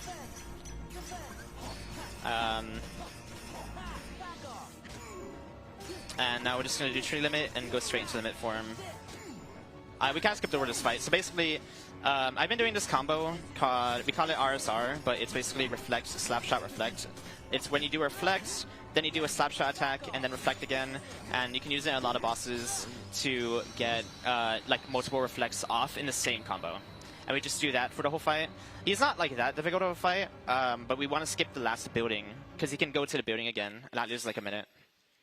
Reflect hearts too. This game honestly does such an amazing. I mean, this is just always going to be a Glaze session with the yeah. But it's so good at making you feel powerful, like you're doing sick shit the whole time. Even whenever like sometimes it's just I hit triangle into the reaction command. But I don't know. Yeah. I feel like a badass. Like no, it's sick. It is sick. 100%. Yeah, it feels really fun to play. Like especially empower the player a lot. 100%. Like especially the speedrun. That's why the run is so fun. And when everything goes well, it just feels like you're a god. You're right, I should have done Ragnarok. That's true. I'll try. You know what? I'll Ragnarok finish Xemnas. I should be able to do that. Bold claim. Bold claim. No, it'll be fine. It'll be fine. I also forget that the dragon exists all the time because it gets removed with the like quality of life in Rando. Yep. I haven't seen it forever. Yep. So I'm actually gonna be relying on Riku to throw me an ether. He will do it. I'm sure he will. Eventually. I know you can do it, Riku. You know my favorite cutscene in this game is when Sora finally meets back up with Kairi. He's happy. He's like, oh, hey, my friend. And then he meets up with Riku, and he like gets on his knees and starts crying. I know. He's like, so emotional. No, he definitely is gay for Riku. Like, I'm just gonna say it. No, there's so many like pieces of media out there where I'm just like, okay, let's relax. Like nothing about that was gay. They're just friends. No, Sora. No, he is 100% gay. Like, there's no denying it. I'm sorry. And so that Riku did throw me ethers, thank God. Now he loves you back. Exactly. Cool part here. We're gonna be destroying these nobodies, swapping out Riku, jumping at Magnet, last whirligoof of the run. Get back most of our drive with that. Get out Genie here.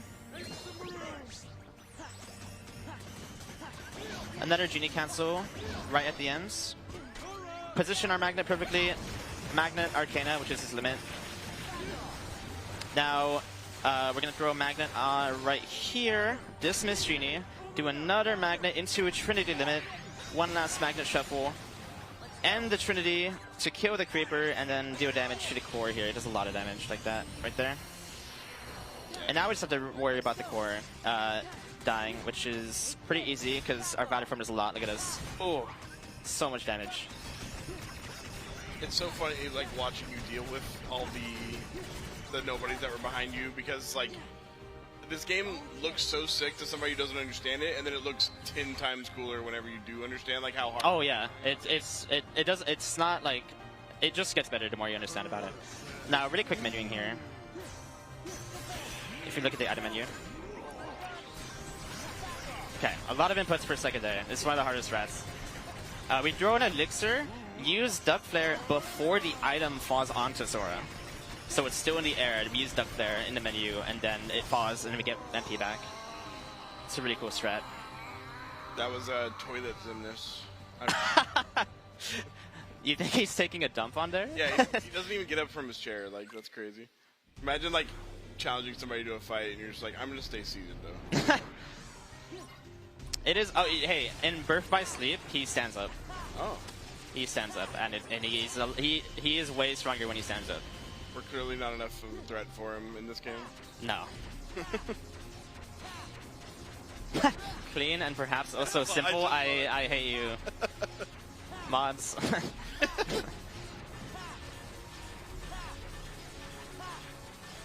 I do like Simple and Clean the most, I think, though. That is my favorite song. It's hard for me to compare just because I've heard it 1 quadrillion times, but like Simple and Clean that is. But I do love Sanctuary, and I do really love Face Your Fears. I was surprised that I'm not even like a Skrillex fan or anything, although I do like him more now that I know that he's a massive Cage fan. Yeah. But no, I like Face Your Fears actually goes so hard. Yeah. Actually, so really quick, I'll mention I'm actually doing a thing here called finisher canceling, where I have to do either square or circle to deflect attacks or shoot lasers, and we can do infinite finishers this way. So I have to move my fingers like this. It's kind of hard, but that's what we do throughout this fight. And this actually might be our last chance to read any donations, if we have any. Yeah, we have $10 from Anonymous. We have $5 from Chokochi. Mm-hmm. Yep. Sending love and luck from Australia. Good luck for the last chunk of the run. We have 5 from Steph, 5 from Davey, and 10 from Melanoel. Melon. I'm so sorry. No, it's alright. With a heart. Thank you guys so much. Yeah, shouts to Chokochi as well, one of my friends. Also, I like how PlayStation game, we see Ricky in the chat immediately. Love that. Yeah, let's go. I think we could maybe hit 125k before the end. We are very close. If we, if we add the 100 as well, that I'll be donating after this for the one that. Oh, I mean, I could die still actually. I could die 3 more times and that would be it. But yeah, $5.20 chain maybe. If you want to run to the bathroom real quick, I'll play for you. Oh no, I'll be, dude. It'll be like $10,000. So. No, I'm really good. I promise.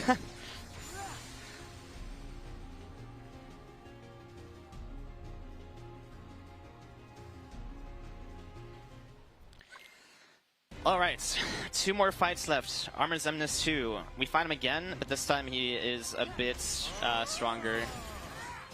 Still won't be getting up, but no, he doesn't stand up. And so we're just doing. I healed there because he actually he does like 90% of your health with like almost every hit. And the next fight, by the way, Final Zemnis, I won't say anything during the beginning of it. Or maybe through most of it, because it's really, really hard. It's like genuinely the hardest strat in the game. And it looks super cool, in my opinion. Like, it's my favorite strat. It's fucked up because the last fight is like the hardest strat in the game. And if you mess it up, in a like critical, you're dead. So it's like... Yeah, the final Zemnis fight, for one, has the sickest drip I've ever seen. But 2, it seems just so lightning quick. Like, you have to react to what he does, and like, I don't know, he's scary. Yeah. Spooky. Oh my god, that was... Oh yeah. Yeah, we go... I mashed there, to if you go high enough up, that building almost never gets knocked away. It almost did, actually. I'm surprised it didn't, but... Fucking Mume over there. Yeah, another time where the... Oh, we hit the goal. Let's go. 125K. Oh, shit. We hit it. Let's go, guys. Oh, my gosh. Massive shout out to Grinjari. Almost missed the cage 2 speedrun. Oh, no. Smashed it, Ninten. Thank you so much. Thank you so much. That's amazing. Appreciate it. That's fantastic, everyone. We get the Thank you. punish Ludwig. Let's go. Yes. Somebody go wake him up. Somebody go get him. Just go wake him up, shake him, and like be like, hey. No, just do it a wheel spin, and then just wake up and be like, do it right now. You're Okay, punished, here we go. you go back Here's a hard fight. All right.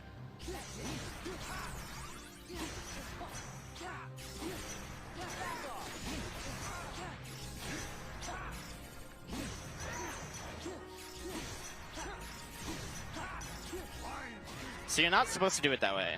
You're meant to use their RC the whole time.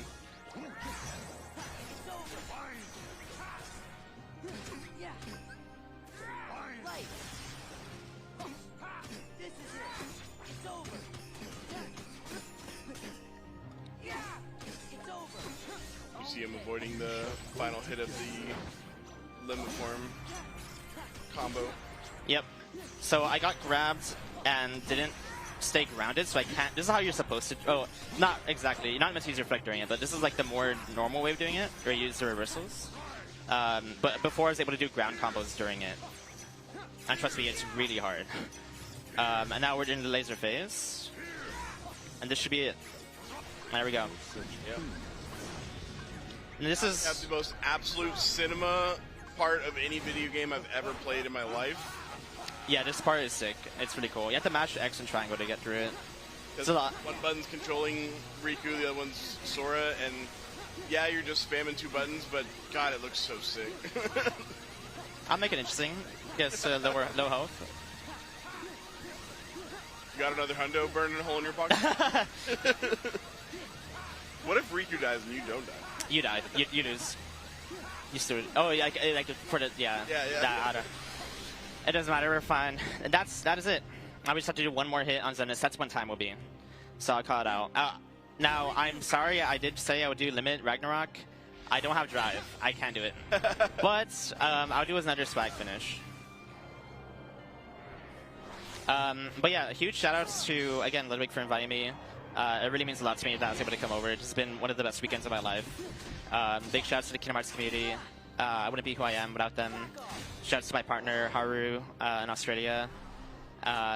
Everyone from my chat who showed up, who donated. Oh my god, another huge donation, it looks like. Oh, wow. We have 5 from Bait for the friends we made along the way. 100 from Anonymous, and 374 from Rashid. Thank you guys. Thank you so much, everyone. That's so nice of you guys. Thank you. Oh, wait. Okay, no, VG was right. The world record holder. He is smart. There's a reason he has record. He said to farm drive. Oh, just farm drive. Just farm drive here. Okay, now I can do it. Now we can do Ragnarok. Let's see it. Boom. That's time. Time. That was so sick. Thank you. Thank you. Yeah, so again, shout out to everyone from the Cage community. If you want to run this game, go to Discord. Check out the speedrun.com page, and then you can check out the Discord from there. And then I am Ninten. I actually make a lot of Kingdom Hearts content on YouTube and Twitch. And I would really love to hit 100k subs at one point. So if you guys could help me out, that would mean a lot to me. But yeah, thank you guys so much for watching. Hope you enjoyed it.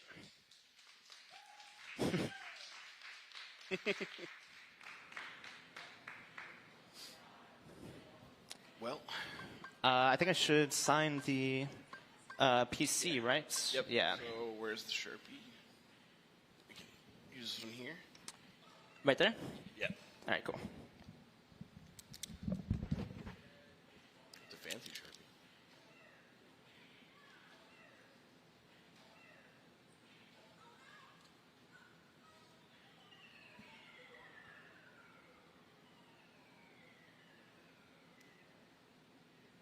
I'm offended that you signed so far away from me. No, you're fine.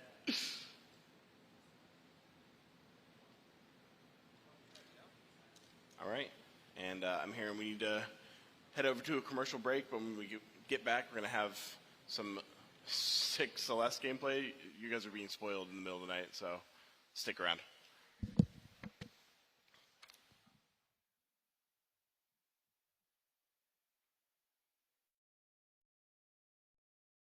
Hey, thank you. That was really cool of you to donate, and I appreciate it. If you haven't donated, you are legally obligated to watch this entire ad read all the way through. Thank you to Alienware for sponsoring Fast 52.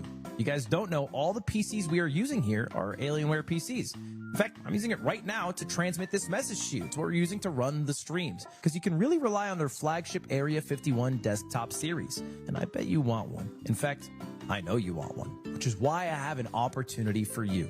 Every $50,000 we raise, we're going to do a minute to win it challenge. Basically, we have some random challenge we don't even know about. And if we succeed, we're going to give somebody in the chat a PC. That's it. Literally, all you have to do is hope that I'm not a complete moron and be in the chat, and there's a chance that you win a PC. It's that simple. You don't even have to do anything. Just be there. So thank you very much to Alienware for sponsoring Fast 52, and I hope you stick around and donate and appreciate our sponsors.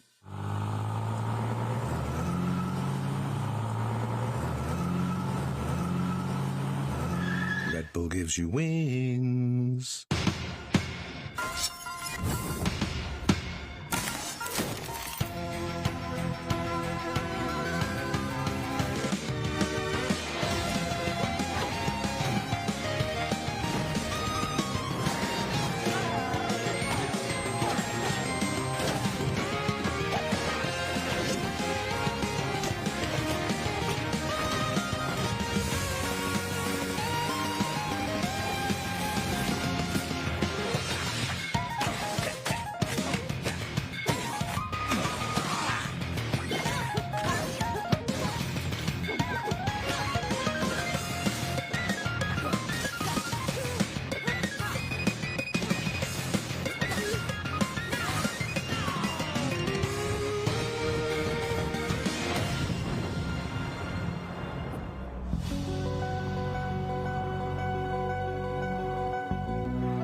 Where's Ludwig? Oh yeah, let me just use my Ludwig tracker right now. It's not working. So. Aiden, where's Ludwig?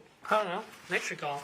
I can't because I lost his number. You don't have his number. You know why? It's because he hates you. And he also talks about you and your weird legs all the time. I'm going to call him. They're not weird. I have normal legs. There's nothing normal about them. They look like they were bolted on I somehow. walk in every day with the same legs. They're not bolted on. You're making sound effects about my leg. Go for dubbing. Where are you? It's podcast time. Sorry.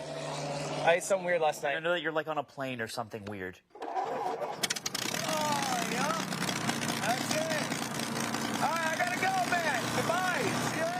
Ludwig will always be late, but thanks to AT&T, his friends can stay connected with him.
All right. Hey, everyone.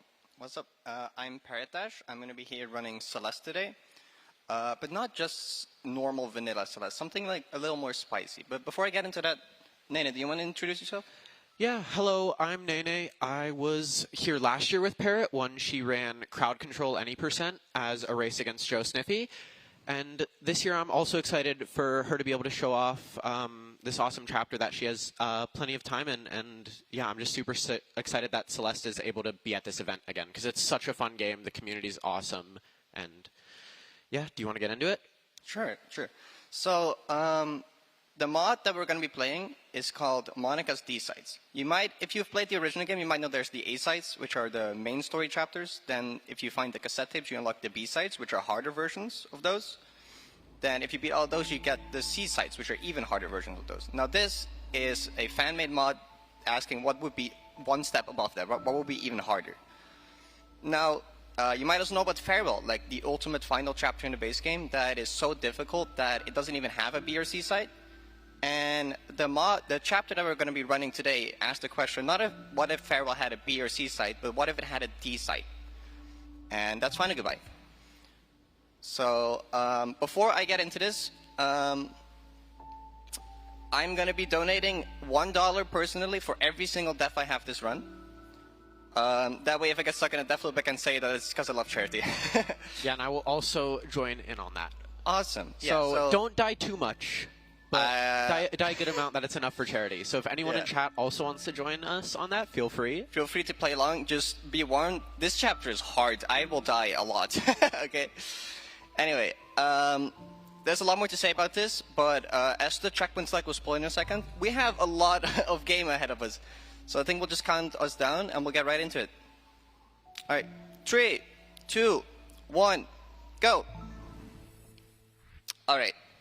This is Final Goodbye, also known as Farewell D-Side or 9D for short. I have a pretty close connection to this map. This is not only like my favorite Celeste map, but it's also like my favorite video game level in like any video game ever.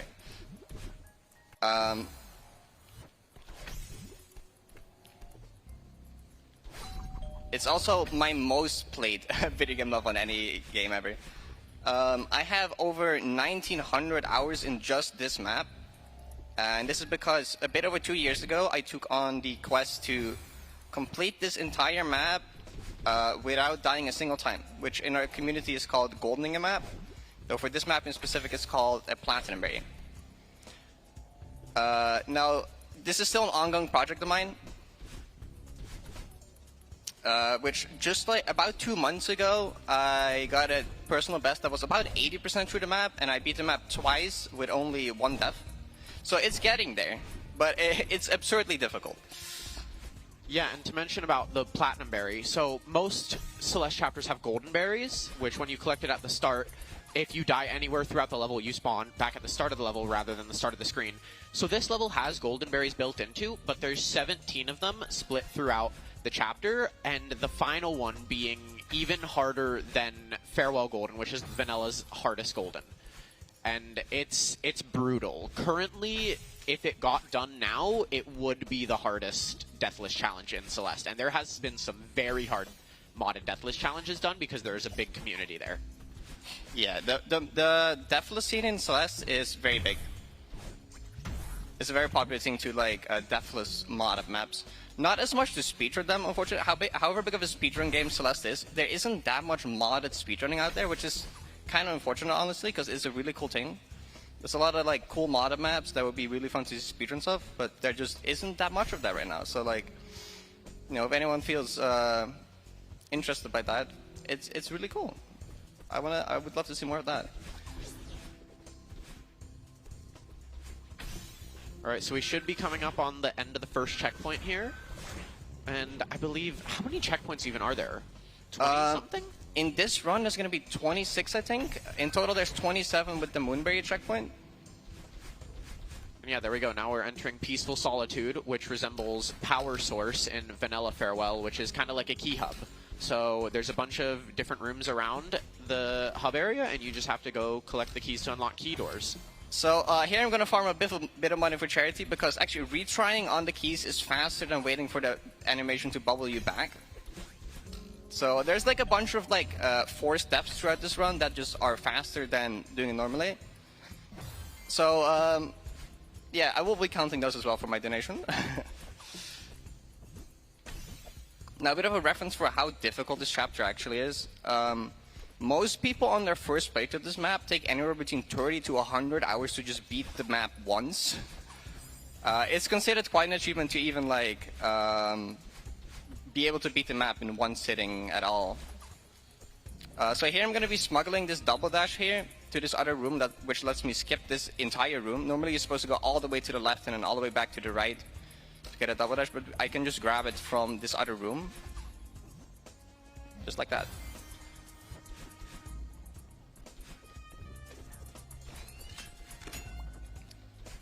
So at some later point in this run, we're going to need a bunch more keys. So I'm going to collect a few more keys than I actually need here, because they're going to be useful later. Yeah, and these are some of the easiest keys to get in the run and quickest, so it doesn't hurt to get them. Because, yeah, later in the run, I believe in the final third, there's a checkpoint called Reunification, which is a massive key hub that normally you need a lot more keys for, which is also where you access the Moonberry from, which has over 10 keys. Luckily, we don't need to be doing that. Well over 10 keys. Yeah, but this entire map has over 50 keys total. Yeah, there's a lot. But there is, I think, 4 keys required normally, but you can skip 3 of those with a good key skip. Yeah. So here, you're not supposed to take this jelly to this room, but we can do some, we can like drop the jelly, then climb drop and grab it again to smuggle the jelly into this room right here, which lets us skip all of this gameplay just by floating around it, which is a pretty big time save. So even though most of my experience with this map is doing it deathless, I've also dabbled in speedrunning it a few times. I played it on a GDQ hotfix at some point, and I took the world record for Monica's D-Sides true ending, which is like all D-Sides 1 through 9 in one go. So there's even, but like even just like all my deathless experience has helped a lot with like just getting, being fast at this map, because it's so difficult. Just not dying a lot helps a lot. Just before I went to the event here, I set a new PB, which was a 147, which is only 3 minutes off the world record. But the interesting thing is that the world record has like 300 deaths, and my PB had about 70. Yeah, that's the thing. The harder a chapter is, if you're trying to speedrun it, honestly, deathless strats can be very useful. Yeah. So yeah, Spirialis, the person that has world record from a few years ago, yeah, they had a lot of speedrun strats. That's why they had so many more deaths. So honestly, without even having to learn the speedrun, Parrot can get a pretty good time just without deaths. Yeah. But she does go for a decent amount of stuff that isn't what she does in platinum attempts because of how slow that stuff can be. Because, what, I believe you have a 1 death? Yeah. But probably if you just did a full low death with all of your platinum strats, it would probably be, what, somewhere around 20 on a decent run? 20 or less? Yeah, yeah, and it would also take close to like 2.5 hours instead of 2. It would be much slower. So for the first few checkpoints, they will be pretty similar to what you're used to from watching Original Fireball or playing Original Fireball. This is the Remembrance checkpoint, and it will be familiar for a bit, but at some point the map will kind of branch off and become its own thing. Which it got some pretty cool, unique checkpoints as well. One thing I really like about Monica's mapping is that she makes very creative use of vanilla assets. Basically, everything in this map is vanilla stuff. There's rarely anything like actually like modded or coded in. A lot of it is just like creative use of vanilla assets. Yeah, a lot of mods, when you install them in launch Celeste, you have to install dependencies, which are just usually helper mods that add custom entities. But when you download this mod, the only dependency is just the audio for it. Yep. Since it does have custom audio. And speaking on that, all of you Ludwig watchers might recognize a specific song later in the level that he has been using very much in his streams and videos this last year.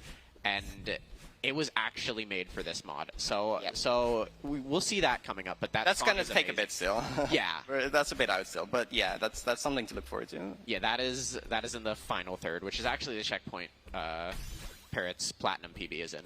Yes. This is a bit of a bad moon cycle. I'm going to wait for this to go down. And we can skip under this heart gate here.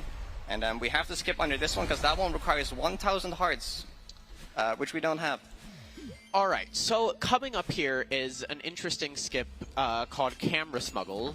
And basically, what we want to do here, so this block is a moon block here. If you dash into it and get corner corrected up onto it, it moves to the side, and when you jump off, you can get a bit of a speed boost. So she's pause buffering here because it's pretty tight inputs. And if you carry enough speed into this room transition and transition back quick enough, your camera is actually bugged. You hit a camera trigger for 1 frame and screen transition back. Now what that allows is for her to go below the screen here. There's actually gameplay down here. But these spinners are coded, so when they're off screen, their hitboxes aren't loaded in. Just to prevent lag. So doing this, you can skip a bunch of these key doors and get 2 extra keys out of this room? Yes, correct. And it's a very hard trick, so I'm very relieved that I got a second try, because like I can get stuck in that for a bit if I'm unlucky. You can also straight up just get unlucky with it. Like sometimes it can just not work and it's completely outside your control. Yeah, because pause buffering usually is not allowed for deathless runs. So Parrot always does that pause bufferless, and she can get it first try, or it could take like a few minutes. Yes. But luckily, you've died to it once by just being a bit dumb. Yeah, it's hard to die to. There's not much to fail. Yeah, and you have... how many runs do you have to this checkpoint? 1,000 yet? Well over 1,000. Okay. And yeah, she wasn't originally doing that track because it wasn't found yet. Yeah, it got found later on, but at this point, that's already quite a while ago. It's been around for a bit. Yeah, so what that allows us to do is it allows us to skip 2 entire rooms later on. So instead of a later key up, normally we need to get 3 extra keys. Now we only need to get 1 extra key. So it's quite a big time save getting that. And yeah, coming up after this are 2 of probably the hardest checkpoints in the Deathless run. They're both only about 10 rooms, but a lot of the rooms are very hard. This first one, Dedication, has, I think, your lowest consistency room in the run, excluding like late Yes, it has the infamous Cloud room, which is probably the hardest or least consistent room in the run. Yeah, definitely. It is brutal.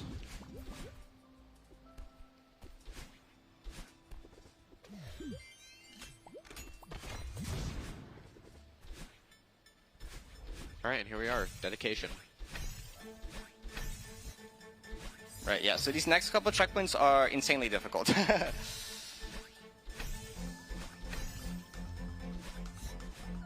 Thankfully, the rooms aren't too long though, but the rooms themselves are very tough. So I'll try to focus up for a lot of these.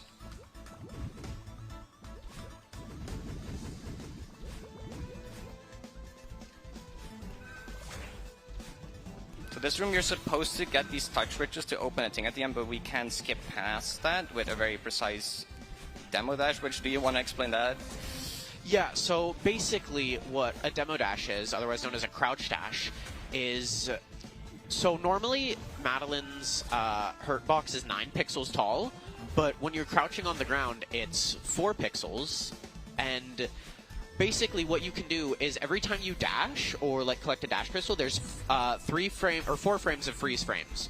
So what someone named Demo Jameson found out a while ago, like a bit after the game's release, is if you're pressing down when you press dash, but then aren't pressing down anymore after the freeze frames end, you will dash with a crouched hitbox. So you used to have to be able to do them manually, but in the most recent patch 1.4, since the devs are awesome with the speedrunning and modded community, they added a specific bind in the option menu where you can just do it with a bind. You could already set specific keybind combinations to do one not manually, but it's really nice and convenient that the devs added that. So in a lot of cases, if you place these spinners on a normal grid, their size between them is exactly 4 pixels. So with some good setups, can be a lot of demos in places, and the task definitely abuses that in all sorts of places. In Vanilla, Celeste, modded. And yeah, there we go. That last room was Cloud Room that we were mentioning earlier. I'm very happy getting a second try. That's pretty good. Yeah.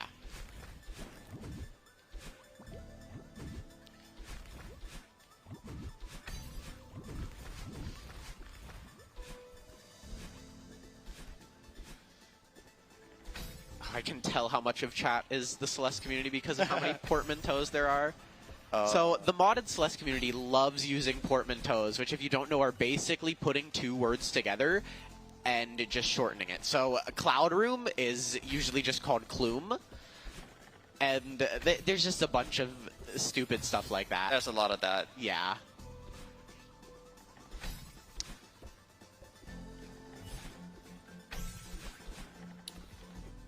So we're coming up on the end of this checkpoint. The next one is Memories, which is on average harder, but it has a less, like, it doesn't have anything as difficult as Cloud Room, at least.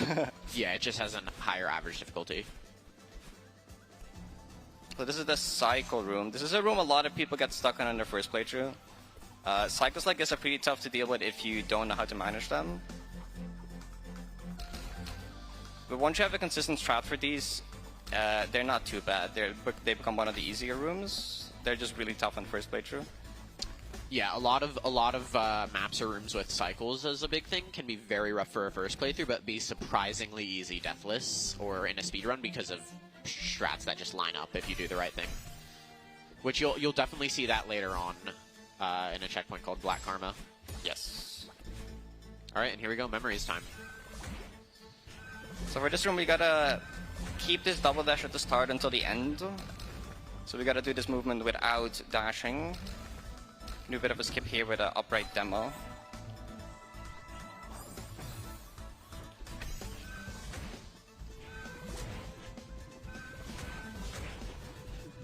Also, I'd just like to mention, $125,000 raised is awesome. That's crazy. Yeah, that's awesome. Good job, everyone. And yeah, if you wanna donate and say anything, I can try to read off as much as I can. Oh yeah. And let's see if the Celeste community come through. I'd say, let's try to hit 130K by the end of the run. I think that's a good goal. That sounds pretty good. Yeah, that's absolutely awesome. All the money we're raising for charity, it's so cool. This event is awesome. It's so fun to be here. It is amazing here. There's so many cool people here. People involved. Yeah, visiting, running, commentating. The staff is amazing. Yeah, let's try to keep that hype going. So the jump at the end of the previous room is actually like one of the harder inputs in the map. Doing the super off the cloud there is very precise and a little janky. We get another key here, one of the secret hidden keys. Throughout this entire map, there's a lot of keys hidden for the Moonberry, but we can get some of them to just skip keys and key hubs later. So this room has a bit of a speedrun route where you can do a bunch of demos to just skip a bunch of gameplay. There's one here as well. That one was not intended by the mapper, but that one just kind of lines up. And then two more right there. Yeah, those I believe were intended because the spinners were purposefully moved a bit further out. Because yeah, a lot of the times, if you do demos, there has to be either a really good setup or pause buffered if you don't want to make it a one-frame input. But luckily, there is a very good setup. I don't know how much is used here, where if you do a full jump for a hyper, a lot of the times, if the spinner alignment is correct, there's an 8-frame window to do the demo, which is very nice. There's at least one of those. There's at least 2 of those, actually. Oh, okay. 2 that immediately come to mind for me, at least. But those are also quite a bit later into the map. So this is the core room of this checkpoint. A lot of the checkpoints in this map have a room that's core teamed, which in core, you don't get your dash back when standing on the ground. And they're usually one of the harder rooms in a checkpoint as well. Yeah, and also when you switch these switches on and off, not only do the blocks change mechanics, so the ice blocks slowly fall down and break soon after you touch them, and the fire blocks will launch you in the direction you land on it or grab on it from, but also where the ice and lava is can change. So a lot of the times you're forced to hit the switches. Yep. So after this is another cycle room. This is another big like gatekeeper for people's casual playthrough. And even in Deathless, this one is quite tough because when you move this block sideways, it actually slows down vertically, which will mess up the cycles. So these cycles kind of like become variable depending how much you move this block. So sometimes you have to kind of adjust on the fly based on how much movement you did. Like here I want to move over not as much as normally to like have the ending lineup.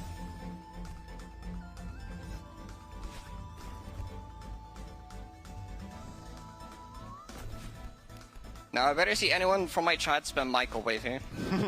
Yeah, that's just what this room is called.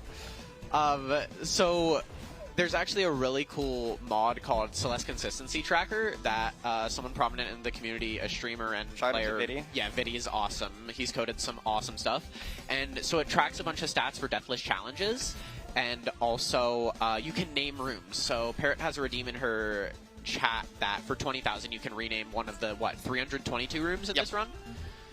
So yeah, this room's been microwaved for a while. Is this room locked or has no one changed it? Okay, so yeah, A bit of a cool skip here. We can skip this entire room, skip to the next checkpoint. Now we're in creation. So yeah, this is the hub where normally she would have to get 3 keys, but since she did camera smuggle, she only has to get this key. Yeah, that's a skip that I unfortunately can't do in Deathless because it requires dying, but it's pretty cool for speedruns. Wow, I can't believe you're making me donate an extra $1 to charity. Can't believe this. I'm doing it to myself as well. Here, another one. But you have that streamer money. You're partnered. Come on, I don't have that luxury. You choose. Oh wait, I don't have to get this key. Whoops. We go here. That's it. Okay. Yeah, normally, so this key up is kind of cool. Like, there's one room themed after every main chapter in the game. So the one we did was based after the first chapter, Forsaken City.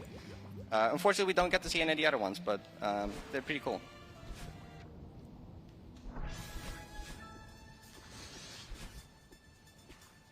So we're coming up on one of the hardest checkpoints in the run, which is Exploration. Yeah, it not only has really hard rooms on average, but it's also, 19 rooms? Yeah, it's long. And also, I believe in 2 rooms is also... Is it your second least consistent room in the run? It might be, yeah. Yeah, so normally in this room here, she does a setup to manipulate subpixels to make that Hyper Bunny hop easier, but yep, she gets it first try. And that room can be a big choke point. Yeah, it's a 2-frame input there. You can only jump 1 frame high or 2 frame high. If you jump any higher, you will overshoot. And if you jump any lower, then it doesn't work. Well, you can't jump lower than 1 frame. You will just not get a jump. Right, now that you're in Exploration, good time for a few donations? Sure, yeah, go for it. All right, we have $5 from Anonymous saying, glad I was able to tune into one of my favorite live events and for one of the best games of all. Yeah, this Celeste is such a good game, and yeah, this event is awesome. I was really excited for it last year and this year. Hopefully Fast 53 happens next year. We'll see. We'll see. And then we have $10 from Softboy Lips, no comment. Great name, though. And $10 from Kai Beast. Hi, Parrot. Good luck on the run. And hi, Nene Bitch, too. Thanks, Kai. He told me he would be doing that yesterday. I appreciate that one, Kai. Awesome.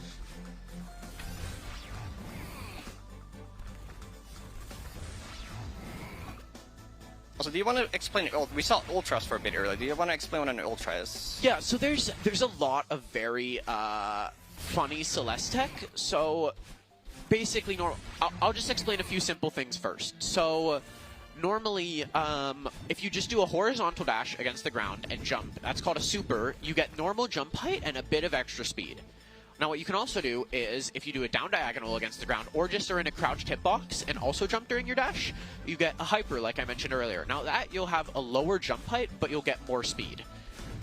I believe, normally a dash, you have 240 speed. Is a super the same?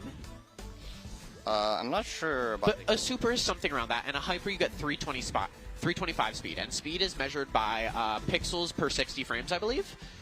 And so what you can do is anytime you dash diagonally down, you retain momentum, and if you touch the ground and then jump, you get a 1.2x speed boost. So a very common thing to do for an ultra is to do a hyper, soon followed by a down diagonal dash, and then as long as your dash ends by you hit the ground next, you get a 1.2x speed boost. So if you have the right setup, if you're going downwards in the room, you can chain a good amount of speed. Yes, And so we did see that at the end of creation. There was a room with some chained ultras where you did multiple in a row. And so you can keep chaining that speed. Which I don't think there's a bunch of spots in this run, but it is a very relevant tech to know. Yeah, something that's cool in this game is that it has uncapped speed, which means you can build technically infinite speed if you have the room to do so. Yeah. Oh yeah, and I guess one more other, like, another simple tech is a wall bounce. Basically, if you're dashing vertically against a wall and then jump, you get a good amount of upward speed.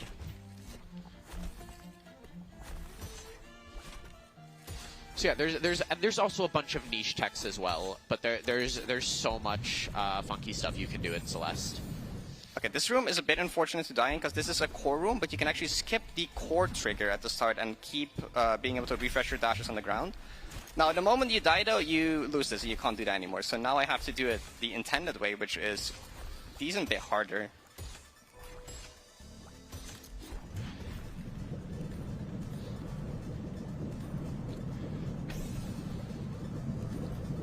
All right, and we got $10 from Not So Bitchin'. Awesome name. We have $25 from Cactus. Hey, Parrot and Nene, glad to see Celeste making a return for Fast 52. Excited to see you showcase 9D. Thank you. Okay. Also, another variation of hyper we saw earlier actually was a bubble hyper and a bubble super. So you can actually do a hyper and a super out of a bubble by entering it with Coyote Time. Coyote Time is, once you leave the ground, there's a few frames where the game kind of still acts as if you're on the ground. It's a leniency mechanic to make like the game feel more fair. But this is abusable in like a lot of ways. And one of them is, we'll see another one right here, is you're on the ground and then you dash in a, oh, okay, I was too fast. You can do a hyper like that out of a bubble. It's a really tough input though, you have to be really fast with it. Because you only have a few frames once you touch the bubble to actually get the hyper. And yeah, you can also do the same thing out of Dream Blocks there, which you just saw. But yeah, this game has so many leniency mechanics to make first playthrough still enjoyable but challenging, and it can be abused very heavily in speedruns, which is awesome. Because yeah, like I mentioned earlier, corner correction, normally when you're dashing against a corner, you get corrected up or down or left or right by a few pixels, so I can make things very nice. Alright, and this should be Exploration Final. The ending of this room is a little scary.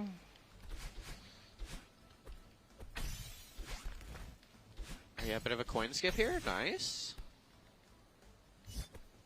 Alright, you got this.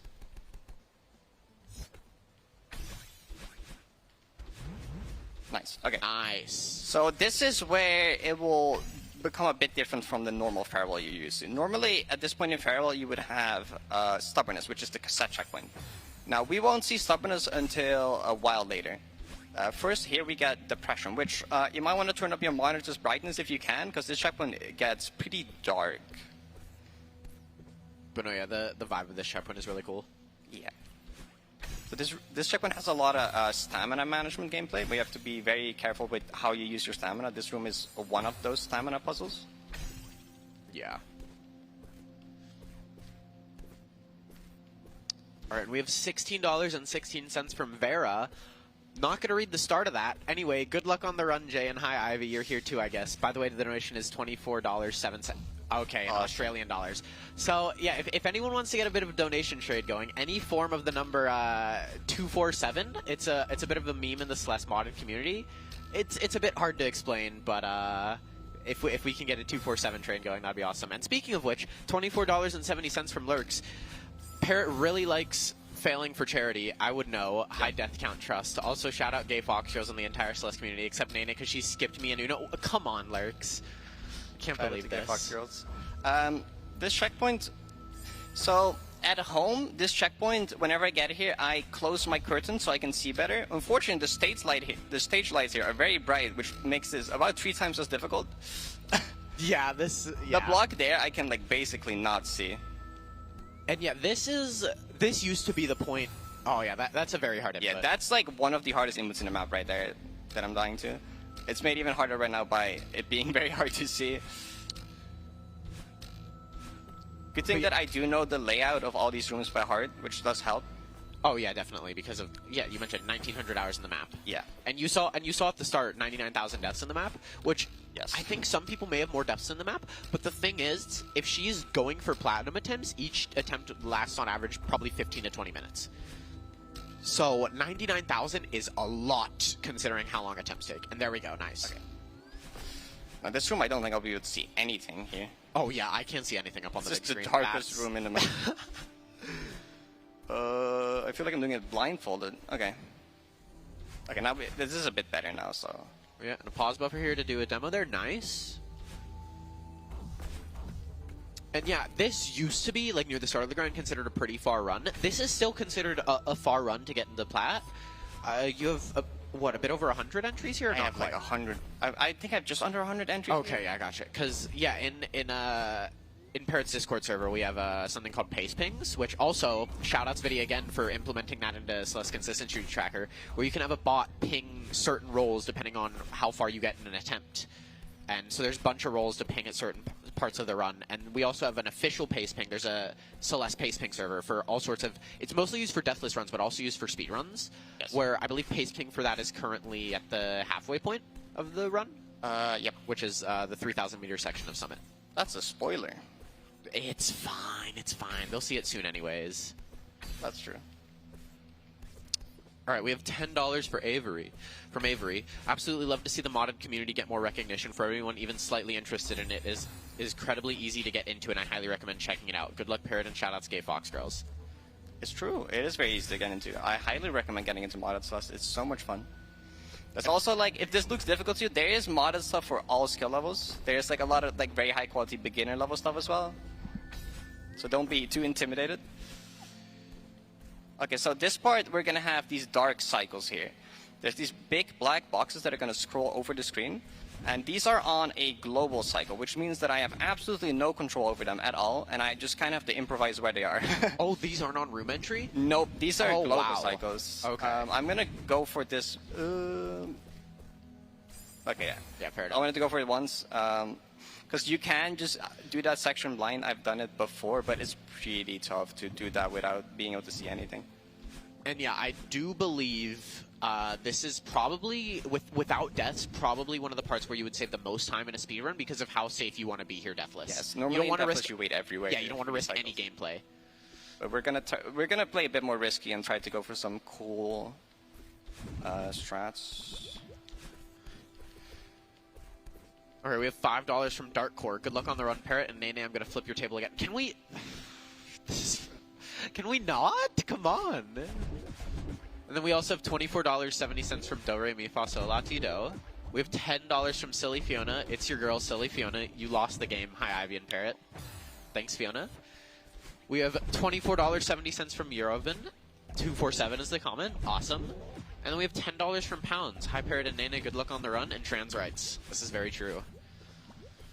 Nice. Yeah, there you could see me do a bit of gameplay just without being able to see anything. This is where those 1,900 hours come into play. Because I know these room layouts so well at this point that I don't even really need to see. Well, besides the part where I have to like actually time stuff, that's still pretty tough without being able to see anything. And yeah, speaking of the modded community and just modded Celeste, from what I know, compared to a lot of modding for games, Celeste is very easy to mod.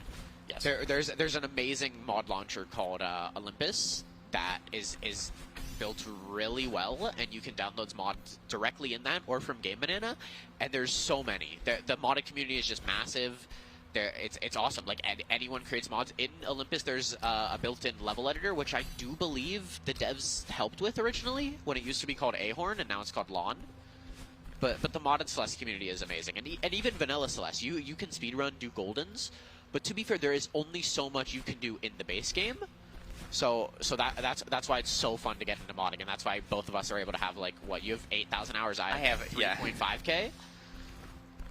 So this room has something interesting. This room has diagonal wind. This room has down and left wind, which is another like cool vanilla thing. Like you can just enable both wind directions at once. You get something completely new that isn't in the base game. Cool stuff like that is what I really like about the D-sides. This is the last room of the Depression checkpoint. And then we're coming up on Trust, which is, I don't think you'll be able to do your normal strat of looking through the decal. Yeah, so you'll see in a second, Trust, if you thought this was dark, it's gonna get even darker. Which I believe Trust has one of the few custom style grounds in this level, I think it's an unused vanilla style ground. Oh, is it really in vanilla? Yeah. Oh, wow. So, this checkpoint is completely blind. You're intended to use the dialogue to guide you what to do. I don't need it though. I know these rooms really well. Though it's not actually entirely blind. The style ground opacity here is actually 99.9%. So if you have a good monitor, you can actually like barely see through it. Over here though, I can absolutely not. But that's fine because I've done these rooms blindfolded before. I've done them hundreds of times. Yeah, and the gameplay in these rooms, if you took out the style ground covering, these would be some of the easiest rooms in the run because they are blind. But yes, there is gameplay going on back here, which can be really funny. Please tell me you know where the respawn is. Okay, Yeah, good. yeah, I do. Because you don't need them in the Deathless run. Okay, I need to wait for a bug to retract there. So this is the last room. This is a bit of a funny room. So I'm going to move in block here, and the dialogue is going to tell me when to jump to avoid the obstacles. So we're going to have to jump right there. And then right there. And then crouch. Okay, so I want you to count on this one with me, okay? There's going to be one more. Okay, count with me. 3, 2, 1, 0, -0, go. Okay. That's how you count, right? That's how it goes? I'm pretty sure. Close enough, I think. All right, and all right, we out. We out. We can see again. Yay! Look at that. And yeah, this next checkpoint here is called Serenity, and it will be the last checkpoint of the first third. Yes. Which the checkpoints in the speedrun are pretty split pretty evenly. 34 minutes is, or no, not quite done with the first third. I think you had a 34-minute summit entry on one of your practice runs. Yeah, this is not too bad. Which, yeah, considering this had a decent amount of death, this is pretty good. But yeah, I believe for the speedrun, first third's the shortest, then middle third's next longest, and final third's the longest. But for Deathless, it's opposite. The first third is the hardest to do Deathless, and the final third is the easiest. So this room makes use of a funny thing where using the binoculars actually resets the height of the lava. Which you're supposed to do it an extra time, but you can just barely squeeze under there. Yeah, there's a bunch of funny stuff with binos in this, which we will actually see something in one of the checkpoints coming up, which I can explain when that comes up. Yeah. Which I believe that's one of the few cases of something used with binos, right? So you can actually collect these bubbles by buffering a dash on the side of them. Normally, you're supposed to climb all the way up and grab a thing there and then go back down, but if you get rid of your dash, you can buffer a dash on, well, right before grabbing the bubble, and you can actually collect it from the side like that. And yeah, this game has a buffer window of 5 frames, so not too large, but also lenient enough to, or 4 frames? 5 frames? One of the two. It's 4 frames, but there's the actual initial 1 frame. Yeah, as well. so it's lenient enough to where you can build gameplay around it and make consistent stuff around it, but not super easy. Which there's a lot of modded maps that build gameplay specifically around buffers. Shout out Issy for the most campaign. True. Which is much harder than what you're seeing here. So to give a quick perspective on difficulty. So in modded Celeste, we have 5 base difficulties: beginner, intermediate, advanced, expert, grandmaster. The base game for Farewell and 7C is considered around red intermediate. So for each difficulty, we have green, yellow, and red, just scaling up. Most of this map is considered like expert, some of it GM. And then we also have a difficulty scale. Since we ran out of names, we just call GM+1, GM+2. And those also are split up to green, yellow, and red. And there are, I think, around 150 maps that are considered GM+1. And there's even recently some maps that have gotten into the GM +3 range, which is absolutely insane. Yes. So, to explain a bit what's going on, you might be like, hey, wasn't this a farewell map? What is Summit doing here? Yeah, so this checkpoint is called the Revisit. We're basically going to revisit all the base game chapters. So we're starting with, well, how Summit normally starts with the 0 meter section, which is based after Reflection. And this is also why this map is so long, because it's it just throws the Summit map in your face in the middle of it. It's like, okay. The entirety of the middle third is Summit. And yeah, what was that? A low to mid 36th century? That's not too bad. Yeah, it's pretty okay. All right, and then after the Bino thing I was talking about, I'll read a few more donations, which should be coming up.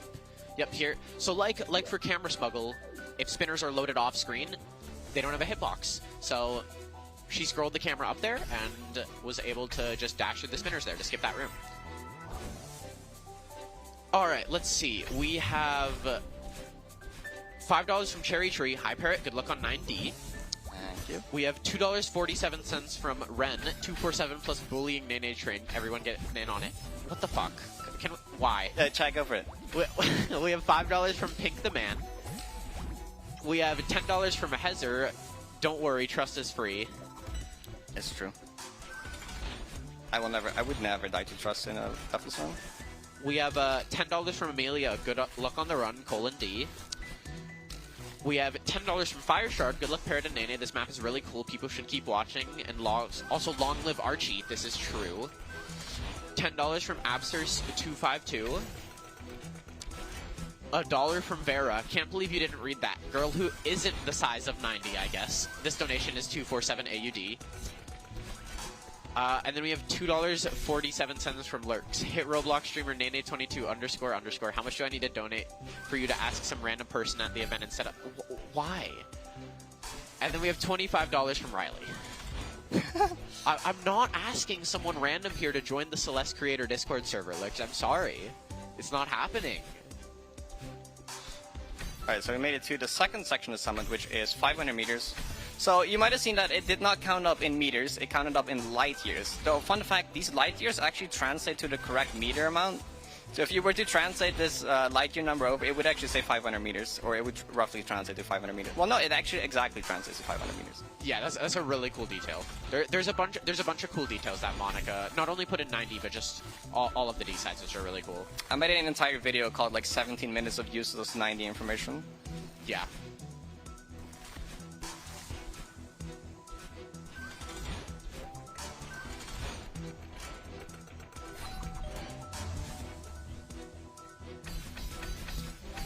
We have another $25 from Do Re Mi Fa Sol La Ti Do saying 5 train for the early morning watchers.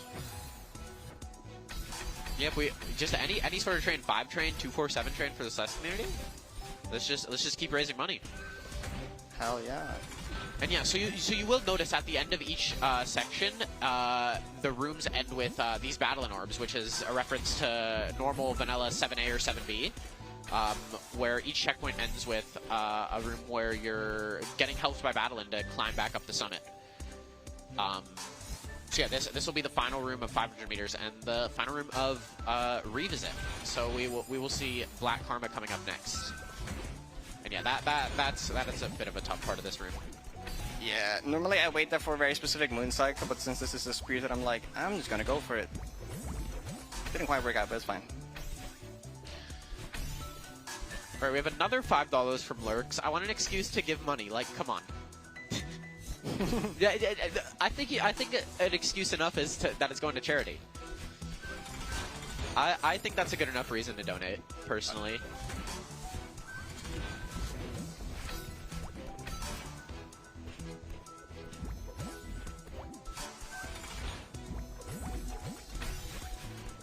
Yeah, so all the checkpoints in Summit are divided into like 2 meter sections per checkpoint, which makes these checkpoints actually quite long. A lot longer than any of the other ones. Okay, let me like actually make sure that this like works this. What? I've never seen that before. It's fine, it's for charity. It's for charity, exactly, is what I'm saying. Not only is this $2 per death from at least the both of us, but also more time for the run, which means more chances for people to get in donations. That's true.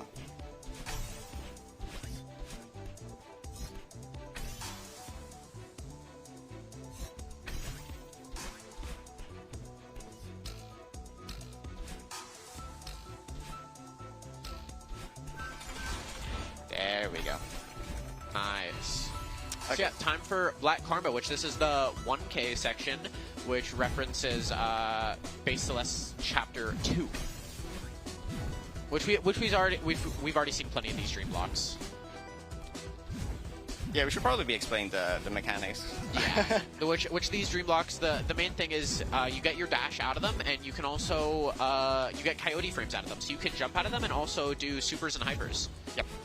Also, will you be doing at least an attempt at Spike C pop? I will do an attempt at Spike C. This is a strat that requires a frame perfect input, and it's not even faster, but like people love the strat, and people told me you have to do it. You have to try it at least once in a marathon, so I'll try it at least once in a marathon. Yeah, so basically there's a silly tech called ceiling pop, where there's sub-pixels in this game, which can lead to some funny stuff, where basically if you go off the bottom of a wall with the correct sub-pixels and climb jump, you can climb jump below the wall, and so you don't climb jump up, you climb jump to the side. So you can also do that with spikes on the wall. It's even more precise. So there is a setup here where if she just presses grab on the correct frame, then it's a setup for a buffered spiked C-pop, which can look very silly. Which I think you should just go for it a few times. So yeah, it's in this. Try once because I don't want to get stuck on it. All right, lock in. Nice. Right Huge. there. Nice. You love to see it. Huge. So that is frame perfect. Yeah. Because the trick itself is like it's absurdly precise. It's like a fifth of a pixel or something precise in like 2 different axes. Yeah. That's actually awesome.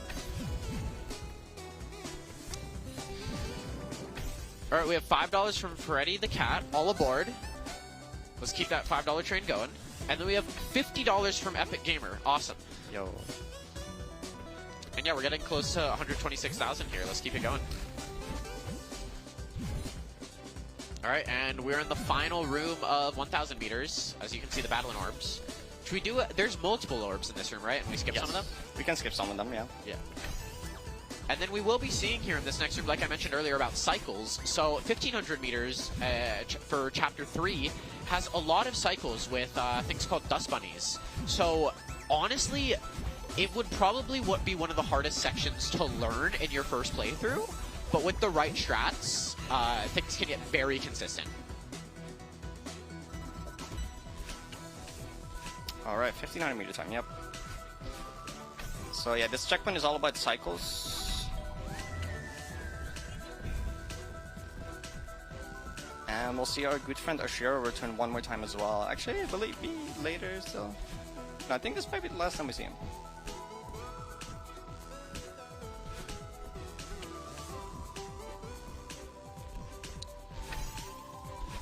All right, we have $10 from Lachey Lover and $2.47 from Pandora Green.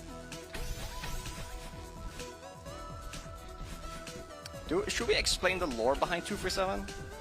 Or Do we want to? I mean, I can if you want. I can like vaguely go over it. So, my girlfriend Issy, who we mentioned earlier for making one of the hardest maps we have, most LXVI, which started an entire trend of mapping style. Like way back in 2021, she spent, it was a map called Atone the Flower, which is a very precise precision map. Precise precision map, yep, okay. Yeah, inspired by fan game maps. Yeah. And there's the room where you have to do 2 like frame perfect jumps in a row, or like double frame perfect or something like that. And everyone like kind of counts their attempts on the second jump. And normally I got like 80 deaths there, which was considered like to be very unlucky. But Issy died there 246 times and got it on 2 for 7. Now after this became like a bit of a meme, and we started pointing out whenever we saw this number, and then other people started picking up on it as well. And then it kind of just spread without even anyone knowing where it came from. They were like, oh, I see these people pointing out the number 2 for 7. Let me do it as well. And people constantly ask, like, where does it actually come from? So that's where it comes from. Yeah, but basically the Celeste community is equivalent of 727 from the Ozu community. Yeah, if you're familiar with that, it's kind of like that. We have $15 from Hezer again, Burger King foot lettuce. That is one of the room names in this because... So in Celeste Consistency Tracker, checkpoints are usually abbreviated from 2 to 5 letters, and since this is called Black Karma, it's abbreviated to BK. So since BK15, if anyone knows the number 15 Burger King foot lettuce meme, it's just a reference to that. And was this your first summit death in this room? The first time I ever got to summit death was I died right there. Yeah. Which and what now? Which I believe you have just over 50 summit entries now? Or just about that? Yeah, something like that. Quite a lot. Yeah. Or yeah, she has a whole progress thing on her spreadsheet. If anyone wants to check that and let us know how many like summit and 3K entries she has. I know she has. I could check. Yeah, you have 3 final third entries, right? Yes.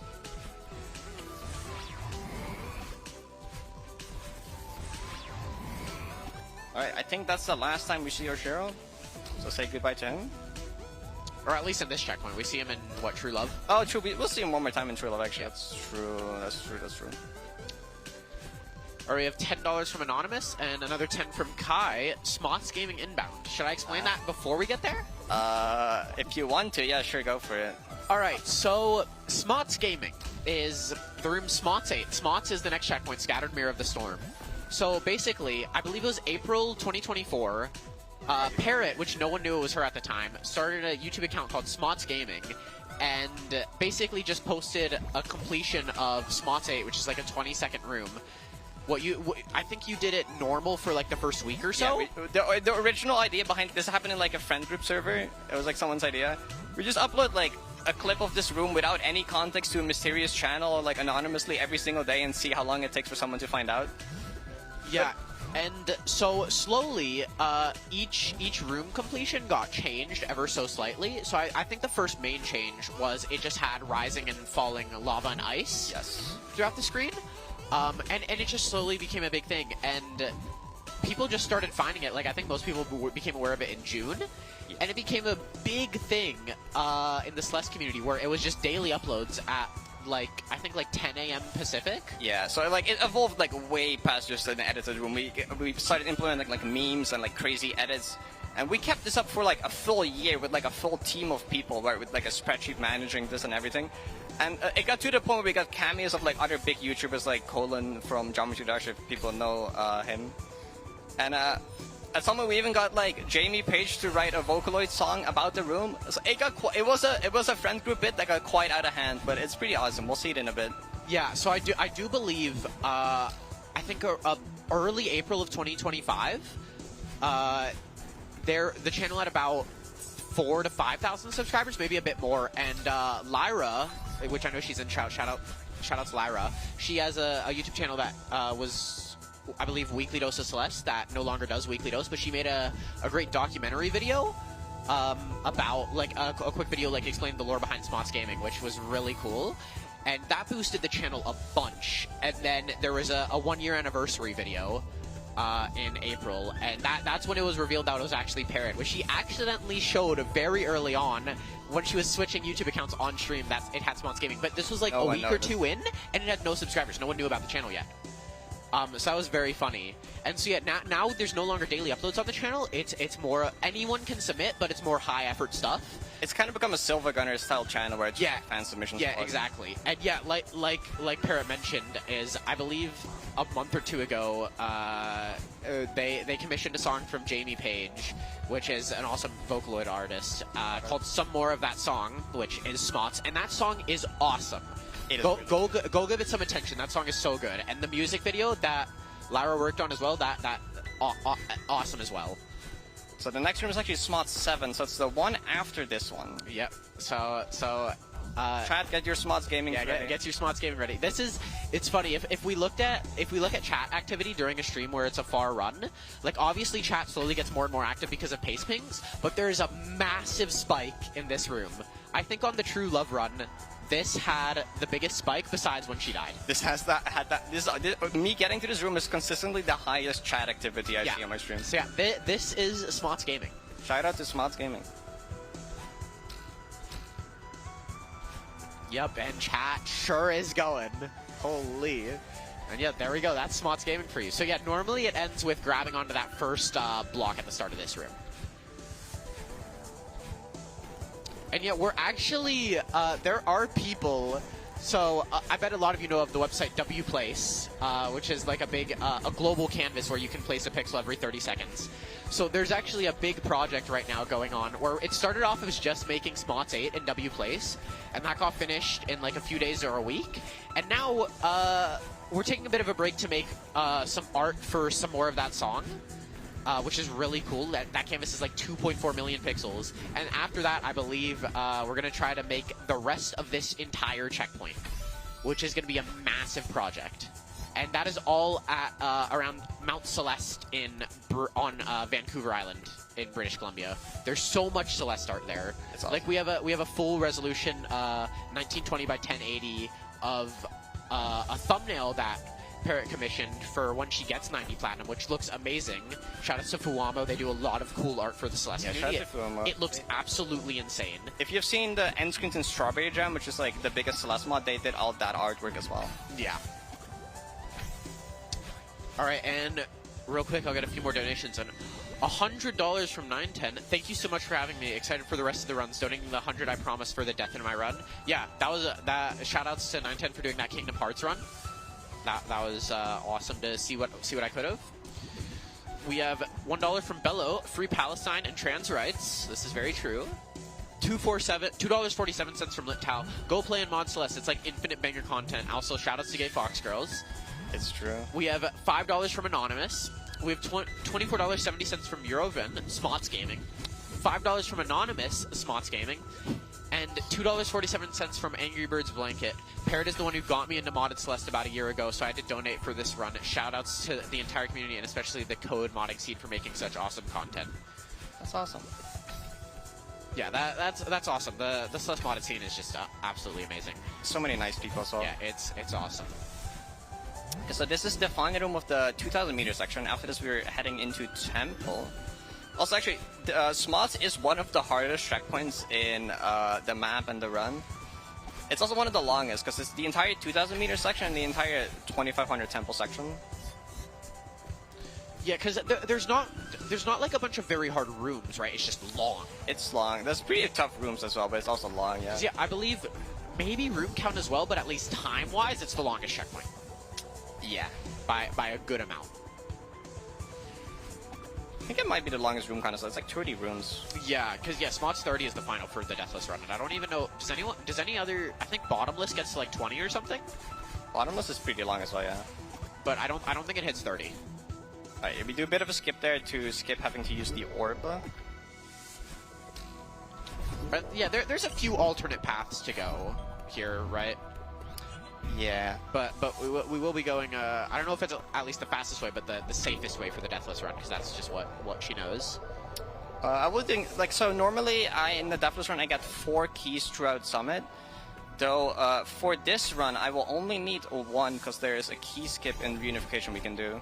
Yeah, which key do you get? I'm gonna get the one at the end of Gotham. At the very end of Summit. That one. That's the quickest one. Yeah, that one's super quick and pretty easy. Yeah. Yeah, that's true. Someone just mentioned in chat. Yeah, Gotham is also pretty long. That's only true, 15 but rooms, but most of the rooms are split into flags, so they have multiple checkpoints per, or at least the first few rooms. Yeah. And yeah, Gotham is also probably one of the hardest checkpoints in the run, Deathless. Most definitely. Because yeah, how many deaths did you have before you passed it? Like 4 or 5. Yeah, that was a big mind block. It took so long to get past that. And yeah, for anyone wondering, so she did start this, I believe actually the 1-year anniversary was day 1 of Fast 50 last year, so very end of May 2023. And how many days have you streamed it? You're close to 500, right? Yeah, we're at like day 400 something, like 470 on the grind. Yeah, and yeah, you had like 200-300 hours on the map beforehand? Yeah. From getting the Goldens, the segment Goldens? And now I'm at like 1900, which I will be able to show in the journal after this run ends. Yeah, because you are logged in on Steam. Yeah. I mean, yeah, because we saw, and luckily it'll be very easy to see the death count because you're at exactly 99,000. That's true. So yeah, you should be hitting 100K within the next few weeks on stream. That's pretty hype. Oh yeah, one of the inputs that's very chokeable in this run. There is a 3-frame left tap in this room, which there's only a few 3 frames in this entire run. This map has been very strapped on. Oh. Okay, that strat that's an unset up corner jump. I was like, that's a cool speed strat. I'm gonna go for that exactly once because it's very unreliable. But I'm glad I hit it first try. Yeah, shoutouts to the 2 strats you're just gonna go for once you've hit both. Spike C-pop and you're cooking. There's a good chance that was just frame perfect because it's like you can get like 0 frames on it as well, where it's just like impossible. Yeah, shoutouts to all the leniency in this game, not only with hitboxes, but with inputs as well. Yeah. Oh, wait, this is the room called Women, isn't it? That was the long bubble room, yeah. Okay, awesome. Shoutouts Women. Shoutouts to women. Alright, and yeah, we should be nearing the end of 2.5K here, at least room count. The last 2 rooms are very long, though. Yeah.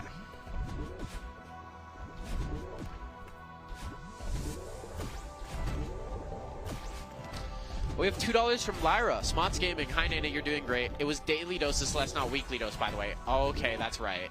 Yeah, Dark Core, which also donated earlier, ran weekly dose. Which he was actually the voiceover saying, hello, everyone, this is your daily dose of Celeste for Lyra. But yeah, that channel ran, I think, for a couple months, like near the end of last year. So if you wanna see like a bunch of what was going on in the Celeste community, modded Celeste community, I highly recommend go checking out that channel, and also the Smots Gaming documentary, which I think Lyra's going to be occasionally cooking stuff up for that channel, so it's going to be awesome to check out what's going on over there. Oh, okay. I'm back here. So yeah, this is second last room in 2.5K. Yeah, so these Seekers are a bit tough to manage. I went for a bit of a faster strat than I normally go for here. But like, it kind of depends how these Seekers move, because they're a bit unreliable, like that. They don't like to cooperate, basically. I'll try one more time, and if this doesn't work, then that's not gonna work. I'll wait for and I just noticed we hit $126,000. Okay, that is awesome. awesome. Yo, let's go.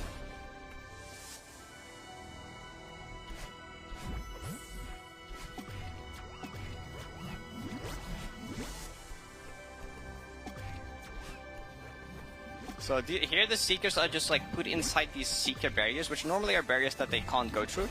But now since they're just like inside of them, they're just unable to move at all. And they're kind of just used like platforms. Alright, this is the Orb room, the last room before the 3,000 meter section. This is also a pretty difficult room. It's also a very long one. Alright, yeah. We're getting close to 3K, which is considered about the halfway point of the run. Yes, and we're about an hour in, so that means we're on schedule. Yeah, we're doing good.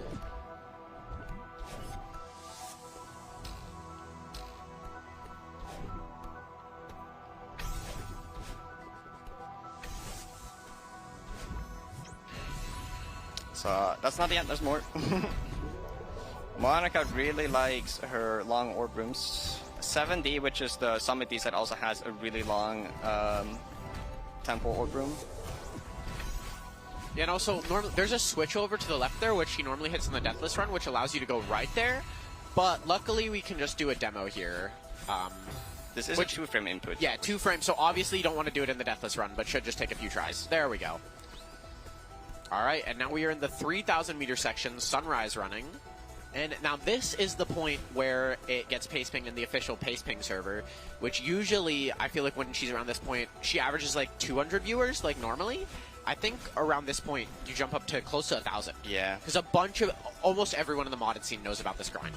It's really cool. Yeah, it's awesome. And I think on her PB in True Love, she peaked in almost, what, 1,600, 1,700? Yeah, there's like 1,800 people on my stream when I got my PB. Which also, shoutouts to me watching so much of her streams and being asleep for every single PB. There's at one point where she had 15 runs to this checkpoint here, 7 of which PB'd, and I saw 7 of the runs. So I saw 7 of the 8 non-PBs and none of the PBs. Me being in stream is a curse. She can't get far if I'm there. Yeah, so I want to quickly explain what we throw around the word like 2-frame and stuff. If you know what that means, the game runs at 60 FPS, which means there's like 60 frames of pictures of stuff happening every second. So a 2-frame would mean there is a 2/60th of a second window to hit the input. which is not a lot at all.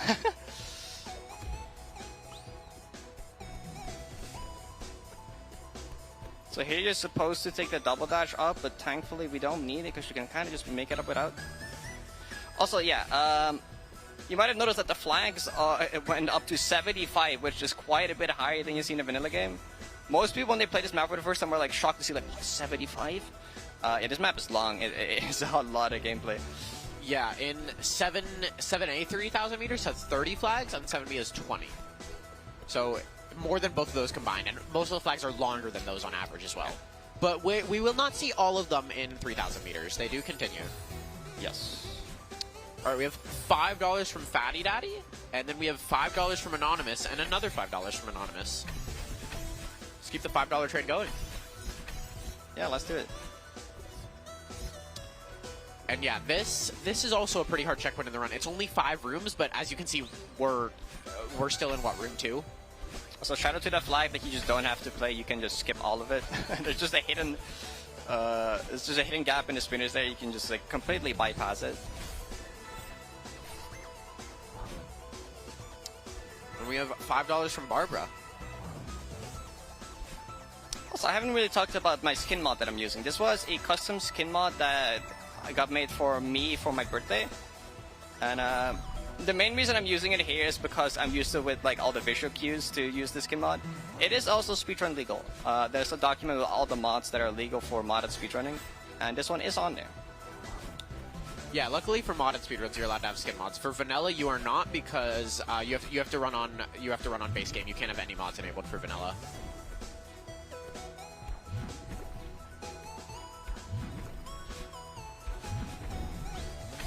This is a terrible mooncycle. I need to wait here a bit.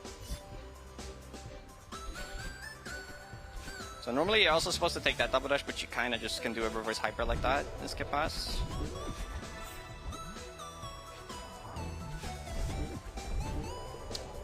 We have another $5 from Doremi Fasola Tito. We have $5 from Lowdown, and then we have $2.47 from TNT Go Bang. Time to start counting the flags in chat. Good luck, 9D. Thanks, TNT. Oh, and yeah, speaking of vanilla speedrun, I like to give a quick shout out to it's twitch.tv/Celeste community. They run a bunch of speedrunning events, and currently it is the final weekend of the All Hearts Open, which is a main game category where you have to get all hearts. It's about 50 minutes long, which a pre-recorded match yesterday, any percent world record holder secure account beat the world record by about a minute and a half and got a sub 50 run, which is absolutely insane. So the grand finals will be happening in a few hours later today. So that will be super fun to watch. So if you're interested in seeing Celeste speedrunning and see what vanilla speedrunning looks like, go give that a watch. It's awesome. Yeah, so I need to skip the flag at the start of this section because there's a wind trigger there. And if I skip past it, I basically don't hit the wind trigger and make this flag a lot faster. But that does mean if I die, I need to go back an extra flag, so I'm gonna try to not do that.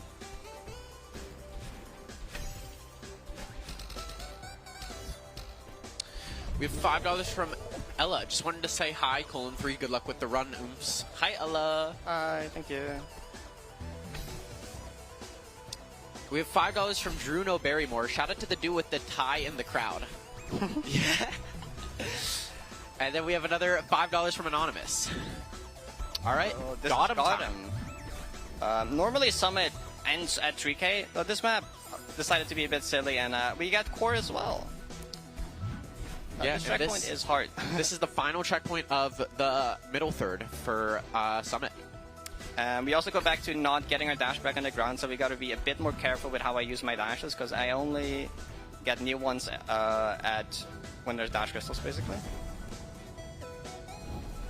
Yeah, and so this checkpoint, the first few rooms are the longest because they have multiple flags per room, but most of the later rooms only have one flag.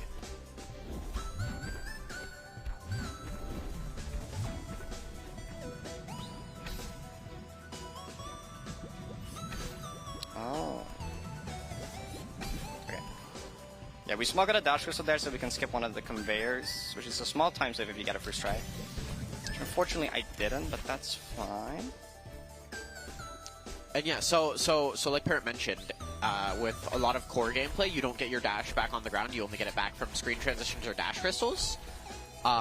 But that can lead to not only some really cool gameplay for deathless strats, but also for speedrunning. Because base game core speedruns can be really cool because you really have to think about where it's fastest to use your dashes. It's a lot of very interesting routing. Yeah, so it can be very cool to see those speedruns. So this flag is one of the hardest ones. Yeah, what, do you just have a death to the end of it, or do you have another one? I have like 2 deaths to this flag. Yeah, you have a death to the last input of the flag, which is also the last input of the room. Which was that when your PB was still also the second room of Gotham? Yes. That was my second time getting here in a death. Yeah. So, yeah, her first Gotham run died near the start of this room, actually. And the funny thing about that is she previously PB'd the day before, which was on day 246, so we were like, oh, day 247 PB won't happen. And then, like, what the fuck? So yeah, she died right here. What? Not quite like that. Just showcasing the spot, of course. Yeah, that was for the showcase, obviously. But yeah, that was absolutely insane to actually see that happen. But of course, like I mentioned earlier, I wasn't there. I saw it after the fact. Yeah, like people were memeing so much about a PB on day 2 for 7. I was like, it's not gonna happen. And then I got a PB on day 2 for 6, and I'm like, see, I'm not gonna get a PB right away after. And then I got a PB right away after. And then didn't you also PB on day 365? Yes, on the exact 1 year mark. It just feels scripted sometimes. Yeah. was that the final third, or was that Gotham 7? That was Gotham 7. So yeah, it took over 100 days to get the new PB. That's how bad the Gotham mind block was. Which that room actually will be skipping the part where she died too. Yes, we'll get to that. So this flag, you're supposed to get all these touch switches, but that's ridiculously slow. We're not doing that. Yeah, why the fuck would we get touch switches? Like, what's the point? Come on. Yeah, so there's a bit of a skip here that I found myself. Oh, that's not the timing you go on. It's right there. No? Wait. You're trolling. I'm trolling? Wait, okay. There. Okay. We can precisely use my 2 dash here to get up here. There we go. We can't get this flag now, but with a precise up left corner boost, we can skip past here. Now this flag is supposed to be played in fire mode, but since we skipped a bunch of stuff, it's in ice mode now, which actually makes it quite a bit easier. I'm gonna be careful here to not die. Oh yeah, I guess I didn't mention corner boost. That's like the other main tech. Yeah. So normally corner boosts are set up when dashing, but basically if you're dashing or have any sort of speed against the top of a corner and buffer a climb jump off of it, you retain all your speed you have, and you can get a plus 40 speed boost. There is some sub-pixel RNG, so no matter what, you retain your speed, but sometimes you don't get the plus 40 speed boost. So that's not used a bunch in this run, but in vanilla speedruns or other speedruns, corner boosts are very useful. Yes. That was fine. It actually makes this easier on the second time through.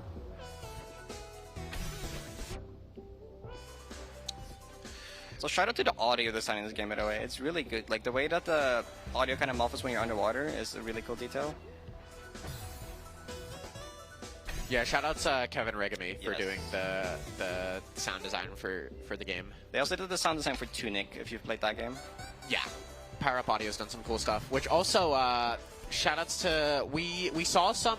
Are we gonna see any more? We saw some earlier in the run. Kevin blocks. There are big like blue and brown blocks that if you dash into them, they go towards you, and those we call those Kevin blocks because the noise for them is some goofy noise that Kevin was making like underwater or something. Yeah, put his head in a bucket and they're just going. Which yeah, I know we'll definitely see some in Point of No Return.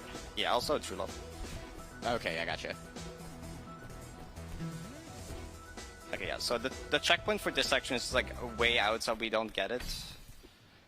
So we're actually gonna get a music change here. We're gonna get the Rising Lava section here. Or Rising Ice, depending what core mode we're in. We have $5 from Do Re Mi Fa Sol La Ti Do. This one is for Wicked Awesome. We have $12.47 from Jarnik. Hello Parrot. Hello Nene Table Flip. Good luck 9D, of course. And we have $25 from Iru. Can I get a :3 in chat? Yeah. Let's get some :3s in chat. Which, hey, when you sign the PC, you better put a :3 after your name. I told you the other day, you better do that. And then we have $5 from Viddy. Shout out to Modded Celeste. Yeah, shout out to Viddy. Oh yeah, big shout out to Viddy. Viddy has done so much cool stuff for the community. Yeah. We have this website called goldbase.net which is basically a giant database of all the modded Goldens people have done, and Vidi basically built that entirely from the ground up himself. With Yeah. some help, but it's crazy. Yeah, there is. There's don't get me wrong. There's so many people that have helped make this modded Celeste community what it is, especially Deathless. But I feel like alone, Vidi has carried. Yeah, Vidi has done. There's so a bunch much of people stuff. that have done work, but yeah, mainly Goldberries.net, Celeste Consistency Tracker, and then also not even for Deathless stuff, but for just utility, there is Vidi's Toolbox, which is awesome. All right, and we'll be seeing a skip here. Nice. But that's actually a skip I found myself. I was labbing Deathless strats, and then I found hey, this is actually a really good speedrun strat because you can pause buffer the demo. So that's one of my own discoveries for the speedrun, which is one that I'm pretty proud of. This room right below that key coin that we skipped to the left was actually the day 365 PB, because this is Gotham 7. Yeah, so the setup requires a precise positioning to let you jump off the spikes while moving up. Spikes in this game are weird. If it's on a moving block that moves up, you can with precise positioning just ignore the spikes and still jump from the block.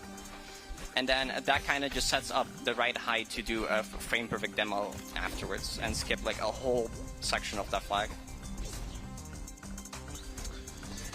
All right, we have $2.47 from Webb. One of these days, I'll learn to double jump good and beat base Celeste. Shoutouts to RedBull keeping me awake in my Eve schedule non-existent Meow:3. Yeah, it's a bit early at least over here. Yeah. But luckily, this is a good time for at least East Coast Europe and Australia. That's true. I had to get up at 3:30 for this run. Yeah, we got up a bit early. And yeah, we even started a bit earlier than planned, but luckily we were awake. And yeah, also, speaking of beating base Celeste, I've heard allegedly, if you're on estrogen, you can dash in real life.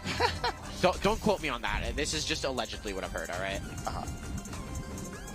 What am I doing? That's fine. There's a 2-frame backup here. There we go. Oh, lag spike.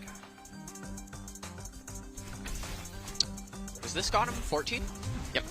Alright, so the next room will be the final one, which will actually be a reference to the final room in both 8A and 8B, which is just, it doesn't look like core at all because the lore behind core is you're traveling to the center of the mountain. And so it's a really nice and chill, really cool looking place. And that will be actually one of the last keys we get of the run, right? You do get one in Reunion, There's right? one more afterwards. Yeah. And I've also marked the end of the middle third of the map.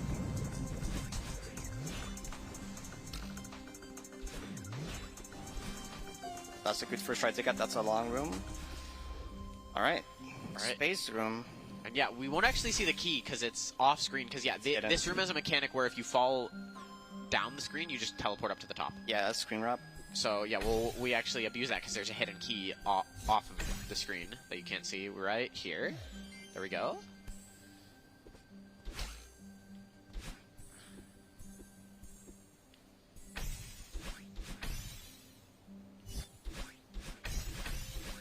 All right, and now we have the final third. So she has had 3 runs to this point. One of which dying in this next room because this room has a really annoying wall bounce. But yeah, this is Heart Beating, which is a reference to stubbornness in Base Farewell, which is built around cassette gameplay, which cassette gameplay can be very cool. Yeah, we're caught up with the progression of normal Firewall, not for that long. Yeah. Shoutouts to Shatter Song in Grandmaster of Strawberry Jam. That map does insane stuff with cassette blocks, and I feel like if people didn't like cassette blocks before playing that map, they have a new love for them, including myself. Yeah, so cassette blocks are also on global cycles. So this checkpoint is actually very scary in this speedrun because at some point there's a hidden jellyfish that lets you skip a whole lot of gameplay. That makes the room so much faster. But the moment you die, you lose it permanently. So you only get one shot. Now for marathon safety, I have a backup mod installed that lets me spawn in a jelly if anything goes wrong. But in a normal speedrun, if you die with a jelly, your run is just over. Thankfully, it's not too difficult of gameplay though. But it is very scary. Yeah, I think if you're running this full IL like in a normal setting, you'd probably want to learn the gameplay just in case. Yeah, although it is like a lot slower. But it is so far in like that. If you're on a good pace, you don't want to immediately have to read. I mean, it's such a big time loss though if it happens.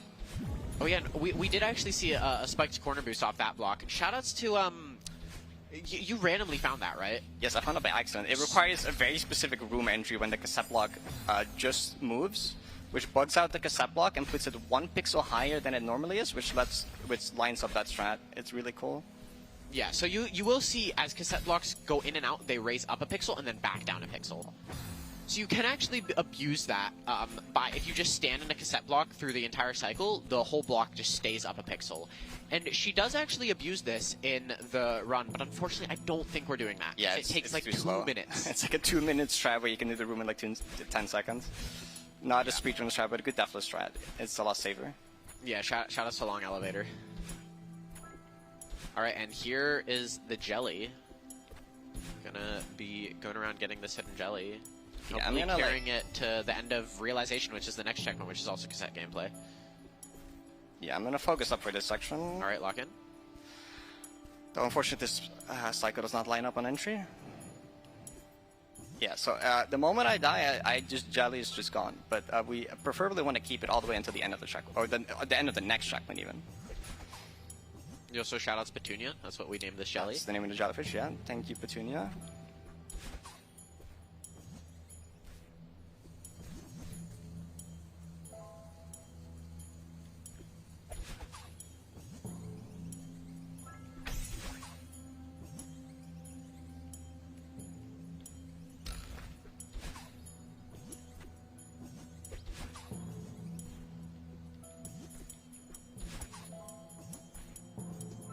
So this room is actually interesting because the cassette blocks are so fast here that it kind of like breaks the sound design. Like some sound effects just stop playing because the cassette blocks are like so fast that it like overrides it. I don't know exactly why it happens, but it's very intriguing. Now this cycle I have to get a bit lucky with lining up here. Okay. There we go. And then this part after this is very hard, so I'm going to focus for this.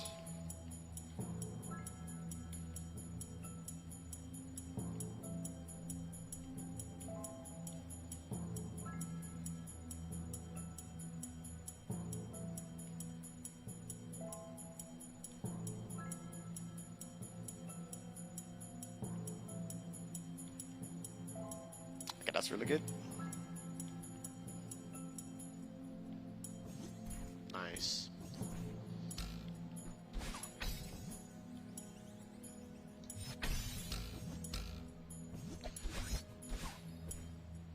Alright, and we are now in Realization, which this is the last cassette checkpoint. So after this checkpoint, we get to my favorite part of the map. Yeah, and most people's favorite part of the map. Which we will be seeing shortly. Keep your ears out for the music. We'll mention it again when it happens. Yes. There's gonna be some custom music made by the Gur90. Shout out to the Gur90 already. Yeah, it's like so good. Yeah. Also, shout outs to there's so much custom music made for mods and stuff. Like we mentioned a few times, the mod Strawberry Jam. That is, I believe, over 9 hours of original music. And all of it are bangers. It's so good. If you do want to check out mods, like just to get started, Strawberry Jam is what I highly recommend. Not only is the quality insane, but it has 116 maps ranging from beginner to grandmaster. There are all the different lobbies. So that is a bit unfortunate, but this is like the most likely room to lose. Oh, don't do that. Don't. And yeah, that cassette block at the bottom of the screen right now is where we raise it way up to do this room. Yeah, that's the jump off the side of the cassette like that is very precise. It's very difficult, but. So yeah, unfortunately, if this run did happen to PB, it would be invalid, but I don't know. And we're not on PB pace, so it's fine. Okay. Yeah, huge frauds in chat. That is fair. I did tell her this when she said she would have to do that. It's okay. It's for a charity. It's for the showcase run, you know. So this is the final room in the checkpoint. This is also one of the hardest rooms in the map. This room is very scary. Yeah, this is where her first final third entry died. Actually, to this jump right there. And shoutouts to Slad Koru. Also, I think they're taking a bit of a break for it. Also going to 9D for 90. And they PB'd like 2 inputs later, which is absolutely insane, especially because this room doesn't even seem like a choke point. So they had the new distance record by about 2 inputs, which was absolutely insane. It's fine. This room is really difficult, but neither of us died to the extra hard part. Yeah, which is really funny. Like, both deaths were crazy. And yeah, Slat also, I believe, fluked all of Sunrise running and got him. Yep. Which is quite absolute, like, fluked from final room or second last room response, which was a crazy fluke. So I'm going to quickly turn off the Jolly mod again. We don't need it anymore. And, oh. And here we got to turn up your audio for this one. We got some bangers incoming. This is Parting. Yep, and we're back to the flags. Flag 25. Are you not going to go for pummies? No, don't call it that.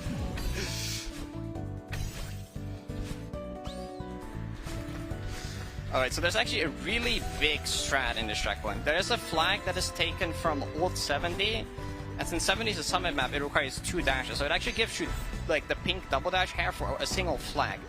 But you can actually skip the trigger that takes it away again, and you can keep it for the next couple checkpoints, making them so much faster. So you get 2 dashes where you're supposed to have 1.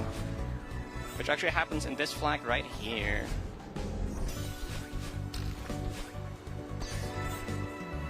There's a couple places where I need to watch out to not lose it by accident, though. It's now a good time for another few donations? Yeah, sure, go for it. Alright, we have 3 different $5 donations from Anonymous, keeping the $5 train alive. We have another 5 from Do Re Mi Fa Sol La Ti Do. This one is for MF Hood. We have $5 from Dwibs to Dribble It. We have $5 from Noilos. And then we have $5 from Richard saying, Ludwig, you remind me of my oldest brother. I guess I just barely missed it there. It's hard to hear the audio for it, because there's so much sound happening. But I have to do some precise off-screen dashes to be able to skip this trigger.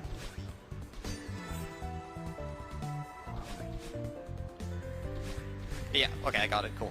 So now, as you can tell, we have pink hair, which lets us do some cool stuff. And yeah, there's a couple more triggers that you have to skip, right? Yes, there's 2 more. Also, this flag is funny. This flag, you can just hold right from respawn. I can't do this in deathless runs, but it's really funny watching people on their first playthrough not realize this and like find a way through this manually, which is kind of hell, but it's always funny to watch people do that and then realize, wait, you can just die and hold right? And yeah, now this is a reference to probably one of the hardest rooms in Vanilla Farewell that most people struggle on, called Cone Room, because the spinners at the start of the room kind of resemble a cone. And there we go. Nicely done. And now we are in plural, right? Yes, this is the next checkpoint. So at the end of this room is another trigger that would take away my double dash that I have to be careful to avoid and go under. Or in between right there. Okay, that's good. So there's one more spot where you can lose it, but that one's pretty trivial to avoid, so we should be safe from here.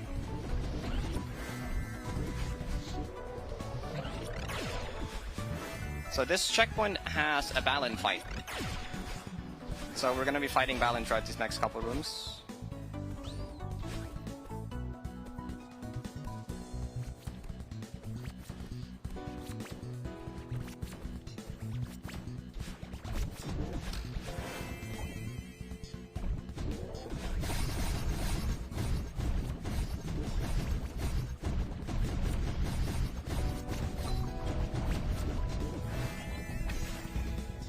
This room, I don't quite remember what to do. Wait, let me check real quick. Right, yeah. Oh, this is an awesome strat. Actually, I don't feel like doing that. Okay. More goofy shit with binos. Love that.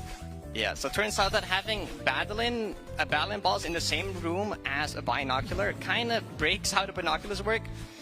Because the Balin kind of locks you within a certain border of the screen, and so if you scroll the camera down and you exit the bino there, it will just kind of teleport you down there. You can't skip the entire room like that though, because if you go too far down, it just soft locks you into the floor below the bino. So that's pretty much the only point that you can exit them and get a skip out of it. That also skips the next trigger that would take away my double dash. It would have been above there, but since we just teleport past it, we don't have to worry about that. See, there's a trigger, or no, did you skip the other trigger already, or is that the end? Yes, that was in the bino room. You skip it by doing the bino clip, or teleport. And does this final have plural, or we do? There's 2 more rooms. 2 more rooms. So yeah, any Ludwig fans in chat, which I hope there should be a good. Yeah, couple. there should be some Ludwig fans in chat, but yeah, You might recognize the next music track that plays. yeah. So Ludwig occasionally like redoes his stream playlist, from what I know, and just takes recommendations from chat. And if chat and him likes it, he keeps it on. And I think one of his most used songs in the past year for streams, video intros, is a track called "True Love," made for this map by the Gur90. You will, if you watch Ludwig streams or videos, you will recognize it instantly, and it is such a good fucking song. Such a good track. It is so good. All right. True Love time. Also, the light year here, we hit 1 light year, but you can alternatively read it as I love you, as in I-L-Y, because it's true love. Yeah, this song is so good. Yeah, can we get some cat jams in chat? Yeah, there's plenty already. Dude. Don't worry about it. Oh, you cannot fastball with that. Okay. And so yeah, this checkpoint is coming up on where Parrot's PB is. So everything in this map up to here, she has done without dying. Yes. Which I've is gotten here kind of without fucked dying up. before. And yeah, okay, at the bottom of this room is a Kevin block we were talking about earlier. So yeah, the noise they make was just some underwater noise Kevin was making for those blocks. So that's why we call those Kevins. I also really like the speedrun strat for that room because you just do 3 demos to skip a lot of your gameplay. Yeah, it's awesome. But the second one of that is a 2-frame. It's pretty tough, but it is surprisingly consistent. Yeah, again, this is a hard run. There's like a lot of like 2-frame windows and stuff like that. This is not an easy run at all, especially not in a marathon setting. And yet we are getting close to the end of the flags.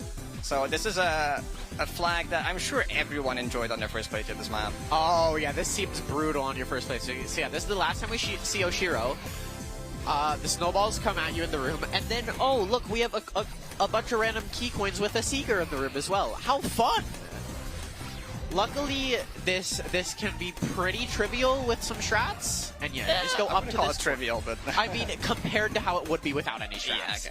Yeah, okay. I feel like without any strats, you're just throwing attempts away. You're just bashing. There's a lot of variables to deal with that. The Seeker can just randomly not do what it normally does, and you kind of have to improvise on the spot. The timing of the snowball can also randomly be different depending how you did the part before it. It's kind of a mess, and you need to know how to deal with everything on the fly. Yeah, shout out to this room, which is called Seeker Golf and Consistency Tracker. So you just gotta guide the Seeker around. So my Deathless PB is in the next room, actually. I think that works. Yeah. Yeah, okay. So yeah, was it on the first neutral up the wall or the last one? It was the first one, below the spinner. We'll see it in a second. So you will see right after this red bubble is where her PB is. Just right there. Yeah, failing that input. Which, as you will see, is actually not that far from the end of the map. Yeah. There's only a few like big choke points left. There's a lot of gameplay left, but there aren't a lot of choke points. Yeah. And yeah, unfortunately, I think we're saying goodbye to the True Love music here soon. This is indeed the final room that plays True Love. And this room is made so much easier by having the double dash. Normally you would only have 1 dash for this, but as you can tell, it's a lot simpler now. Yeah, I think this room is partially a reference to Wind Springs in Determination and Farewell, which is considered one of the biggest choke points for the Golden. No! We get to listen to more of the music, it's fine. And Yeah, no, more it's money fine. for charity. It's okay, it's okay. Yeah.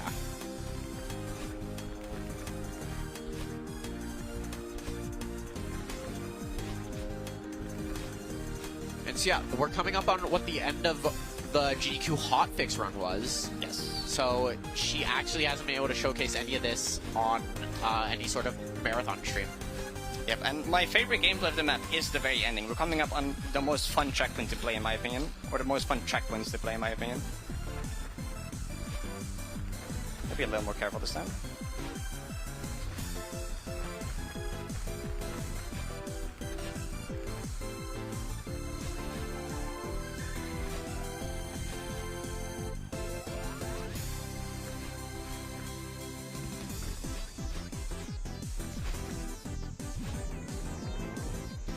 Also, fun fact, if you do this checkpoint perfectly deathless, it actually is perfectly the same length as the song.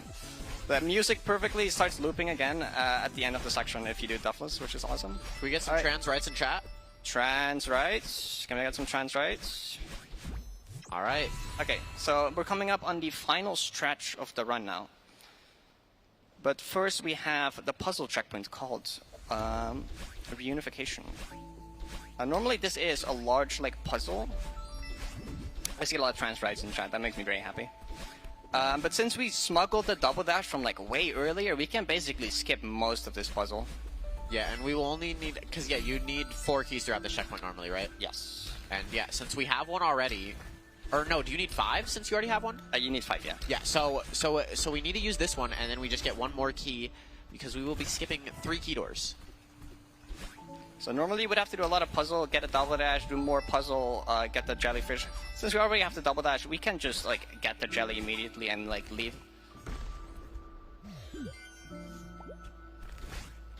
Yep, keeping this jelly here.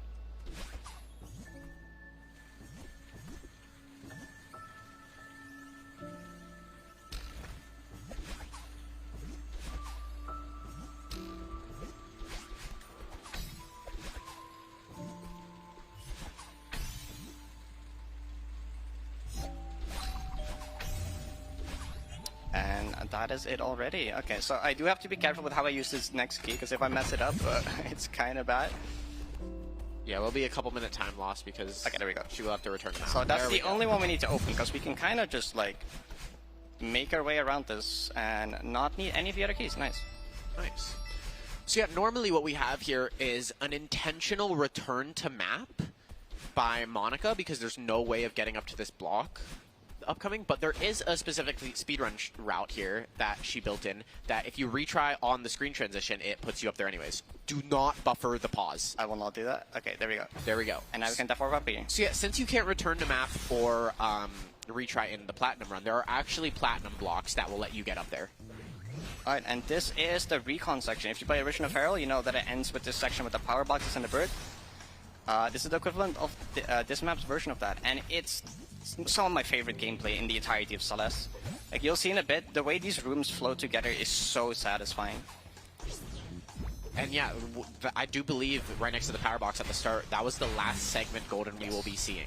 So this one is the hardest segment golden by far, and doing here to end is harder than just doing base Farewell Deathless. Yeah, for reference, if you've done Farewell Golden or heard about Farewell Golden, just doing this part to end is already harder than doing the entirety of vanilla Farewell Deathless. As kind of a reference point. So doing the entire map Deathless, you have to do everything before that, and then also that. And that's actually one of the easier parts as well. It's a ridiculous thing. So yeah, what the reason I mentioned to not buffer the pause, so basically triggers do not activate on the first frame you enter a room. So what you can do is you can do an idiot warp where if you pause the first frame entering a room and then retry, if there's a change respawn trigger, you won't actually hit it. So it will put you at the closest respawn point.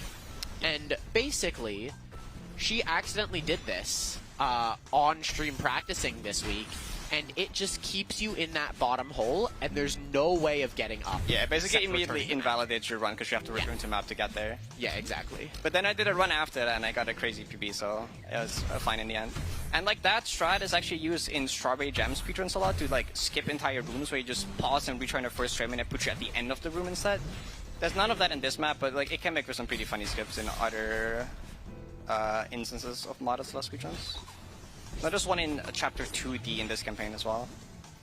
Hey, shout out to Cararium. She has speedrun a lot of the rest of this campaign, 1 through 70 and 80, and got some pretty crazy times. Yeah, she has a really cool GDQ run. Yes. If you look up Celeste Monica's D-side GDQ, which she is very good at speedrunning the game, and I think she's one of the most active modded speedrunners. Yes. Which is very cool. But she's also a variety streamer, so I highly recommend go checking out her streams. All right, real quick, a few donations here. We have $5 from S'more Sunday, $1 from Anonymous, $1 from Alex Riella, $10 from Ivan. Never got the nerve to try this game because I'm a platformer novice, but I love your passion for the game. Thanks for doing this for charity. Honestly, if you have experience with video games, the any % for this game is very accessible to play. It's very challenging, but like the game is all about overcoming like you know, the entire story of the game is about overcoming.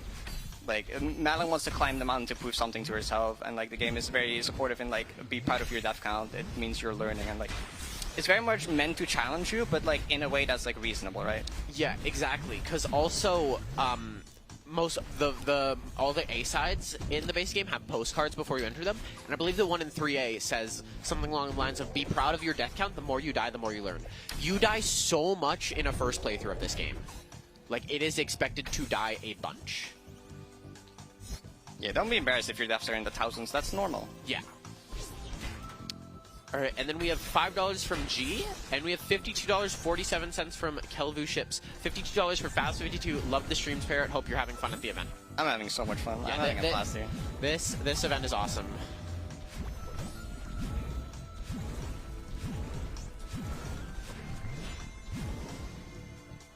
Yeah, super fun. I hope this continues to happen yearly, because not only does it raise a lot of money for charity, which is awesome, but it's just super fun to be at. For sure. Shout out to everyone here that has helped this like become a reality.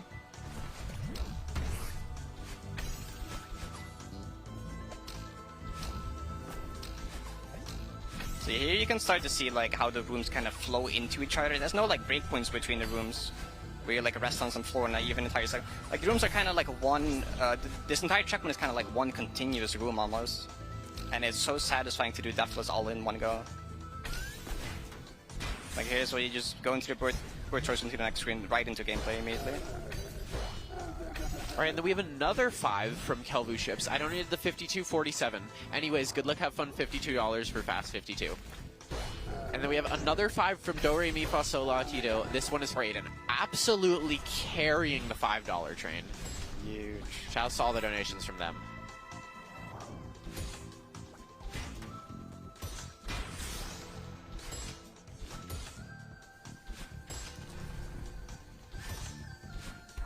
And yeah, I do believe after Point of No Return, there's 3 checkpoints left? Yes. Yeah, there's 4 recon checkpoints. One of them is just the final room, which we'll get to explain the final room when we get there. But yeah, how close are we to Mac? Well, this is Mac. We're close. Oh wait, we're already in Mac. Okay, I'm smart. So yeah, this is mostly absolute certainty. So wait, yeah, there's only 2 checkpoints after this, right? Yeah. Okay. We're coming up on the end game. I love just like flying between the screens like that. It's so cool.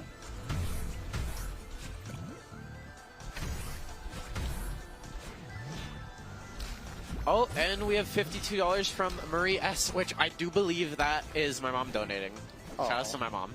She came with me. She drove me out here last year for Fast 50 from Vegas, but she's been really busy this year, so I flew out on my own.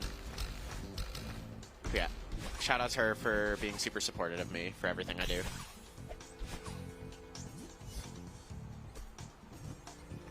Oh no! Well, we're fine. So what? Where'd the platform go? Where'd the platform go? Oh no! So after this, we have a cassette room that transitions us into the second last checkpoint. So yeah, this will be bottomless, which is one of the longest checkpoints room count-wise. Which we'll be seeing, any fans of Google Dinosaur Game? I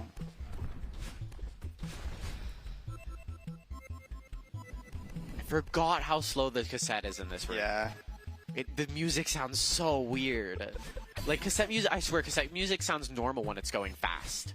Because like you're used to it going fast, but it sounds so weird this slow. It's kind of a vibe though.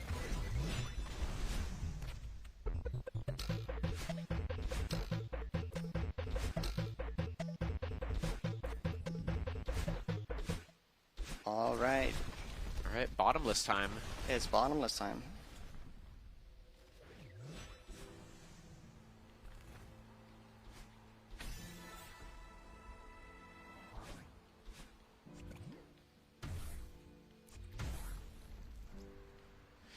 Yeah, and it's awesome seeing this because this is probably the least showed checkpoint on your streams, right? Yeah. Because not only you never get here in runs, but also you usually practice final checkpoint to end. Yeah, at this point I'm very confident of my skill at these checkpoints, so I don't practice them that much anymore. Because, yeah, you've started doing just final goodbye and platinum rooms deathless. Or at least just going through them at the Which end is of a each shame, because these rooms are so fun and so cool.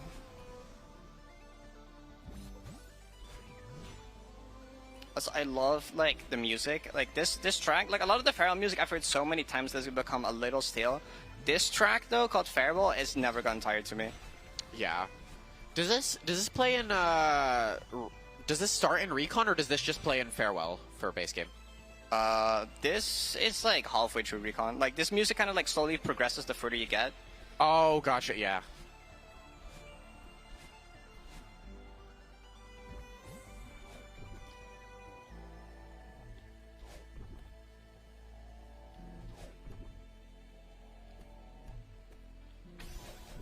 Alright, so I should probably get to explaining the final room of this. You might know that in original Farewell, the final screen is like one of the hardest parts. It's like a 2-minute long room. That's an absolute gauntlet. And people get stuck on there a lot because it's so long, it's so hard to learn the later sections. Now the final room of this map steps it up a notch, because the final room is like, in a casual playing, it's like 9 minutes, which is like, for reference, that's like the entirety of 7B, basically, if you go through it pretty fast, but as one room.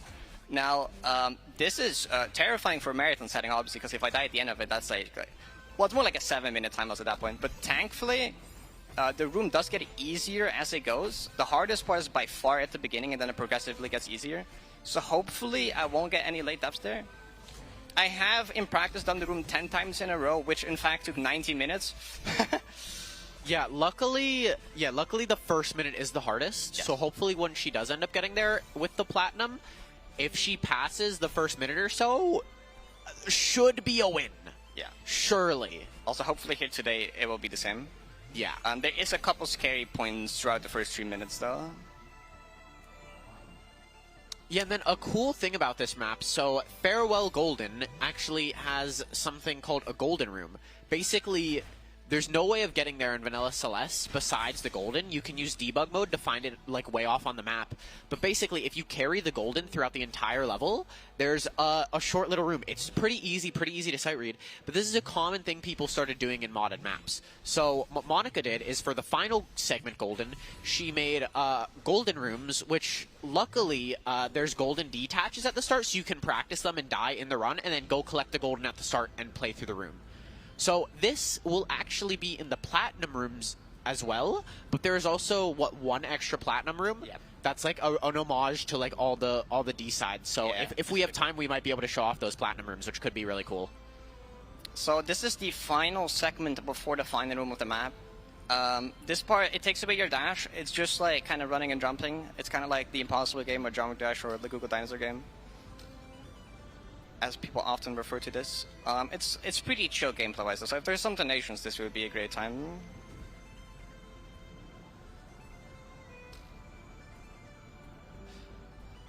We have $5 from Jamming Janelle, Love You Parrot, Trans Rights, and Free Palestine.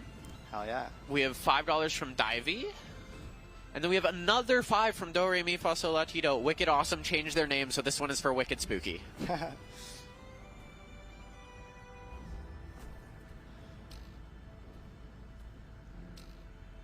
Alright, yeah, here we still get to dash using the bubbles, because those technically don't count as a dash, so even though I'm dashless here, using the bubbles we can still detect like wave dashes.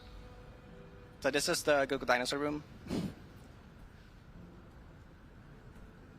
Pretty much like you remember it, right? And then also these move blocks are stuck in the floor, but like right before they break, they still give you a speed boost forward, so if you time your jump correctly, it gives you a bit of momentum.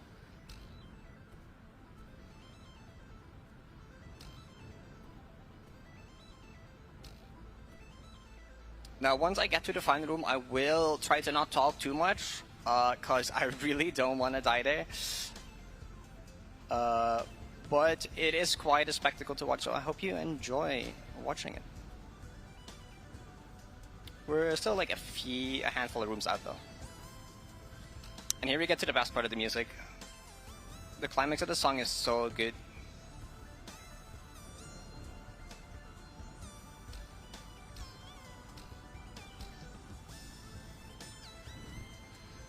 And yeah, we call it final room, but there is one room, one shorter room after. Oh, I say shorter, but it's still a long room. Still a long room. Just comparatively. Yeah, it's kind of like credits. And yeah, it's called a poem room because starting near the end of the first room of Final Goodbye, there's text throughout it, a poem, kind of just references to the checkpoint names throughout the map.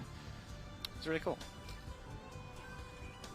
So here we got a block representing each of the chapters. Yep, 9 blocks. And this is the last room before the 9-minute room.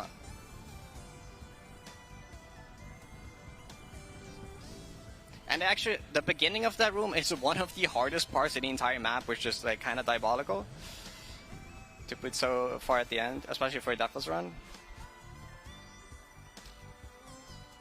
Alright.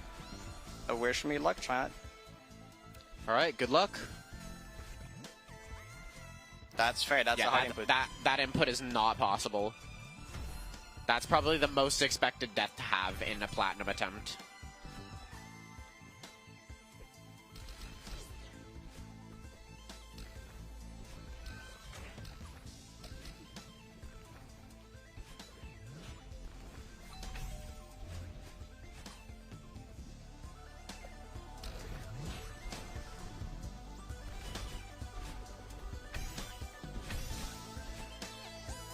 That's close.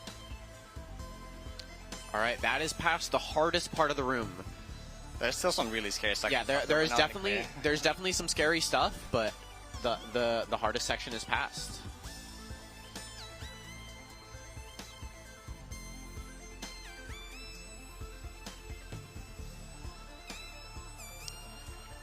Alright, we have $5 from Sean saying charity. We have $5.20 from Lily saying shoutouts to the gays and trans people and the gay trans people.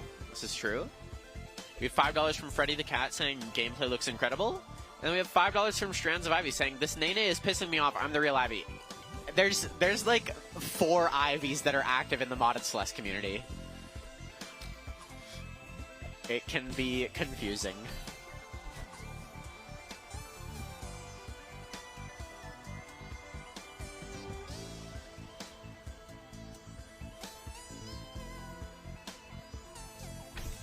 When we have $50 from Zach, no comment. Thank you for the 50 though. It's awesome. So these black particles, if you touch them, change the wind to downwind. So you want to avoid those. And this next part is actually one of the scariest parts of this room. So yeah, have to have very precise right and left taps to not hit the lightning. There we go. Lightning hitbox are a bit deceiving, or a lot of hitboxes in this game are. A lot of hitboxes are more lenient than you think. So that's why a lot of the times Madeline looks like she's just in stuff that would kill you, but it's not killing you.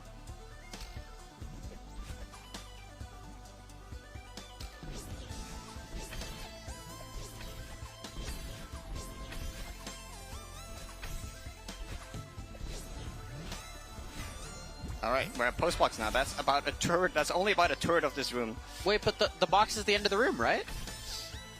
Normally it would be. I thought that's where it's supposed to end. So yeah, this is a reference to in Vanilla Farewell, where normally you hit the box and then you just go to the end of the room, but you can do a bit of a backtrack through blocks that are scattered throughout the room like this to get up to Moonberry, which makes the room even longer. So this is a bit of a reference to that, but this is actually required, not just for an optional collectible.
Okay, we have one more part of this room left that I'm kind of worried about, which is coming up pretty soon. It's where you have to bounce off a bunch of fake crystal hearts, which anyone that has ever tried to do platforming with this knows how tough that can be.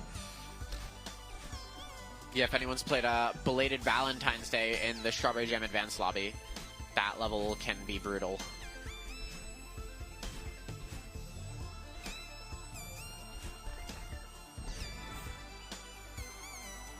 Yeah, there's someone going for all 26 levels in that lobby death list. Shout out Ghost. And you can choose the order you do levels besides the heart side. And Belated Valentine's Day is always the first or second level she does because of how inconsistent bouncing off hearts can be. Yeah, that bounce of the heart into that wall once is like really hard. Yeah. I'm glad I got that. Very scary. Because otherwise you would have to go all the way back. There has not been a checkpoint. Alright, and I do believe the poem should be starting here soon. We're going to come into the end of this room with one room left. Well, I guess 2 rooms because there is a tiny heart room. Yeah.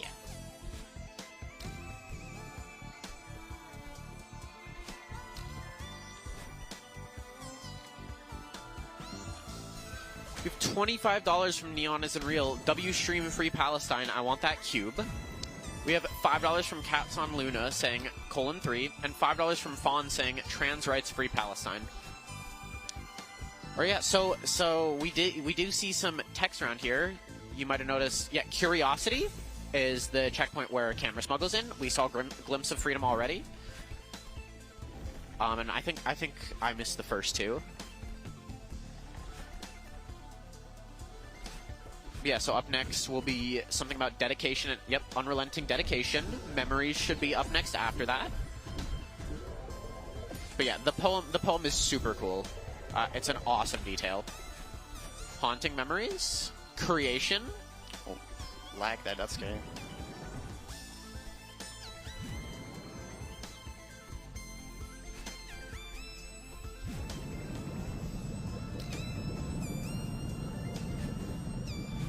Yeah, shoutouts to be able to jump off of lava because there's a built-in assist mode to the game that has an invincibility option if people just want to play through the story without having the platforming challenge. But so you can't abuse by just going through lava. There's invisible walls, and there's actually a very small window you can actually climb, jump, neutral, or wall bounce off of lava, which can be very silly. Okay, I'm ready to clear. That's the end of the room. Okay, Let's I'm go. very relieved. Awesome. Okay. We'd absolutely take a second try on that. Yeah, what, the death lost 5 seconds? Yeah, it was at the very start. Like, that's the most expected death. So this is poem. This will continue the rest of the poem. We actually lose our dashes here. We can keep one from the previous room here, which we can actually use twice. Because if you dash in water, for some reason it doesn't actually count like using a dash. All right, Serenity. That's the final checkpoint of the first third. So we should be seeing a revisit here.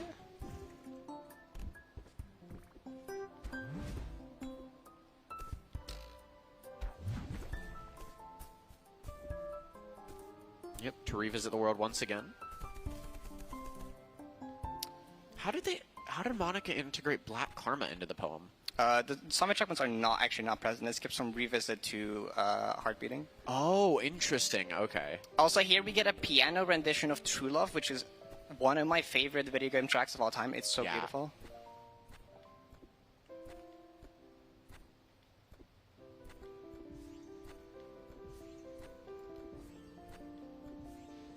Shout out to the invisible cassette blocks here.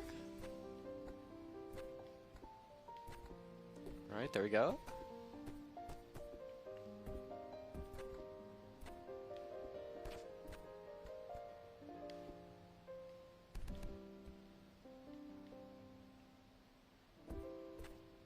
Nice. I swear this room makes me like tear up every time. This is awesome. such a nice ending to this map.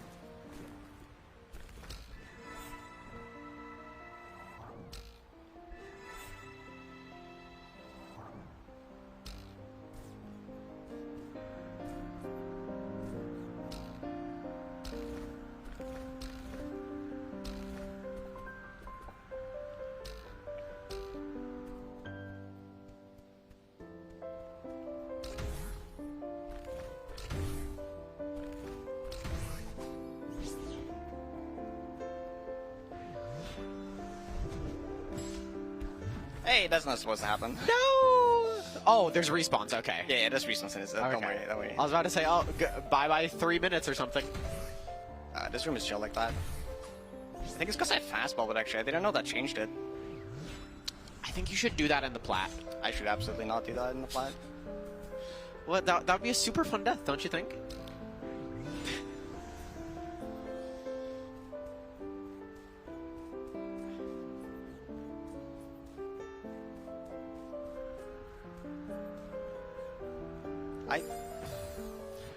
That puts you back.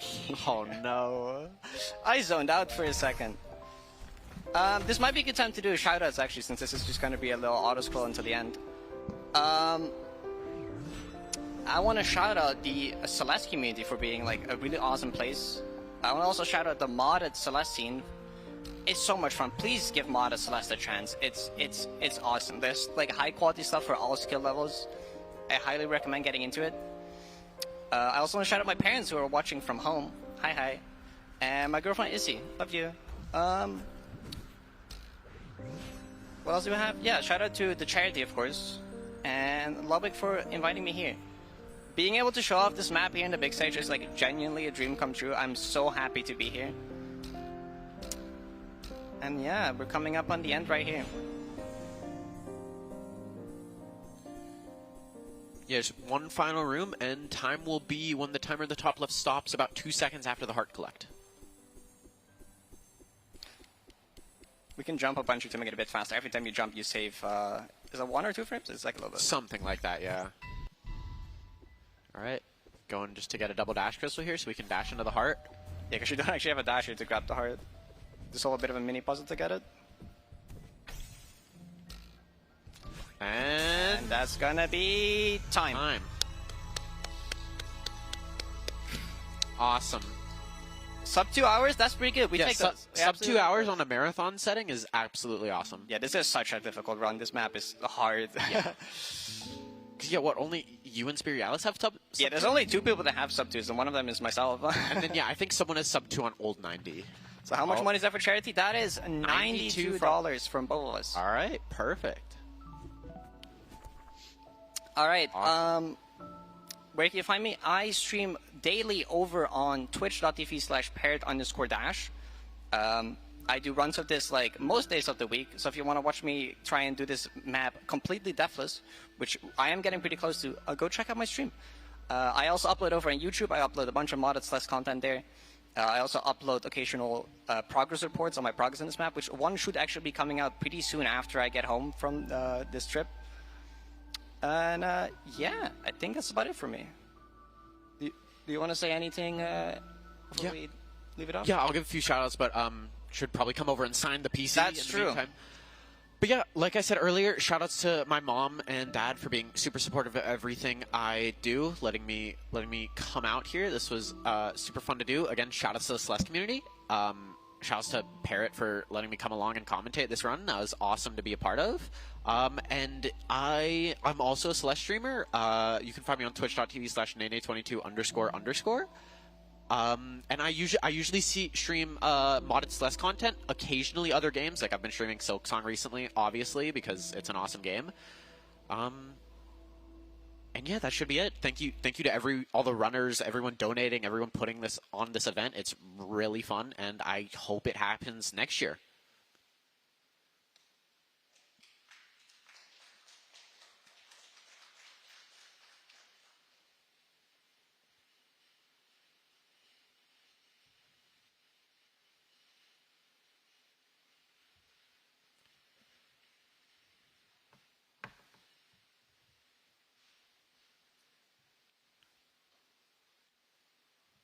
All right, and then I think we're taking a quick break here before the next run, which, what is that going to be?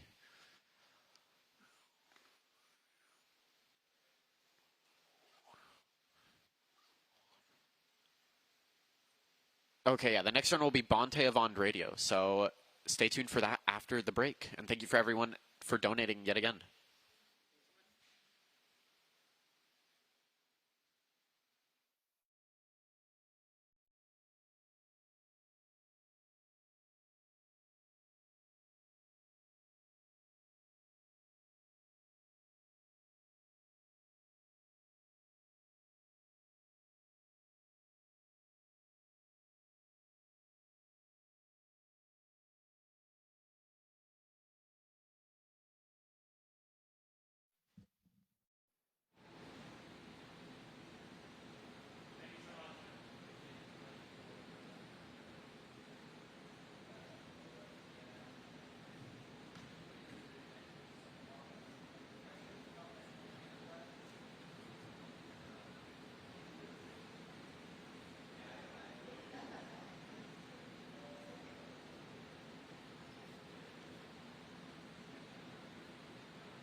Hey, thank you. That was really cool of you to donate, and I appreciate it. If you haven't donated, you are legally obligated to watch this entire ad read all the way through. Thank you to Alienware for sponsoring Fast 52. You guys don't know, all the PCs we are using here are Alienware PCs. In fact, I'm using it right now to transmit this message to you. It's what we're using to run the streams, because you can really rely on their flagship Area 51 desktop series, and I bet you want one. In fact, I know you want one, which is why I have an opportunity for you. Every $50,000 we raise, we're going to do a minute to win it challenge. Basically, we have some random challenge we don't even know about. And if we succeed, we're going to give somebody in the chat a PC. That's it. Literally, all you have to do is hope that I'm not a complete moron and be in the chat, and there's a chance that you win a PC. It's that simple. You don't even have to do anything. Just be there. So thank you very much to Alienware for sponsoring Fast 52, and I hope you stick around and donate and appreciate our sponsors.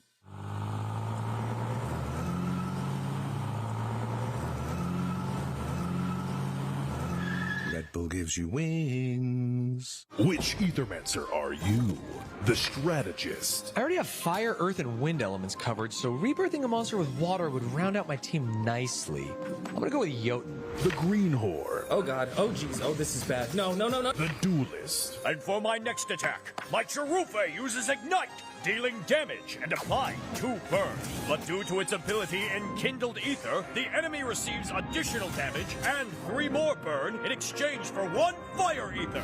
Additionally, my Gargoyle activates its Sidekick buff, allowing it to... The buddy. I nicknamed this little guy Mendy, and Mendy is my friend. The streamer. Chat, be honest for a second. Am I cooked? The connoisseur. Oh, wow. I really love what they did with the shading and the depth on this pixel art. The developer. I think we need to redo the shading on the pixel art. The buddy. Punished. No, Betty! Which Ethermancer will you be? Play now on Steam.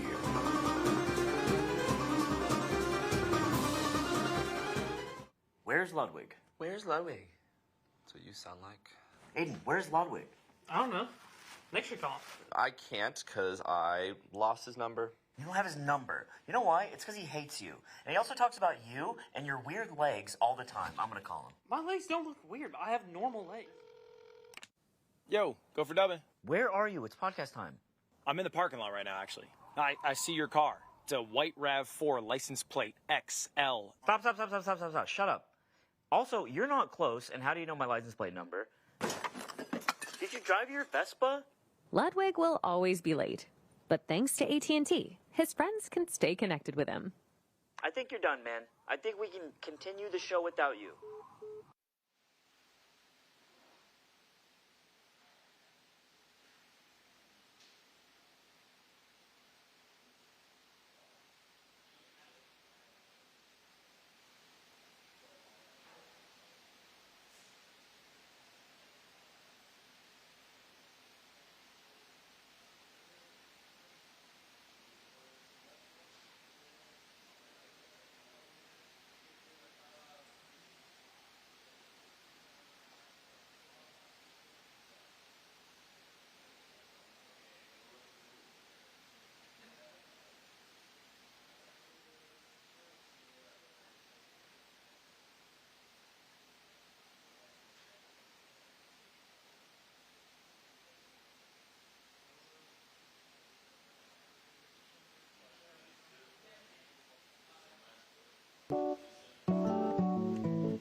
welcome to Bontavond Radio.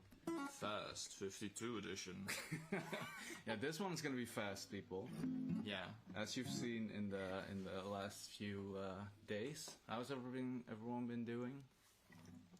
I hope good and fast. We're gonna do some speed runs of our own today. Yeah. And besides that, we're gonna try to play and improvise some songs based on whatever you all are saying. And we hope you will like it. Next to that, we have 2 special speedruns, and one of them will be that we will defeat Ludwig in Bonnie Bear Saves Frog Time. Oh right, we are the developers of Bonnie Bear. Oh yeah, maybe an introduction also. We are Bontavond, the developers of Bonnie Bear Saves Frog Time that Off-Brand Games is publishing. But we also have our quiet, radio show. Oh, are we quiet? Quiet. Wait, Giga? Are we even going through this mic? Yeah. Yeah, right. I think so. It looks loud here, though. Yeah. But I trust you all. Yeah. I trust chat when they say we are quiet. Okay, let me see if I can do anything about that.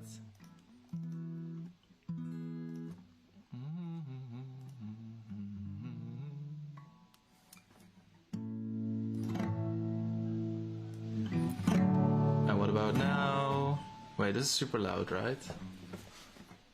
Thanks, Gordon Scene, for the donation. Gordon Scene? Yeah. Play Bonnie Bear, they say. And we might play a little Bonnie Bear. Yeah, we might. Because it's on the schedule.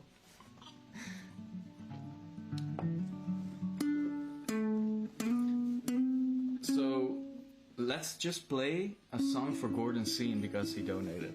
Yeah. We might just play some songs for people who donate too. So make sure you do that if you have the means.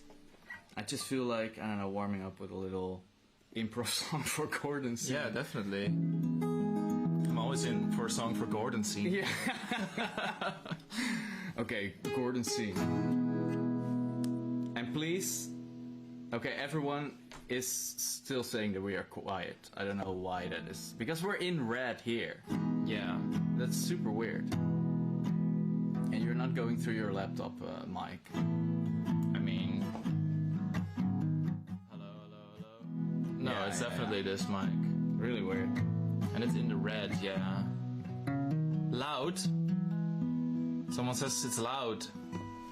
Black Moth. Could be louder. Well...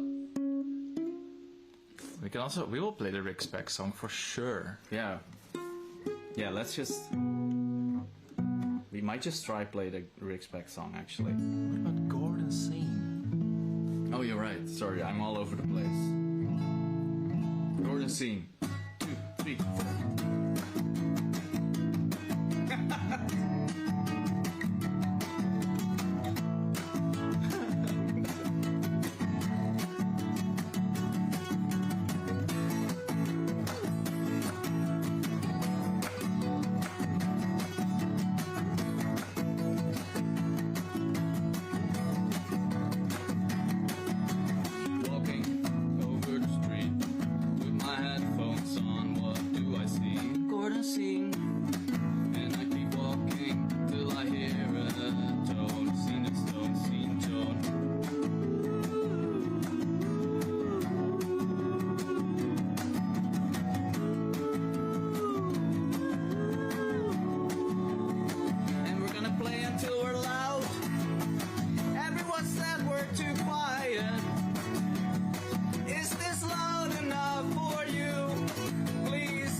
Please tell us, us chat.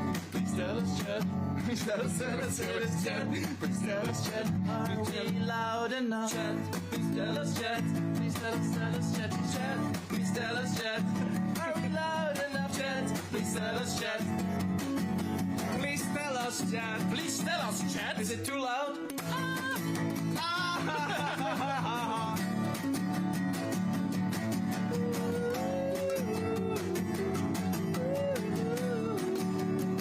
But actually, this is a song for Gordon.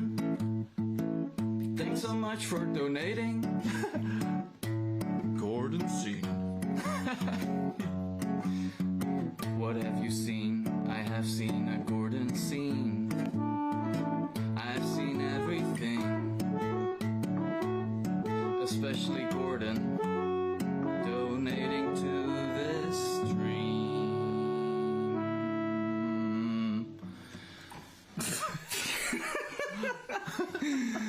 Thanks so much. Yeah, this was not the speed. Yeah, this was not the speed run yet. No, there will be. This was not speedy at all. But you know, that's what happens sometimes. Okay, I think chat has prepared the speed run thing though. Oh, you're right. And prepared. It's here. Oh, that was fast. Yeah. Oh, I should have done a timer for preparing a speed run. You should do a timer for everything. No one knows what the speed run thing is, probably. Yeah, it's a timer. We downloaded a timer like 10 minutes before the stream for OBS. We hope it works. And else we'll just do it with our mouth. So, yeah, everyone, this is awesome. We're so happy that we can be in this cool event. It's nice to see so many people donating and speedrunning and having fun. That's nice. Yeah. And we're gonna try to do a speedrun of our own with Coldplay's Yellow. I don't know if anyone's familiar with that song. It's the perfect song to speedrun. Someone said that they know Everybody Wham Wham song. That's awesome. Nice. Yes. Yeah, we will speedrun Yellow by Coldplay. And after that we will defeat Ludwig in Bonnie Bear Saves Frog Time. Yeah, we will.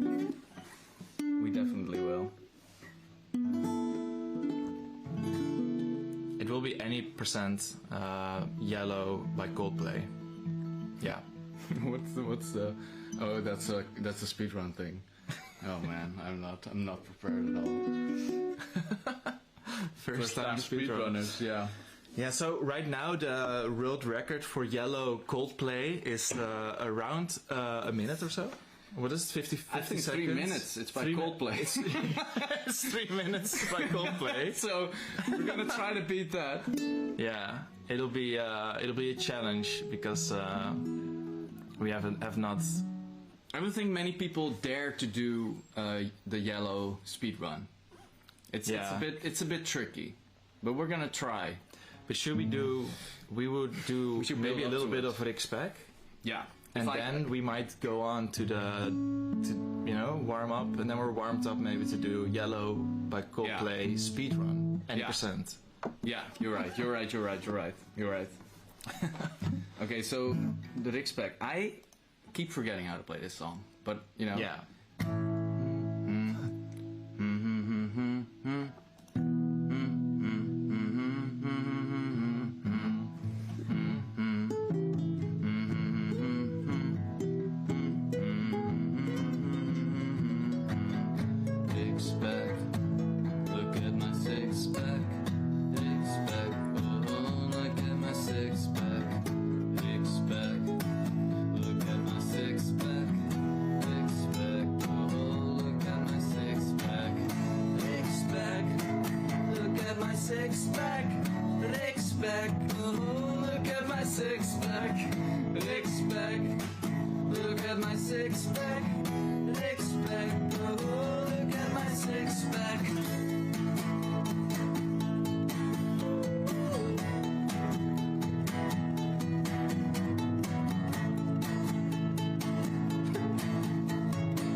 Sing along if you know it.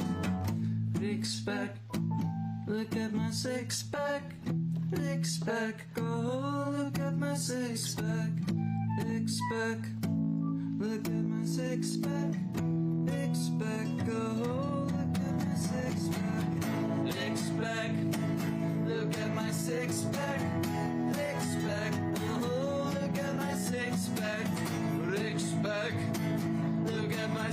pack, six pack. Oh, look at my six pack. Party at the edge of the town. Feeling okay. Party when you see me around. There is a big party on the edge of this town. Six pack, six pack. Are you gonna do a solo? This is a very spec solo. It's a very chill, silent solo.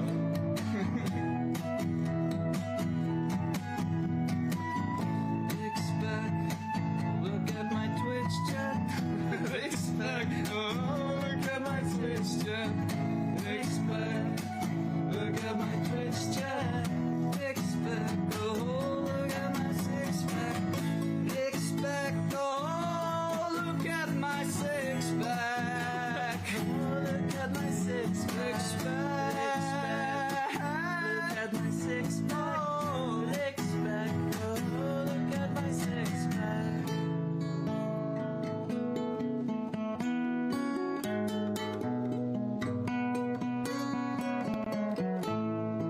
This was acceptable, that's all I'm gonna say. Yes. Acceptable, yes. Yeah, so the expect, yeah. For anyone who's just coming in and are like, wait, what, why, what is this? Watching speedruns. Yeah, What is this? You come here for speedruns and you're getting the Bond Out radio, which is a shock. But yeah, we're making Bonnie Bear Saves Frog Time. The expect is a character from that game that I guess some people do know. And we have a few song requests, by the way, in the donations. Is that true? Yeah, there's someone, Lulu, asks, play a song about winning a tungsten cube in a raffle and emotions charging that moment. And I... So, what is that tungsten cube you're talking about? Yeah, well, Lulu, come in chat and tell us. That would be nice. It would be nice to have... Or we can just go on with it and find out ourselves what it is. Yeah. What if it's something weird though? There's always a chance in this environment that it's something Tungsten weird. cube. Tungsten cube. What's this, everyone? Winning a tungsten cube in a raffle and the emotions charging that moment. All right, let's do it. Let's just do it. It feels like almost like a dramatic kind of. If this is a weird thing, Lulu. Yeah, you're doing this to us. Then don't clip it.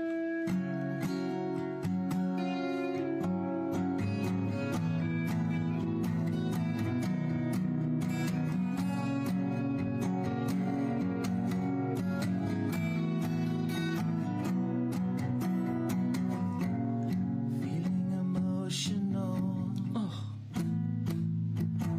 Did I participate in a raffle?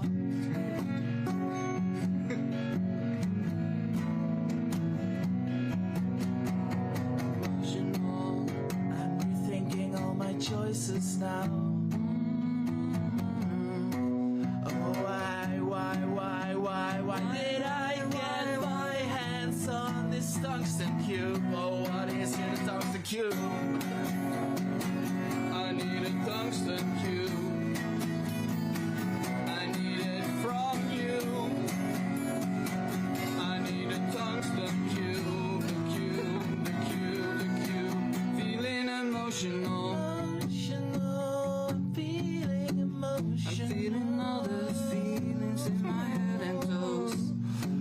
Did someone already say what a tungsten cube is? Because I don't know the real name. I want a tungsten cube.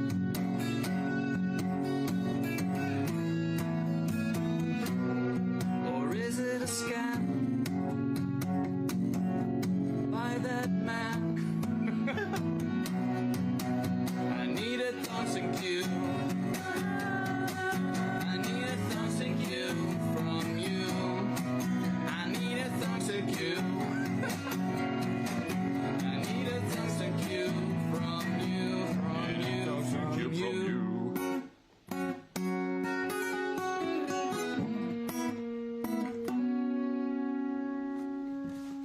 I need that tungsten cube. From you. From you.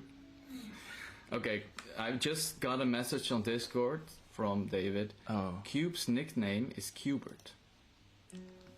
So what's tungsten? Yeah, that only raises more questions. A cube. I knew what a cube was. Yeah. Now it's a person. And now I need Cubert. Anyhow. Someone says, as Fora fell asleep with a speedrunning event on. Hold up, we're gonna speedrun Yellow by Coldplay. Yeah, you know what? Maybe it's time to do a little speedrun. I do think it's time. Because the people are waiting. They're coming here to see speedruns. What are we doing? This is one of the... like a lot of people in the world, they don't even dare to do this speedrun because the world record right now, which is actually by Coldplay, It's by Coldplay around like 3 minutes. 3 minutes. They around played 3 it minutes. live. Yeah. They did it live in a big stadium. They sped run this game. Song. Okay.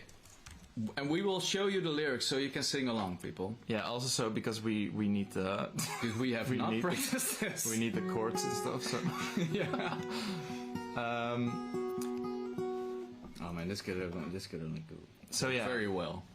This could only go very well, I think. There's no oh, sound was clipping. They made it too loud. Well, it's what you get now. I will... Let me lower that. That's actually not nice. We'll put it very quiet. Okay, so we're gonna do speech. Yeah. It was all yellow. All right.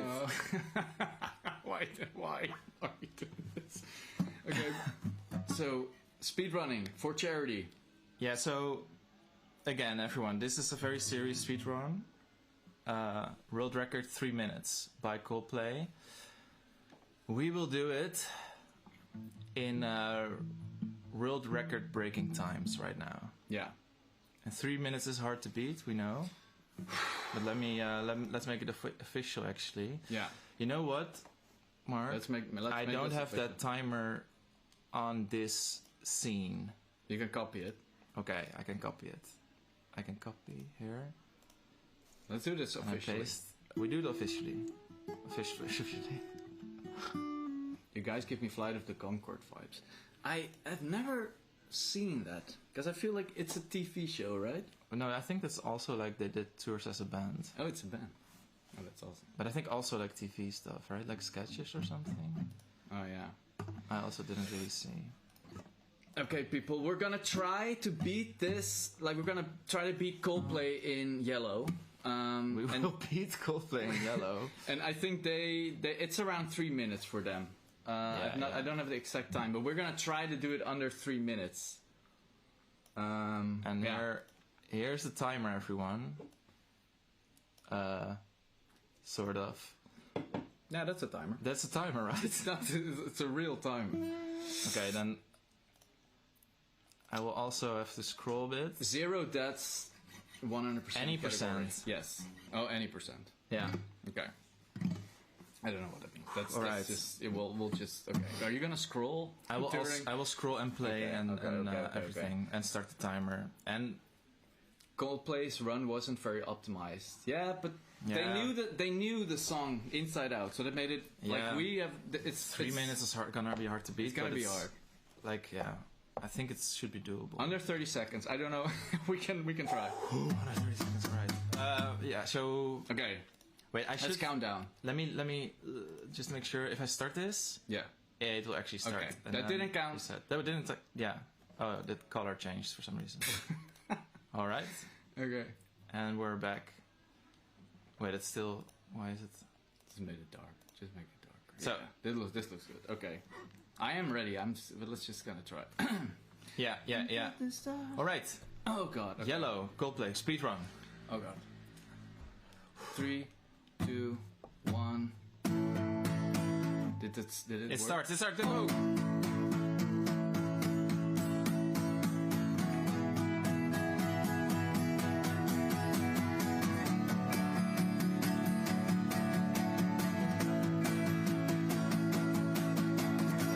Look at the stars, look how they shine for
they shine for you. Look how they shine for you. Look how they shine. Look at the stars. Look how they shine for you. And all the things you do. Yes, did we do it? Do it? Yes! Under 3 minutes! Woo! All right. World record Coldplay Yellow. We beat you, Coldplay. We beat you, Chris Martin. Chris Martin. Go get me. Oh man, yes. Okay, well I did. I just wanna. We done it, everyone. I think we did do it. Under 3 minutes. Coldplay Yellow. Oh my god. Oh my god. Okay, that was. We done it. This is a. Let's try every stream that we do, like from now on. We'll do one like speedrun of a song. I mean, by a Coldplay. By now it should be a career. I want to beat Coldplay in every song they have. Just Coldplay songs. Screw their world records.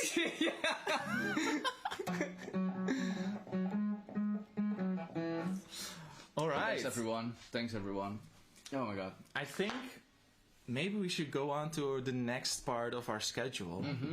Because there's another speedrun to be done, everyone, and it's defeating Ludwig in Bonnie Bear Saves Frog Time, which is, by the way, if we are the developers of Bonnie Bear Saves Frog Time, and we do Coldplay speedruns also in our spare time. Yeah. No, actually professional. Now it's professional. Honestly, it is professional from now on. Honestly, if I'm being honest, I think it's right now it's professional. Yeah, I think it's professional. Oh my god. Okay. So I just want to shout out Not So Bitchin, who doesn't have sound on, so they can't hear me, but they donated $50 to charity. So I just want to thank you personally. Do they not have sound on for a specific reason now we're on? No, I'm kidding. I have to work. They're working. So they're working and donating at the same time. It's that's actually really nice. That's amazing. Okay, so the next section. Yeah, and I realize I'm not as prepared as I thought I would be. Oh, you really aren't. Yeah, you really aren't. So, but you can you I will just go mute there. the sound? Yeah. And yeah. We will start up Bonnie Bear Saves Frog Time, which is the game that Mark and I are making. And we will beat Ludwig in record-breaking times. Yeah. This 2 times, different times. Different times. This 2 will be a world-changing record, I'd say. Yeah. Oh, it's amazing. If this is also gonna work, 2 world-breaking records in one little stream. Wow. And we're building the game right now so we can play it. And I gotta say, it's not a world record how fast it's building. No, because the game is getting big. It's getting pretty big. Yes, it is. But yeah, I will start it up. Maybe in the meantime. Yeah, can we do one, like, an improv song for someone who asked? Like... Yeah. Like, maybe Not So Bitchin. Can you play a song about Germa? For the funny. That would be nice, but then they don't have audio on. They do not have audio on. Oh, but they say, can you play a song about Germa? For the funny. For the funny. Okay, so now I am actually listening to you, and then it's a good... Wait, now that I'm actually listening to you, I hear what you say. Is Bonnie Time Saves Frog Time a cozy game? Yes, Bonnie Bear Saves Frog Time is kinda cozy. But it's also weird, I guess. Like, it's not just cozy, you know, if I would describe it. Not just cozy. It's because it's also pretty strange, actually. But I would play it in a cozy setting. Yeah. What is a cozy setting? Just like you under a blanket. Yeah. Anywhere under a blanket. But yeah, let's... And I still want... Like, you can put heads on frogs in this game. Yeah. And I still want the Ludwig. Yeah. That you can put on your frog. I'm not sure how. Chat, how would a Ludwig look like as a hat in this game for your frog? Also, yes, the demo is out. Please help us. Oh, the beers. Yeah. No one sees this. Oh, okay. We're just playing the game. Soon. Actually, I think it's gonna be. We're not gonna do an improv song because I'm almost at the scene that we at where the fight with Ludwig will start. Yeah. And for people just coming in, we are the developers of Bonnie Bear Saves Frog Time, and we are here to play some improv songs. And we just did actually the world record. We just made a world record playing Yellow from Coldplay. Yep. And we're hoping that everyone keeps donating for all these a lot of good text causes. messages from Chris Martin coming in. My phone is blowing up by Chris Martin. Is Bonnie Bear affiliated with Bon Iver? Well, there will be a moment where someone calls Bonnie. I said Bon Iver. Bon Iver. Yeah. Yes. Oh wait, they're responding. So they say bald. So the Ludwig. Oh yeah, it's just bald, or bald just person. so just so no hat. Or just his hair. Some lo-fi shit, bald and 30 plus. The ugliest hat ever. Okay. His hair in French colors. Mm-hmm. Oh, Photoshop his hair on the frog. Actually, like a PNG of his hair would be pretty funny. Also, it's ready. Okay. So let's go. Let's switch this up to. We are gonna defeat Ludwig. And we are Dutch, yes. Yes, and we're gonna. And we are Dutch. Yes. Restart that timer. Wait, when are you gonna start the timer? They don't see the game right away. They don't see the game now. Oh, no, yeah. Okay. Yes. Because this is Coldplay. Yeah. Yeah. Oh, there it is. Oh, this is a weird. Why do I still see? Oh man. Okay, yeah, that looks good. Okay, so here we go. Yeah. We're gonna speedrun. Het is de nacht van Guus Meeuwis. We will play that in a second. Guus Meeuwis. Guusie. Lots of Dutch people here. Okay, so everyone who hasn't seen this, this is our game, Bonnie Bear Saves Frog Time, and it will be coming out with off-brand games this year. Is the planning. Yeah. But we will defeat Ludwig in record-breaking times right now playing the game. So Ludwig is actually doing a character in this game because all the characters are voice acted, and this is there's like a proper intro for this character even. Yeah, I will start song. the timer immediately because I think the intro counts. Okay. Those are the rules. It's I won't the rules. go against That's the official Frog rules. Time speedrun rule. So yes. Are we ready? Oh, but this is a bit low though. I hope you're ready, Chad, because this is another. Yeah, this is another world-changing event. I would say. I'm gonna try. Yeah. Okay. Start the timer. 2, 1. Oh my god. Okay, here we go. Does it sound? Okay. This is all counting.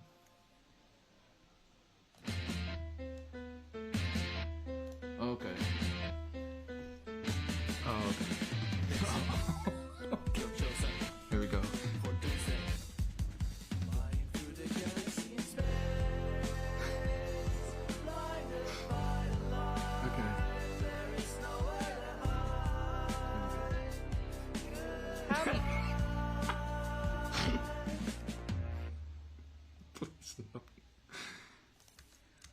No!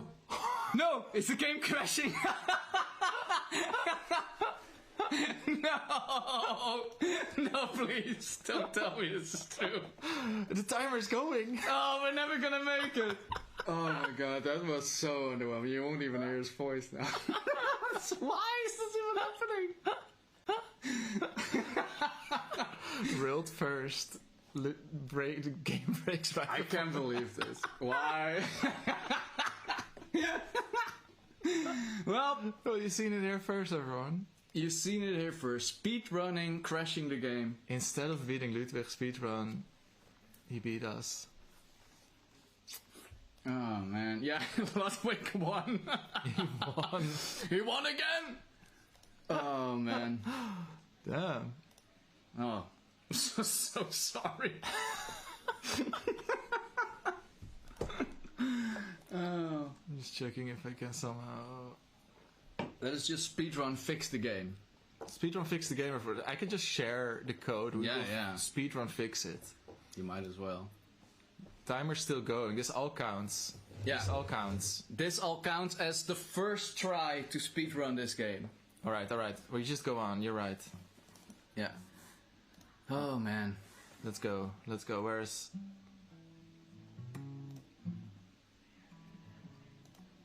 this year for sure, right guys? Yeah, alright everyone. We're gonna release it this year for sure. This all part of beating... you have to do this if you want. This is actually all part of it. You have to also go in the code after this point. See why after sitting like this, it is actually bugging. Yeah. Bugging. It's bugging. Do we see it already, everyone? If you see it, don't be. Don't say it because don't be a backseat coder. We will fix this. This is somehow Ludwig's fault, definitely. Yeah, someone is saying that, and I don't wanna stir anything up, but yeah, do it. Why do you think? Because we didn't change anything here, right? No. Good work. I changed some stuff. No, I didn't. But I think actually this might be a text file issue. So then we can't fix it right now in this code, which will ruin the coding speedrun. Yeah. It's incredible. Don't you have like an old build? Don't you have like an old build or something that you can start up, like the one you sent? Oh, that one might even have this bug. It might have it. We sent... Oh, friend, sorry, we sent the bugged version your way. Yeah, the latest version, don't play it. Don't play it. Don't play it in Tokyo game show right now, because it will crash the game. Yeah, you're right. It's like here, it stops here. Oh, please. Because the wave never goes reverse. This is it. We got it? No, we don't got it. Like, I just know it stops here for some reason, so it's probably the text file here. Anyway. Can't you skip that line? I could. And then do it again, you mean? Yeah. This is all... the timer is still counting. Is the counter still going? The counter is still... the timer is still counting. Yeah, I'm just not sure if it's this. Okay. Okay, everyone. Does anyone else see it? This is gonna... Too funny. Can't you go to like a save game where you just kind of can talk with him after the... If I fix it, maybe. Maybe. That may be. Well, I'm telling you, this is really starting not to be good content anymore. It is, right? It's probably... It's heading towards a point where this might not be fun to look at. Yeah, we're just working. Yeah, like I might have done something, but I don't think it's worth to test because I'm not sure. And then if we test again and it stops again, it's like... Yeah. Someone says comment your code. I just did. Oh, wait, you mean... Oh, yeah, by the way, yeah, like people who are gonna be like, the code is ugly. That's true. Yeah. It's gonna be true. But hey. You try speedrunning making a game in 2 years. We are speedrunning making a game. Yeah. So we're not gonna do this. So we're gonna skip this part, right? Or did you just fix something? I did something. Well, let's try it again. Yeah? Or just a safe game where we can walk up and talk to him, but I don't know if that's a thing. Ah, what if it's saved? Oh, you can. What if you now restart? Oh yeah, I could just go and talk to him. You're right. There you have it, people. 10/10 content. Yes. Yes. Well, what you have walked into is the Bonte Av radio, where we apparently Timer still goes, by the way. It's so it's code now. It's not the best thing for a radio, but you know, it's all happening here, folks. It's all happening for. It's not nothing. We just did a speedrun of Yellow by Coldplay, and we wanted to do a speedrun of us versus Ludwig in Bonnie Bear Saves Frog Time, the game we are making, but the game crashed. Of course, it did. Of course it did. So now we're speedrunning, fixing the game, so we can speedrun playing it. Playing the game. And you're still streaming this? No. Oh, okay. So now they're just looking at nothing. Okay, that's amazing. Right?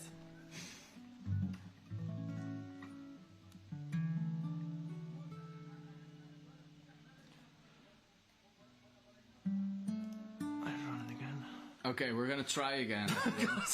Thanks so much for sticking with us, because it's still pretty fast, 7 minutes. Honestly, I do think the world record is a bit higher than this, so it is still possible. Yeah. Chris Martin did this in 10 minutes. Chris Martin defeated Ludwig in 10 minutes, so the timer's still going right now. The game is building up right now, so it's not even on yet. So 10 minutes is gonna be tough, but we are going to beat the world record. People are saying, why not just do the demo? That's because this character was not in that demo yet. Yes. It will be in the full game, which will be released later this year. Speedrun within a speedrun, yes. It's I should just stream this, actually. Yeah. We're streaming the game in 3, 2, stream. And timer still goes, so we have 2 minutes left to defeat Ludwig. Well, now, God, at least it's not lagging. It's not. No.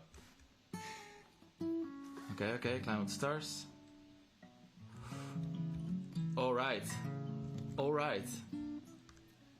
Yeah, it's still world record pace. Volume is actually down. Here he is. So you must be this world's savior, who's been waiting for me, Het Vazen, to play Frog Time. 1.5 minutes. We have to ask who he is. So who or what are you? Silly creature. I am of course Het Vazen. I travel across galaxies to study and conquer planets. And now it's time for yours. If you cannot defeat me in Frog Time, it's over. Okay. 1 minute, 10 seconds. If you beat me, you can have this. Your precious alien technology. But if you lose... What if we lose? Say it, Ludwig. If you lose, I will take over your world. So exciting. Have fun. 1 minute left. Oh, Chris Martin's gonna beat us. What frogs do we have? You have to play faster, man. Chris Martin's breathing down your neck. Oh no. Okay. Alright. Yes. Here we go. Okay. Play those frogs. Oh, Ludwig! Oh my god. That was a move that I didn't expect. I broke myself. Okay, do the dash, yeah. Set up for double jump. Set it up. Oh! He got you again. Oh no! We got this. 5 seconds left. We got this. Oh, we're not gonna. I think the world record is around like 10 minutes, 20 seconds. Yeah. Look at this. Yep. And there we go. Okay. Not bad. Push that back. Jump over. Yo! Jump. Okay. Yeah. 2 seconds. Suck it, Chris 2 Martin. seconds. Suck it, Chris Martin! Pause it. Yeah. Okay. We didn't do it. We didn't. This was not 10 minutes, 20 seconds, we didn't do it. It's not fast. It's not. You know, this part in the game is so tricky because not only you have to see this whole intro, but then also you have to go into the code to fix the bug that's coming up. It's a tough one. And then you have to restart, walk back to the spot. Like, it is tricky. It's tricky. I hope people who will play the game will do a little bit faster because the record is at 10 minutes, 20 seconds. And as you saw, in the moment of stress, we did it in 10 minutes, 24 seconds. Yeah. So... I think people could do it a little bit faster, but... Wow, you did it. You've been such an interesting creature, Fuzzy One. And you've been one of the most random encounters of my life. Let me remove this thing. I will return to my own planet now. I've much to learn. What about the alien technology? I almost forgot. Bye, friend. My lad.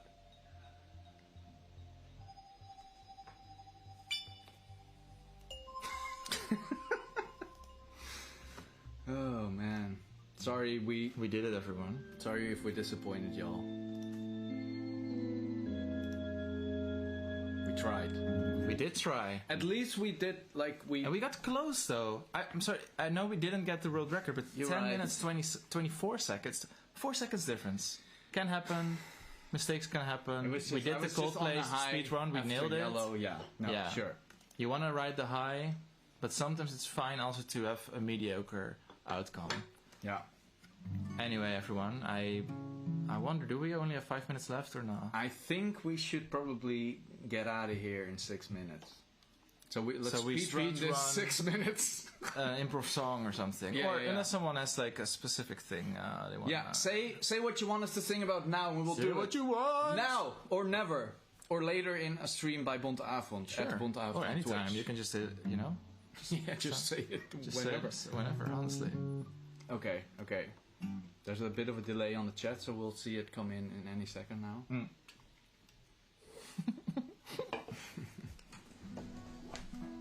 Okay. You guys are always a treat. Thank you, you too. Ooh, I like that.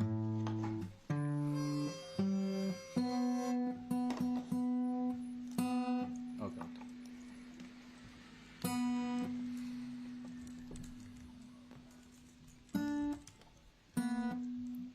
This is great. What's going on? I'm tuning the guitar. I'm just waiting for people. Okay, So there's song about coding. Soup Song Soup part Song Part 2. 2. I don't remember what the first part was. It doesn't matter. It's Soup Song Part 2. Bald You don't have to know aliens. anything about Part 1. Bald aliens. All right. Hot dog race. Hot dog race. Okay. Soup Song. It'll be something about all this. Okay. Is this the right key for you? Yeah. Sounds good.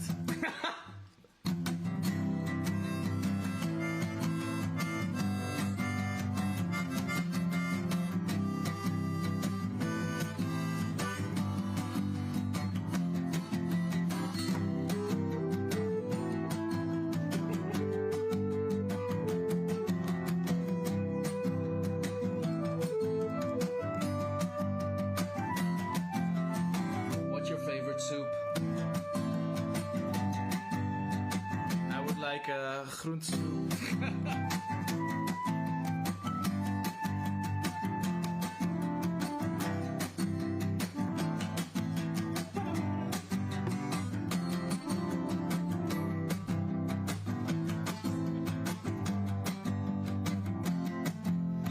When I'm eating soup, I'd like to have some hot dogs in there. Stir them all around until Ludwig doesn't have hair. And now he's an alien up in space, living in a haze. Chris Martin can suck my face. We are eating hot dogs in space. We are eating hot dogs in space. This is Soup Part 2.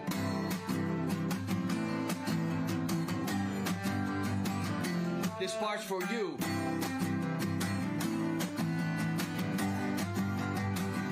What are you gonna do?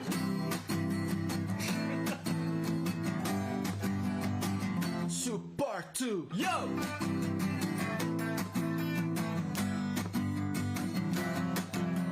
Snert. I see a snert in the chat.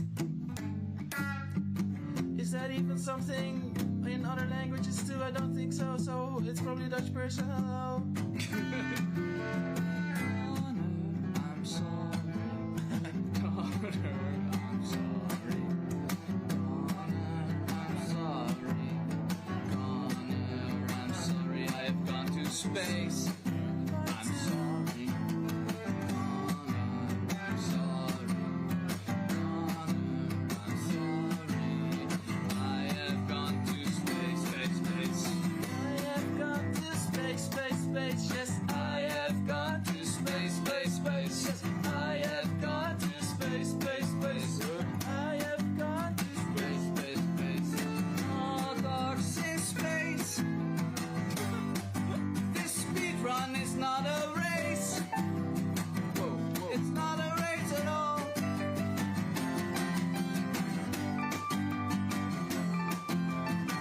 Chris Martin, if you hear this,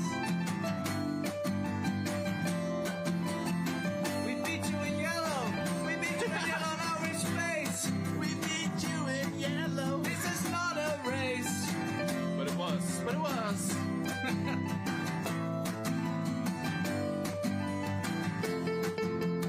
All the things you could put in soup, like tomato and strudel noob. And also alien feet. Don't know where I should meet. We beat Coldplay in their own song and we win. We always win. We always win. We always win. And we always win, except for the last time.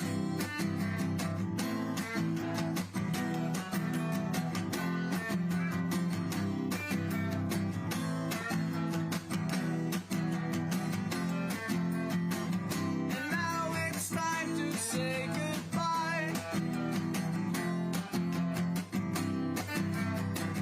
Please donate anything you could offer this time.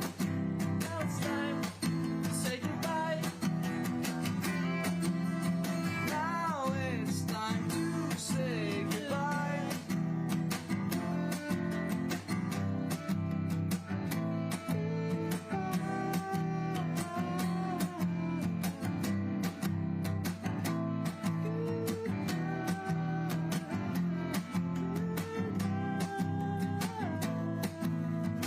Others in your soup, what are you gonna do?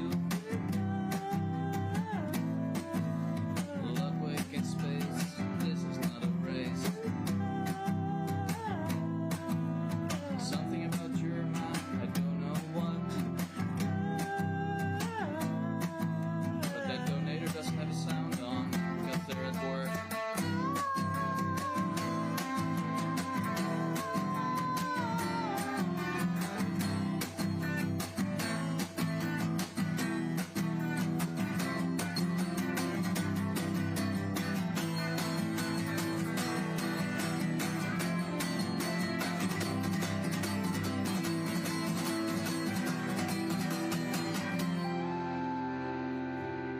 Goodbye, everyone.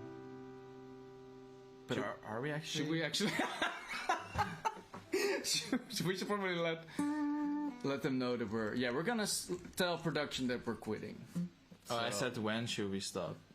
Oh. Maybe I should say.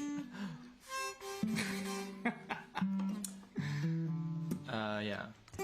Anyway, everyone. Thanks so much. We Yeah. are making a game called Bonnie Bonnie Bear Bear Saves Saves Frog Frog Time. It's on Steam right now with a demo, and it's coming out this year. Published by Off-Brand Games. And Ludwig has the voice, and a lot of other cool people. Yes. Thanks for Keep watching. donating. Keep watching. Let's make the world a better place. Yeah. Thanks so much, everyone. Well, we're not.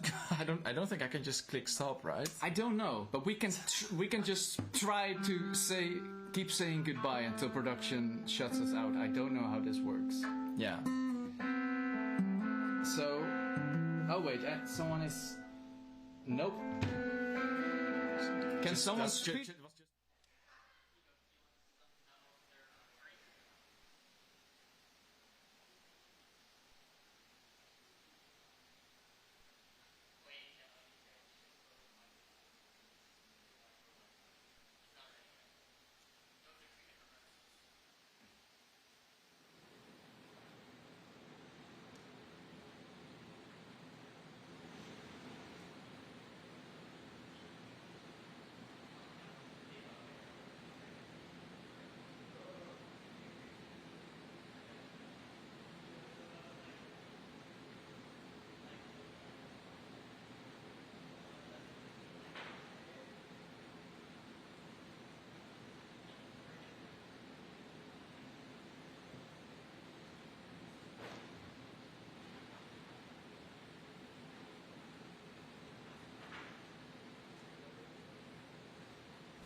in for it now.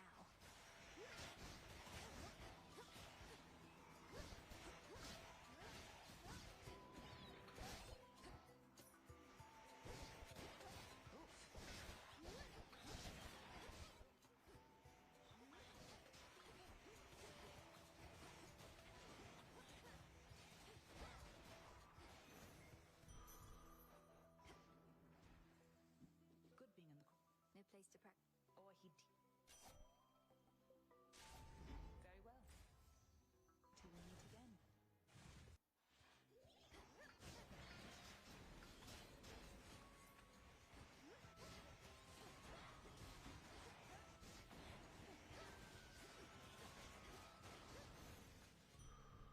There.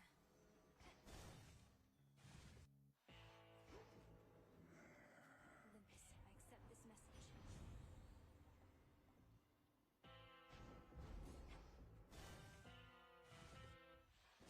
Lavender-colored silk. Do me. Cross flames awaken. Once more with me, sisters.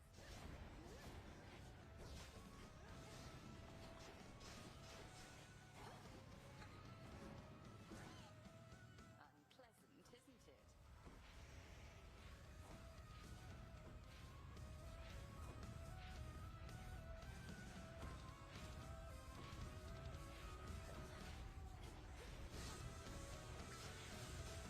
Selene, smite you. Stand down.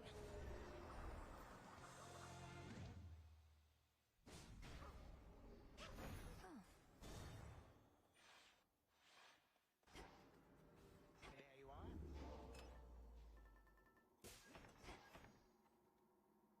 Have you made He isn't. He has navigated That sounds like the Prometheus actor. into the depths.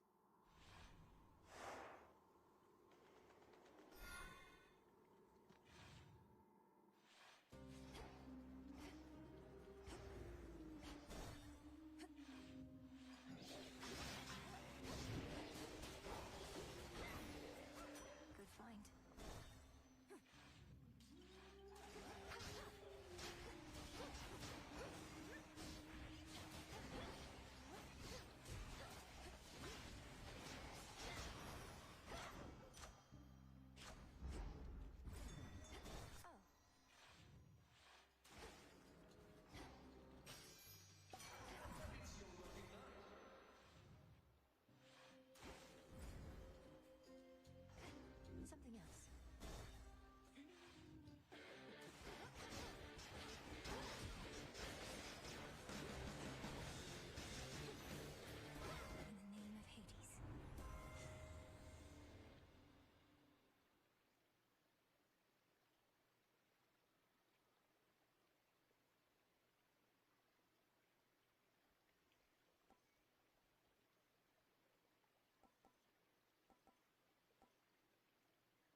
All right. Hello, everybody, and welcome back to Fast 52 on a Sunday morning. Now, today we have some really exciting stuff going on. This is the finale for Fast 52.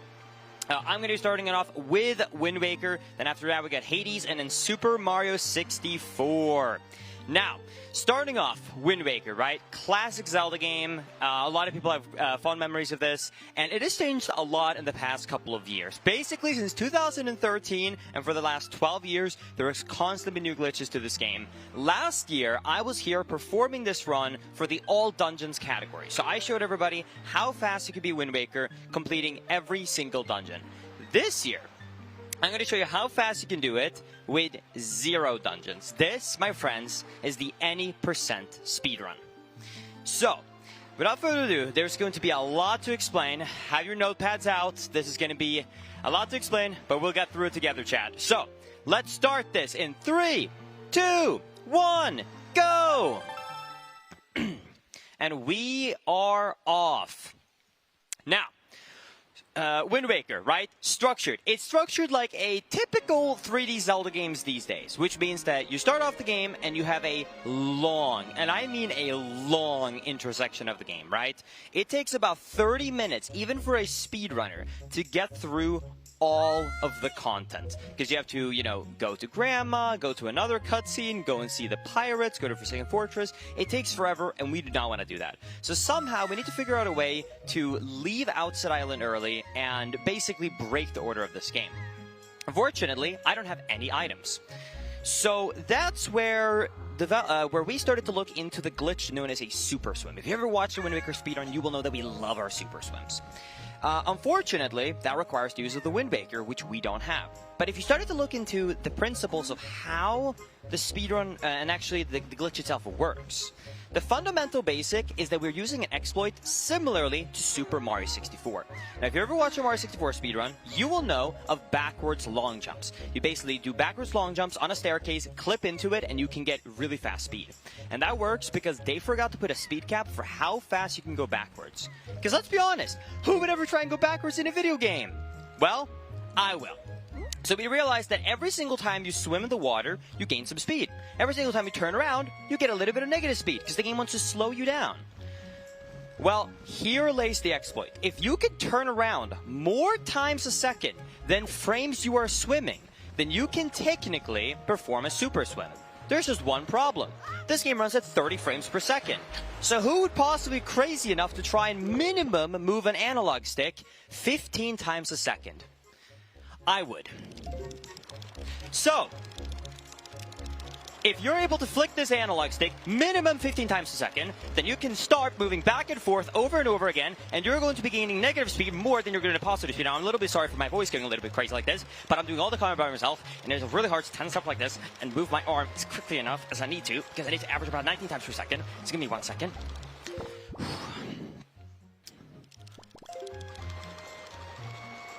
I need to take a little bit of break. So I'm flicking analog as quickly as I can right now, and I need to get all of this negative speed. So I'm almost at the speed I need. Normally, I would do this in one swoop, but it's a little bit hard to do both commentary at the same time. So if we do a little bit more speed here, then hopefully I have enough. So what I'm going to try and do now is go to the right. And what I'm going to do now is change my, my controller. I do not like to use my main controller for this trick because it absolutely does wear it out. So I'm going to change controllers, I'm going to plug this in, and I'm going to try and very carefully, hopefully without touching the beach, super swim back to the corner of this beach. And the reason I want to do that is because I need to get, like I said, an air refill. So I'm going to go over here. I'm going to get an air refill. And if I did it right... Bang. I have at least 550 units of negative speed. And for context, normally the maximum speed you ever have is 30. And if I do that, then I get into this state right here, where I can move so quickly that in one single frame, I can move from the middle of the screen to behind the camera. And this game has a good camera. So it wants to make sure that the player is always on screen. It makes sense. That's the role of an automatic camera, right? Well, here's the beauty of it. if we can move in one frame from middle of screen to behind the camera, we can get the game to turn us around for us. So what I was just doing there manually with flicking the analog stick up and down, I can have that happen automatically. So we just went all the way from Outside Island, all the way to Dragon Roost, and we just skipped half an hour of intro. And that, my friends, is how you do an unbuffered manual super swim at an event. I'm sorry for the little bit of a hiccup there. We may having to pause. It's a little bit hard to do that trick while talking at the same time. Now, if you thought, hey, that was pretty intense, don't worry. There is a lot more. I would arguably say that this is one of the most physical speedruns you're ever going to see.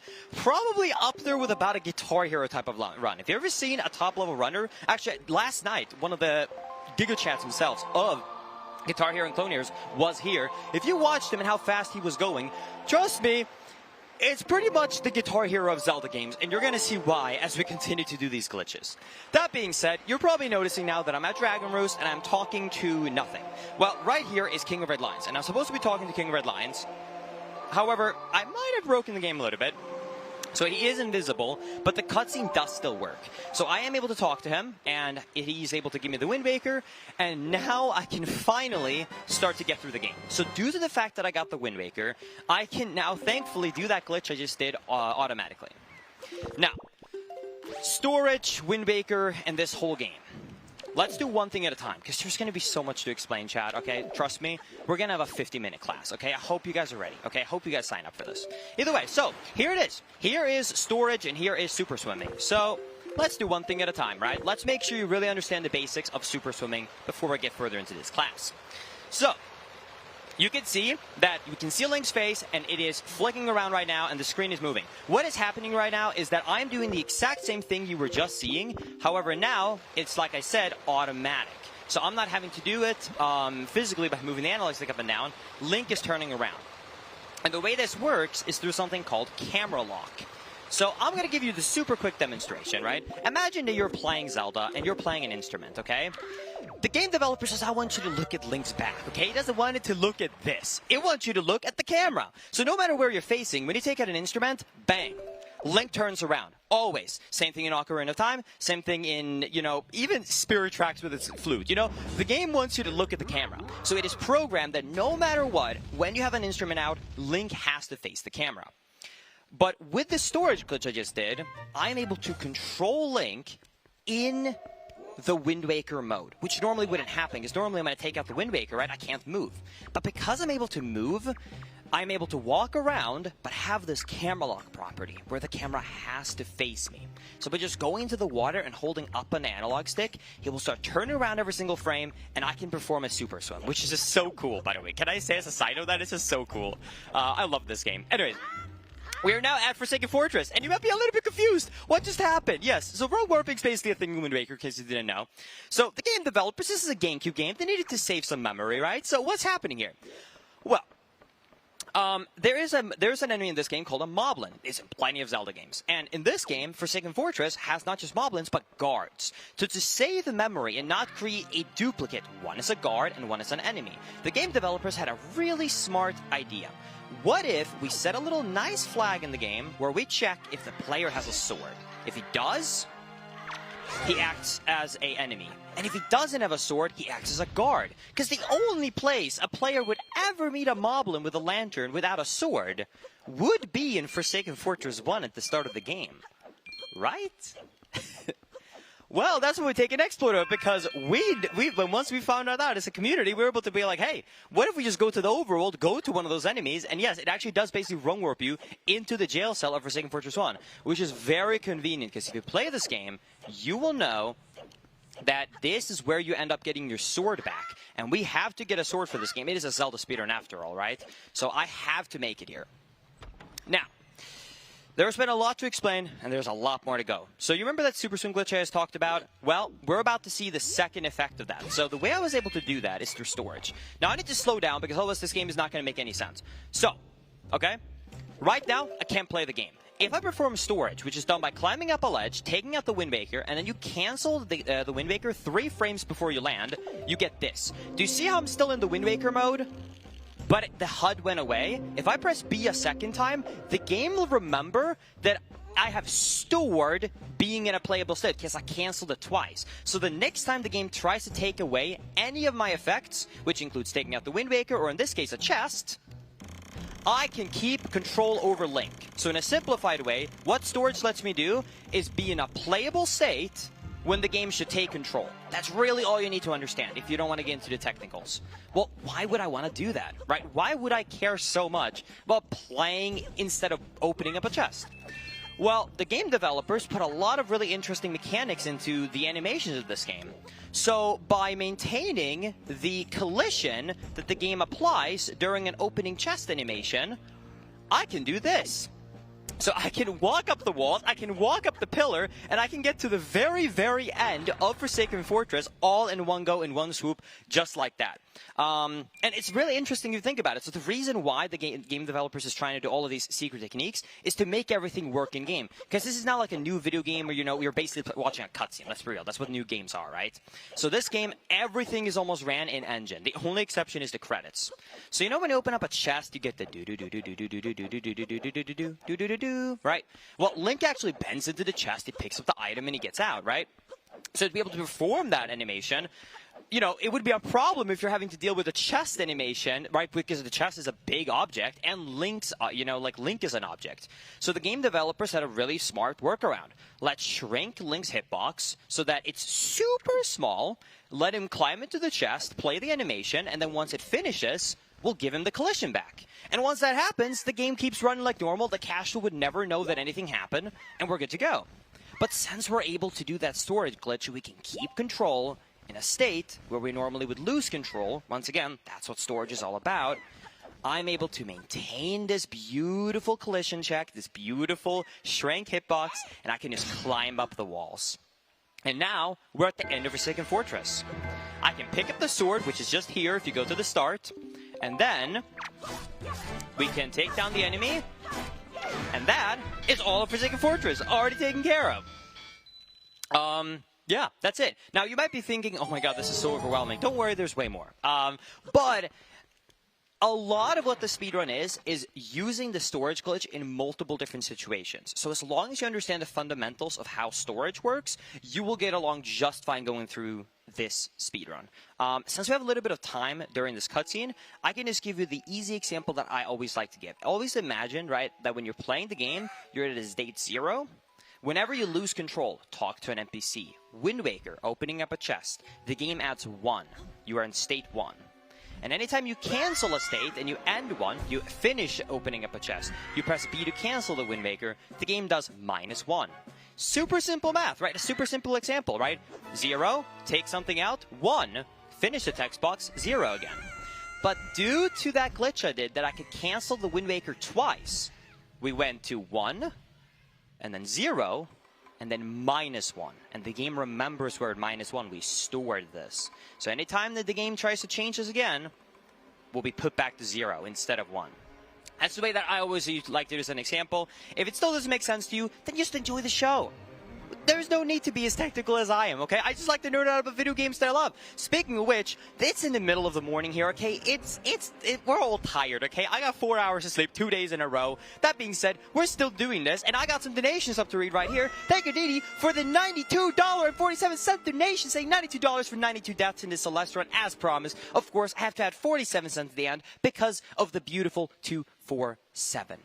I don't know what that means. But thank you so much for the $92 donation. I appreciate that. And good luck and have fun with Wind Waker Links. Thank you so much. I appreciate that so much. Thank you, Spaghetti, for the $5 saying this Squeaks AI is super impressive. Listen, if you think that's impressive, then you should meet him in real life. Because trust me when I tell you that it is something. It truly is something. Only positive things, of course. Thank you, Peach, for the $5. And good morning, gamers. Good morning to you. And thank you as well, Parrot Dash, for also $92.47, saying my $92 donation for the 92 cents in the Celeste zone. Shoutouts to charity and good luck to the run linkers. Thank you so much. Back-to-back $92.47 donation is incredible. Thank you guys so much. Thank you for supporting a great cause for $127,000 in total, which is absolutely crazy. Thank you as well, Anonymous, for the 25, and thank you, Bean, for the 25. Hey, look at that. I got a little cow with me. Oh, and he got a Red Bull to wake up. This is amazing. See, chat, anyone who chatted was like, man, I can't believe Lingus was sitting down on the couch. Look at that. Can you beat that? I thought not. We are totally good to go. Either way, we're about to be done with this cutscene, and we're going to be getting axes over Link now. There's a couple of cutscenes in this game. We can skip quite a lot in the speedrun, but there's obviously some mandatory ones. So, this is when the speedrun gets hard, and I didn't inform Ludwig of this, but I'm just going to let you guys in a little secret since he's still sleeping.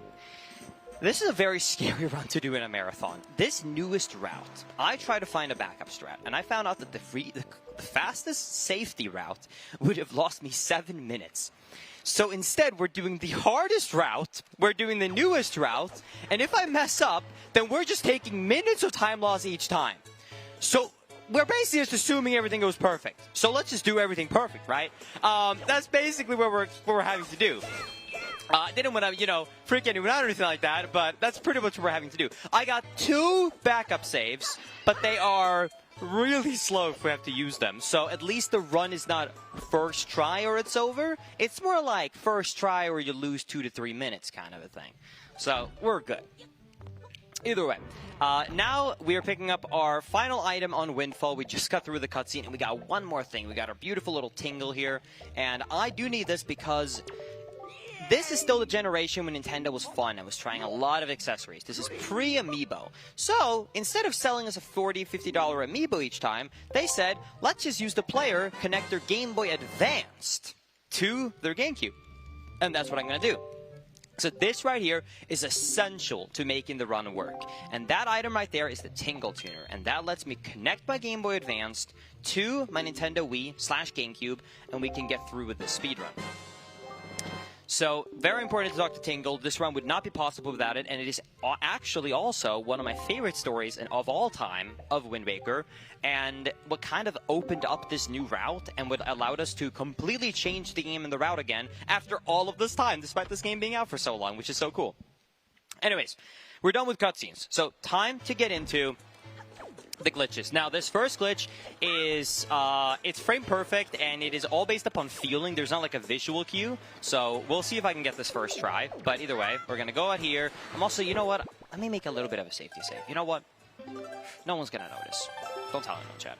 So, I'm going to get storage right here, and what my objective is right here is that I want to try and open up this door right here and then cancel the door animation on one specific frame. I think it's 3 frames if I'm regular 2 after I press A.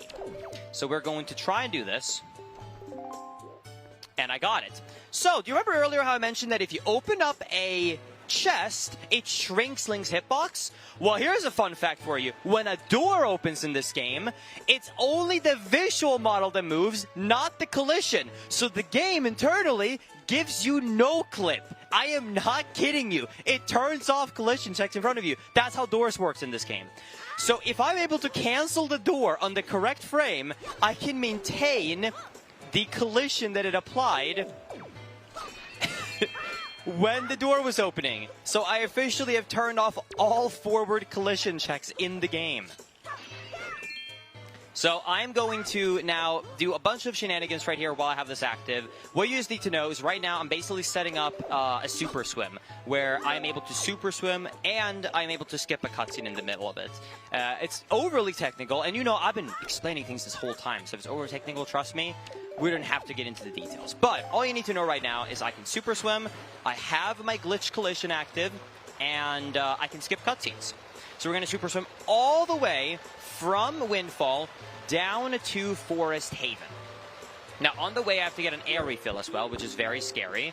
It is slightly luck-based, but usually works, right? Once again, nothing can go wrong in this run. So we're going